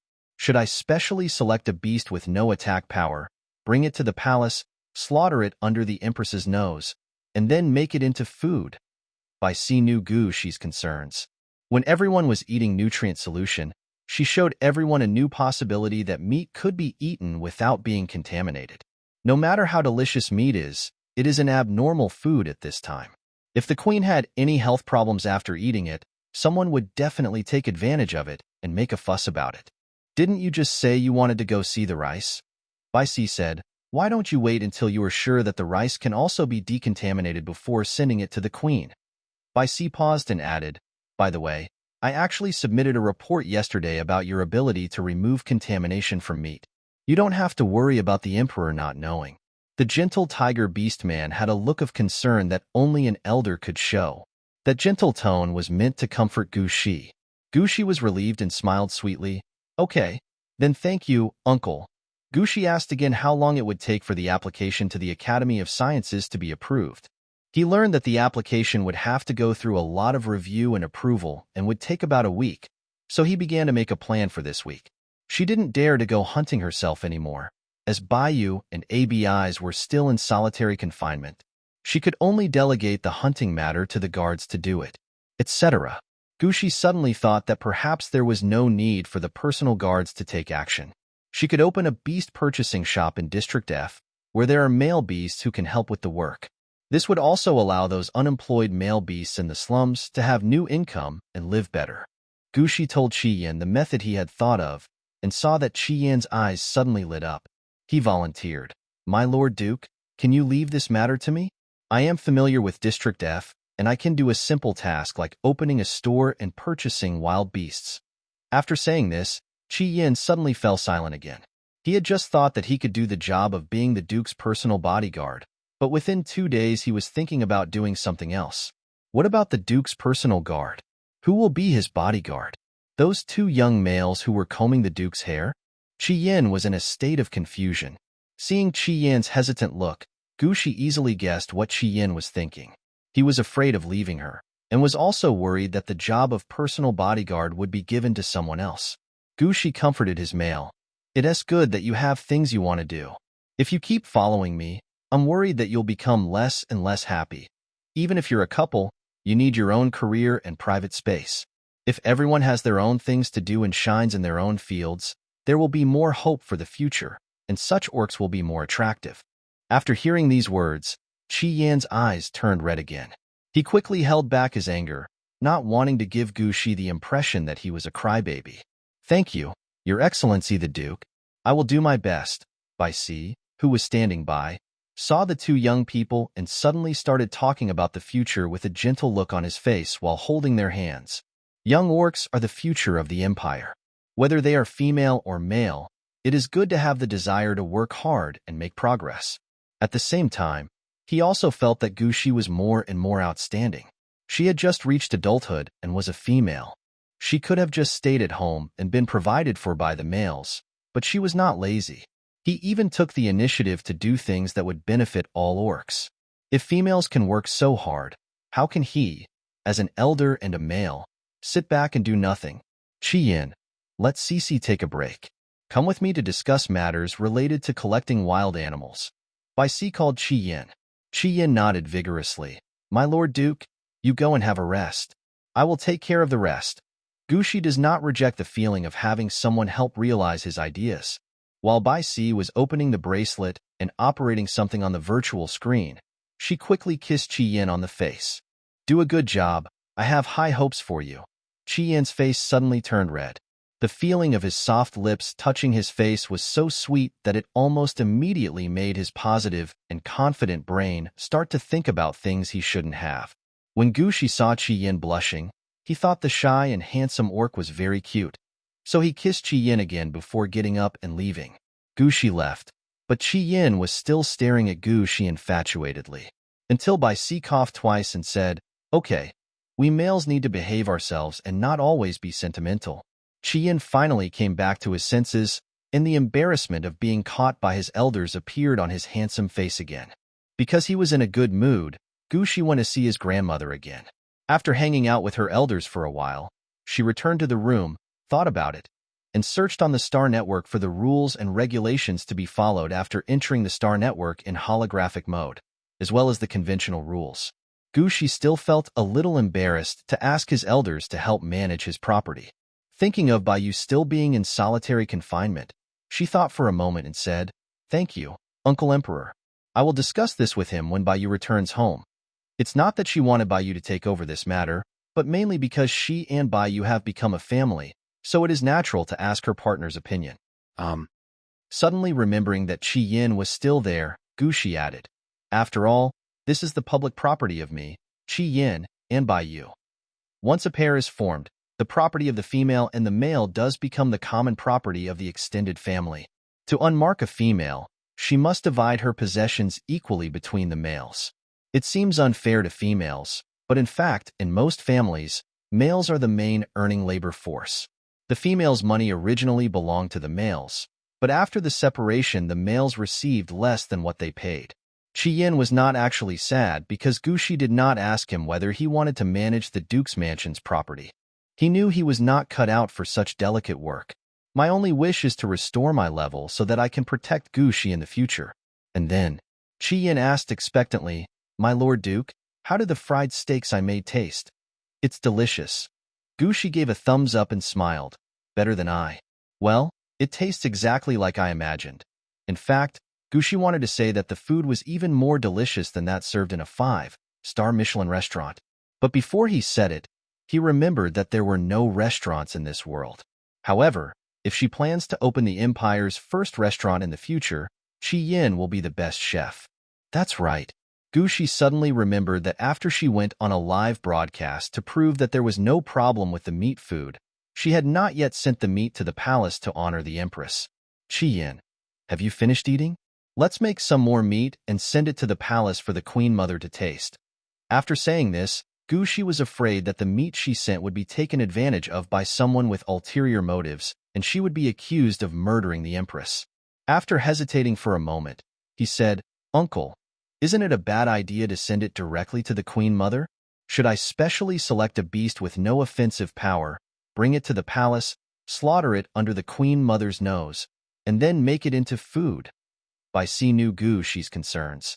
When everyone was eating nutrient solution, She showed everyone a new possibility that meat could be eaten without being contaminated.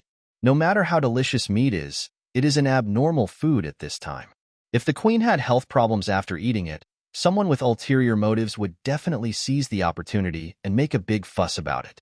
Didn't you just say that you wanted to go check on the rice? Baisi said, why don't you wait until you are sure that the rice can also be decontaminated before sending it to the queen? Baisi paused and added, by the way, I actually submitted a report yesterday about your ability to remove contamination from meat. You don't have to worry about the emperor not knowing. The gentle tiger beast man had a look of concern that only an elder could show. That gentle tone was meant to comfort Gu Shi. Gu Shi was relieved and smiled sweetly. Okay, then thank you, uncle. Gu Shi asked again how long it would take for the application to the Academy of Sciences to be approved. He learned that the application would have to go through a lot of review and approval and would take about a week, so he began to make a plan for this week. She didn't dare to go hunting herself anymore, as Baiyu and ABIs were still in solitary confinement. She could only delegate the hunting matter to the guards to do it, etc. Gushi suddenly thought that perhaps there was no need for the personal guards to take action. She could open a beast purchasing shop in District F, where there are male beasts who can help with the work. This would also allow those unemployed male beasts in the slums to have new income and live better. Gushi told Qiyan the method he had thought of and saw that Qiyan's eyes suddenly lit up. He volunteered. My Lord Duke, can you leave this matter to me? I am familiar with District F, and I can do a simple task like opening a store and purchasing wild beasts. After saying this, Qiyan suddenly fell silent again. He had just thought that he could do the job of being the Duke's personal bodyguard, but within 2 days he was thinking about doing something else. What about the Duke's personal guard? Who will be his bodyguard? Those 2 young males who were combing the Duke's hair? Qiyan was in a state of confusion. Seeing Qiyan's hesitant look, Gushi easily guessed what Qiyan was thinking.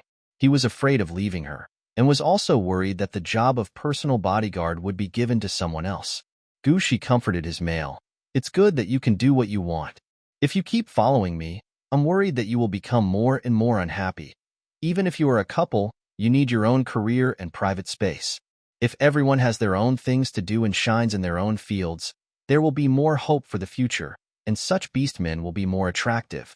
After hearing these words, Qiyan's eyes turned red again. He quickly held back his words, not wanting to give Gushi the impression that he was a crybaby. Thank you, Your Excellency the Duke. I will do my best. Baisi, who was standing by, saw the 2 young people and suddenly started talking about the future with a gentle look on his face while holding their hands. Young orcs are the future of the empire. Whether they are female or male, it is good to have the desire to work hard and make progress. At the same time, he also felt that Gushi was more and more outstanding. She had just reached adulthood and was a female. She could have just stayed at home and been provided for by the males, but she was not lazy. He even took the initiative to do things that would benefit all orcs. Females can work so hard. So how can he, as an elder and a male, just sit back and do nothing? Qiyan, let Cici take a rest.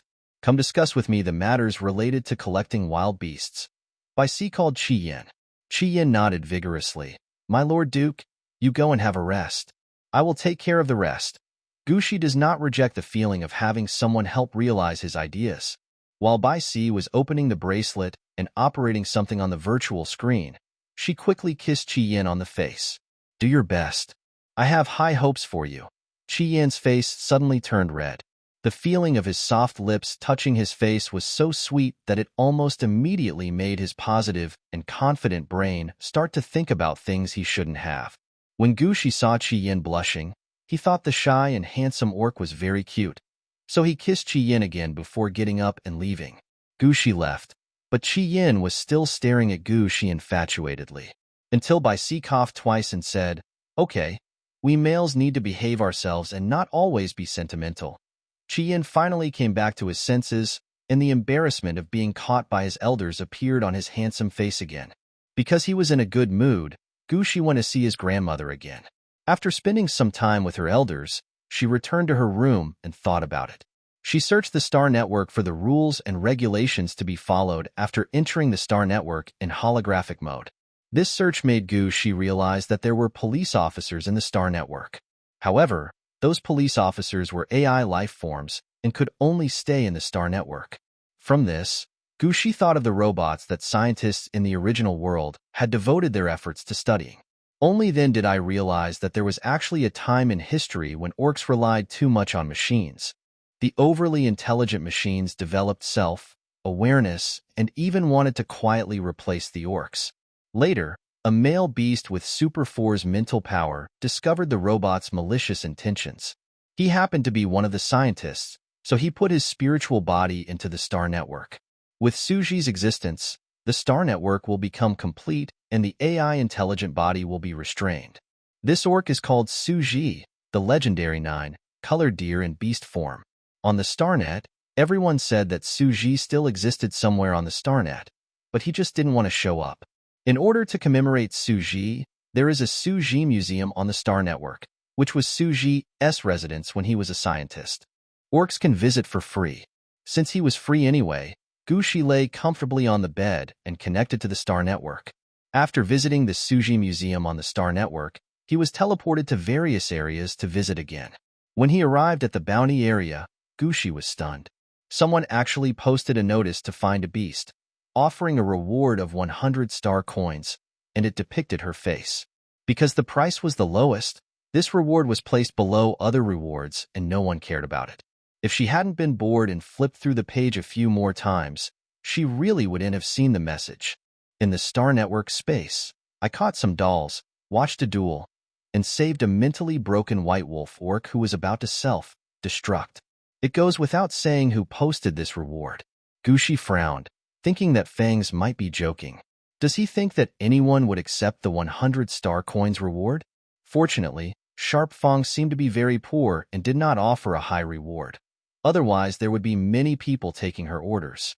Gushi didn't want to have too much contact with Sharp Fang, so he stood in front of the bounty panel and exited the Star Network. After eating meat for 2 meals in a row, Gushi changed his taste in the evening and drank 10 tubes of nutrient solution. When it was time to go to bed, Chien held her in a restrained hug. "My Lord Duke, please don't forget me after I go to District F." The handsome beast with bulging muscles spoke in an unusually humble tone. Gushi kissed Chien's face again and comforted him. "No, besides, when the acquisition reaches a certain level, you should come back. It's not like you will stay in Area F forever." Chien then smiled, his amber eyes full of attachment. Although the atmosphere was just right, he suddenly said, I'd better go to my own room and sleep." Gushi felt a huge gun. His face immediately turned red. "It will take a week to know whether you are pregnant or not. If you are already pregnant at this time, cooking too vigorously may harm the baby. So Chien has to bear the brunt of the situation." Gushi let go of Chien and whispered, You can buy some animal supplies. There are chastity belts in this world, and of course there are also some things that can be used to add to the pleasure when doing it." Chien's face also turned red. "Okay, I understand, Your Excellency the Duke." He stood up and went back to the room. Without the company of the muscular masculine body, Gushi rolled around on the super-large bed. His longing for Baiyu reached its peak at this moment. Fortunately, the punishment only lasted for a day and a half. Such a short period of time passed in a flash. Gushi asked 2 waiters to dress her up, and then, accompanied by Bai Si, went to the confinement area to wait for Baiyu to come out. Perhaps the weather was also happy about the return of White Jade. The azure sky and white clouds were particularly beautiful. Baiyu saw Gushi, standing gracefully in the sunlight.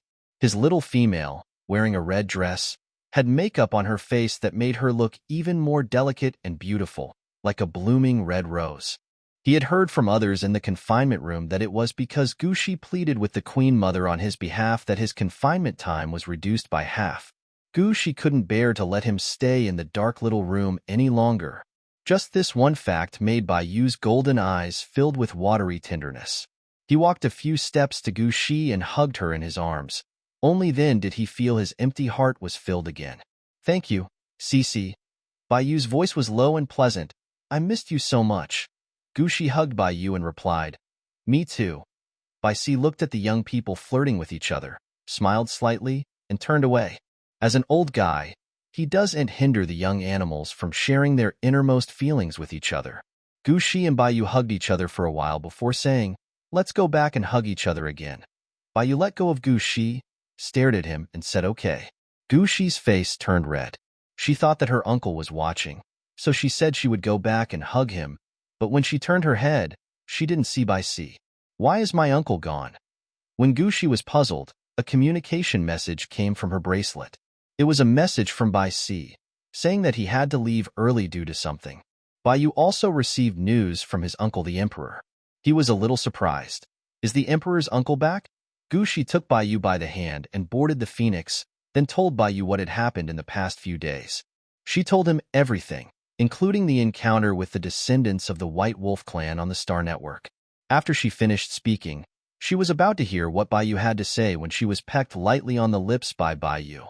Seeing the distress in Baiyu's eyes, Gu Shi thought about it and immediately realized that it was her possible pregnancy that was worrying Baiyu. I'm sorry, Baiyu. Gu Shi felt guilty. I should have given birth to your baby first.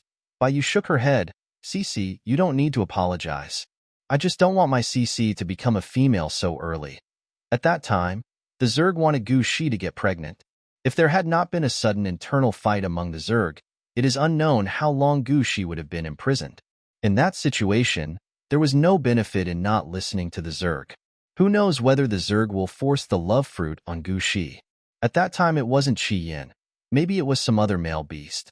In comparison, Chi Yin made Gu Shi feel more at ease. The more Baiyu acted like this, the more guilty Gu Shi felt.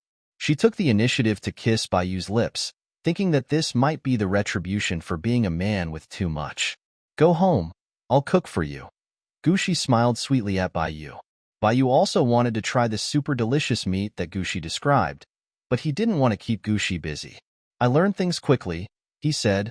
Cici will teach me. Gu Shi did not give in this time. You must let me do something for you. Seeing that Gu Shi really wanted to cook, Baiyu didn't stop him. Gu Shi thought for a moment and said, should I start a live broadcast? With Baiyu's consent, Gu Shi started the live broadcast. As soon as the show was successfully launched, a sentence was posted on the barrage, Sister, I'm coming to see you. This barrage was quickly replaced by other barrages. Gu Shi frowned, glanced at Baiyu, and kept what he wanted to say in his heart. Baiyu had been paying attention to Gu Shi. When he saw Gu Shi frowning, he knew that Gu Shi had seen something bad in the barrage. Combining what Gu Shi just said about what happened in the past few days, he lowered his eyes and guessed that it was the orphan of the White Wolf clan who was waiting in the live broadcast room. Males no males. The underage male of the White Wolf clan received help from Gu Shi in the Star Network, so it was natural for him to chase Gu Shi. But he had never lived a normal life since childhood and had lost all his fortune because of females, so he might cause harm to Gu Shi. Baiyu quietly issued an order in the name of the Crown Prince. Secretly conduct identity checks on orcs traveling to the Noel Empire and expel any suspicious persons. No, we will also check domestically. Baiyu supplemented the order and sent a report to the queen. He was still only the crown prince of the Nor Empire. He could give orders to the imperial officials according to his own judgment, but he had to make a reasonable explanation to the emperor of the empire after issuing the order. Otherwise, if you give the order to intercept, it will be considered that you want to become the master of the empire now, and you will be charged with treason. Gu Shi didn't know that Baiyu did a lot for her just by frowning. She was greeting the audience watching the live broadcast. Good afternoon, babies.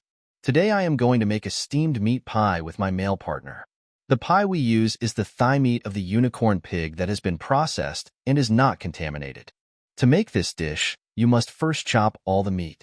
This job requires a certain amount of strength, so let Baiyu do it. The relationship between Shang Xi and Huang Tai must be very good. She even calls the Huang Tai by his real name.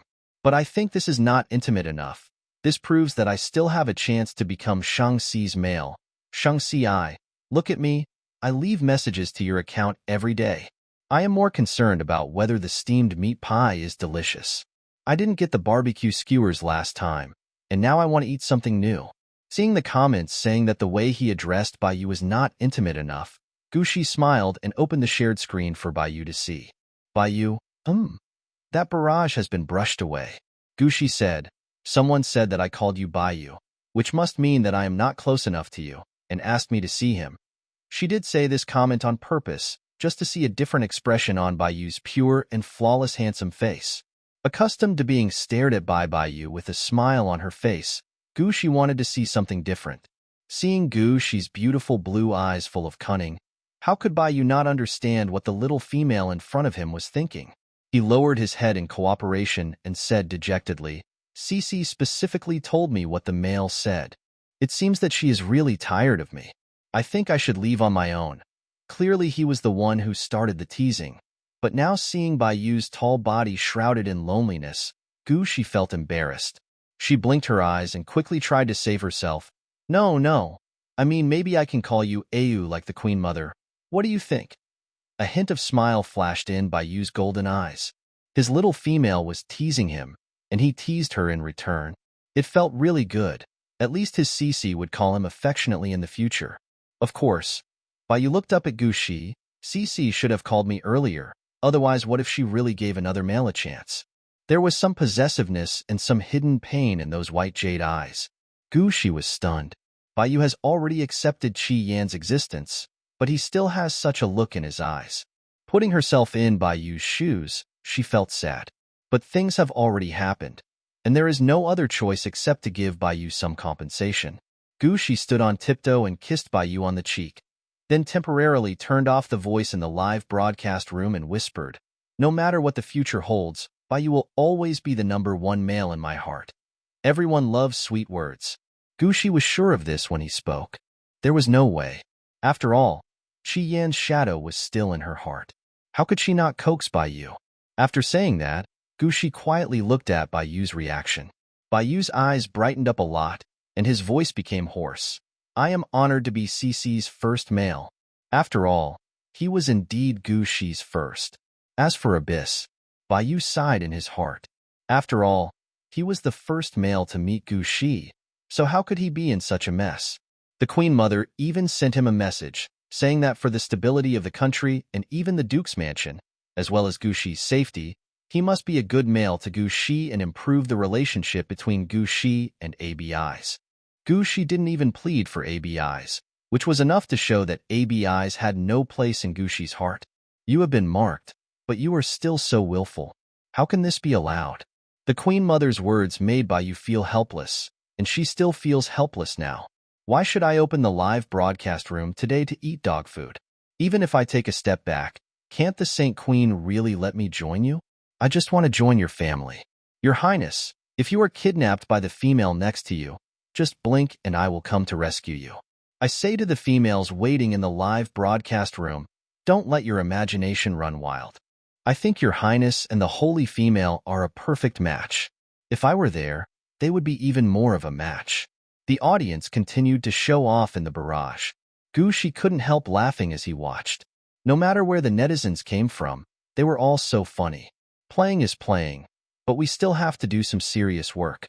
Gushi sent a message to Qi Yan, asking him about the progress of the acquisition of the wild beasts. Qi Yan responded quickly. Your Excellency the Duke, a lot of them have been delivered to the Duke's mansion and should have been stored in the cold storage room. The StarCraft refrigerator is more effective and can store food fresh for a month. Gushi sent another message to Qi Yan. Open an account too. I will send you a video link later. Let's say GG to the acquisition of the industry. Qi Yan. Okay, Your Excellency the Duke. Qi Yan was actually secretly watching Gushi's live broadcast. He also saw Gushi kissing Bayu and talking and laughing with her. Although he felt bitter in his heart, he could only admit that the Crown Prince was indeed better than him.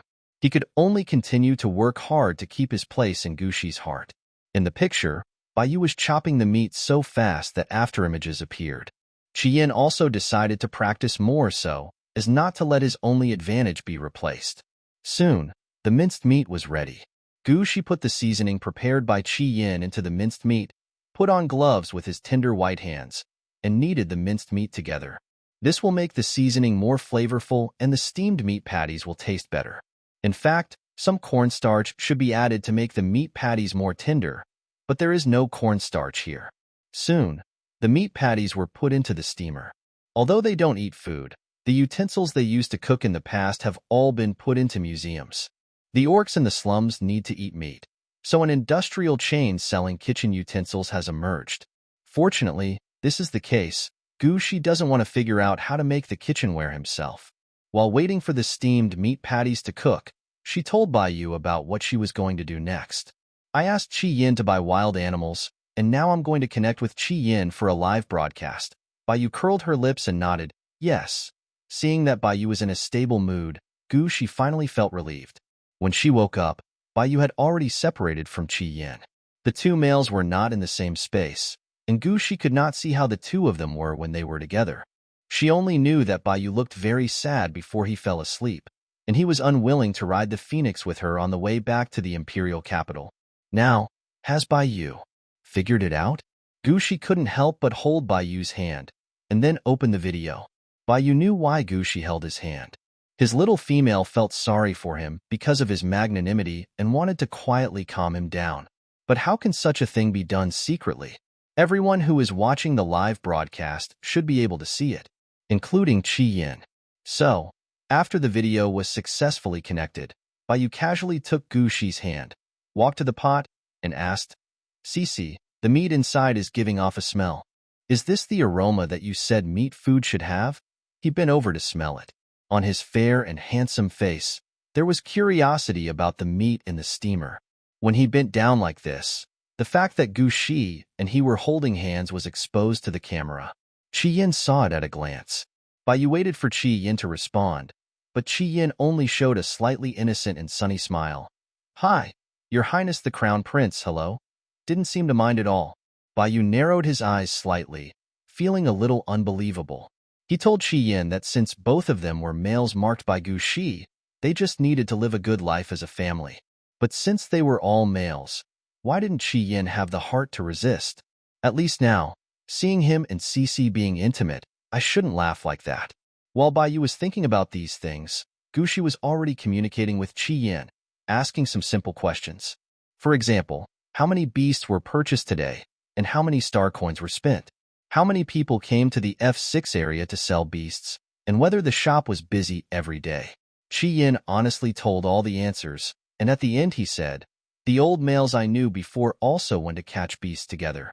They said that you, the Duke, are the holy female sent by the beast god, and they want to set up a tablet for you, like the beast men in the past, and offer sacrifices to you every day.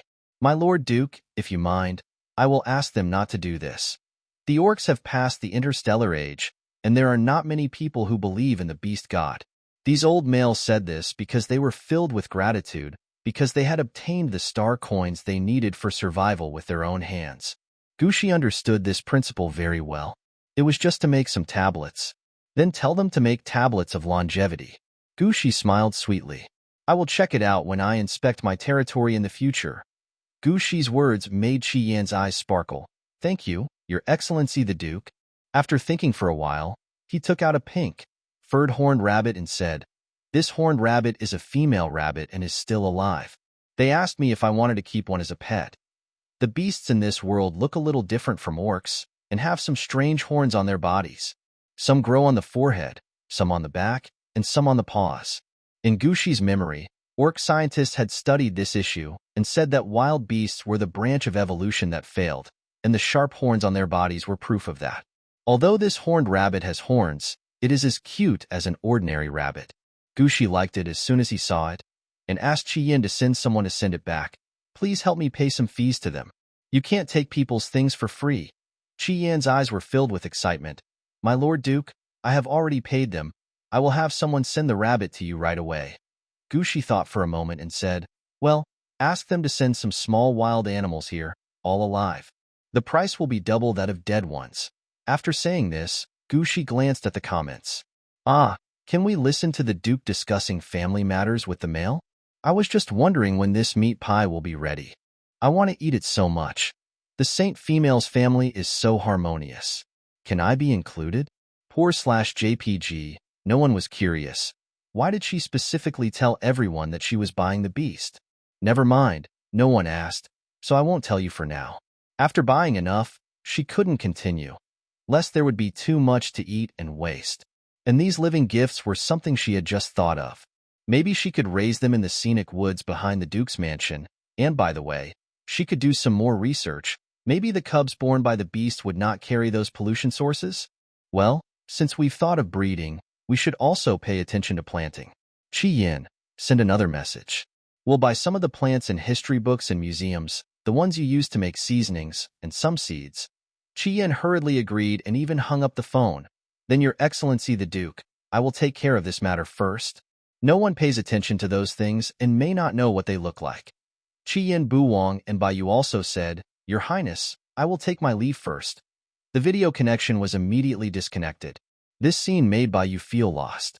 When he was in solitary confinement, he not only missed Gu Shi, but also felt that Chi Yin and Gu Shi would become very close. By then, there might not be a place for him around Gu Shi anymore. But now, Chi Yin was doing what Gu Shi asked him to do, and didn't care about competing for favor at all. Maybe he is narrow-minded. Bai Yu thought about it and took the initiative to say, When this is done, send a copy to Chi Yin by express delivery. Gu Shi nodded. Okay. Finally, 3 of the steamed meat patties were packaged and given to today's lucky winners of the lottery, and 2 were packaged and given to Chi Yin. The things for Chi Yin were packed by Bai Yu on his own initiative. This made Gu Shi look at Bai Yu with strange eyes. When they returned to the dining table, Butler Hans had already placed the meat pie on a delicate porcelain plate. Your Highness, the Crown Prince, Your Excellency the Duke, please enjoy your meal. Hans stepped back respectfully. Gu Shi and Bai Yu sat down and shared the delicious food. Hans, who was standing aside, smiled as he watched Gu Shi and Bai Yu chatting and laughing, and sent a message to the Queen. Your Highness, I have put the love fruit into the food of His Royal Highness the Crown Prince and His Excellency the Duke. I will get the star coins and money you promised tonight. After dinner, Gu Shi and Bai Yu didn't do anything else. They found an interstellar movie and watched it on the sofa. By the way, I haven't visited Grandma since I came back. Seeing Bai Yu regretting her lack of etiquette, Gu Shi laughed and teased. You were so focused on seeing my grandma that you forgot that the Emperor's uncle has been living in our house. You didn't see him after you came out. Bai Yu remembered this after hearing this. Yes, the Emperor's uncle also lives at home. I actually forgot that I should meet him. When he was born, his uncle moved away from the Imperial Star. Whenever he returned to the Imperial capital, he would bring him many gifts. At that time, his tail was scarred by the enemy's supernatural power, and it was difficult to remove the scar with ordinary medicine. It was also the uncle who provided a special medicine to completely heal his tail. As a result, when they met Gu Shi, they all forgot about it. Let's visit them one by one tomorrow, Gu Shi said. It's late now, and the Emperor's uncle is probably resting. It's already 7 o'clock in the evening. Bai Yu felt the same way, and thought that it was not right to visit the elders now. He held Gu Shi and continued watching the movie. Just looking at it, I felt myself getting hotter and hotter. Gu Shi was leaning on Bai Yu's left shoulder. She was attracted by the thrilling plot in the movie and did not notice anything unusual about Bai Yu. Bai Yu didn't care at first, but when she felt hot, she unbuttoned her shirt. At first, only one was unlocked. But one pill was not enough to suppress that strange feeling of heat, so I had to take 2 more. The man's collarbone was exposed, and the outline of his chest muscles was vaguely visible. As he took several heavy breaths, his fair skin turned pink. Bai Yu realized that something was wrong. He was indeed a little distracted when he held Gu Shi, but he also knew that Gu Shi might be in the early stages of pregnancy and couldn't do strenuous exercise. Fearing that he would hurt Gu Shi, he endured the abnormality of his body and kept himself calm. But as my head became hotter and hotter, my lower abdomen became uncontrollable and pressed against the sky. Bai Yu frowned. Cici, I seem to be in heat. Gu Shi, who was immersed in the plot of the movie, came back to his senses and quickly asked someone to send over the inhibitor. The 2 young waiters guarding the door brought inhibitors from the medicine room in the Duke's mansion. Bai Yu pulled open his shoulders, revealing his strong arms, making it easier for the waiter to inject the inhibitor into his body. In just 3 minutes of removing the inhibitor, his waist-length silver hair was already wet with sweat. A strand of silver hair fell from behind his ear to his shoulder, brushing against the pink collarbone and covering the erect pink bean. Bai Yu's face was already extremely handsome, and with his hair loose and covered in sweat, he looked as beautiful as a fairy. No, not like. Gushi thought that the orcs in this world could transform from wild beasts into human form, so they were actually fairies. The two waiters inserted the needle into Bai Yu's arm, and after all the potion was pushed in, they hurried away. In fact, they found it strange. The Duke has clearly marked the Crown Prince, so why does the Crown Prince still need to use suppressants during his estrus period? Gushi also felt a little sorry for Bai Yu. Seeing that Bai Yu still had her eyes closed and her long eyelashes trembling, she pulled up Bai Yu's shirt and whispered, "Ayu, do you feel better?" When she suddenly heard Gushi's soft voice, Bai Yu's eyelashes trembled even more violently. He opened his eyes, and his golden pupils turned into vertical pupils like a beast. The next second, he returned to normal. "I'm fine." Bai Yu regained some of his sanity and comforted Gushi. "Cici, I'll just sit for a while. I'm fine." However, the more you say you're fine, the more heat you get in your body. Why is this mating season so intense? The white jade Adam's apple rolled, and the chest kept rising and falling. He was originally sitting, and in this posture, some irresistible topography immediately caught Gushi's eyes. Gushi frowned. In her memory, inhibitors are the best drugs specifically for orcs to enter estrus on their own initiative. Moreover, the pharmacy in the Duke's mansion only produces the best food currently available. What happened to Bai Yu? Gushi was still confused when there was a knock on the door. "My lord, the prince's mental breakdown level has increased because of the estrus period. The inhibitors can't suppress the estrus period. Can you help the prince?" The person who spoke was the male waiter that Bai Si brought with him, who had been taking care of Bai Si for many years. Gushi was slightly stunned when he heard this. Bai Si and Bai Yu are in heat at the same time? Is there such a coincidence in the world? Gushi was about to get up and open the door, but Bai Yu's pupils on the sofa shrank again, and she grabbed her. "Cici, I don't seem to be right." Bai Yu's voice was hoarse when she was in love. This seems to be the effect of the love fruit. It's not the estrus period. Love fruit? Bai Yu's analysis gave Gushi some bad thoughts. The knocking on the door continued, and Gushi said, "Then let's go to the hospital. The emperor's uncle will also go." As soon as Gushi finished speaking, the waiter who had been knocking on the door without receiving any response shouted, "Your Highness the Duke, Your Highness the Crown Prince, I'm sorry. Your Highness the Prince has vomited blood and will die if he doesn't get relief." With a bang, the door was violently opened. Gushi tilted his head to look, and saw that Bai Si, who was supported by the waiter, had bright red blood on his lips. The bracelet on his wrist issued a harsh warning. Warning, collapse value 81, collapse value 82. The waiter took a look at the situation on the sofa in the bedroom and realized that he seemed to have ruined the good things of the Crown Prince and the Duke. He immediately bowed his head and said, "Your Highness the Crown Prince, Your Highness the Duke, after saving His Highness the Prince, I will be at your disposal." When a male has a mental breakdown, it is useless to go to the hospital without being counseled by a female. Not to mention that he has seen His Royal Highness conflict with other people's counseling. Only Duke Gushi can save His Royal Highness. His Royal Highness is his master and his savior. He has been in poor health for many years. Once the collapse value gets high, he will vomit blood. The doctor said to avoid it as much as possible, otherwise he will die from it. He couldn't bear to see His Royal Highness die in front of him. As the waiter spoke, he walked Bai Si to the sofa. Gushi was about to stand up and ask the waiter not to leave, but he felt dizzy, and then the door outside the house was closed. What should I do now? Gushi shook her head, and the sudden heat in her body told her that she seemed to have also eaten the fruit of love. What should I do now?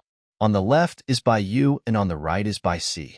Both males were panting at this moment because of the heat in their bodies. Bai Si's condition looked even worse than Bai Yu's. His face was already sickly pale, and now it was even paler than paper. Not to mention, the blood next to his thin lips hadn't dried yet, making it seem like he would break in the next second. "Cici, Bai Yu seemed to still be a little sober. Save my uncle." Having said this, the moon, like Fox Orc, could no longer control his desire to relieve himself. Gushi knew that now was not the time to hesitate. While she was still conscious, she released her mental power and tried to put her spiritual body into Bai Si's spiritual sea. Under the influence of the love fruit, Bai Si's spiritual sea was emitting green smoke, and some places became bumpy. The little white tiger lay weakly on the ground, its round ears drooping and its golden eyes filled with listlessness. As soon as Gushi's kitten spirit entered, the white tiger felt it. It was originally weak, but it raised its head and whimpered towards Gushi like a spoiled child. Gushi hurriedly controlled the kitten and let his mental power carefully pass through Bai Si's spiritual sea. Soon the harsh warning sound disappeared. But at this moment, Bai started to whine like a little fox. Hey, hey, it hurts so much. Before Gushi had the chance to see what Bai Si's condition was, he turned his head and was completely stunned. Not only that, Bai Yu's eyes also began to become bloodshot. Warning, crash value 75. The alarm sounded again, like a death warrant. This time it was a white jade bracelet. Under the influence of the love fruit, Bai Yu actually began to suffer a mental breakdown. Gushi could only separate a part of his mental power and enter Bai Yu's spiritual sea to comfort Bai Yu. Gushi pursed his lips and glanced at Bai Si. The short-haired white tiger beast man originally had a refined and elegant temperament, and his eyes always showed kindness to the younger generation. At this moment, the golden eyes that had just dispersed the red were also shrouded in love. Perhaps he had not regained consciousness yet. His eyes behind the lenses were suddenly full of aggression, like a beast that saw its prey, and he grabbed Gushi's waist. Little female, help me. This aggressive voice was completely different from Bai Si's usual voice. Gushi was still surprised by Bai Si's change, but Bai Si's big palm had already started to cause chaos. On the left is a beautiful fox beast man with red eyes who needs help, and on the right is an elder tiger beast man who has suddenly become dangerous. At this moment, Gushi was in a dilemma. It wasn't just because of the male beast that she was in trouble, she herself was also enduring the raging fire. Perhaps the effect of the love fruit was too strong. Gushi could even smell the sweet fragrance emanating from her body. The fox and the tiger had a keen sense of smell, so they moved closer to Gushi, indulging in the intoxicating smell. Gushi divided his mental power into two parts. On one hand, he was comforting the beautiful fox that was in great pain, while on the other hand, he was being pinned down by the white tiger and having his fur licked. When night falls, the waiter outside the door puts on a mask that blocks out smells and stands guard at the door diligently. A night passed. Gushi was so tired that he couldn't even recover his human form. He turned into a white kitten lying on the bed. Beside her, the fox beast man and the white tiger beast man had similar eyebrows and eyes, all of which were filled with uncontrollable storms. The royal family was actually being plotted against. If such a thing were told to others, it would be an insult to the royal family. Fortunately, the fruit of love was placed in the food. If it was something else, would all three of them have to die here? Knowing that it was the butler Hans who did it, Bai Yu wanted to attack immediately. Bai Si said, "You stay here and look after Cici." There was a kitten's mark on his smooth forehead, which was the proof that he was Gushi's partner. Bai Yu couldn't help but grit his teeth when he saw the kitten mark.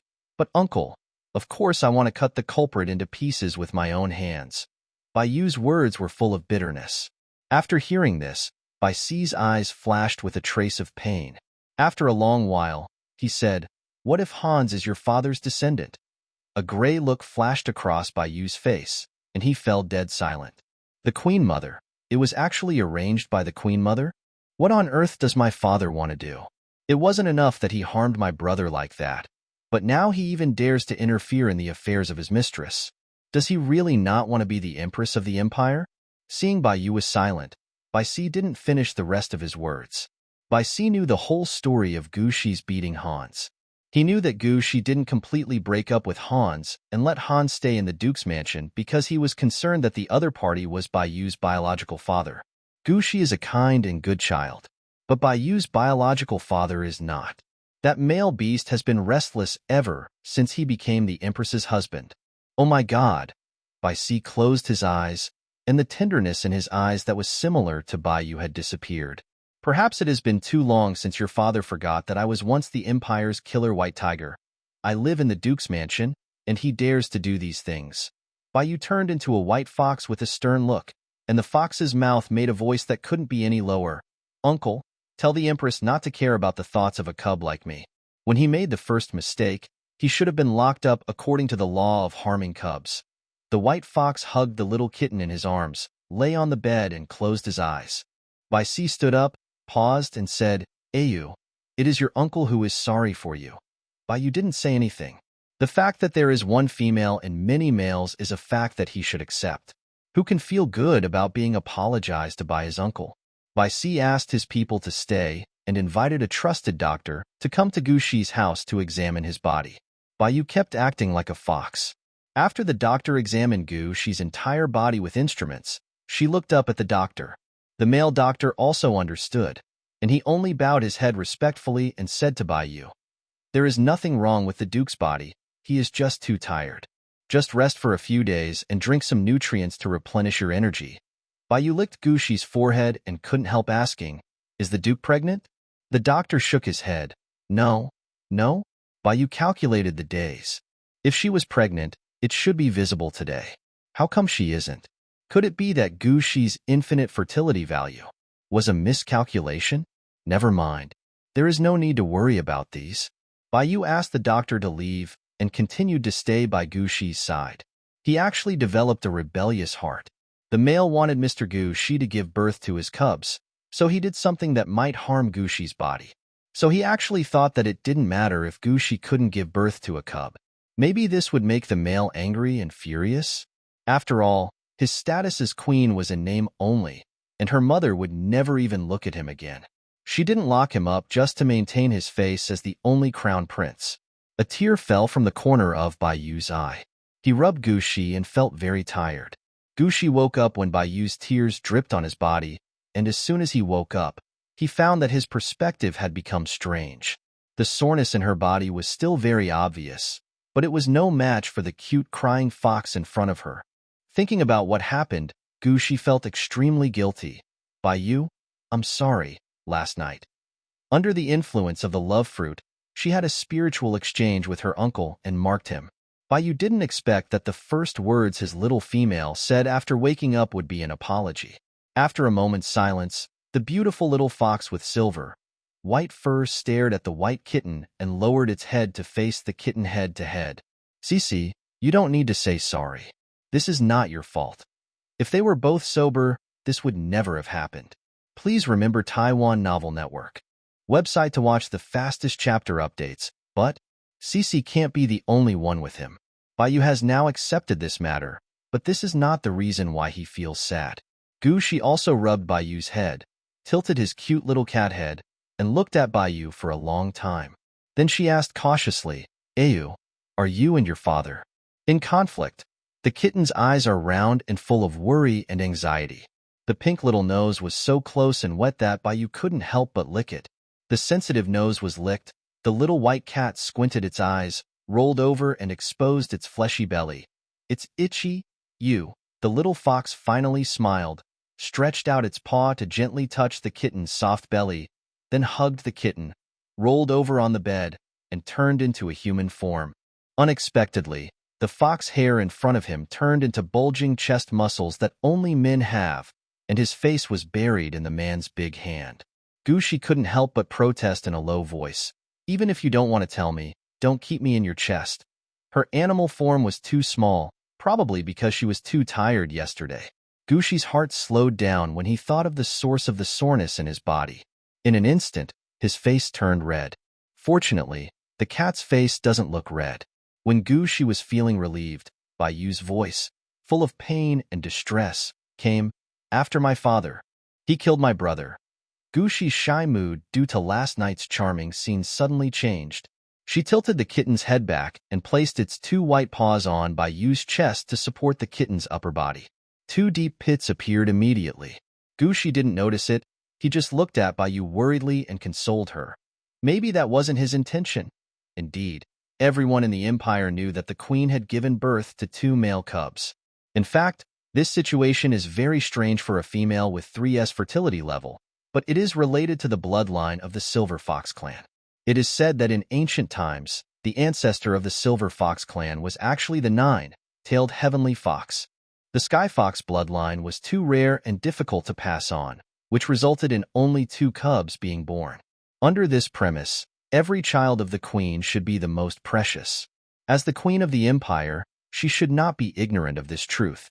No, that's what he meant. You talked about the secret of the royal family 20 years ago. The prince who was born before him, his father was a black mutant rock. He was not an orc from the Nor Empire, but a star pirate captured by the queen when she was on a diplomatic mission to other planets. You didn't know what exactly happened. After all, he was not born at that time.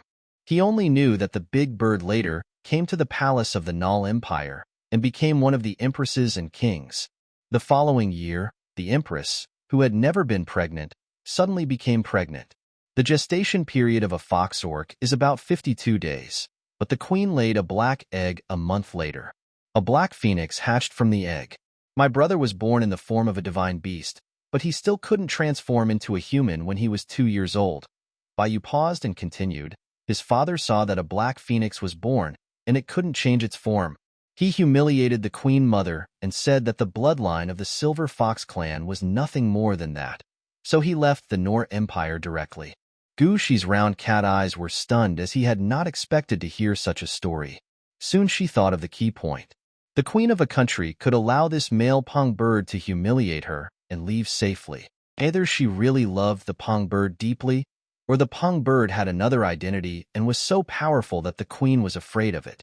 Thinking about this in his mind, Gushi did not interrupt Baiyu. Baiyu continued, children who have lost their male fathers to raise them are usually given to the queen. My father was very kind to my brother at first. I can feel it myself, because after I was born, even though my brother couldn't transform into a human form, he often carried me on his back to fly in the sky above the palace. He really tried very hard to make me happy. If my father hadn't been kind to him, he wouldn't have been gentle to me. My brother has made a lot of efforts to live a normal life in animal form. He can write and study with his claws, and his combat scores are always high. The problem probably lies here. The Dark Phoenix, who can accomplish in animal form what the human form can do and can do it better, is gradually becoming known to the public. The ministers all said that if the eldest prince switched to human form in the future, he would definitely be the most outstanding prince in the Null Empire. After all, the White Jade at that time was inferior to the Black Phoenix in many aspects. Ever since that rumor came out, Dark Phoenix is no longer favored by her adoptive father. Father said he would take us on a trip. Baiyu's voice began to tremble. Originally, that route was a Zerg quarantine zone, and the target planet was also very safe, but somehow a low-level Zerg tide appeared. My brother tried his best to protect me, but after we were all safe, he was pushed into the insect nest by our father. Baiyu's voice trembled. No one could understand how he, who was only 7 years old, survived those days. His doting brother was killed by his beloved father. The other party hugged him and said that he was surrounded by his grandmother's confidants, and no one would tell the Queen Mother about this. From now on, he is the only heir to the Noel Empire, and no beast will ever compete with him for that position. Cece, I actually never thought about being the heir.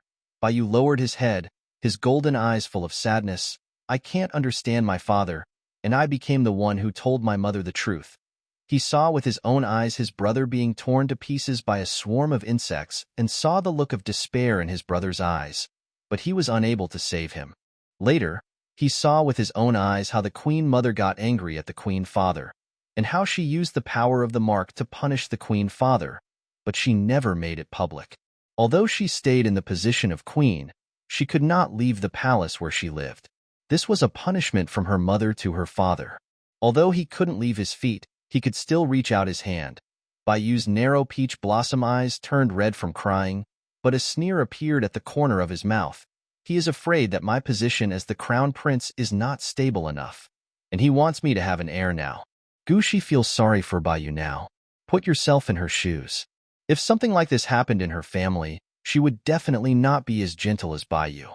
She changed into human form, sat on Baiyu's waist, held Baiyu's face and gave her a lustful kiss. Ayu, you are the best Ayu in the world. You have done nothing wrong. The comfort from the beloved female brought a strange warmth, which made Baiyu, who was trapped in the indifference, suddenly calm down. He responded to Gushi's kiss, and this kiss was just as innocent. After the kiss, Baiyu asked, Cece, don't you think I? Not wanting to hear Baiyu ask unpleasant questions, Gushi silenced Baiyu again with his lips. This time it was not just a simple kiss. She used her soft tongue to conquer the white jade lips and teeth. This kiss was too provocative. Baiyu felt the palate of his mouth tingling and unbearable from being touched by Gushi's nimble little tongue. At the same time, Gushi's hands were not idle either, stirring up a heat in him that was comparable to that of last night. After the kiss, Gushi loosened the red lips that she had deliberately ravaged and said gently, "You just did what you should do. Don't think of yourself as an unforgivable evil beast. If you make a mistake, you must accept the punishment. Isn't it for this reason that you took the initiative to enter the confinement room?" While Gushi was speaking, Baiyu was breathing softly. After listening to Gushi's words, Baiyu responded, "Well, I love you, Cici." Gushi didn't hesitate. "I love you, Ayu." Although this love is not as pure as Baiyu. When this thought came to her mind, Gushi quickly stopped. More and more males were being marked, and she couldn't always fall into this strange mood. Otherwise, when she gives birth to cubs in the future, the males she marked might do the same thing as Queen Baiyu did. Suddenly, Gushi thought of the company management teaching he had once given. Some subordinates are actually not liked by the managers, but they have to pretend to like them. Because only by pretending to be sincere and taking certain actions for this sincerity will the subordinates feel a sense of belonging to the company because of their love for the boss. Only such a company can have good development, instead of frequently replacing employees, which led to the continuous decline of the entire company's profits. She certainly had a thorough affection for Baiyu. If she were in the original world, she was a superpower who survived the apocalypse, and Baiyu met her, she might become the most loving couple with Baiyu, just like her parents. But this is the orc world, and it is a world where a family has many males and many cubs, and the males may kill other cubs out of jealousy. There is nothing wrong with loving White Jade, but you cannot only love White Jade. Baiyu's father wanted to kill Black Phoenix.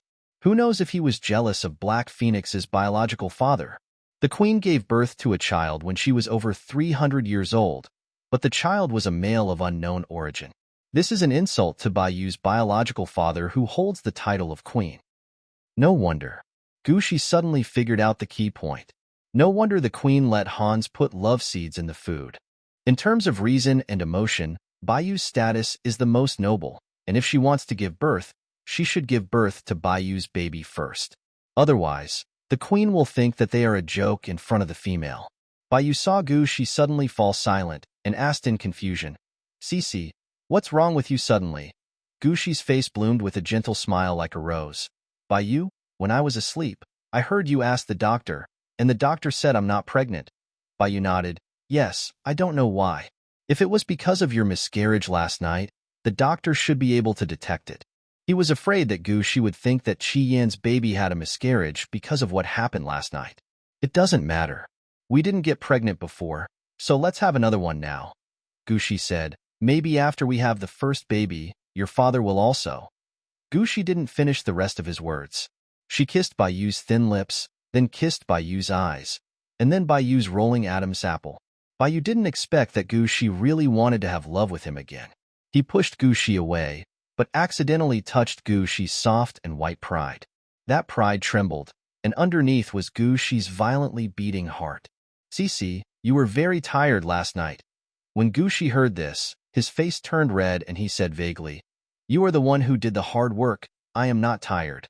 After waking up from a good sleep, she felt particularly energetic. It seemed that those things actually gave her a lot of help. In addition, Gushi also had something he wanted to verify. In the cave prepared by the Zerg, she knew that the Zerg wanted to see her pregnant, but she was actually unwilling to do so. Giving birth to the baby was just a second, best option. Children born like that are not loved at all. But this time, Gushi wanted to give birth to a little fox for Baiyu. Baiyu, who experienced a great change in her childhood, may gradually fade the scars in her heart as she takes care of the little fox. And the way Baiyu turned into a fox and cried was really cute. Baiyu couldn't show this cuteness for a long time, but the cub could. Or do you not want the cub?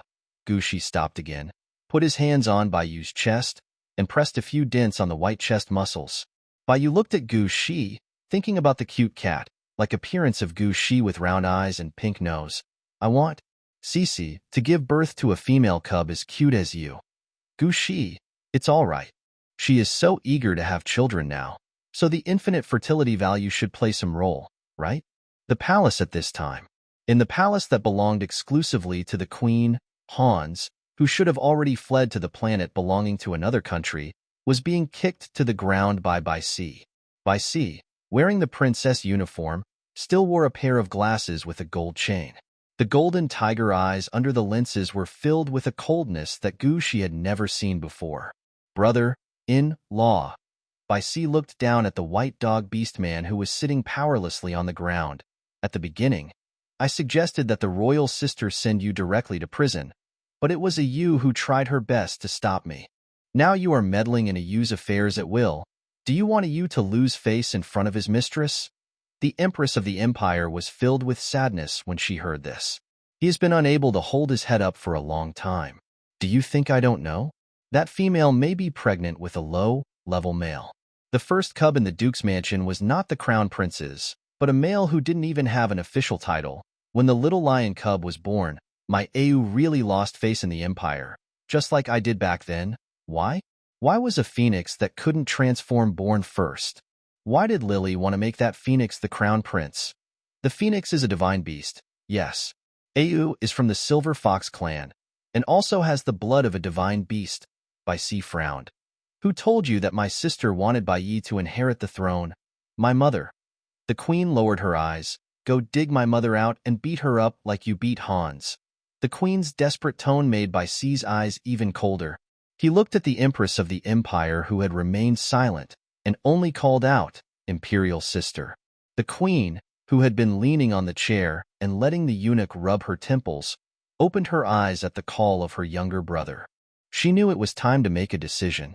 After all, even the children could not tolerate her husband's behavior this time. Since you admitted to drugging the Duke and the Imperial Crown Prince, you must be imprisoned in the Imperial prison for 3 years. For killing my eldest prince, you should. The queen still couldn't bear to take the life of her first male husband, so she changed her words and said, life imprisonment. After giving the order, the queen's eyes flashed with heartache. Luoer, why did you become like this? Queen Lin Luo was confused by the queen's question. Why did he become like this? He didn't know.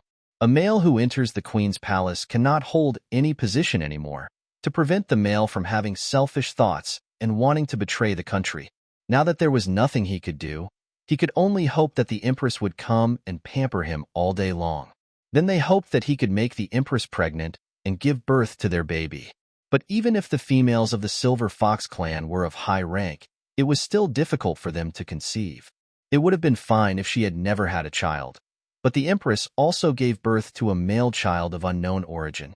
When the male left, Lin Luo felt very happy. He could raise the other's cub openly, but he didn't expect that he also made the queen pregnant. Later, Lin Luo lowered his eyes, looking hopeless and said, before I go to prison, can I see Ayu? I haven't seen his mistress yet. At least let me apologize to the 2 kids. It is not excessive for males to ask to see their children.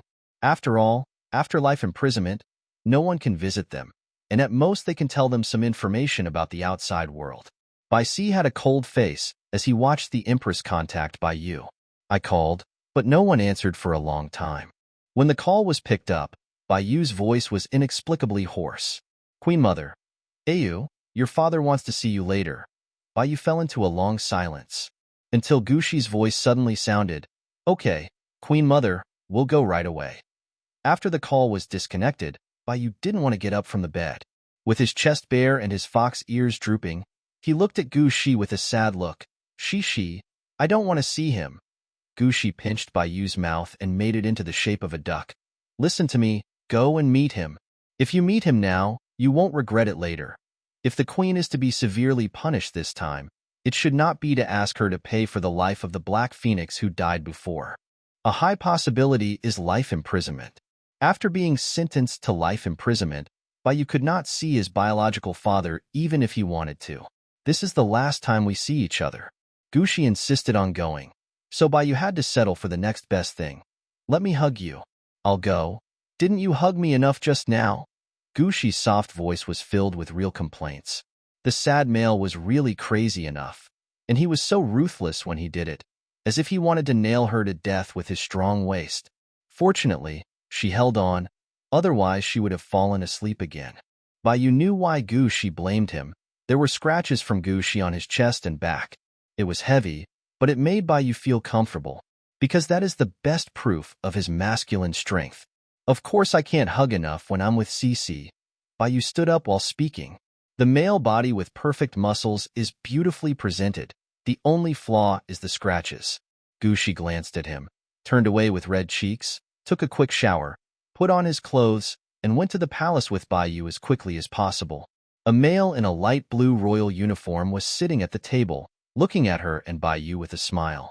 Facing this masculine smile, Baiyu held Gushi's hand tightly and stood in front of Gushi with an expressionless face. This is a completely protective posture. Such behavior immediately made the male sitting at the table look sad. Ayu, do you really have to treat our father like this? Baiyu remained indifferent. My father's actions have made me vigilant. After you killed my brother, you brought love to my mistress. You know my female may be pregnant, but you still do this. I also want to ask you, do you have to treat the orcs that your male cub cares about in this way? You still don't understand me. Lin Luo said hurtly, Father is afraid that you will fall into the same embarrassing situation as father. So he wants to make you and your female master have a love affair. Your female master will be the first to get pregnant with your cub, and as the crown prince of the empire, you will not be laughed at by the people. Lin Luo's words directly proved Gushi's guess. She sighed and took a step forward. You are the one who doesn't understand Ayu. Ayu is a kind fox beast man. He will fight for what he wants, not get it by hurting others. You impose your ideas on Ayu only because you are selfish, not because you love him. Lin Luo frowned. Gushi continued, I support you to come and see you, to say goodbye to you, and to tell you that your behavior has caused indelible harm to Ayu. He will never forgive you. I hope you can reflect on yourself in prison. Gushi's words surprised Baiyu. He thought Gushi was going to persuade him to make peace with his father, saying that the other party was his elder after all, so he shouldn't leave any regrets. But Gushi actually told his father to reflect on himself in the future? Thinking of this, Baiyu suddenly smiled. He was wrong. His little female was determined not to recognize the female mother who abandoned her. How could she be the kind of orc who would forget all the harm done by the other party just because the other party was her elder? Yes, Baiyu raised her eyes. My mistress is right.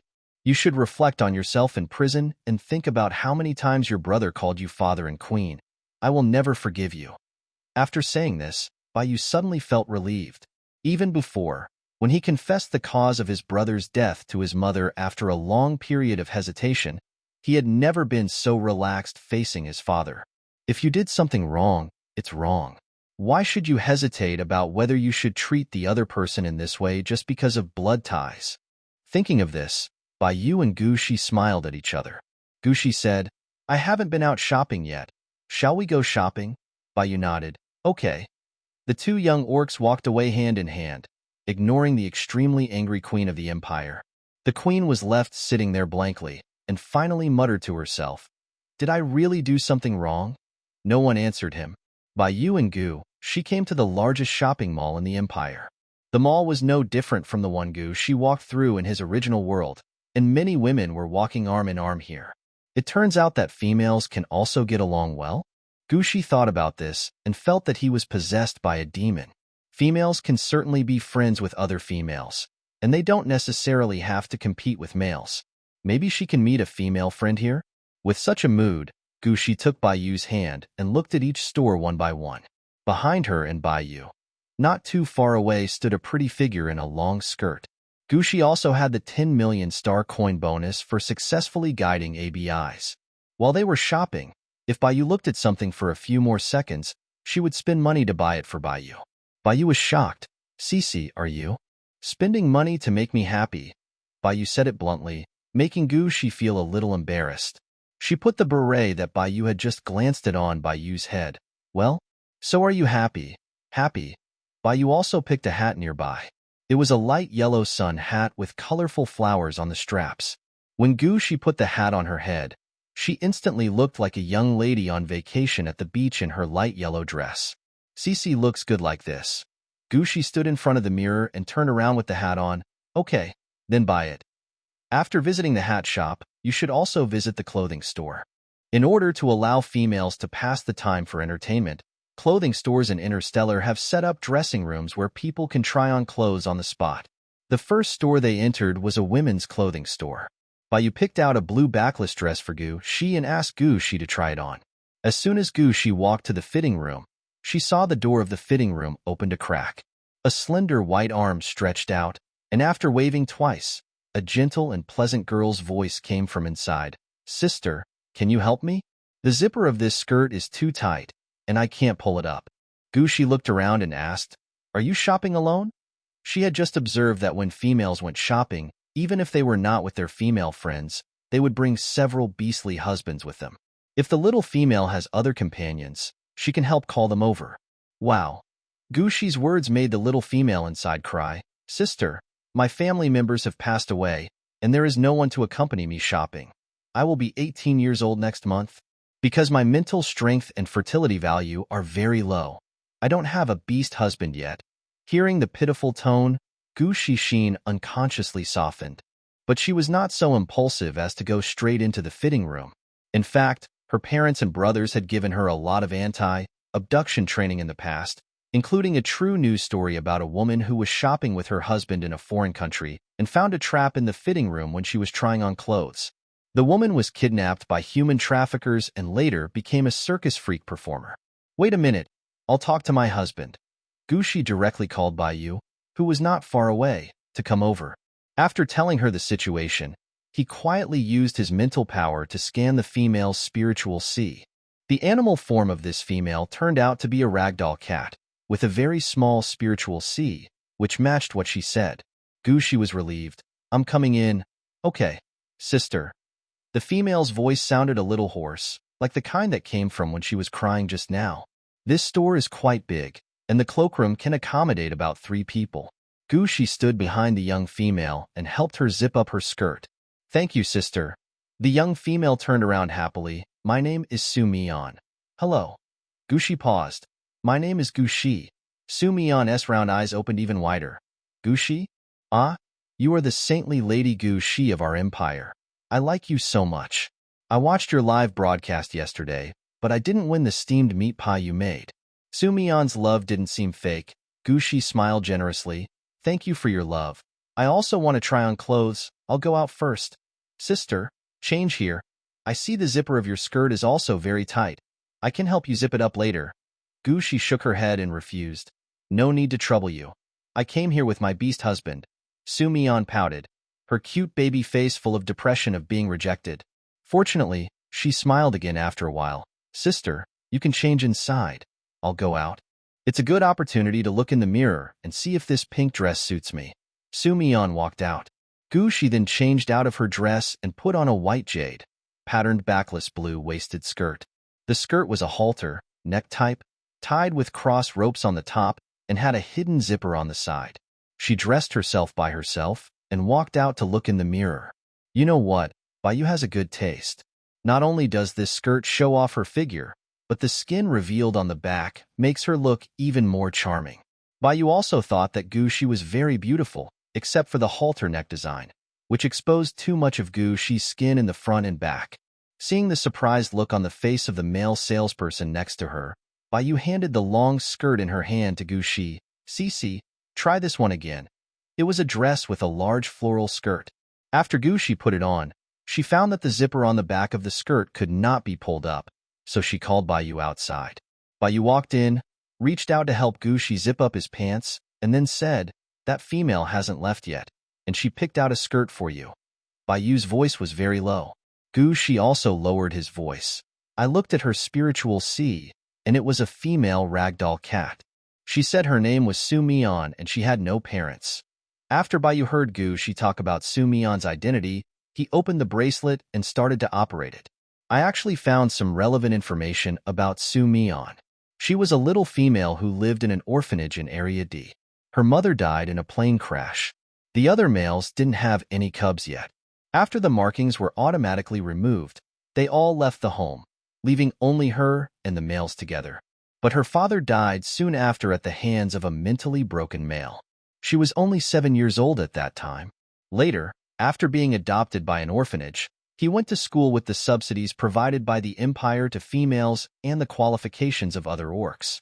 The compulsory education for females will end before the age of 18. After the age of 18, if they want to be a female master supported by males at home, they can do so. Even after having a beastly husband, if they want to continue their studies, the Empire will also support them. It all depends on the female's choice. Su-mian suddenly came to the imperial capital from District D and did not continue her studies. Perhaps she wanted to choose a suitable beastly husband in the imperial capital. Baiyu analyzed Su-mian's motives, and when he saw that Su-mian's mental strength and fertility value were both F, he fell silent again. If an F-level female chooses a male husband on her own, she will most likely fail.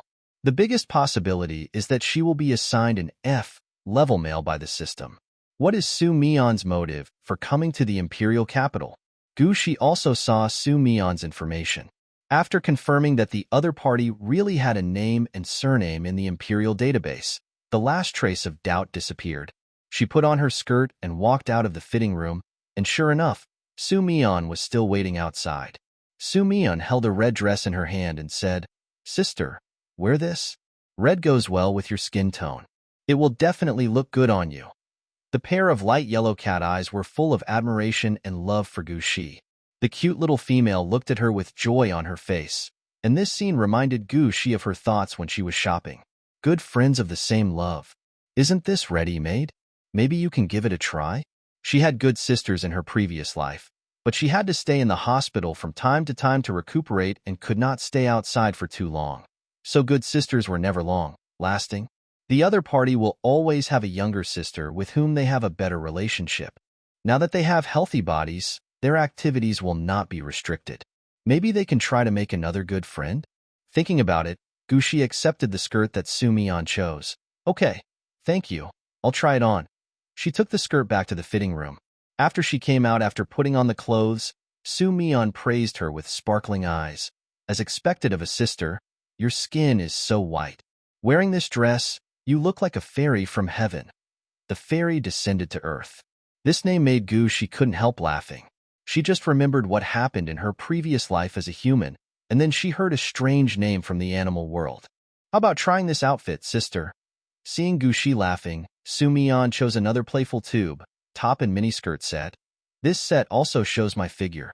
It will definitely make me feel different when I wear it. This isn't suitable? Gu Shi was embarrassed. The clothes don't match what I'm wearing today. The clothes in this world are all made from a kind of ore. The same goes for the clothes inside. The style looks no different from what Gu Shi wore before. She was wearing a dress with straps today, and it looked weird with the straps sticking out. Su-mian was puzzled for a while after hearing what Gu Shi said, and her face turned red. Sister, I didn't think it through. Then she suddenly stood up and said, then I'll go get some suitable clothes for my sister. When shopping, you need to try on more clothes so that you will be happy. That is true. When girls go shopping, they enjoy the process of selecting and trying on clothes. When they put on clothes one by one and see the beautiful self in the mirror, they will have a natural sense of accomplishment.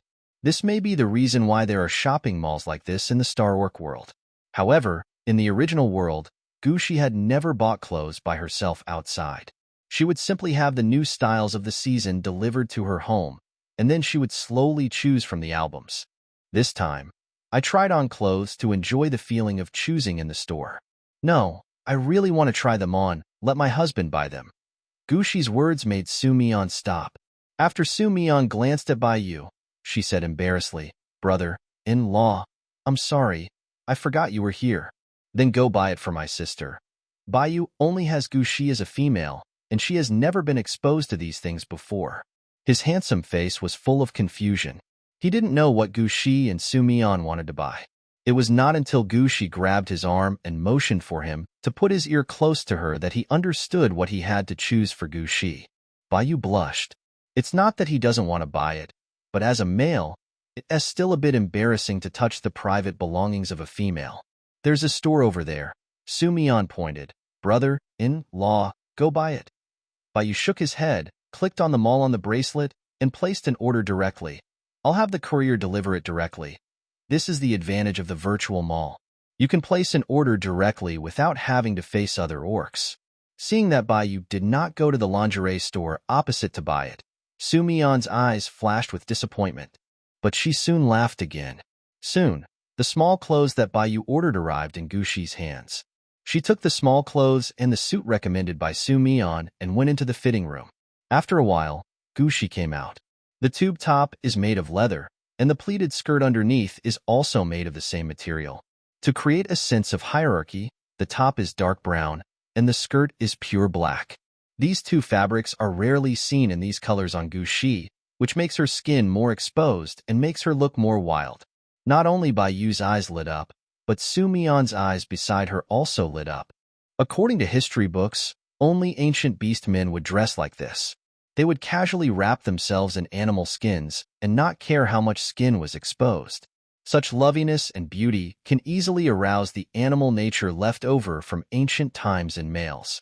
Baiyu realized that something was wrong with him and used his mental power to suppress it. Gu Shi, who was looking in the mirror, suddenly felt a strange wave coming from the left. That was the part of her mental power that naturally overflowed and sensed for her. Gu Shi looked back in surprise. Behind her on the left is Su Mion. Gu Shi used his mental power to look at Su Mion's spiritual sea again, and found that he was still the same as before, looking back in confusion. If it wasn't Su Mion, then who did that mental fluctuation come from? When Su Mion saw Gu Shi turning back, her smile became even brighter. I was saying that you look good in this, sister. Even though I'm a female, I was stunned by it. No one doesn't like to hear compliments. Gu Shi looked at Baiyu. His deep blue eyes filled with requests for praise. Baiyu approached Gu Shi and whispered, "Cici is so pretty, but I want to get Cici up." His figure just blocked the sight of the male salesman and the males who were shopping with the female outside, but looking at Gu Shi in a daze. Gu Shi knew what Baiyu meant. She tilted her head to look at Baiyu and said playfully, "What if I want to continue shopping in this dress?" Baiyu lowered her eyes, and after careful consideration, she said, "Cici, wear it if you want to. This way, other males can also know that you, who are so beautiful, are my female master." His little female loves to wear, and he is very supportive. However, this did not prevent him from exuding the pressure of a 3S masculine, causing those males to retreat. Gu Shi liked Baiyu's answer very much, but she also didn't want to attract so much male attention and avoid trouble. Gu Shi was just about to change his clothes when a familiar figure came into the store. That's Gu Weiwei. She didn't see Gu Shi and Baiyu's faces, only Su Mion. After looking around the store, she nodded her chin and asked the salesperson next to her, "Do you still have the clothes that this ugly female is wearing?" The salesperson quickly took out a piece of clothing that was the same as the one Su Mion was wearing and handed it to Gu Weiwei. "Miss Gu, we have more." It seemed that Gu Weiwei often shopped in this store. She said directly, "Okay. In addition to this piece of clothing, please send all other new styles to the box. I don't want such ugly clothes that she wears." The humiliation of this statement is too obvious. Su Mion's eyes suddenly turned red. She stood there with tears in her eyes, clutching the hem of her skirt tightly, at a loss as to what to do. Gu Shi tilted his head and found Su Mion was about to cry. He chuckled and walked to Gu Weiwei. The eldest daughter of Marquis Gu's family humiliated an underage female like this. It seems that she has not passed the etiquette education. When Gu Weiwei heard Gu Shi's voice, her expression instantly twisted. Last time in the palace, she just made a bet with Gu Shi to help Prince Bai Si. Not only did Gu Shi succeed in helping the prince, but he also made her mental strength level regress. After she retreated from 3S to 2S, her male husband, who had become her partner, needed spiritual counseling, but she was able to do so very reluctantly. As a result, those male men didn't say anything on the surface, but secretly said that they regretted marrying her too early. They said that she had too many males and that it was fine that they couldn't get a mating schedule, but now that the grooming level had dropped, their lives might be in danger. Gu Weiwei, who had never suffered such hardship since she tested out at the 3S level, hated Gu Shi. "Gu Shi, if you were a female, you would fight me here," Gu Weiwei said as she pounced towards Gu Shi. But before he reached Gu Shi, he was blocked by two male soldiers who suddenly flashed in. The two soldiers wore gloves and looked indifferent. "Please be aware, Miss Gu Weiwei, if you attack the Duke, you will be imprisoned for 1 month for intentional injury. Gu Weiwei didn't know where these two males came from. Her attack on Gu Shi was blocked. She was so angry that she was like a boiling kettle. She stomped her feet and screamed, "Ah! Why is there a you? Gu Shi? When will you die, Gu Shi?" Gu Shi smiled and said, "I remember one of the charges was insulting the royal family in public, and the person who insulted would be fined 1,000 star coins." "Yes, there is such a thing," Bai Yu affirmed. After hearing this, Gu Weiwei became even more furious and uttered dozens of dirty words against Gu Shi. When she said more than 10 sentences, Gu Shi had Gu Weiwei arrested. "All right, if you insult me more than 10 times in public, you will be locked up for a month." Gu Weiwei was completely stunned. She was not very good at studying law, so in order to enjoy lovual pleasure with males earlier, she did not think about continuing her studies. The mother at home is the director of the counseling center. If she wants a job, she can go to the counseling center. She doesn't have the time to understand these things. This was the first time that Gu Weiwei knew that someone would be locked up for insulting the royal family too many times. But it was too late. The soldiers had already forcibly put her on the car heading to the prison. The crowd around pointed at Gu Weiwei and said, "How could the daughter of Marquis Gu have such a side? Didn't everyone praise her for her elegance and beauty? That might be a rumor. Look at the way she looks when she's jealous of the saint. It's really ugly. It would be great if the saint also opened a counseling center. I would definitely go there for counseling." Everyone's discussions made Gu Weiwei even angrier. Before getting on the bus, she turned around and looked at Gu Shi fiercely, as if she wanted to eat Gu Shi alive. Gu Shi didn't care and just comforted Su Mian. Mian, are you okay?" Facing Gu Shi's concern, Su Mian acted very happy. "Sister, I'm fine." As she spoke, her face blushed and she looked at Gu Shi with admiration. Who could remain indifferent to such a look? At least not Gu Shi. She generously wanted to buy clothes for Su Mian. Who knew Su Mian would take the initiative to pay first and said, "Sister, I just want to be friends with you, not to take advantage of you. I can buy this skirt myself."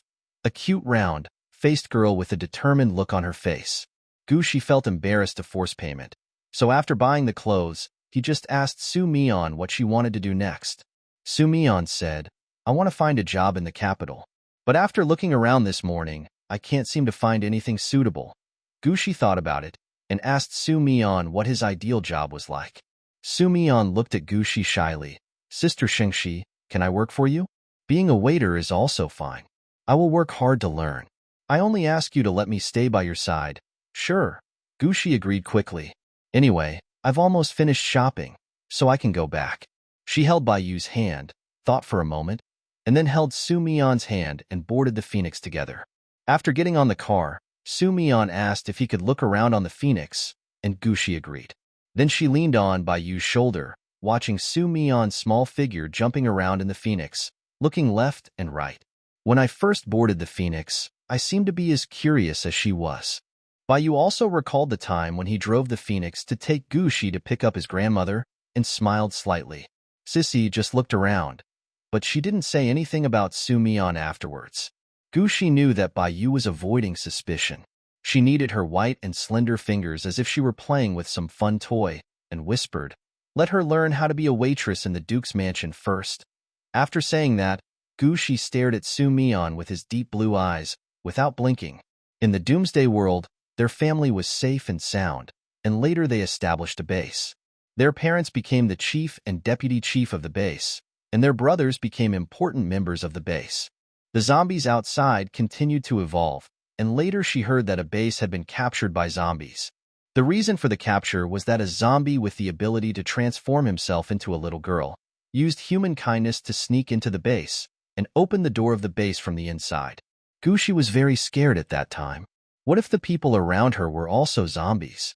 Dad said, "Don't let fear erode your heart. If you have doubts, just verify them one by one. It's okay." Bai Yu said Su Mian came from District D, and Su Mian himself said that he came to the capital to find a job. But looking for a job is one thing.